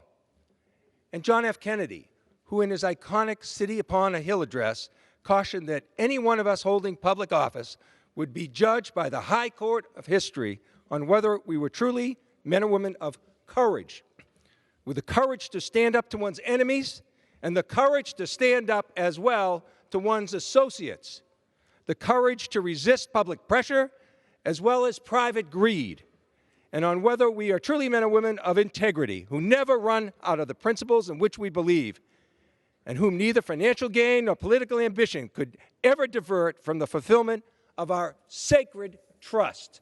President Donald Trump, indifferent and disdainful of this sacred trust, conspired to extract personal benefit from his office. He dishonored his oath. I refuse to abandon mine. I yield back.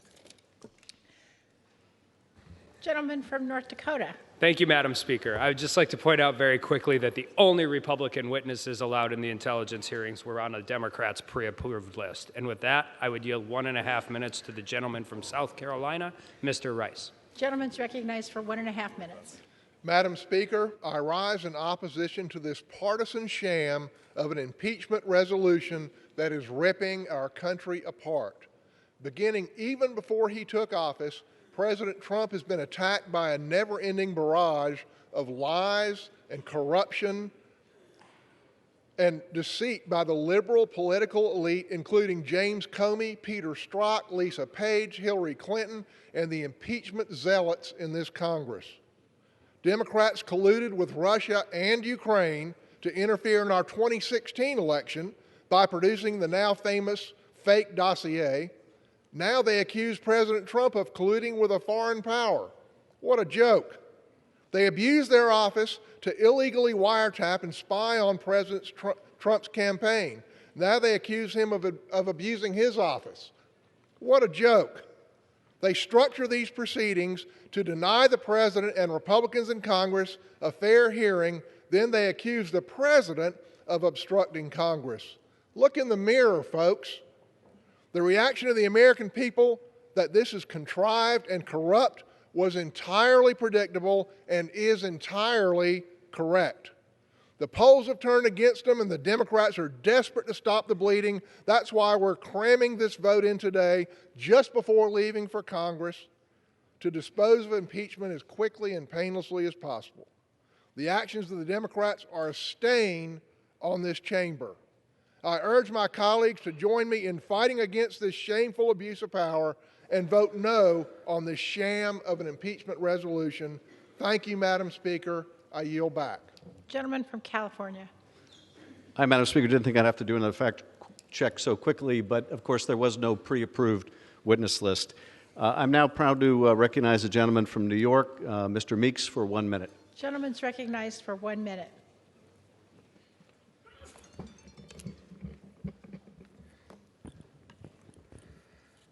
The decision to impeach a president of the United States is of enormous magnitude and utmost significance. There are few issues that so deeply reflect upon the Constitution and the American system of governance. As a senior member of the United States House Foreign Affairs Committee, I've spent years trying to promote American values of democracy and the rule of law in other parts of the world, including Eastern Europe. Because I have been so steeped in Ukrainian issues for so long, I know how damaging President Trump's actions were. But the president's damages does not end there. He has consistently obstructed at every turn of this investigation. This nation's founding fathers fought to end unaccountable rule. We did not free ourselves from a king to turn the president into a monarch. But the camera of history is rolling. And I will cast my vote consistent with the principles of democracy, the rule of law, and our Constitution for the impeachment of President Donald J. Trump. I do so because I could not look my granddaughter or any member of future generations in the eye, having condoned actions that undermine our democratic system. And I urge all of my colleagues to do the same. May God bless the United States of America. Gentleman from Georgia. Thank you, Madam Speaker. I yield 1 minute to the gentleman from Nebraska, Mr. Bacon. Gentleman's recognized for 1 minute. Madam Speaker, I am strongly opposed to this impeachment. No law was broken, no high crimes or misdemeanors, no impeachable offenses. The Ukrainians received aid 1 week prior to the law's requirement, aid that was previously rejected by the administration before it. There was no investigation, and President Zelensky said he received no pressure from the Trump administration ever. Simply put, there was no quid pro quo and no crime. There's only the majorities sustaining for the president, and that is not an impeachable offense. The elections are in 10 months, but the majority doesn't trust the American people.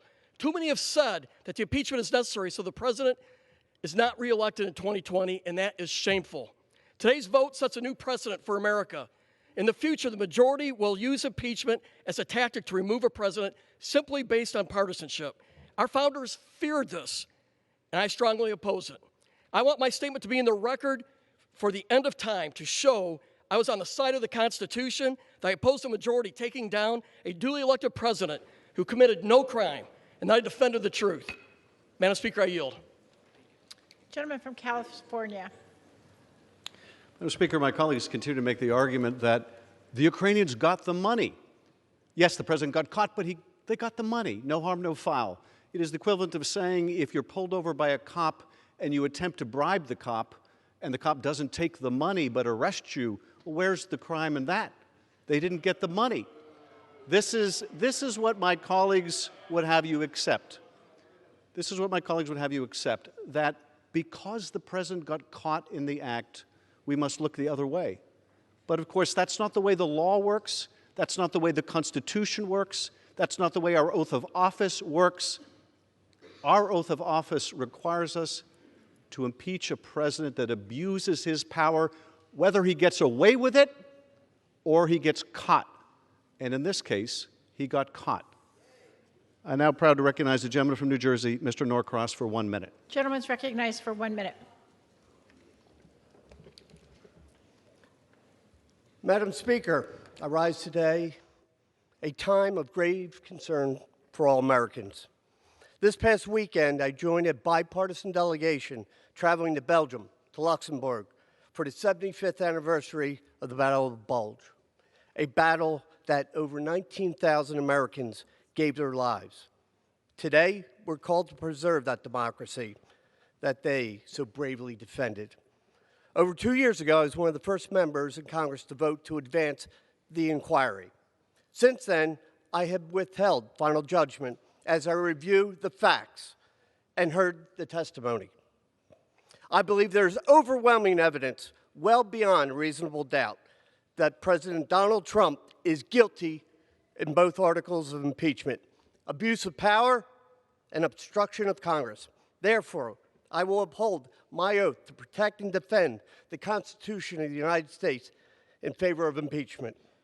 It is our solemn responsibility to honor all those who have fought and given their lives, to uphold the truth. In America, no one is above the law. Gentleman's I yield time's back. expired. Gentleman from Georgia. Wow, I just love this. Again, pot shot it in when you can. Remember quid pro quo. Didn't work out real well for him because that was supposedly had pressure on Mr. Zelensky. You know, in fact, it didn't work out so well. You had to go poll test it. The majority didn't work out because focus groups didn't like it. So what do? We throw it in here, a bribe. Woo, it's all in their report. But if they had a bribe or if they actually had a crime, it'd be in the articles. Guess what? He doesn't have it. He can't put it in there. This is all fluff and circumstance because they can't get to the president, and that's what's killing them. A minute and a half to the gentleman from Indiana, Mr. Bouchon. Gentleman's recognized for a minute and a half.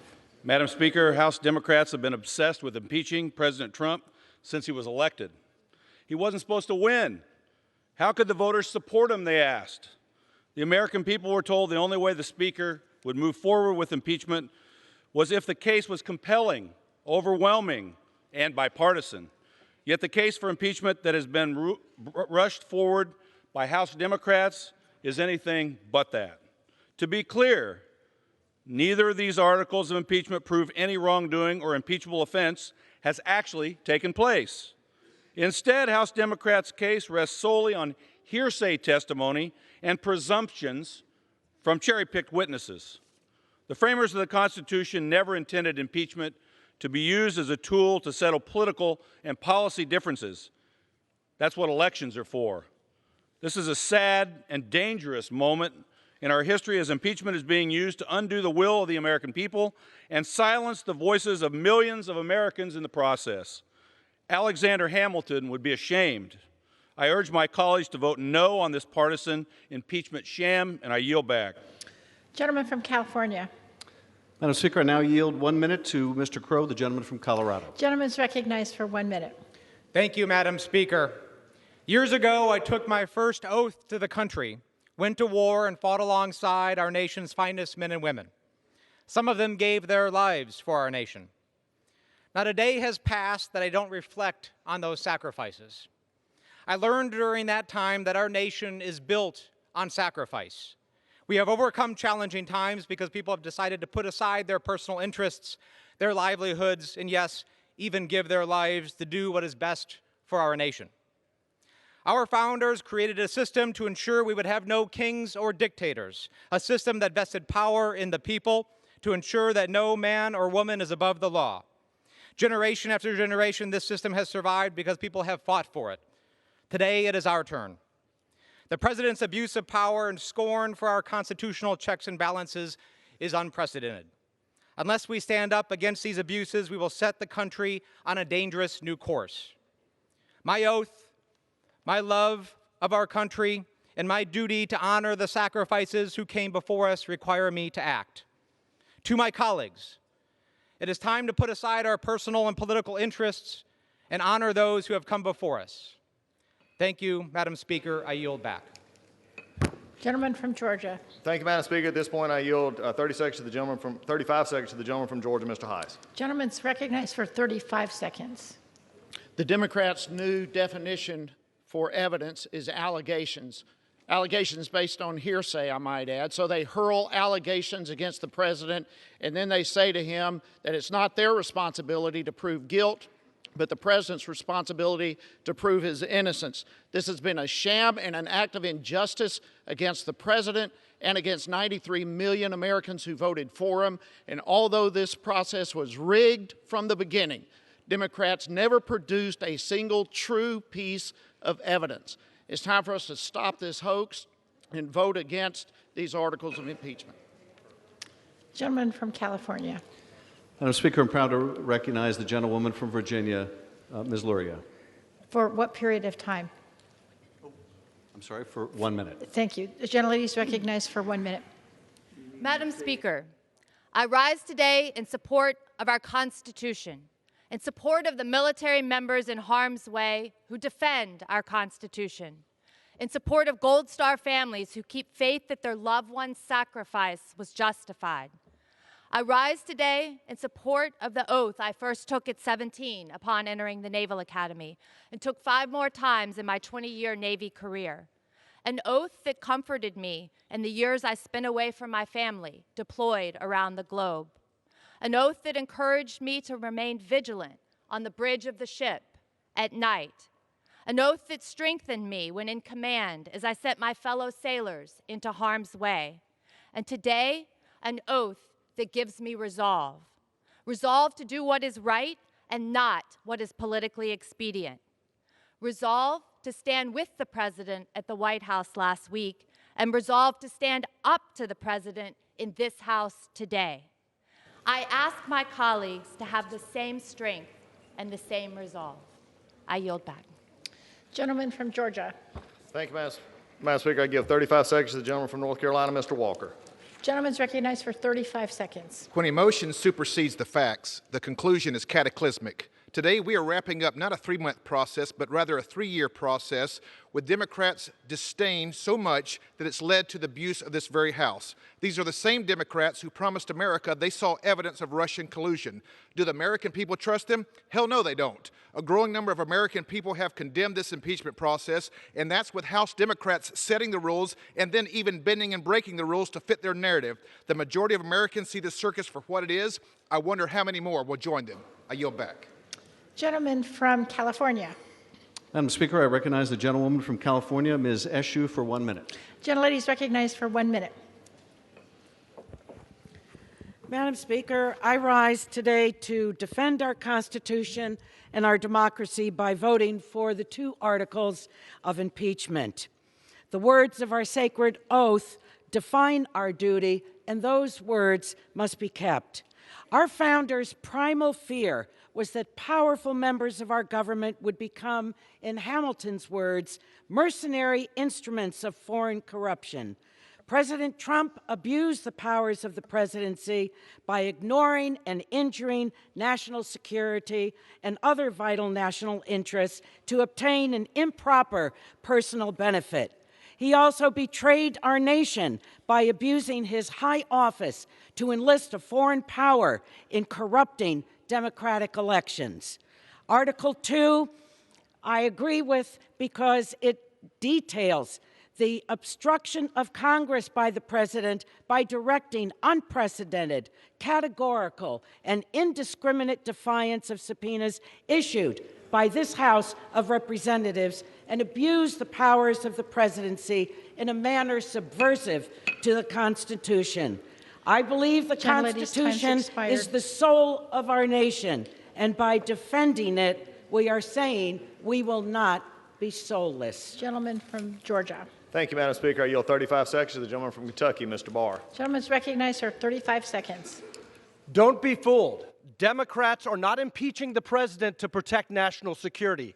Democrats are impeaching the president for following a law that they themselves voted for. No less than 5 times in the last 6 years, bipartisan Congresses imposed on the executive branch an affirmative duty to ensure that the government of Ukraine was countering corruption, and for good reason. Ukraine is the 3rd most corrupt nation on earth. So the president not only had the legal authority to temporarily pause security assistance to Ukraine, he had a mandate from Congress to do it. And as a result, President Zelensky's government made historic anti-corruption reforms, making Ukraine a more reliable ally, countering Russian aggression. Far from compromising national security, the president's actions advance national security. Oppose this impeachment. Madam Speaker, my colleagues would have the country believe that the president held up the aid to Ukraine because he was concerned about corruption. Of course, there is not a shred of evidence for that. All of the national security experts across all the departments testified that Ukraine met the criteria to receive the aid. So what was the real motivation here? Well, one thing is telling. In 2017, the president had no problem with aid to Ukraine, raised no issue of corruption. In 2018, he had no problem with the military aid for Ukraine. So what changed in 2019? Joe Biden announced he was running for president, and all of a sudden, Donald Trump held up the aid for Ukraine. As Ambassador Sondland testified, the president didn't care about Ukraine. All he cared about was the big stuff that affected him personally, the investigation of the Bidens that Giuliani was pushing. It's my pleasure to recognize the gentlelady from Virginia, Ms. Spanberger, for 1 minute. Gentlelady is recognized for 1 minute. Thank you, Madam Speaker. I rise today in support of House Resolution 755. As a CIA case officer, I used to meet with foreign nationals who were providing vital intelligence to help inform our hardest national security decisions and keep our country safe. These individuals from countries where leaders abused their power and defied the rule of law risked imprisonment and often their very lives in order to provide the United States with information to help us, to inform us. But why? It was their belief in the United States, their belief in our country, the longest-standing democracy in the world, our country, a beacon of hope in the world, a democratic republic founded on a document, and the belief in the rule of law and a belief in its people. Today, I am proud to serve in the People's House, representing my hometown, and again serving our country, that beacon of hope in the world. And today, especially today, I reflect on the founding documents that have set us apart in the world, leading people across generations and across the world to risk everything because of their belief in our great nation. Today, especially today, I affirm my commitment to upholding and protecting the Constitution, the rule of law it defines, and the people it governs. Gentleman from Georgia. Thank you, Madam Speaker. I yield 35 seconds to the gentleman from Texas, Mr. Arrington. Gentleman is recognized for 35 seconds. Today, many of my Democrat colleagues will be making history, unfortunately, for supporting the first ever completely partisan impeachment of a President of the United States. Mr. Speaker, I am deeply disturbed that history will indeed be made today in this hallowed chamber, but for all the wrong reasons. Not for love of country, but hatred for a political foe. Not to pursue justice, but to punish a political adversary. Not to seek truth, but to seize political power for the love of country. I urge my colleagues to oppose this disastrous political ruse. I yield back. Gentleman yields back. Gentleman from California. Recognize the gentlewoman from California, Chairwoman Waters, for 3 minutes. Gentlelady.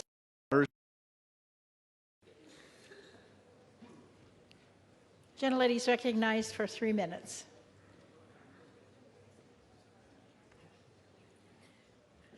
Ladies and gentlemen, unfortunately, the rules of debate won't allow me to cite all of the reasons why this president should be impeached. There are many. However, Madam Speaker and members of this House, to quote the late Maya Angelou, when someone shows you who they are, believe them the first time.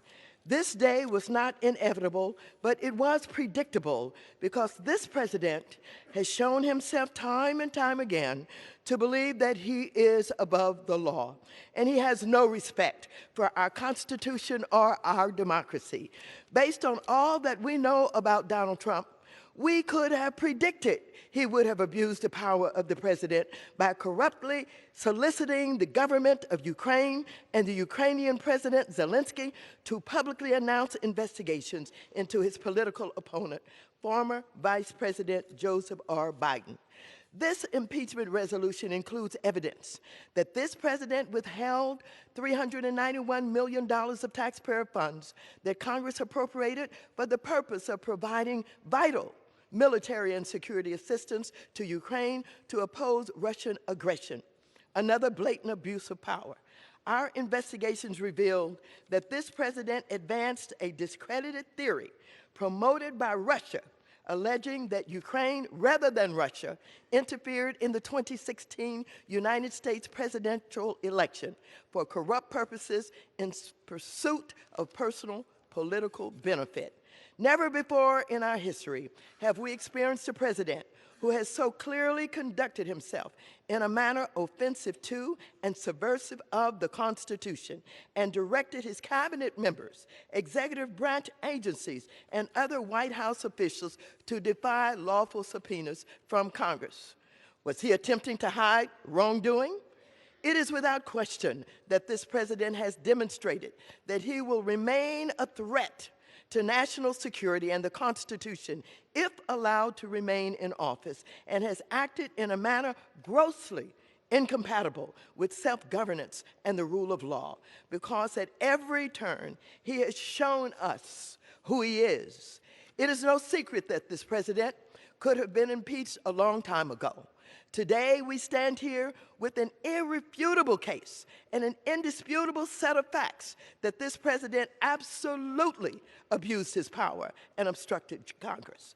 Any other individual who would have been caught conducting themselves in the way this president has would have been prosecuted to the full extent of the law. It is shameful that any members of this House are willing to disregard the Constitution, turn a blind eye to hard facts, and ignore a confession from the president himself. History will remember those who were willing to speak truth to power. Yes, I called for Trump's impeachment early. This is our country. Our foremothers and our forefathers shed their blood to build and defend this democracy. I refuse to have it undermined. I wholeheartedly support this resolution. I'm proud that in the final analysis, justice will have been served in America and Donald Trump will have been impeached. Ladies' time's expired. Gentleman from Georgia. Madam Speaker. Gentleman from Georgia. House is not in order. Gentleman from Georgia. Reclaiming my time that the gentlelady did not have, I yield 35 seconds to the gentleman from Louisiana, Mr. Gentleman's Abraham. recognized for 35 seconds. Madam Speaker, what is shameful is that Speaker Pelosi has allowed this Democratic witch hunt to move forward. She's the one that has abused her power, and we should be debating her removal from the House. Reagan said that the trouble with our liberal friends is not that they're ignorant, it's just that they know so much that isn't so. Democrat extreme partisanship will set a dangerous precedent for this nation.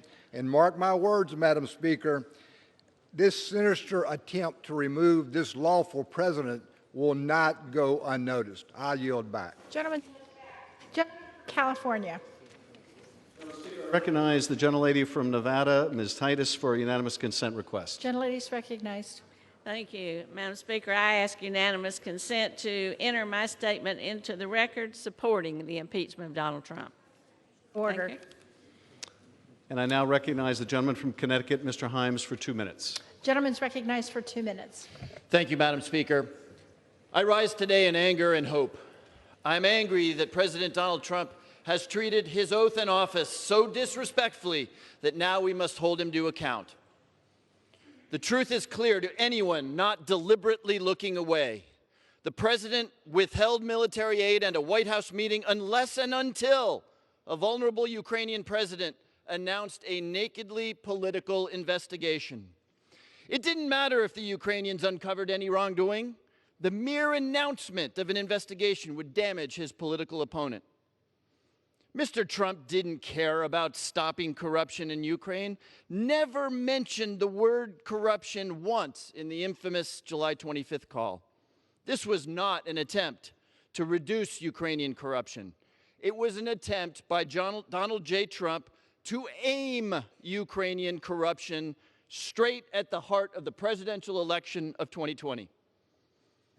The president knows this, which is why he has not given this Congress a single email, phone record, or document. That is not the behavior of a man with nothing to hide. It is simply and undeniably contempt of this Congress. But what makes this impeachment essential is that the president's abuse of power has not stopped. As we speak, he continues to urge foreign interference in our democracy, beseeching China to investigate the Bidens, sending Rudy Giuliani overseas to chase Russian conspiracy theories.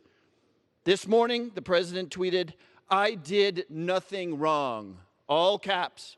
He believes it, too.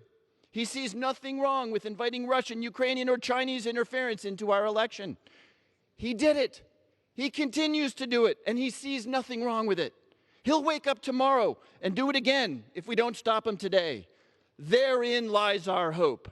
I'm proud today to answer the call to defend our democracy and the United States Constitution and urge my colleagues to do the same. And yield back the balance of my time. Gentleman from Georgia. Thank you, Madam Speaker. For things that I really don't understand, I'm having to yield 30 seconds to the gentleman from Mississippi, Mr. Kelly. Gentleman's recognized for 30 seconds. Madam Speaker, I'm saddened today that I spent 2 Christmases defending our country overseas, and I get a measly 30 seconds to speak in this laughable process. Our president made a campaign promise to drain the swamp, and there are those today relying on swamp creatures' words to preserve swamp. How do you suppress the votes of 63 million people in an electoral landslide? You keep repeating the same lies absent any factual basis. I've heard some of the greatest fiction ever spoken here today. If you don't like the facts, just rewrite them in a parody and repeat. If the facts are so clear and indisputable, why is the minority leader begging for more witnesses? You can't disprove something that never happened. I ask my colleagues to vote no to this sham. Thank you, and I yield back. Gentleman from California. Madam Speaker, I'm proud to recognize the gentleman from Illinois, Mr. Krishnamurthy, for 2 minutes. Gentleman's recognized for 2 minutes. Madam Speaker, like many of my colleagues, I never ran for Congress wanting or expecting to impeach anybody, let alone the President of the United States. However, given the facts, here we are. While some questions remain unanswered, 2 key facts are clear and compel me to support the articles of impeachment. First, President Trump attempted to pressure a foreign government to help his re-election campaign. And second, the president used the powers of his office again to obstruct a congressional investigation into that wrongdoing. The president has falsely claimed he has been denied the chance to defend himself, but at the same time, he is preventing the testimony of witnesses with direct knowledge of the events under investigation. If the president were innocent, as he claims, surely these witnesses would be able to testify to that.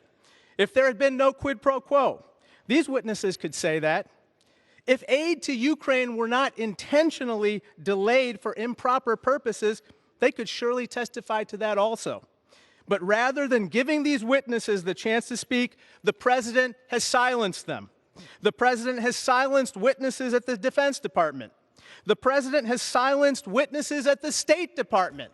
The president has silenced witnesses at the White House. He even silenced the loquacious Mick Mulvaney, who uttered at a press conference that there was a quid pro quo and get over it. By choosing to block this testimony, the president is not proving his innocence. He's just proving he's afraid of what they have to say. As a wise man once said, the truth will come to light, and it has. It is our duty to act on it. I yield back. Gentleman from Georgia. Thank you, Madam Speaker. It's a shame on the floor of this House when you accuse somebody and then make them prove they're not guilty of what you're accusing of. That's a bad look. 30 seconds to the gentleman from Tennessee, Mr. Rose. Gentleman's recognized for 30 seconds. Madam Speaker, today I rise in strong opposition to this partisan impeachment spectacle that just seeks to accomplish what President Trump's opponents failed to do at the ballot box in 2016. Our votes today are merely formalizing the decision my colleagues on the other side of the aisle reached 3 years ago. This process has been an embarrassment to our country, an insult to our Constitution, and a distraction from the real work we should be accomplishing for the American people. I stand with the people of Tennessee's 6th District in strongly supporting President Trump, and I will vote against the articles of impeachment before us today. Thank you. Gentleman from California. Madam Speaker, I reserve the balance of my time. Gentleman reserves. Gentleman from Georgia. Madam Speaker, I yield 30 seconds to the gentleman from Michigan, Mr. Huizinga. Gentleman's recognized for 30 seconds. In her own words, Speaker Pelosi said impeachment must be compelling, overwhelming, and bipartisan. These articles of impeachment being considered today by the House fail to meet Speaker Pelosi's own standards. Process matters, folks. Representing a good chunk of Gerald Ford's old district and being a staffer during the Clinton administration, I have an intimate understanding of the effects of impeachment on this nation. I'm stunned to see my Democrat colleagues whitewash, or maybe I should say whitewater, Bill Clinton's cooperation with the House of Representatives. That is not exactly what was going on. And this is the most partisan impeachment that we have seen in our nation's history. And I yield back. Gentleman from California. Madam Speaker, I continue to reserve. Gentleman from Georgia. Thank you, Madam Speaker. I yield 30 seconds to the gentleman from Texas, Mr. Cloud. Gentleman's recognized. It's been very clear from the beginning that this impeachment proceeding has never been about an honest search for the truth. If it were, our Democratic friends would not have polled to see what to charge the president with. Calling an opinion a fact does not make it so, and repeating it over and over does not make it more true. When one produces a committee report with fabricated findings based on no fact and witnesses, and then quote from it like it's authoritative, it's no more valid than having a campaign pay for a foreign entity to create a fraudulent dossier and then selling it to a FISA court in order to spy on a campaign. This has always been a verdict in search of a crime, an impeachment birthed out of a resistance movement. It's time to end this charade and get back to doing the work we were elected to do. Madam Speaker, I continue to reserve. Gentleman from Georgia. Thank you, Madam Speaker. I yield 30 seconds to the gentleman from Indiana, Mr. Fulcher. Gentleman's recognized for 30 seconds. Thank you, Madam Speaker. In a day heavy in verbal debate, I choose to use my time to enumerate in detail every high crime and misdemeanor committed by the President of the United States. I will do so now.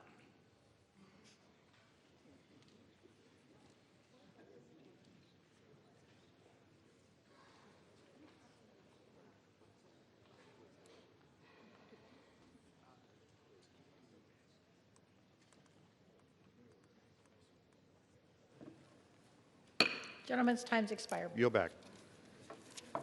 Gentleman from California. Gentleman reserve. Madam Speaker, I continue to reserve. Thank Gentleman you. from Georgia. Madam Speaker, I yield 30 seconds to the gentleman from Tennessee, Mr. Fleshman. Gentleman's recognized for 30 seconds. Madam Speaker, in my 30 seconds, my heart aches for our great republic today. I implore my Democratic colleagues in this House, we're not Republicans or Democrats, we are Americans. This is not the right place. This is not the right procedure. Settle our political differences politically. We owe the American people a great duty to come together. Don't give the Senate the victory lap. Give the House the victory lap. Vote no to impeach. We owe it to the American people. They want so dearly for us to come together for our great republic and thank our great president. Thank you. I yield back. And members are reminded to address their remarks to the chair. Gentleman from California. Madam Speaker, I continue to reserve. Gentleman from Georgia. Thank you, Madam Speaker. While we get to catch our breath, could you give us the time for both the majority and the minority? It has 43 minutes. Gentleman from California has 29 minutes. Gentleman from Georgia. Thank you, Madam Speaker. I appreciate that. I yield 30 seconds to the gentleman from Florida, Mr. Waltz. Gentleman's recognized for 30 seconds. Madam Speaker, I'm a Green Beret and a proud veteran, but this process does not make me proud. I've fought all over the world, from Africa to Afghanistan, and seen fairer and more transparent processes than this. Since the Democrats lost the election in 2016, they've been focused on impeaching this president. Meanwhile, we have not solved the problems America entrusted us to solve: immigration, healthcare, infrastructure. Nothing in President Trump's call rises to the level of high crimes and misdemeanors worthy of impeachment. For that reason, I'll be voting against impeachment Gentleman from today. California continues to reserve. Yes, Madam Speaker. Gentleman from Georgia. Thank you, Madam Speaker. I yield 30 seconds to the gentleman from Kentucky, Mr. Guthrie. Gentleman's recognized for 30 seconds. Thank you, Madam Speaker. I rise today in opposition to the articles of impeachment on President Trump. My Democratic colleagues have been planning to impeach President Trump since he took office. After months of wasting House time on partisan investigations, they've been unable to produce evidence that President Trump committed a crime. I will vote no on today's articles of impeachment. I look forward to getting back to the business on behalf of Kentuckians. I yield back. Gentleman from California.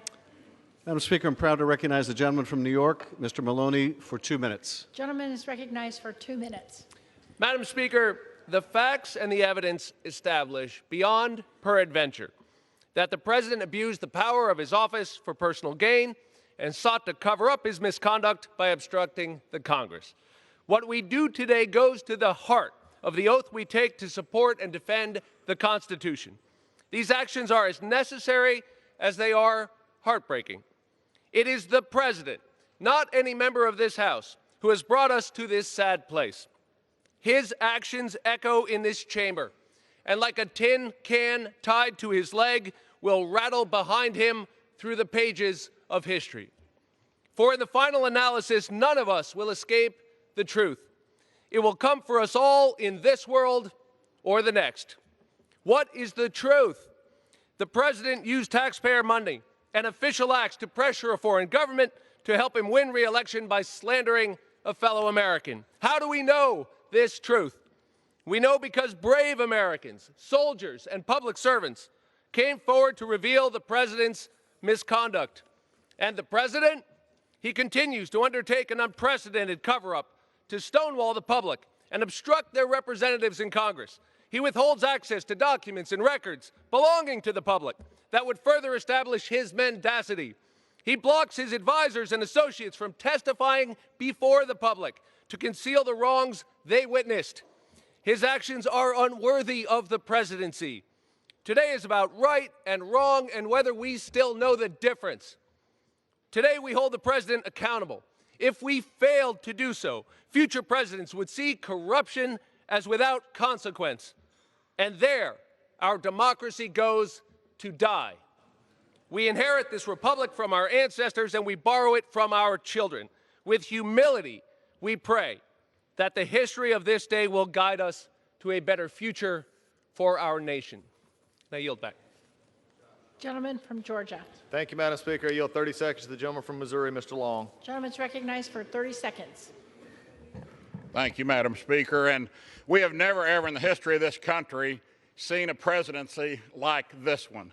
Once the president was sworn in, 19 minutes later, the Washington Post said impeachment begins today. 1 million women marched the next day on Washington. Bank of America, Starbucks, both that supported Hillary Clinton, had their windows broken out here in Washington because people were so upset that this man was elected president of the United States. He's had his head held underwater for almost 3 years now, never coming up for a breath of air. Just keep pushing him down. Lowest black unemployment ever, lowest Hispanic unemployment ever, highest stock market ever, Gentleman's lowest unemployment in years. And Gentleman from Reserve the California. balance of my time. I yield back. Reserves? Yes. Gentleman from Georgia. Madam Speaker, I yield 30 seconds to the gentleman from Nebraska, Mr. Fortenberry. Gentleman's recognized for 30 seconds.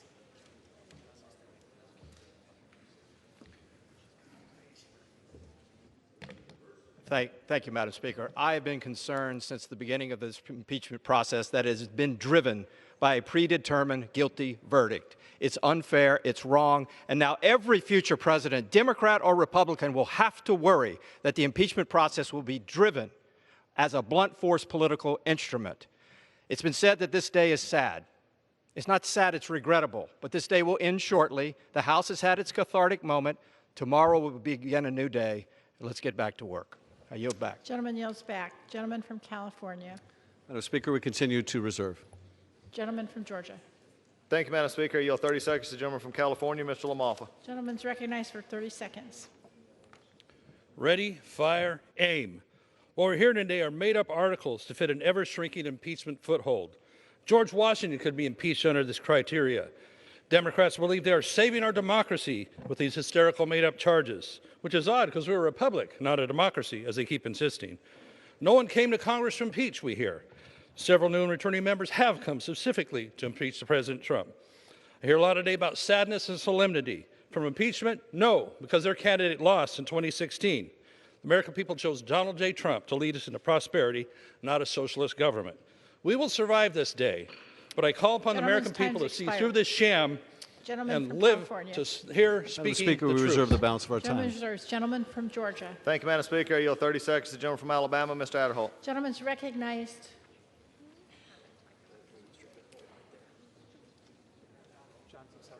Mr. Johnson from South Dakota, I yield 30 seconds. Mr. Johnson's recognized for 30 seconds. Madam Speaker, I'm voting no. Impeachment is not in the best interests of this country, and in fact, it has only deepened the partisan divide that truly plagues this country. When the sun comes up tomorrow, I pray with all my heart that the anger and the division in this chamber will give way to an honorableness and a productivity and a time of working together. I yield back. Gentleman from California. Madam Speaker, I reserve. Gentleman from Georgia. Thank you, Madam Speaker. As this air traffic controller is getting them lined for a landing, let's go back to Mr. Adderholt. 30 seconds from the gentleman from Alabama, Mr. Adderholt. Gentleman's recognized for 30 seconds. Thank you, Madam Chair. Today, a duly elected president is being impeached by the House of Representatives by the Democrats, compelled by partisanship and not by the facts. I'm proud to stand here with President Donald Trump, and I plan to cast my vote against both articles of impeachment. This is not, it's not that the president abuses power. It is my colleagues on the other side of the aisle who are abusing one of the most powerful tools that's been entrusted to the Congress in the Constitution by our founding fathers. Twisting the Constitution to impeach a president time's expired. you fear Gentleman will from be... California. Madam Speaker, we continue to reserve. Gentleman from Georgia. Madam Speaker, this time I yield 30 seconds to the gentleman from Texas, Mr. Olson. Gentleman's recognized for 30 seconds. Madam Speaker, Webster's dictionary defines the Star Chamber as, quote, characterized by secrecy and often being irresponsibly arbitrary and oppressive.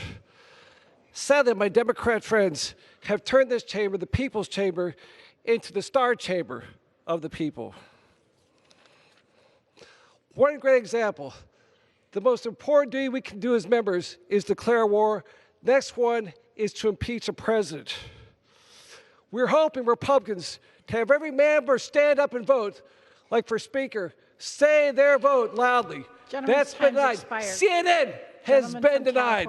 I yield back. This is a sham. Gentleman from Georgia. Gentleman, thank you, Madam Speaker. I yield 30 seconds to the gentleman from Pennsylvania, Mr. Thompson. Gentleman's recognized for 30 seconds. Thank you. Thank the ranking member. Thank you, Madam Speaker. And while this institution should rightfully ensure that the law is faithfully executed by the administrative branch, this exercise has shown itself to be the ultimate manipulation of the legislative branch's oversight powers in order to achieve political gain.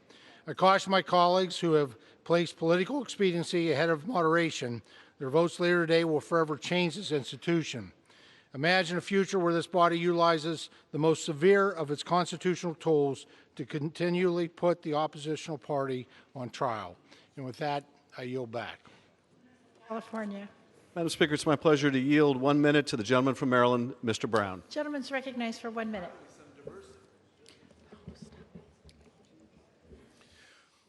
Madam Speaker, when I was commissioned as Second Lieutenant in the United States Army, I swore an oath to support and defend the Constitution. And I've done so 13 times in my 35 years of public service. That oath means everything. to serve and fight for our country, to protect and promote our values. Yet President Trump betrayed his oath. He abused his power, the immense power of the presidency. He threatened our elections by inviting foreign interference. He chose investigating a political rival over defending our national security. So today, we must use our power, the extraordinary power endowed by our Constitution and entrusted by the people, the power to impeach. We must hold President Trump accountable, or else we will be complicit in undermining our democracy, our security, and our dignity. His conduct demonstrates his unfitness to serve as Commander-in-Chief and warrants removal from office. The oath I took as a member of Congress is the same I took as a soldier, an oath that reminds me values matter, duty, honor, and the rule of law matter. To keep my oath to the people I serve and the country I love, today I will vote to impeach the President of the United States. I yield back. Madam Speaker, I yield 30 seconds to the gentleman from Illinois, Mr. LaHood. Gentleman is recognized for 30 seconds. Thank you, Madam Speaker. I've said from the beginning of this process, impeachment is and should be the nuclear option, reserved for the most treasonous activity and the most serious activity. Clearly, that has been not met here. As I've reviewed the facts and evidence as a former federal prosecutor, I've read the transcripts, I've watched the hearings, I've read the whistleblower report. That has not been met here.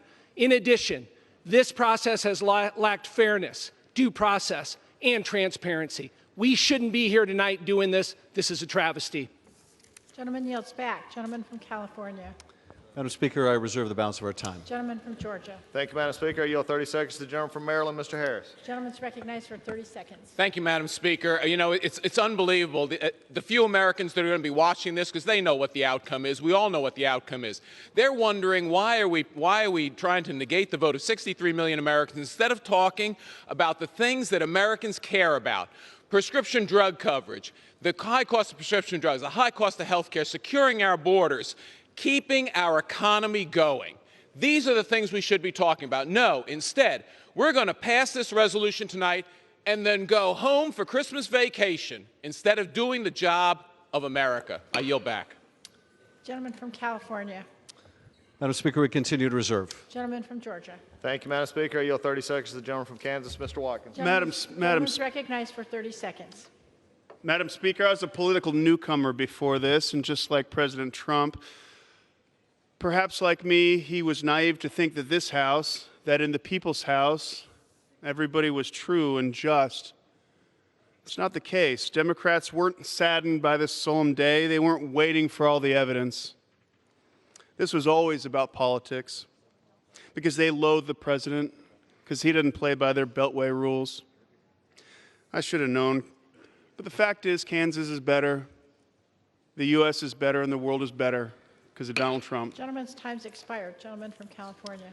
Madam Speaker, we continue to reserve. Gentleman from Georgia. Thank you, Madam Speaker. I yield 30 seconds to the gentleman from California, Mr. Calvert. Gentleman's recognized for 30 seconds. Thank you, Madam Speaker.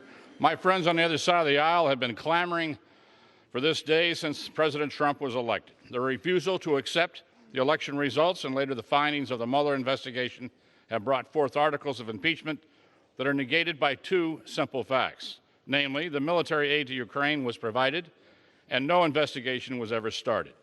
The real offense is that the president won the election, and their fear is that he'll win again despite all their efforts. I will vote against the partisan attempt to overturn an election. Thank you, and I yield back. Gentleman from California. Madam Speaker, I continue to reserve the balance of our time. Gentleman from Georgia. Thank you, Madam Speaker. I yield 30 seconds to the gentleman from Tennessee, Mr. Burchett. Gentleman's recognized for 30 seconds. Madam Speaker, I rise today in opposition to impeachment against President Donald Trump. This is based on hearsay that were made by partisan witness behind closed doors. This impeachment is a sham, Madam Speaker, and has divided this country. Congress has wasted time on this impeachment and would have been better used on addressing issues that are facing Americans, like securing our southern border, the opioid epidemic, or establishing a constitutionally mandated budget.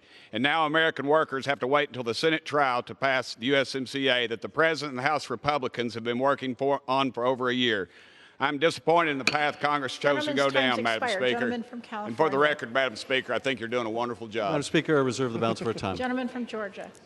Thank you, Madam Speaker. I yield 30 seconds to the gentleman from Arizona, Mr. Gosar. Gentleman's recognized for 30 seconds. Thank you, Mr. Speaker. It's obvious today that there's an intense hatred from the Democrats of President Donald Trump. Why do they hate the man so much? Maybe it's because of the out-of-control government gone wild, the abuses of FISA, the abuses by the FBI, the abuses in the State Department. Many of these, maybe it's just the previous administration they're trying to cover up. It's sad. This is a shameful act of what we're doing today. Shame on the Democrats. Shame on pursuing this. I ask everybody to vote no and to take notice of who votes for these articles of impeachment. Gentleman from California. Madam Speaker, I reserve the balance. Gentleman from Georgia. Thank you, Madam Speaker. I yield 30 seconds to the gentleman from Florida, Mr. Posey. Gentleman's recognized for 30 seconds. Thank you, Madam Speaker. This is a sad day for America. We know this impeachment is a sham. They know this impeachment is a sham. They know we know this impeachment is a sham. And they know that most of the American people know that this impeachment is a shameful sham. We know that it began the moment the president was elected, long before he ever had a telephone call with any foreign leaders. We've heard the numerous quotations from them that validate those very points. And yet they persist in trying to overturn the duly elected president of the United States of America's election. When the president calls for Gentleman an from California.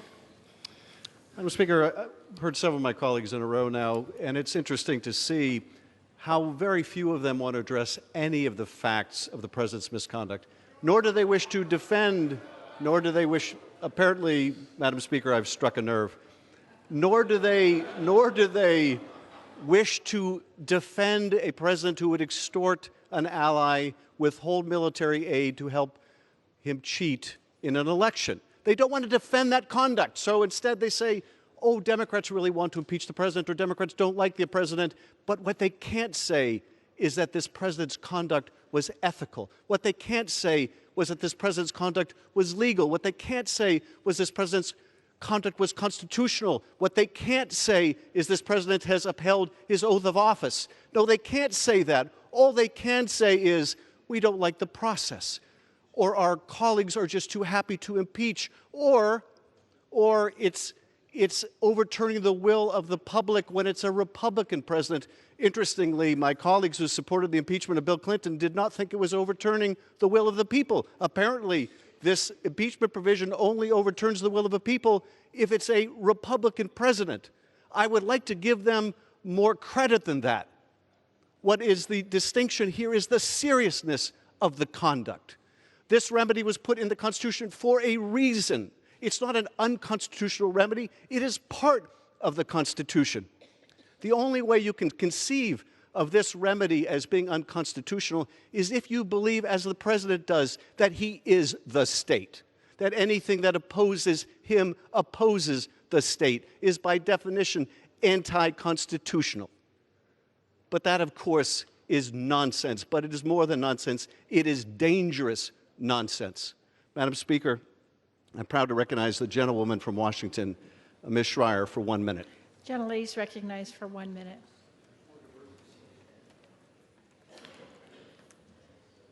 Madam Speaker, the people of Washington's 8th District sent me to Congress to fight for their families and make thoughtful, evidence-based decisions. I did not come to Congress to impeach a president, but evidence is evidence.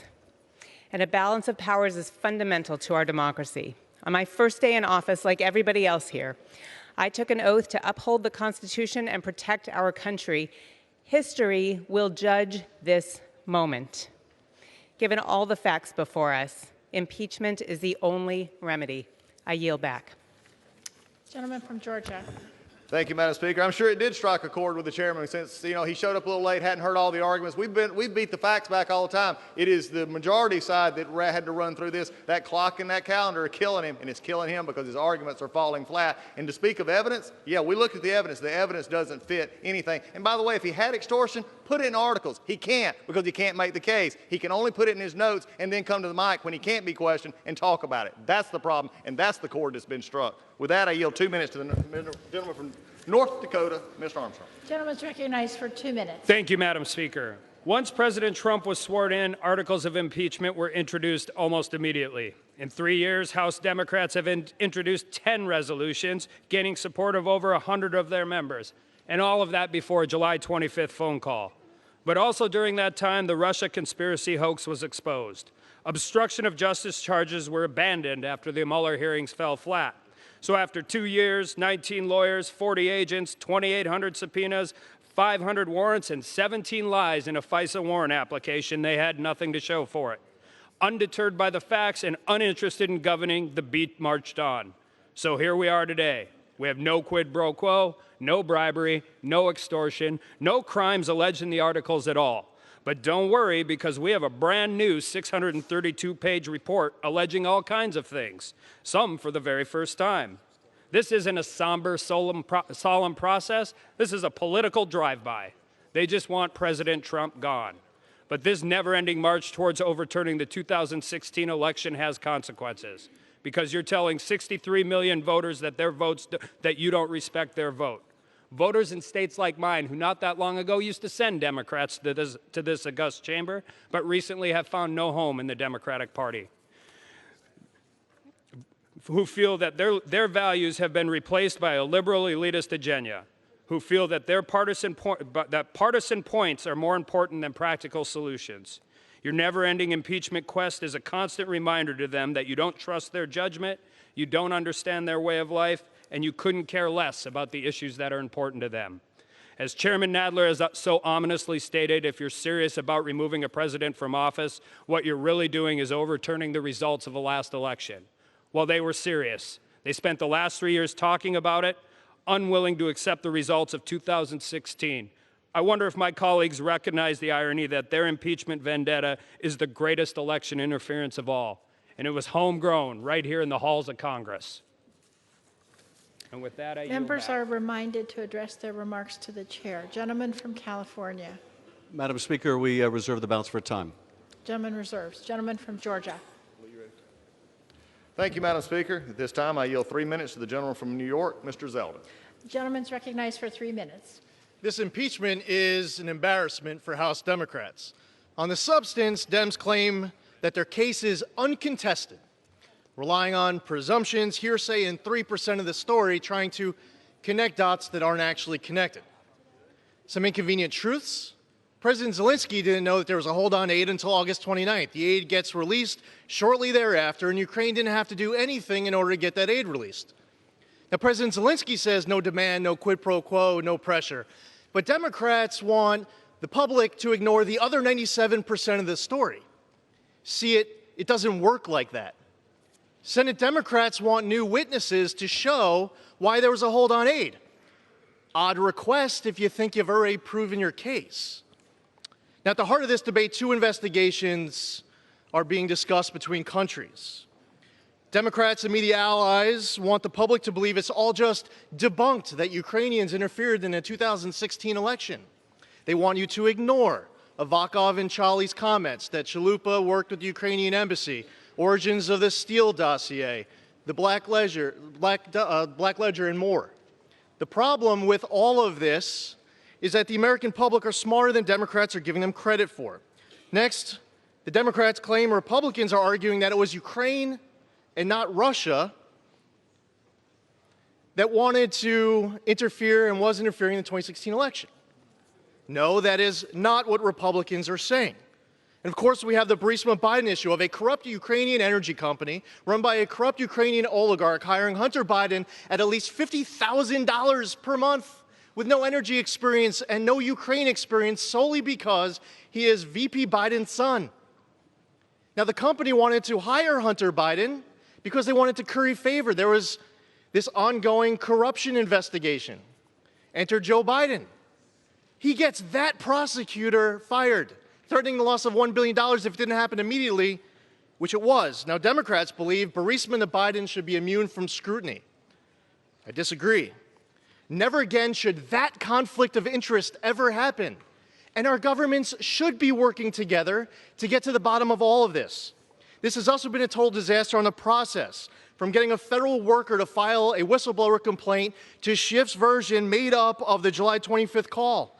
In closed-door interviews, Schiff was prosecutor, judge, jury, and witness coach. Every day, he loved getting America drunk on his favorite cocktail, 3 ingredients: cherry-picking leaks, withholding key facts, and misstating evidence. In the depositions and in the public hearings, the President Counsel was not invited to attend, present evidence, or cross-examine witnesses, and Republicans weren't allowed to call witnesses like Hunter Biden, Joe Biden, and many others. Then there was the House Judiciary debacle, where Schiff couldn't even show up to present his reports. He had to have one of his staffers present it for him. This impeachment is ripping our country in half. It's fatally flawed on the process, the substance, the intentions, and the consequences. Gentleman's time's It's a total shift show. I encourage all my colleagues to vote Gentleman no. from California.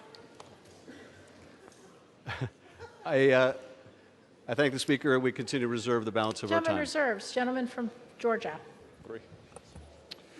Madam Speaker, I yield 3 minutes to the gentleman from North Carolina, Mr. Meadows. Gentleman's recognized for 3 minutes. Thank you, Madam Speaker.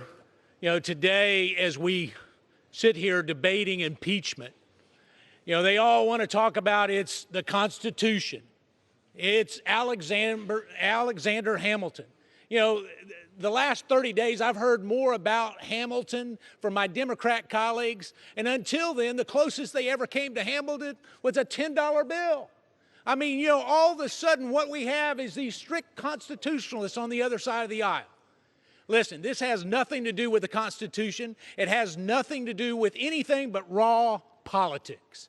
You know, there's only one person on the other side of the aisle that got 7 Pinocchios for not telling the truth. No one on this side of the aisle got that during this impeachment process, Madam Speaker. And the American people need to understand 2 key facts. The Democrats in control set their own rules of evidence. They said what we need to do for impeachment is to have compelling evidence and bipartisan support. Well, they don't have either of those 2 things. They failed the rules that they made up themselves. We've got President Zelensky of Ukraine saying there was no pressure. We've got the number 2 guy in Ukraine saying there was no pressure. We've got the number 3 guy in Ukraine, no pressure. These are the supposed victims of this alleged crime. And yet here we are supposedly having this compelling evidence and facts when the best witness they have, the very best witness they had to change his testimony twice. They mentioned him 611 times. And ultimately, he said, I presume that that's what the president meant. You know, I can tell you that there are not facts here to support it, but what is more important than that, Madam Speaker, is this. Because here we are today, we have bipartisan opposition to impeachment, not bipartisan support. You know, my colleagues opposite want the American people to think that this is a sad and somber day. Well, this is a sad day. It's a sad day for this institution because we've lowered the bar to impeach a president that continues to give us an economy that not only is growing, but growing at levels that we have never seen in the history of our country. When we look at unemployment at a level that is truly remarkable, they want to impeach. But it's another sad day because now what they're doing is they're telling the American people that 233 Democrats deserve to decide who the President of the United States should be and disenfranchise 63 million voters. When all is said and done, when the history of this impeachment is written, it will be said that my Washington Democrat friends couldn't bring themselves to work with Donald Trump, so they consoled themselves instead by silencing the will of those who did, the American people. And I yield back. Gentleman from California. Madam Speaker, I'm proud to recognize the gentleman from California, Mr. Sherman, for 1 minute. Gentleman's recognized for 1 minute.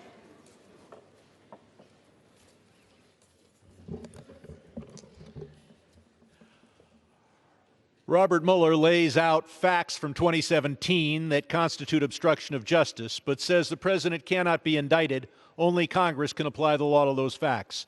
Many of us have been talking about impeachment since those facts emerged in 2017. Of course, today we focus on more recent crimes. So why did we talk of impeachment back when a Republican-led Congress would not act? Why do we impeach today when a Republican-led Senate is unlikely to act? First, because it is our constitutional duty, no matter what the political consequences. Second, because it is the most effective tool to chasten and restrain a president who is not naturally feel constrained by the rule of law. I would note that the president's attempt to extort Ukraine was secretive and furtive, far different from his modus operandi of brazen threats that we saw in 2017. We can only imagine what high crimes and misdemeanors this president would have boldly committed had no one been talking about impeachment then, had he felt immune from impeachment. Today we will demonstrate that the president is not above the law. Gentleman from Georgia. Thank you, Madam Speaker. It would have been nice if they'd actually thought those crimes were bad enough to put in the articles. They didn't. I yield 3 minutes to the gentleman from Texas, Mr. Ratcliffe. Gentleman's recognized for 3 minutes. Madam Speaker, do you know who doesn't think the Democrats have presented enough testimony or evidence to impeach President Trump today? It's the Democrats. Sure, here in the House, Democrats running this inquiry have declared they've done everything needed. They have all the testimony and evidence necessary to impeach right now. But right now, down the hall, Democrats in the Senate are saying the exact opposite. They're complaining. They need more evidence and more testimony because Senate Democrats know that House Democrats have built them a house of cards impeachment. An impeachment built by the same Democrats who told America, trust us, President Trump committed treason. He's a Russian agent, and we've got evidence, which of course proved to be totally false. And to quote the favorite catchphrase of one member of this House, they got caught. Along the way, those same Democrats said, trust us. The FISA law and court weren't abused by the Obama administration using Democratic opposition research dossier against the Trump campaign and President Trump. Again, totally false, and again, they got caught. And when Democrats started this latest impeachment inquiry, they said, trust us. We have not yet spoken to the whistleblower. Again, totally false, and they got caught. Sadly, my Democratic colleagues have placed their own credibility in the hands of members of this body that have no credibility left, members that nobody trusts because they keep getting caught betraying America. But unless a bolt of courage and integrity strikes that side of the room in the next hour, history will reflect that Donald Trump is the third president to be impeached. History may also shortly reflect that he'll be the first president to be reelected after being wrongfully impeached. And if that happens, Democrats won't be able to hide behind a pretend veneer of caring about the Constitution. History will record the Democrats' legacy as a betrayal of the Constitution because the founders meant for impeachment to be used for actions so extraordinary, so rare that it's happened 3 times in 2.5 centuries. It wasn't meant for congratulatory phone calls where there's no crime alleged, where there's no victim, and where the Democrats themselves couldn't even decide what to accuse the president of doing wrong before ending up with this embarrassment of a grab bag of abuse of power article. An obstruction of Congress, to even allege it, is an admission of constitutional illiteracy. The founders had a term for what the Democrats call obstruction of Congress. The founders called it the separation of powers. And the funny thing about obstruction, every time Democrats get caught trying to frame this president for some crime he didn't commit, they follow up by accusing him of obstructing their efforts to frame him for the things he never did in the first place. The founders warned and feared today might come when impeachment was used politically by the party that had the most votes.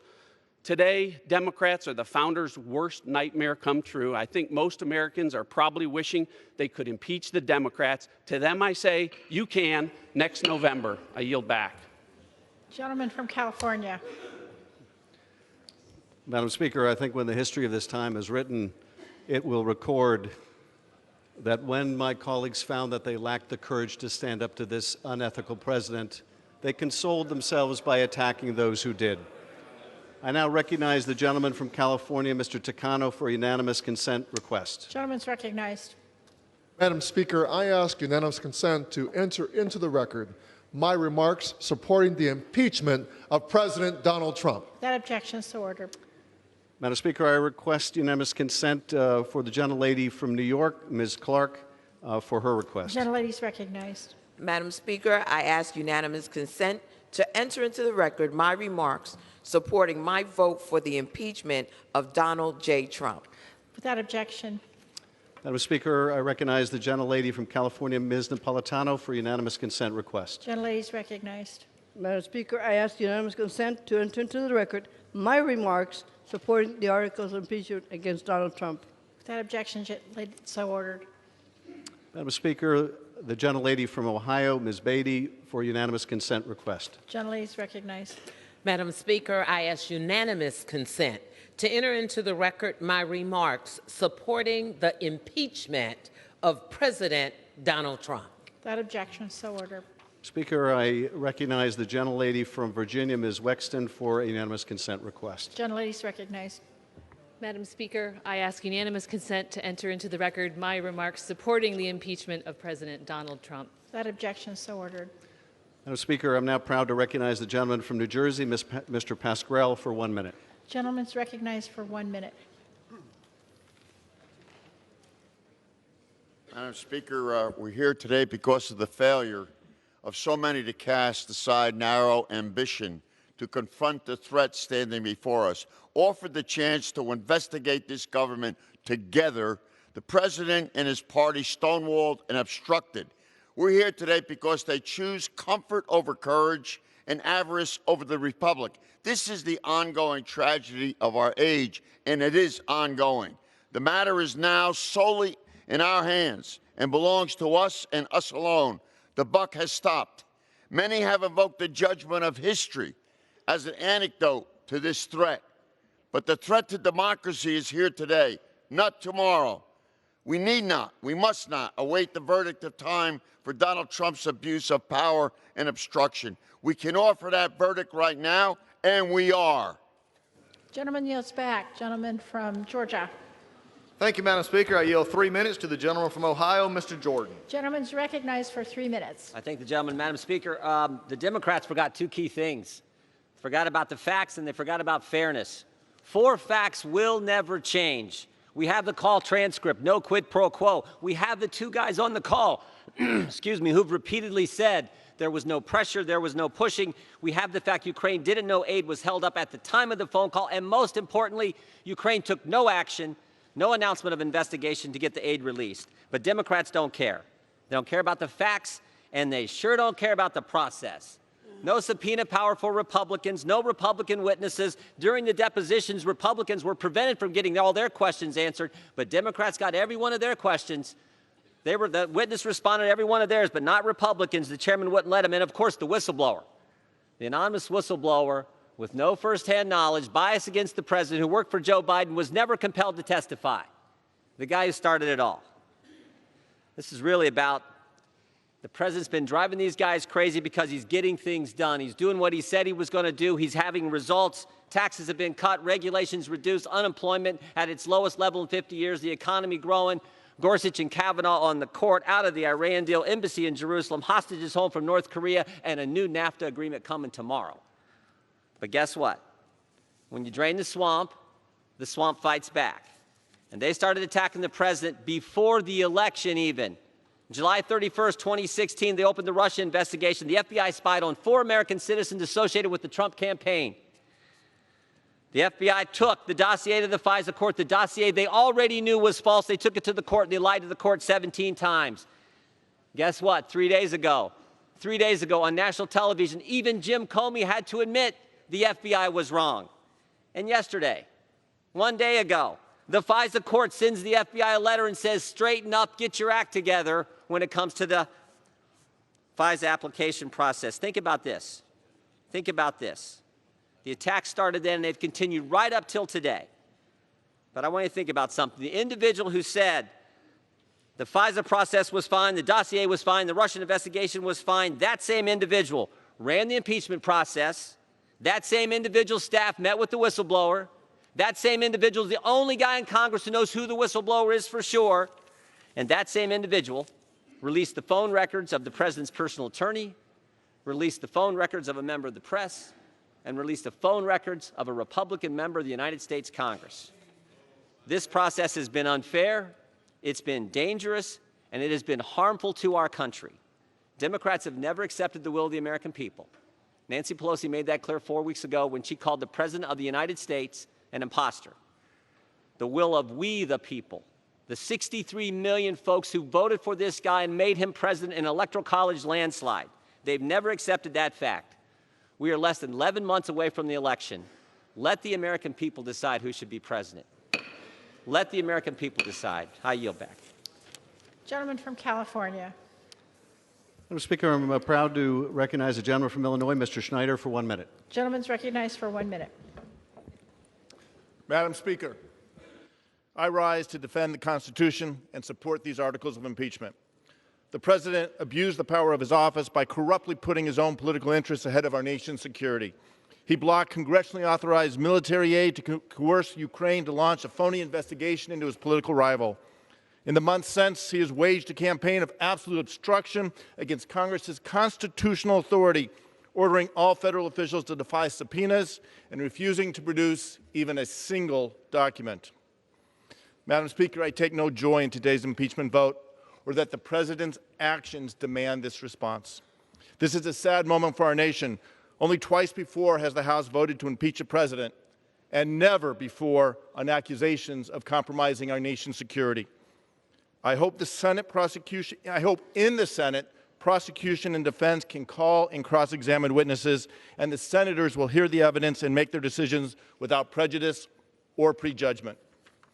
This is a solemn moment, but our system of checks and balances was designed for times like these, and I have faith that our Constitution will guide us on the path ahead. I yield back. Gentleman from Georgia. Thank you, Madam Speaker. I yield 3 minutes to the gentleman from California, Mr. Nunes. Gentleman's recognized for Thank 3 you, gentlemen. minutes. Madam Speaker, as the Democrats now admit, their attempt to remove the president began on Trump's inauguration day, when the Democrats' semi-official mouthpiece, the Washington Post, declared, "The campaign to impeach President Trump has begun." For years, the Democrats tried to expel the president with the preposterous accusation that he was a Russian agent.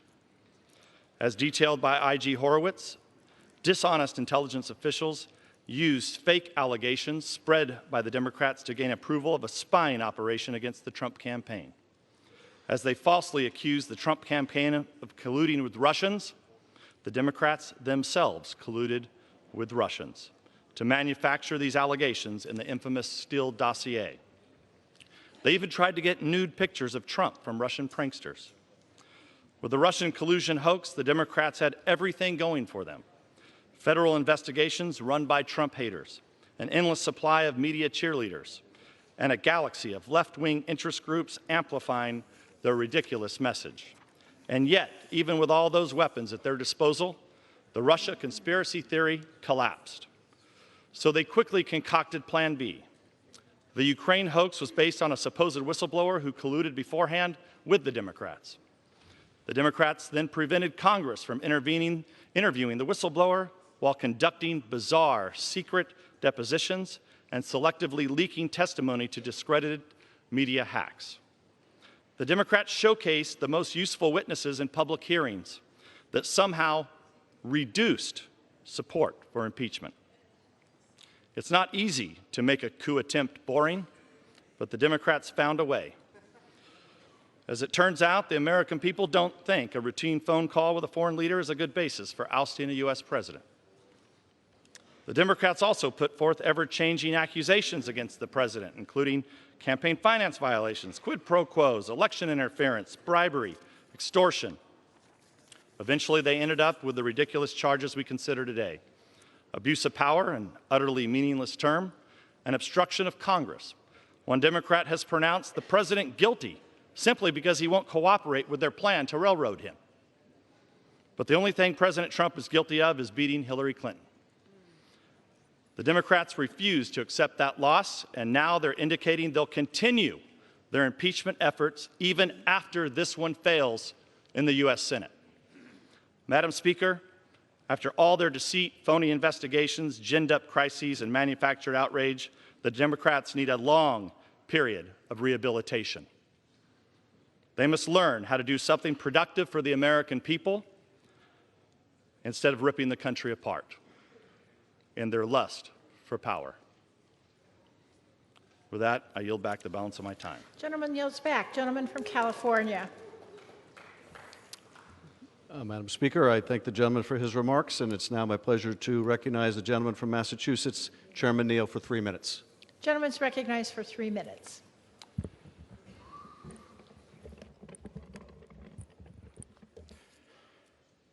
Thank you, Madam Speaker. It is deeply unfortunate that we have to undertake this impeachment proceeding that unfolds this evening. But the part we play in this process is not optional. Among other things, as the Intelligence and Judiciary Committees have painstakingly documented, the President has indeed abused his authority, and he has indeed obstructed justice. He threatened to withhold congressionally appropriated U.S. taxpayer dollars from an ally under attack from Russia unless they agreed to interfere in our election on his behalf. He has expressed no remorse, and he continues to maintain that his behavior was, quote, perfect, while simultaneously obstructing legitimate congressional oversight and subpoenas and blocking members of his administration from providing truthful testimony to investigators. His actions are so far beyond the pale that they have left us with no remaining recourse except impeachment, and so we shall impeach. Because as drastic and as unwelcome as this step is, our country faces even greater long-term risk if we fail to respond. We cannot excuse a president who feels entitled to disregard or break the law with impunity. We are a nation built upon the rule of law, not the law of rulers. The framers gave us their best effort in 1787, and indeed it was an extraordinary one. The Constitution they set down wasn't perfect, but it founded a republic that has endured and thrived with exceptional stability. As the late Senator Moynihan pointed out, only 2 countries in the world both existed in 1800 and have never had their governments changed by violence since then, the United States and Britain. Only 8 governments have existed since 1914 and have not had their form of government changed by force since then. The United States, the United Kingdom, Australia, Canada, New Zealand, South Africa, Sweden, and Switzerland. The innovative system of checks and balances that they constructed with the separation of powers brought about and successfully negotiated a generation of challenges that we have sustained. In the very first week that the framers began crafting this blueprint for America's freedom and stability, and negotiations indeed immediately started on impeachment. No government in the world at that time exposed the head of government to impeachment, but America was to be different. In the view of the framers, impeachment is in no way a constitutional crisis. It is a process that the framers wisely judged that we would sometimes need. This evening is one of those rare moments. Madison worried that one day the country would elect a president who, quote, might pervert his administration to a scheme of peculation or oppression. He might betray his trust to foreign powers, end of quote. George Mason asked the delegates, quote, shall we see any man to be above justice? And above all, shall that man be above it, then who can commit the most extensive injustice? End of quote. Of course not, because having just thrown off one king, they would never consent to anoint another one. America firmly rejected the notion of divine right. Speaker Rayburn summed it up, but I have 30 extra seconds, 30 extra seconds. Without objection. Thank the gentleman. Gentleman's recognized. Article 1 of the Constitution prescribes Congress as the first branch of government. And just as importantly, let me quote Speaker Rayburn, who was asked, how many presidents did you serve under? And Speaker Rayburn answered, none. I served with 7 presidents of the United States. Impeachment is reserved for moments of grave danger when the constitutional order becomes dangerously out of balance, moments like this one, and that's why I will vote to impeach. Gentleman from Georgia. Thank you, Madam Speaker. I yield a minute 45 to the gentleman from Georgia, Mr. Ferguson. Gentleman's recognized for 1 minute 45 seconds. Thank you, Madam Speaker. Well, here we are on the verge of doing exactly what America doesn't want us to do and what they feared that you would do. In 2016, I, along with 63 million American voters, representing 304 electoral college votes, went to the polls and we raised our collective political middle finger to D.C. and voted for Donald Trump. Folks like my father who watched this place destroy his profession of community banking. My friends and family in the textile industry that saw their way of life destroyed following NAFTA. Americans in rural areas whose opportunity in life and voice have been drowned out by the screams of socialist Democrats. Our friends and neighbors living in poverty and crime, broken down, project-based public housing, who for generations have been told by this place, this is the best that we think that you can do, here's your check, God bless you, now move along. Those voters. And now you want to remove our voice from office. Well, our voice will be heard, and I stand here determined to make sure that it will be, because we will fight back against this corrupt and unfair impeachment process. How dare you, the liberal elites, the condescending bureaucrats, and every other kind of swamp critter in this godforsaken place tell the American public who the president should be. That's the job of the American voter, not yours. This whole flipping goat rodeo is a sham and a shame, and it will not be forgotten. Mr. Speaker, I yield back. Gentleman yields back. Gentleman from California. Madam Speaker, I'm proud to recognize the gentleman from Washington, Mr. Heck, for 2 minutes. Gentleman's recognized for 2 minutes. Madam Speaker, this week Americans are busy finishing up their Christmas shopping, mostly for their children, or if they're lucky enough to have them, their grandchildren. And high school and college students are taking final exams and sweating out the results. And that got me to thinking about those who follow and what our obligation is to them. And that got me thinking about those who came before and how they might have seen their obligation to us. People like my grandfather, whom our family believes literally was born on the boat on the way over here from Germany. Or my father, who fought in World War II against the very people that his grandfather had left. We're all here today, all of us, because someone before us sacrificed so that they could journey here and build a new life in this unique land. And we are here today because those immigrants and their children were dedicated not just to the land of America, but to the idea, freedom and opportunity secured by self-government, choosing our own leaders in free and fair elections, and the rule of law under the Constitution. Gentleman's time's expired. 2 minutes? Madam Speaker, happy to yield another 30 seconds to the gentleman from Washington. Gentleman's recognized. This idea of America is in peril, brought about so by this president who sought to cheat in an election. A president who puts himself above the law and attacks the bedrock constitutional precept of checks and balances. Yet the question is, can America survive this behavior? What idea will we hand down to those who follow us? And finally, what is our obligation to those who would follow? It is simply this: to do our duty, to defend the Constitution and the values underpinning it by voting yes on the articles of impeachment. I yield back the balance of my time.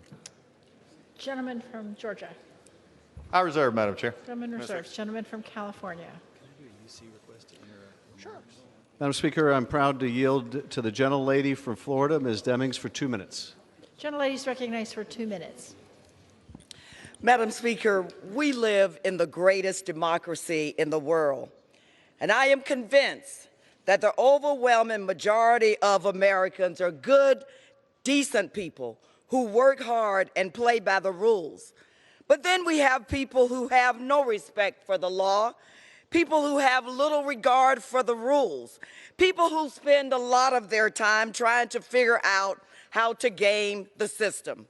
Law enforcement officers call them habitual offenders. And the more they get away with, the more likely they are to engage in misconduct. Some say it takes courage to hold powerful people accountable, but I see it differently. I see it as a sense of duty, a regular part of my job as a member of Congress. However, habitual offenders usually don't sneak up on you. They usually telegraph their intentions time and time again. On July 27th of 2016, in my home state of Florida, then candidate Trump said, "Russia, if you're listening, I hope you will be able to find the 30,000 emails, thereby inviting foreign interference into U.S. elections." But then the day after the special counsel testified before Congress, the president, feeling undeterred and emboldened, said, "Call President Zelensky," and pressured him to help him rig the elections, and chose to hold much-needed military aid over our allies' head until the president's demands were met.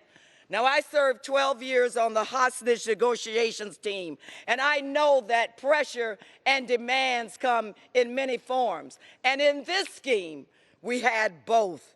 I've enforced the laws, and now I write the laws. But the laws mean nothing if the accused can destroy evidence, stop witnesses from testifying, and blatantly refuse to cooperate. I ask you to name somebody in your community or your family who can do that. I know the president said that he can get away with anything he wants to. I come today to tell you that no, he cannot, because no one is above the law, and he shall be held accountable. Gentleman from Georgia. Thank you, Madam Speaker. At this moment, I yield for a unanimous consent request. The gentleman from Arkansas, Gentleman's Mr. Crawford. recognized. Madam Speaker, I ask unanimous consent to enter my remarks into the record in opposition to this sham impeachment. Without objection, so ordered. Gentleman's recognized. Thank you, Madam Speaker. At this time, I yield 4 minutes to the gentlewoman from Wyoming, Ms. Cheney. Gentlelady is recognized for 4 minutes. Thank you very much, Mr. Collins. And Madam Speaker, I rise today on the floor of this magnificent chamber, the very heart of our democratic republic. And I would imagine, Madam Speaker, that every one of us in this chamber, regardless of party, understands, shares a common view that being citizens of this great republic is among life's most tremendous blessings. We all know that no force on earth is more powerful than the force of freedom. It is our miraculous constitutional system, Madam Speaker, defended by our men and women in uniform, that has safeguarded that freedom for 230 years. Each one of us in this chamber bears a sacred duty, passed down to us through generations and affirmed in our oath of office, to preserve and protect our Constitution. Madam Speaker, our nation's framers recognized that this republic is fragile and that extreme partisanship can be among the most severe threats to its survival. That is why in Federalist 65, Alexander Hamilton wrote, quote, "There will always be the greatest danger that the impeachment decision will be regulated more by the comparative strength of parties than by real demonstrations of innocence or guilt." Here, Madam Speaker, our Democratic colleagues have been working to remove this president since the day he was elected, searching for an offense on which they could impeach. Failing to find one, Madam Speaker, they have decided to assume one. Rather than attempting to enforce their subpoenas in court, they have also decided to declare it a high crime and misdemeanor when the President of the United States asserts his constitutional privileges. The Democrats are asking members of this body to impeach, despite the fact that they have presented no direct evidence of any impeachable offense. Let me say it one more time, Madam Speaker. They have presented no direct evidence of any impeachable offense. If anyone in this chamber still believes the Democrats have proven their case, I would urge those members to ask the chairman of the Intelligence Committee, Mr. Schiff, why he failed to appear to answer questions about his report. Before members vote for impeachment, they might want to know why the author of the impeachment report will not defend it under questioning. If the House impeaches here, Madam Speaker, it will create exactly the type of risk the framers cautioned us to avoid. It will mean that divided government can imperil a democratically elected president based on unproven allegations and innuendo in the absence of direct testimony. Despite all the rhetoric you've heard today, Madam Speaker, passage of these articles of impeachment may permanently damage our republic. From this day forward, a hyper-partisan, bare majority can cite this precedent to try to remove a future commander-in-chief. I urge my colleagues on both sides of the aisle, Madam Speaker, think of our republic, think of the Constitution think of the oath that we all swore to protect and defend that Constitution and vote against these partisan, reckless, and dangerous articles of impeachment. I yield back. Gentleman from California. Madam Speaker, I'm proud to recognize the gentleman from Michigan, Mr. Levin, for 1 minute. Gentleman's recognized for 1 minute.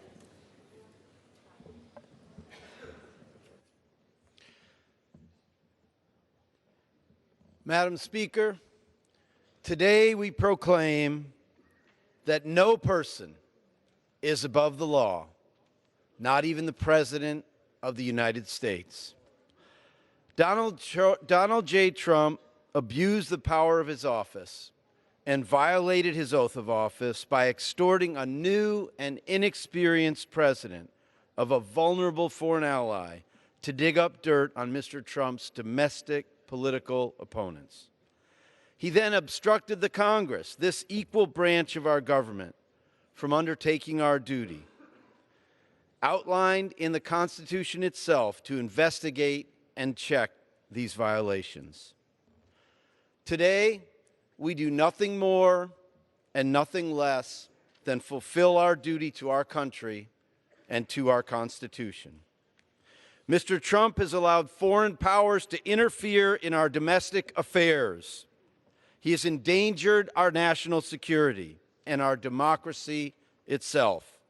For those reasons, we must impeach this president. Thank you, Madam Speaker. I yield back. Gentleman from Georgia. Madam Speaker, at this point I have a yield for a unanimous consent request to the gentleman from Oregon. Gentleman's recognized. I pose this resolution on impeachment and ask that my words be put in the record. Without objection, so ordered. Madam Speaker, I have unanimous consent request from the gentleman from South Carolina. Gentleman's recognized. Madam Speaker, I oppose these resolutions. I ask for my comments to be admitted into the record. Without objection, so ordered. Thank you, Madam Speaker. I ask unanimous consent for the gentleman from Mississippi. Gentleman's recognized. Thank you, Madam Speaker. I oppose the articles of impeachment and like my comments be entered into the record. Without objection, so ordered. I reserve. Gentleman reserves. Gentleman from California. Madam Speaker, reserve the balance of my time. Who seeks recognition? Madam Speaker, I ask of the gentleman, is he ready to close? No, we have a few more speakers. Then I reserve.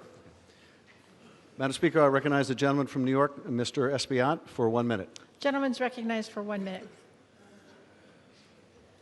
Madam Speaker, if you live in Lenox Avenue in the village of Harlem in my district, you are not above the law. If you live on Webster Avenue in the Bronx part of my district, you are not above the law. If you live in Washington Heights, the immigrant neighborhood in my district, you are not above the law. So I submit to you that if you live on 1600 Pennsylvania Avenue, you are not above the law, and you will be held accountable. President Donald Trump asked Ukrainian president to do us a favor and look into the Biden. That's abuse of power. President Trump used the official White House meeting to extort a Ukrainian president. That's abuse of power. President Trump ordered White House staff to withhold $400 million in aid to the Ukraine. That's abuse of power. President Trump and his staff defied multiple subpoenas from Congress. That's obstruction of Congress. He blocked witnesses from testifying before this body. That's obstruction of Congress. Nadie está por encima de la ley. No one is above the law. I cast my vote for these impeachment articles of impeachment, and I ask my colleagues to do the same. From Georgia. Madam Speaker, I yield for unanimous consent request from the gentleman from Virginia. Gentleman's recognized. Madam Speaker, I ask unanimous consent to enter my statement into the record, recording that I am opposed to this articles of impeachment on the basis that they do not measure to Article 2, Section 4. Yeah. I reserve. Gentleman from California. Madam Speaker, I'm proud to recognize the gentlelady from California, Ms. Brownlee, for 1 minute. Gentlelady is recognized for 1 minute. Madam Speaker, as the chair of the Women's Veterans Task Force, I see every single day the immense sacrifice our women veterans and all of our nation's veterans have made in service to our country, in service to our Commander-in-Chief, our Constitution, to protect our democracy, and for every single man, woman, and child in our country. When the President of the United States used $400 million meant to protect our national security in order to cheat in our elections, he not only abused his power, he turned his back on the sacrifices of our veterans and their families have made for all that we hold so dear. That abuse of power is reprehensible, and it is exactly what impeachment was designed to prevent.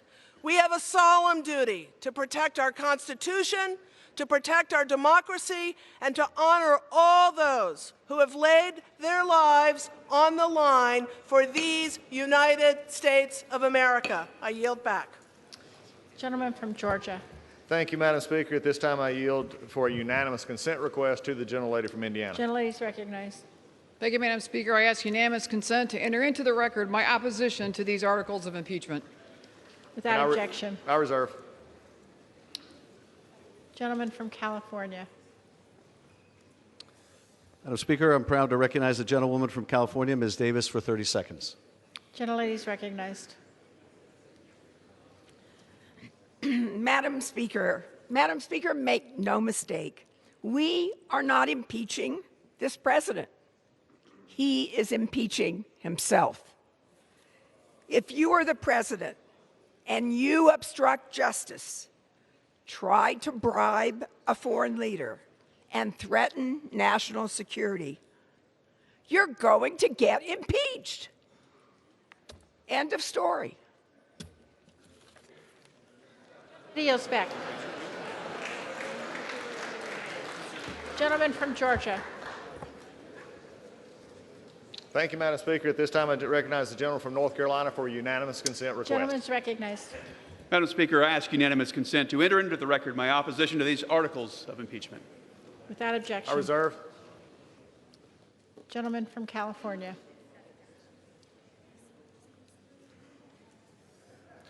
Madam Speaker, I'm proud to recognize the gentlewoman from New Mexico, Ms. Holland, for 1 minute. Gentlelady is recognized for 1 minute.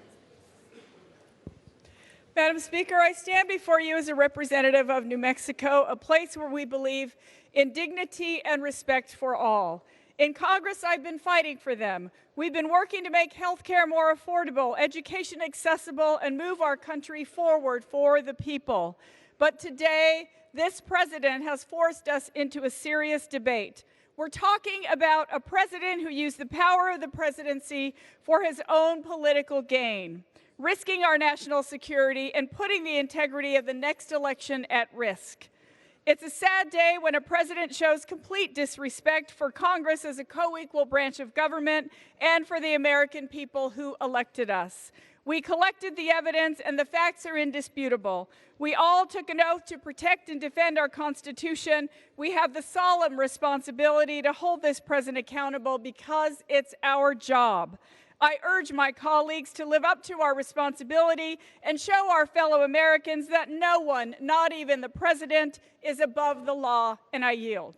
Gentlelady yields back. Gentleman from Georgia. Thank you, Madam Speaker. At this moment, I yield to the gentleman from Oklahoma for a unanimous consent request. Gentleman is recognized. I ask unanimous consent to enter into the record my opposition to these articles of impeachment. Without objection. And I reserve.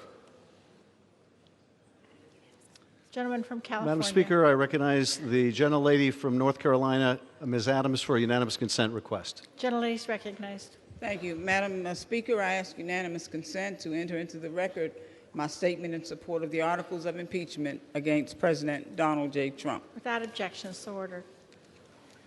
I reserve the balance of our time. Gentleman reserves. Thank you, Madam Gentleman Speaker. from At this Georgia. time, I give 5 minutes to the gentleman from Louisiana, the minority whip, Mr. Scalise. Gentleman is recognized for 5 minutes. Thank you, Madam Speaker.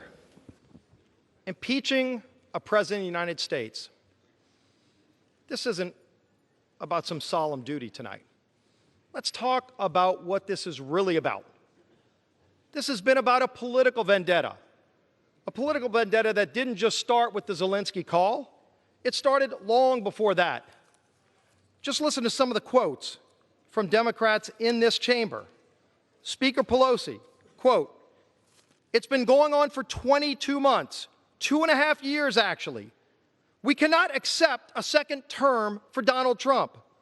What's more serious is that he can't win. This isn't about some crime that was committed.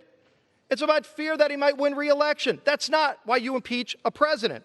Al Green, quote, "I'm concerned that if we don't impeach this president, he will get reelected." The list goes on, Madam Speaker. In fact, there's some quotes that I can't even read on this House floor that some of our colleagues made.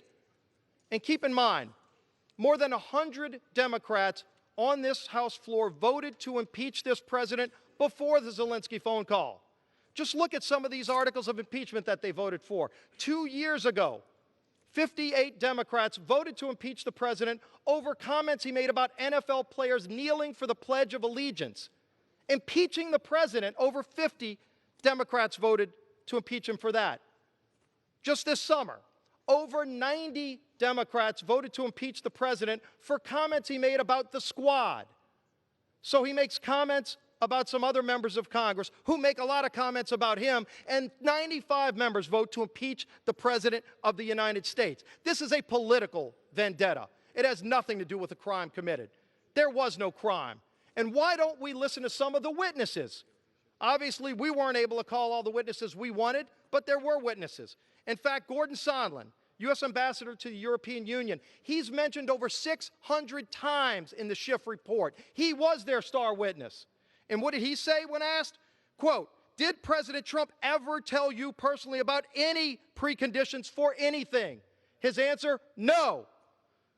Any preconditions for the aid to be released? No. Any preconditions for a White House meeting? Under oath he testified, no. Abuse of power. Let's talk about that article of impeachment, Madam Speaker. George Washington law professor Turley, who admitted under oath that he voted against Donald Trump, spoke to this claim of abuse of power. In fact, he said, quote, "If you make a high crime and misdemeanor out of going to the courts, it is an abuse of power. It's your abuse of power. You are doing precisely what you are criticizing the president of doing. Abuse of power." There's a House rule, Madam Speaker, that requires, not allows, but requires that the minority get a day of hearing, which we asked for multiple times. They broke this rule. They didn't allow us to have a minority day of hearing. They didn't want to hear the facts about this case because it was never about the facts, because there was no crime. It is about a personal political vendetta. Now let's talk about obstruction of Congress, as they make up these terms to impeach a president because they didn't find a crime, and they were looking. It's been an impeachment in search of a crime. But they talk about obstruction of Congress and saying the president defied subpoenas, subpoena after subpoena. Let's go through the departments. The Department of State they subpoenaed. Do you know that literally just 4 days after the subpoena, the Secretary of State himself responded to your subpoena? The Department of Defense, a week later, responded to the subpoena. The Department of Energy responded to the subpoena. We can go on and on with all of these agencies. That's an abuse of power. That's an obstruction of Congress, responding to your subpoena. That's what they did. They responded. You might not have liked the answer, but that's not the way this works. You don't impeach a president because you don't like his foreign policy, as so many of those foreign policy experts came and testified. But this isn't just about Donald Trump. They don't just hate Donald Trump, Madam Speaker. They hate the 63 million Americans who voted for this president, the forgotten men and women of this country who had been left behind, Madam Speaker.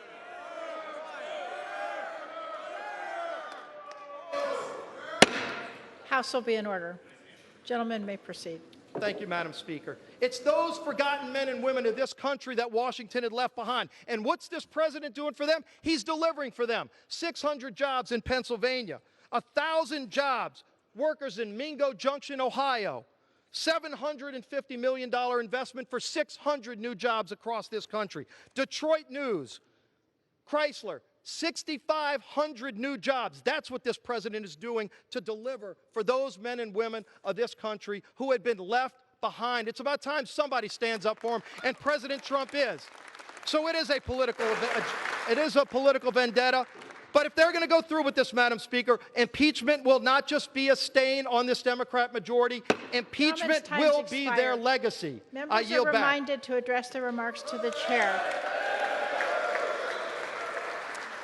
Gentleman from California.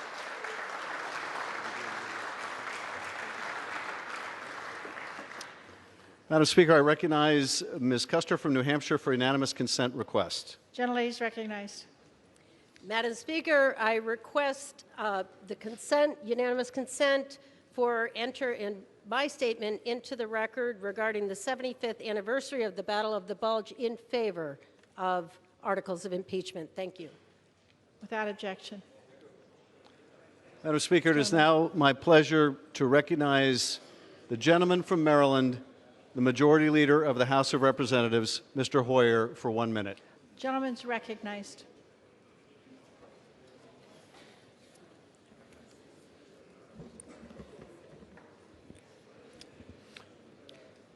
My colleagues, The gentleman will suspend. The House will come to order.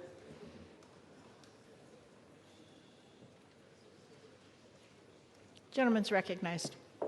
Madam Speaker, I have had the honor of serving in this House for over 38 years.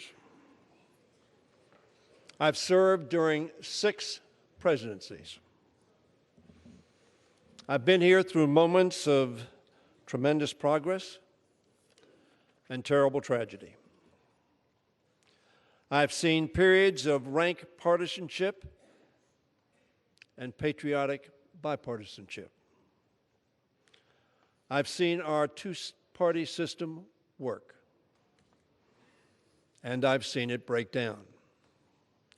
Never, in all my years of serving in this great institution that I love, and the people of my district, did I ever expect to encounter such an obvious wrongdoing by a President of the United States.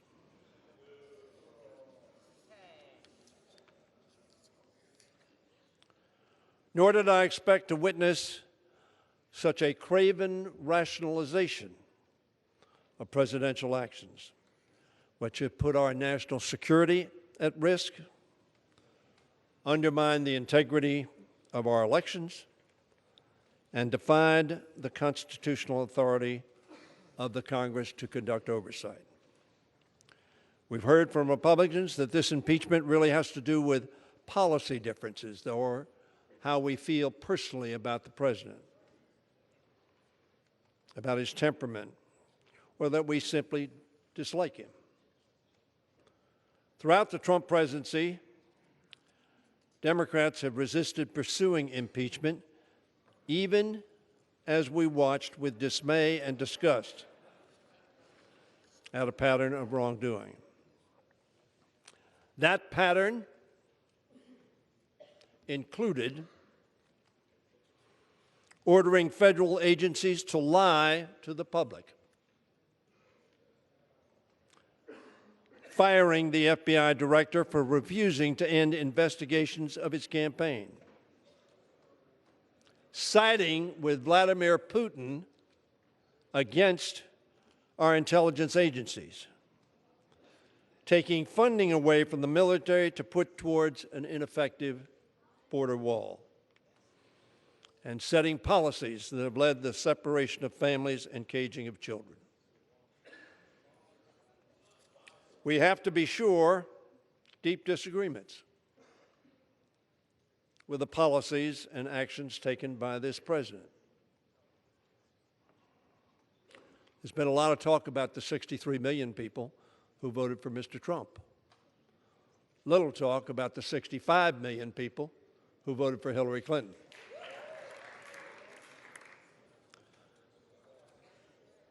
The policy difference, or those votes, this president was elected legitimately.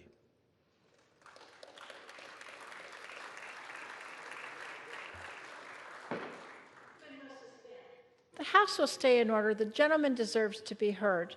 Gentleman's recognized.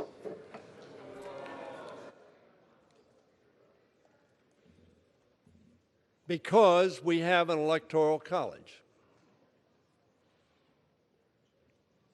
But none of these are reasons to pursue what Chairman Schiff has called a wrenching process for the nation. In fact, Democrats rejected that process emphatically in 3 specific votes. In December of 2017, Democrats overwhelmingly voted against pursuing articles of impeachment, including the Speaker and myself. We did so again in 2018, with over 60% of the Democrats rejecting pursuing articles of impeachment. And again, just months ago, in July of 2019, 60% of the Democrats said no to pursuing articles of impeachment. Just days before the infamous July 25th telephone call. We did the same with 60% of Democrats voting not to proceed.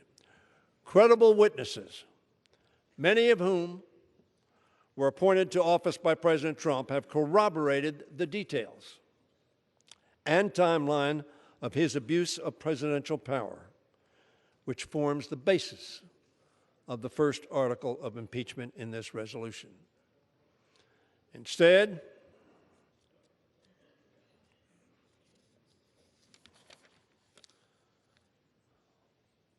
I will not recount all of the witnesses or abuses that have occurred. I congratulate my colleagues and Mr. Nadler and his committee and Mr. Schiff and his committee for setting forth a compelling case. They've been laid out fully in the articles before us and by colleagues in their remarks. What I will do is remind Americans that the House provided President Trump every opportunity to prove his innocence, but the witnesses were precluded from coming forth. The witnesses who have personal knowledge did not come, either at the President's request, in which he refused to show up because he thought it was a sham, as so many of you have said, or to the committees.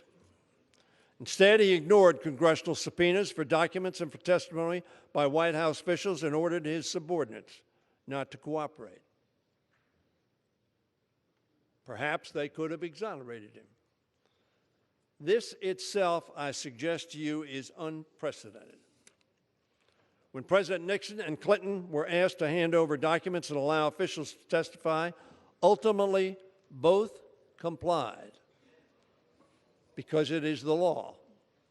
Such actions of the President can be taken as further evidence of his obstruction and abuse of power.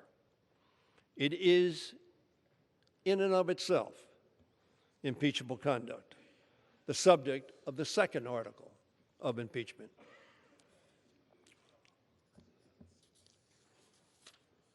These 2 articles before us concern 2 very profound constitutional issues about the abuse of power in our republic.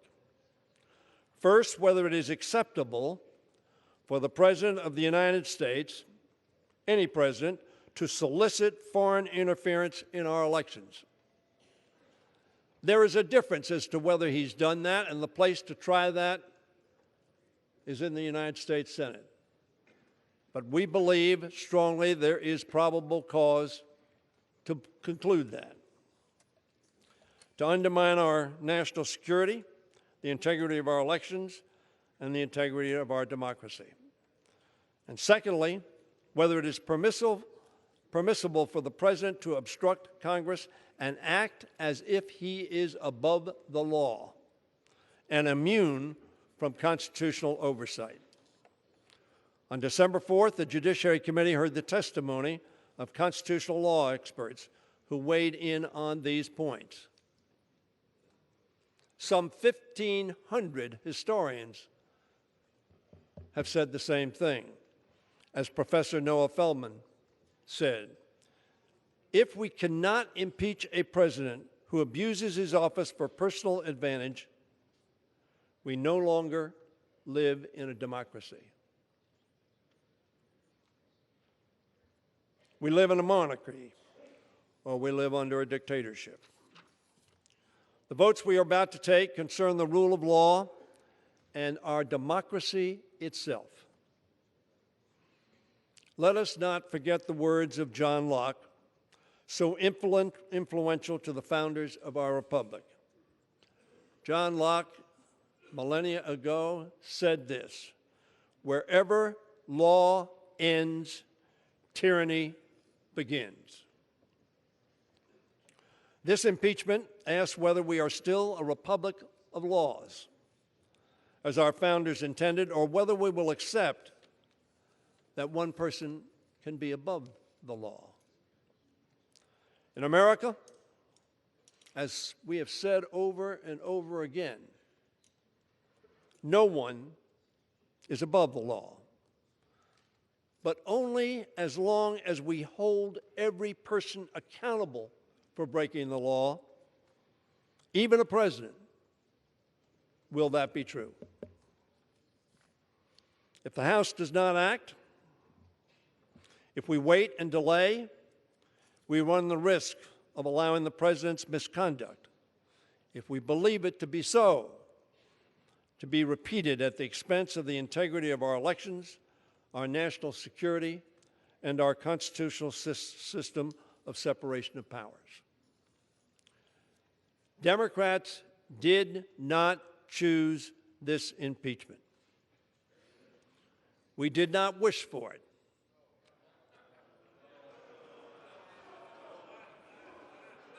We voted against it. We voted against it once. We voted against it twice. We voted against it 3 times as recently as July.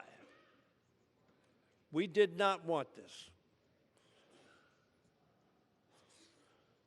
However, President Trump's misconduct has forced our constitutional republic to protect itself. These votes that we are about to take and the process that will follow in the Senate are not only an assessment of the President's commitment to the Constitution or to his oath of office, it is, as well, a test of our own. Damning evidence of the President's high crimes has emerged. Nevertheless, Republican members of this House and of the Senate have continued to defend a president whose actions seem to many of us to be indefensible. All of us feel a sense of loyalty to party. It's what makes our two-party system function. It's what helps hold presidents and majorities accountable. But party loyalty must have its limits. And as evidence of the president's impeachable offenses have mounted daily as the witnesses testified, it has become increasingly clear that the limits of partisanship have been reached and passed. Now Democrats and Republicans together face a test before our constituents, our countrymen, and our Creator. The New York Times on October 18th summarized the question now posed to House and Senate, Republicans and Democrats. Compromise by compromise, Donald Trump has hammered away at what Republicans once saw as foundational virtues: decency, honesty, responsibility, and yes, even civility.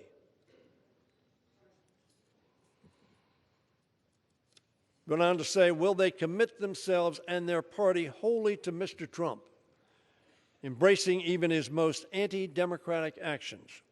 Or will they take the first step towards separating themselves from him and restoring confidence in the rule of law. Madam Speaker, we have seen Republican courage throughout our history, from the Civil War to the Cold War. In 1950, Margaret Chase Smith, the senator from Maine, a Republican, spoke bravely against the cancer of McCarthyism in her party, leading 6 of her Republican colleagues in a declaration of conscience against their own leadership. We are Republicans, they declared, but we are Americans first. In 1974, one congressman took the brave and principled step of becoming the first Republican on the Judiciary Committee to support impeaching President Nixon.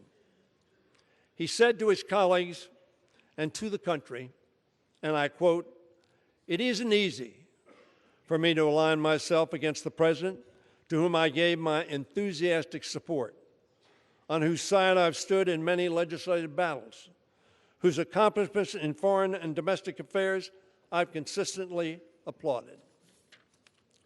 But it is impossible," he went on to say, "for me to condone or ignore the long train of abuses to which he has subjected the presidency and the people of this country. The Constitution and my own oath of office," he said, "demand that I bear true faith and allegiance to the principles of law and justice upon which this nation was founded." And he concluded, "And I cannot, in good conscience, turn away from the evidence of evil that is to me so clear and compelling." My colleagues, that congressman's name was Larry Hogan Sr. He represented the 5th District of Maryland, which I now represent.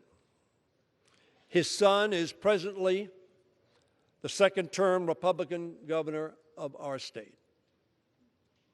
When Larry Hogan Sr. died in 2017, every obituary led with praise for his act of political courage. Who among us,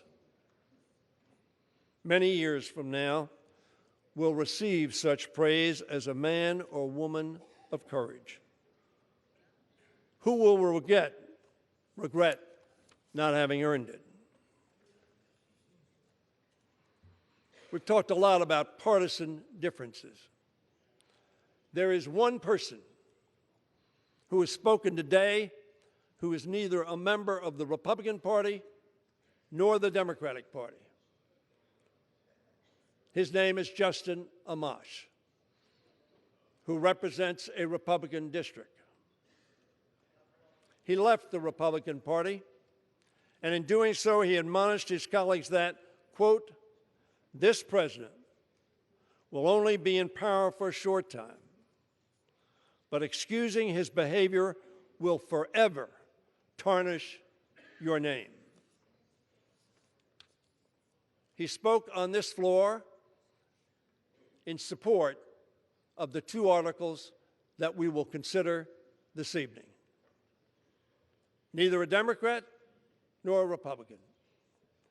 Representative Amash, of course, is the only member of this House who has no allegiance to either party, but to his country. He is supporting, as I've said, both articles. We need not ask who will be the first to show courage by standing up to President Trump. The question we must now ask is, who will be the last to find it? The pages of our history are filled with Americans who have the courage to choose country over party or personality. But as President Kennedy wrote, the stories of past courage can teach. They can offer hope. They can provide inspiration. But they cannot supply courage itself. For this, President Kennedy said, each man, each woman must look into their own soul. I urge my fellow colleagues in the House and, yes, in the Senate to look into your soul. Summons the courage to vote for our Constitution and our democracy. I understand we will all not see the same conclusion, but to do less betrays our oath and that of our founders, who pledged their lives, their fortune, and their sacred honor. Let us neither turn away from the evidence, which to me seems so clear, nor from our good conscience, which compels us to do what in our hearts we know to be right. Let us not allow the rule of law to end or for tyranny to find its toehold. With our votes today, we can bear true faith and allegiance to the vision of our founders, and we can show future generation what it truly means to be Americans first. Vote yes. Gentleman yields back. Gentleman from Georgia.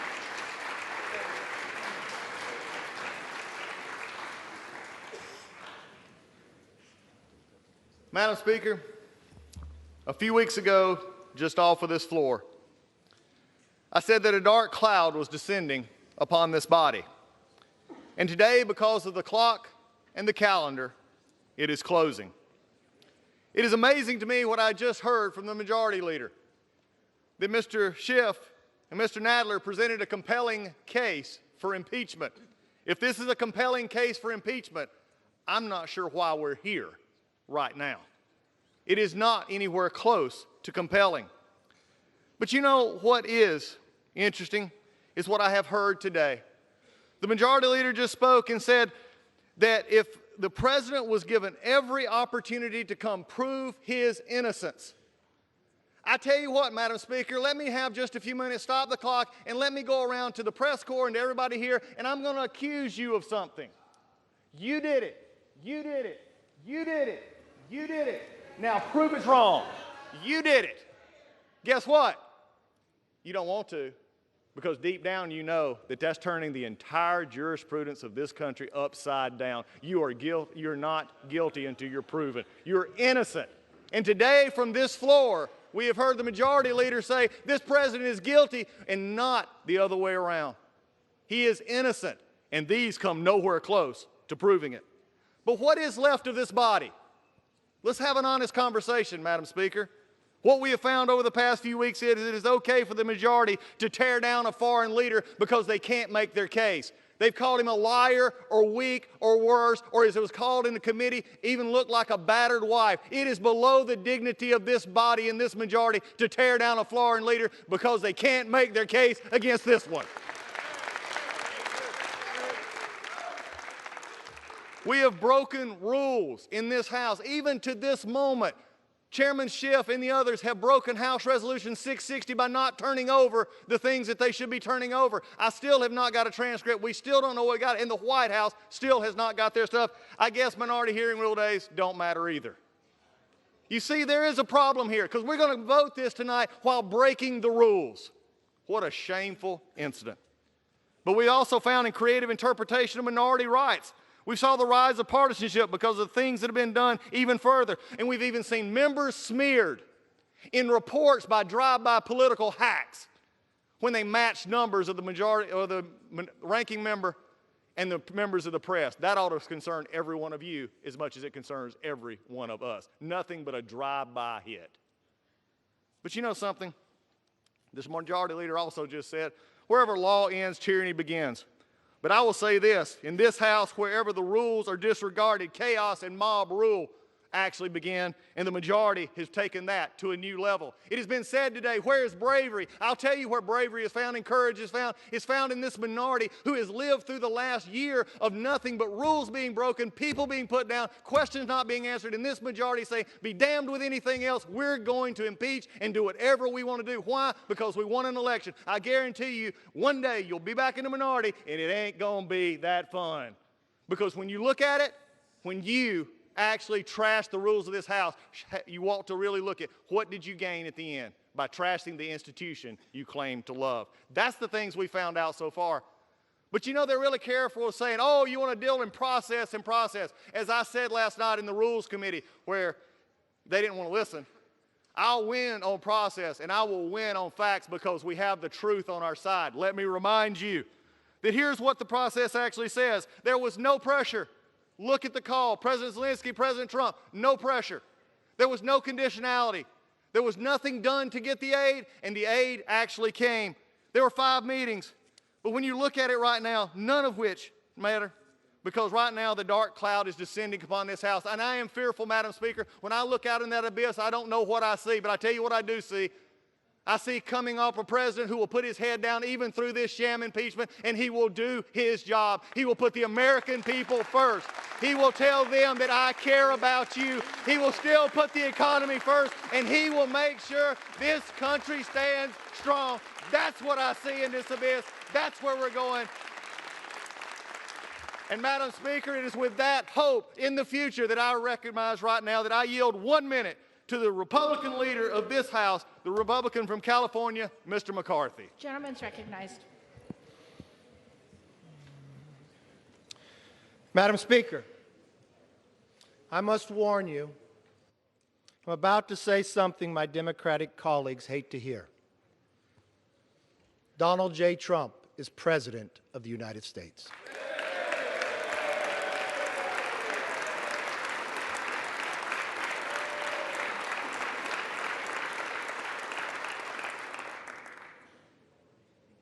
He is president today, he'll be president tomorrow, and he will be president when this impeachment is over.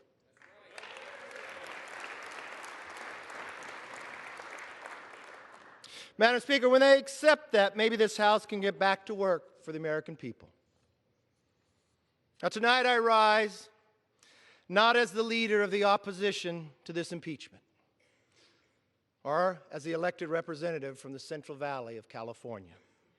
I rise as Kevin McCarthy, citizen, no better, no worse than the 435 representatives that are in this chamber, or the 330 million Americans watching this institution make what I believe to be one of the worst decisions we have ever made.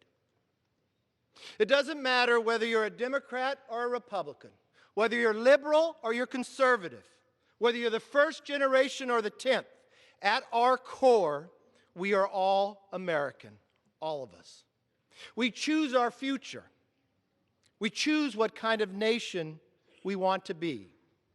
Here's our choice tonight. Will we let impeachment become an exercise of raw political power, regardless if it damages our country? Or will we protect the proper grounds and process for impeachment now and in the future?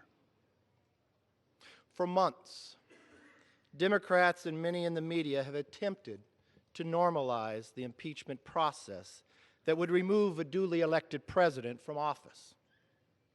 After 3 years of breathless and baseless outrage, this is their last attempt to stop the Trump presidency. Madam Speaker, Speaker Pelosi even recently admitted that Democrats have been working on this impeachment for 2.5 years. Those were her words, they were not mine. Because they lost to him in 2016, they'll do anything or say anything to stop him in 2020. That's not America. That's not how democratic republics behave. Elections matter. Voters matter. And in 11 months, the people's voice will be heard again. Impeachment is the most consequential decision Congress can make other than sending our men and women into war. Yet 85 days ago, Speaker Pelosi chose to impeach the President of the United States. She wrote the script and created an artificial timeline to make the details fit. Why else are we doing this just hours before Christmas? If that's all it was, a rush to judgment, she could be forgiven. But before the Speaker saw one word or one shred of evidence, she moved to impeach. In the past, in this body, such a step demanded a vote from all of us from the start. But not only did she move to impeach before she gave this House and the hundreds of millions of people we represent a say in whether to pursue an impeachment inquiry, she threw out the bipartisan standards this House gave President Nixon and Clinton. That is why I immediately sent Speaker Pelosi a letter asking her to follow the rules of history, of tradition, and follow those standards that have served America well. What did she say? She rejected it. She rejected it because Democrats knew a fair process would crumble their case. A fair process would have exposed to the American public what many already knew. Democrats have wanted to impeach President Trump since the day he was elected. And nothing was going to get in their way, certainly not the truth. Madam Speaker, Chairman Schiff said he had evidence, more than circumstantial, of collusion. That was false. In January, where we all stood in this body, we stood up, we raised our hands, we swore that we'd uphold the Constitution.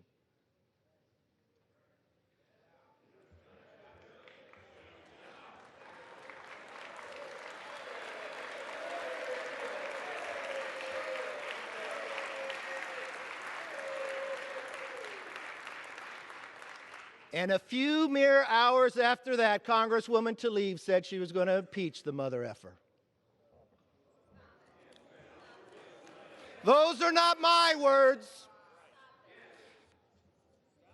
A year before taking the majority, Chairman Nadler campaigned to the Democrats that he wanted to be chairman of the Judiciary Committee where impeachment is. The New York Times writes, Madam Speaker, because he is the strongest member to lead a potential impeachment. And Congressman Raskin, a leading Democrat on the Judiciary Committee, one that the Democrats had represented in the Rules Committee for these articles just yesterday, told a crowd he would impeach President Trump 2 days before he was ever sworn into office. What we've seen is a rigged process that has led to the most partisan and least credible impeachment in the history of America. That is this legacy. Any prosecutor in this country would be disbarred for such blatant bias, especially if that prosecutor was the fact witness, the judge, and the jury.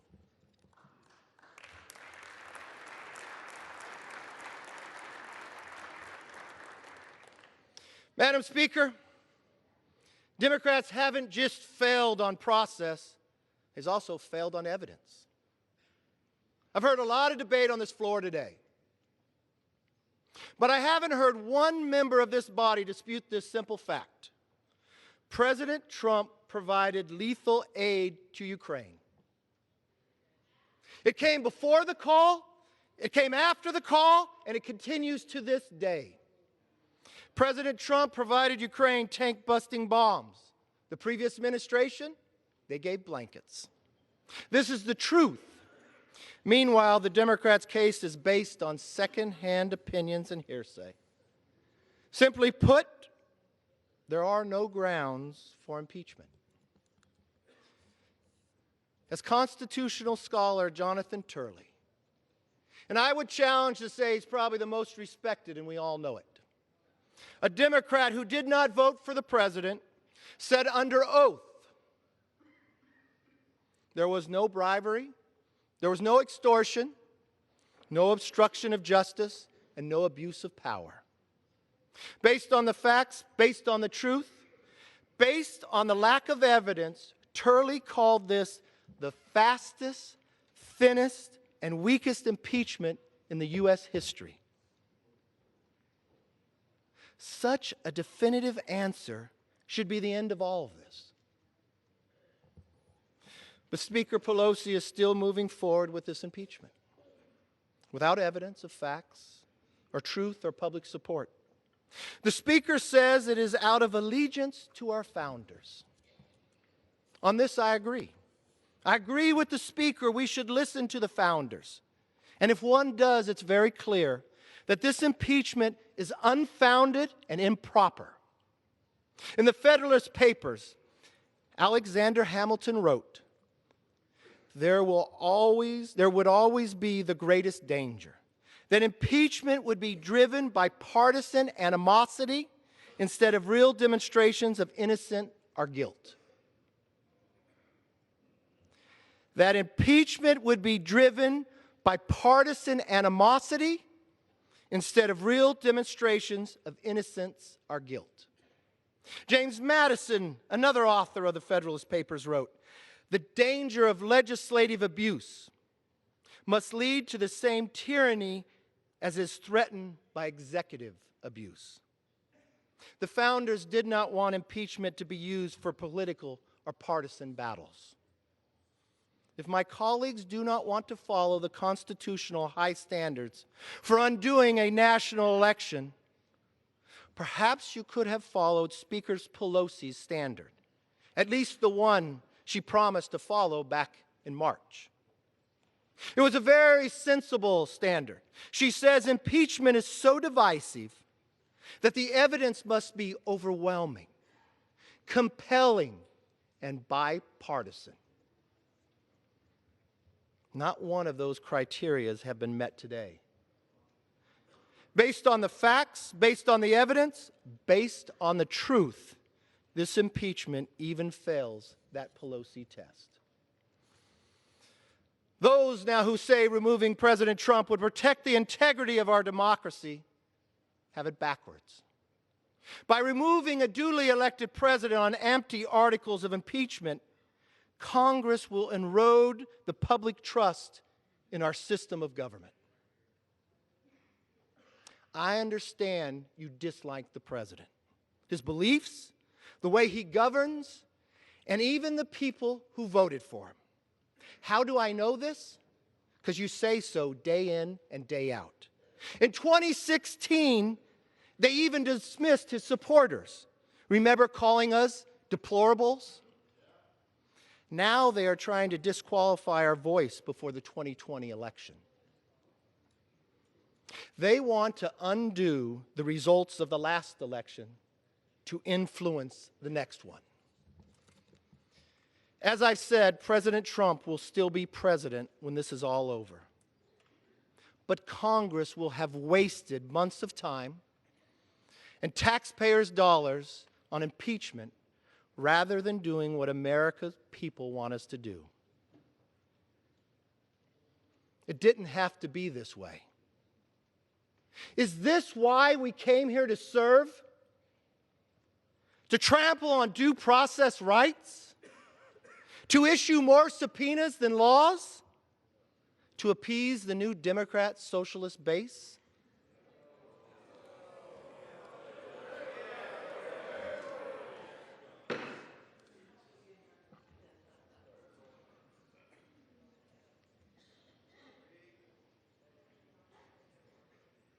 That is not leadership.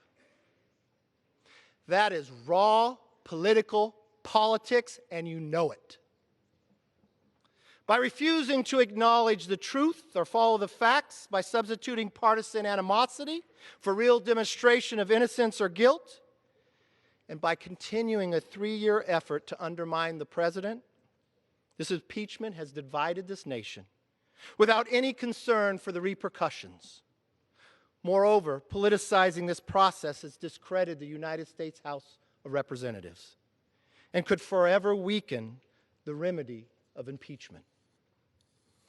To again quote Professor Turley, "It is the Democrats' rush to impeachment on these grounds with unfair procedures that is an abuse of power." History will write that. Madam Speaker, as I said at the beginning, we face a choice. Do you trust the wisdom of the people, or do you deny them a say in their government? Fortunately, the people will have the opportunity to speak up and render their verdict in 11 months to my fellow Americans. To my fellow Americans, if you approve of the way of this House has conducted their business, if you want to see your tax dollars go forward to endless investigations, support this impeachment. But if you want to restore a working Congress, like the previous Congress that listened to you and worked to bring the best economy in this country has ever seen,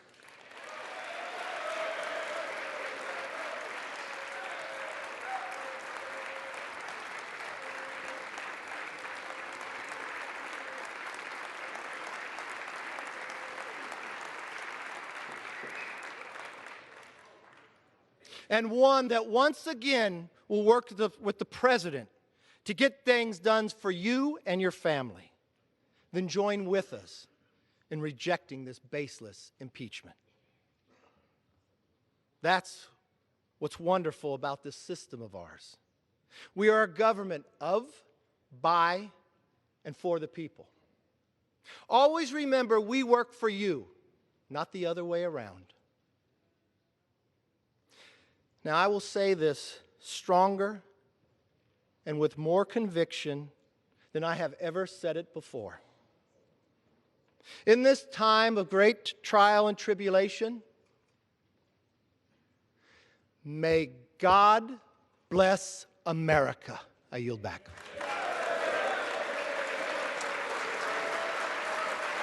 Speaker, I yield back. Gentleman from California is recognized. House will be in order. Gentleman from California. Madam Speaker, I recognize myself for the remainder of our time. Gentleman's recognized. Madam Speaker, my colleagues,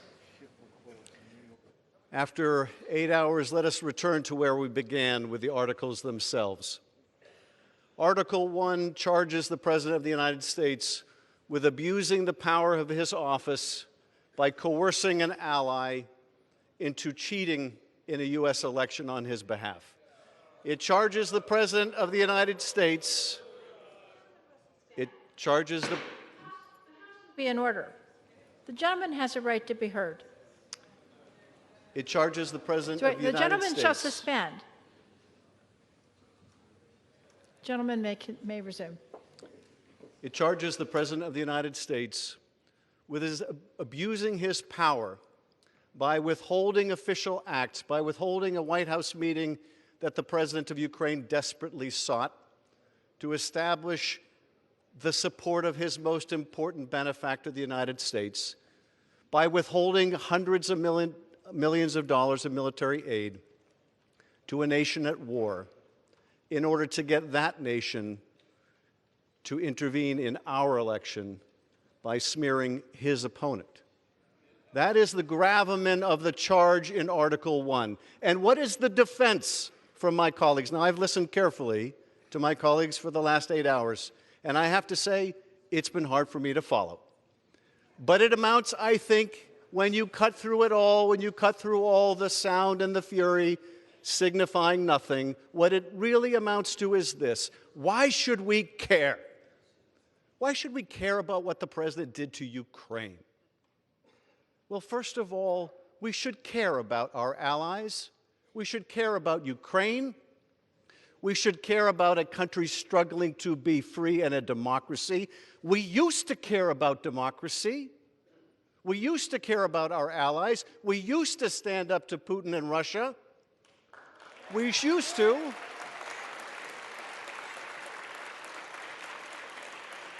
I know the party of Ronald Reagan used to. Why should we care about Ukraine? But of course, it's about more than Ukraine. It's about us. It's about our national security. Their fight is our fight. Their defense is our defense. When Russia remakes the map of Europe for the first time since World War II by dint of military force, and Ukraine fights back, it is our fight too. And when the president sacrifices our interests, our national security for his election, he is sacrificing our country for his personal gain. That is the gravamen of Article 1. Article 2.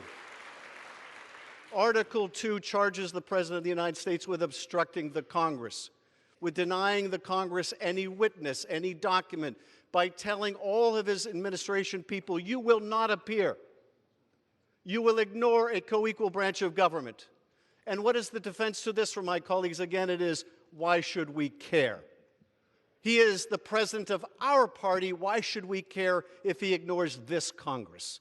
Well, I remind my friends that he will not be the last president. There will be another president. And you may be one day, although you do not act like it, you may one day be in the majority. And you will want to hold a president accountable. And what will you say when that president says, you are a paper tiger, you have no oversight, I can ignore your subpoenas? What will you say? What will you argue? Well, no, that was different. Then we were in the minority. Then it was a Republican president. Will that be your argument?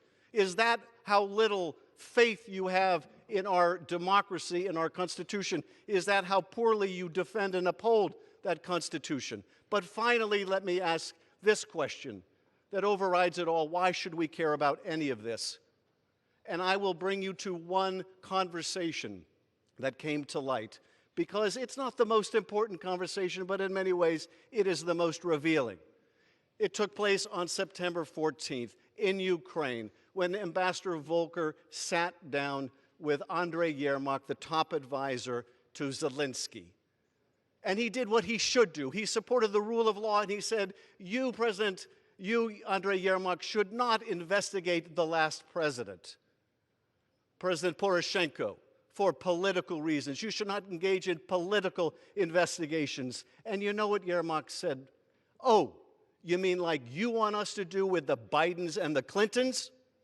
And in that abrupt, brutal retort, we see why we should care. Because what he was saying is, you, America, have forgotten what it means to uphold the rule of law. You have forgotten what it means to say that no one is above the law. We are a struggling democracy, but even we know better than that. What is at risk here?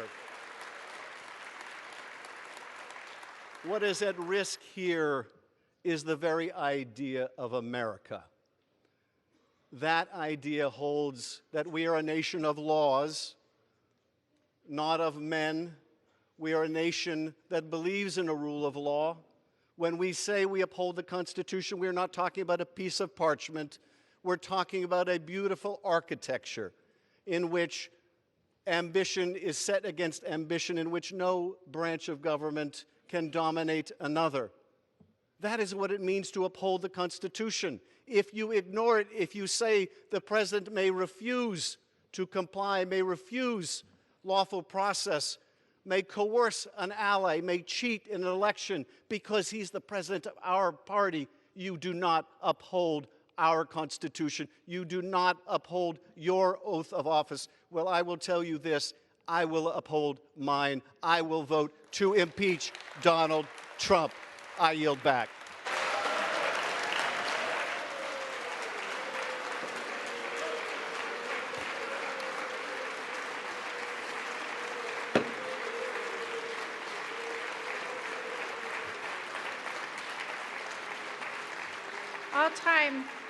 All time for general debate has expired. Pursuant to House Resolution 767, the previous question is ordered on the resolution as amended. The question of adoption of the resolution as amended shall be divided between the two articles.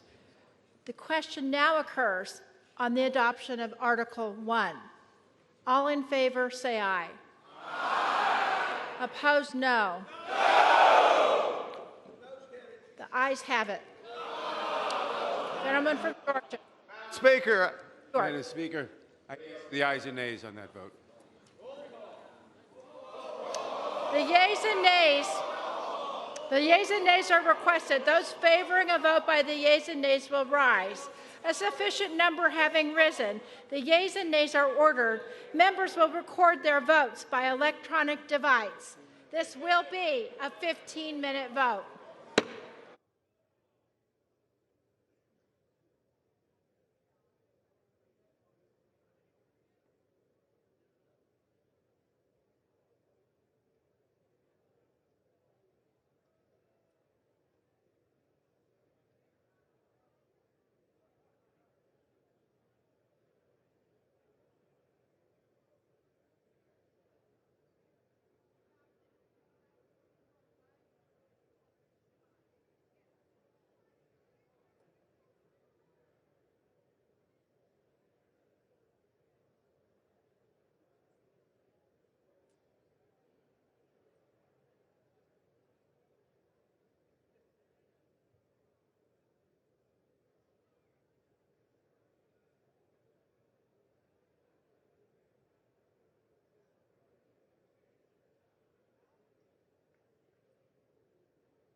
On this vote, the yeas are 230, the nays are 197, present is 1. Article 1 is adopted. The question is on adoption of Article 2. The question is on the adoption of Article 2. Those in favor say aye. Aye. Those opposed, nay. No. The ayes have it. The ayes have it. For what purpose does the gentleman from New York seek recognition? For what purpose does the gentleman... Madam Speaker, I ask for a roll. For what purpose does the gentleman from New York seek recognition? I ask for a roll call vote. A recorded vote is requested. Those favoring a recorded vote will still rise. That will be in order. A sufficient number have arisen. A recorded vote is ordered. Members will record their votes by electronic device. This is a 5-minute vote.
On this vote, the yeas are 229, the nays are 198, present is 1.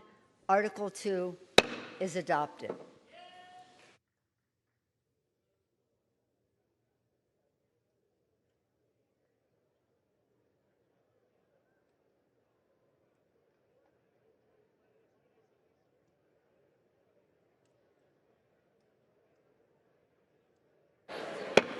Without objection, the motion to reconsider Article 1 is laid on the table. Without objection, the motion to reconsider Article 2 is laid on the table. Pursuant to Section 7B of House Resolution 758, the House stands adjourned till 9 a.m. tomorrow.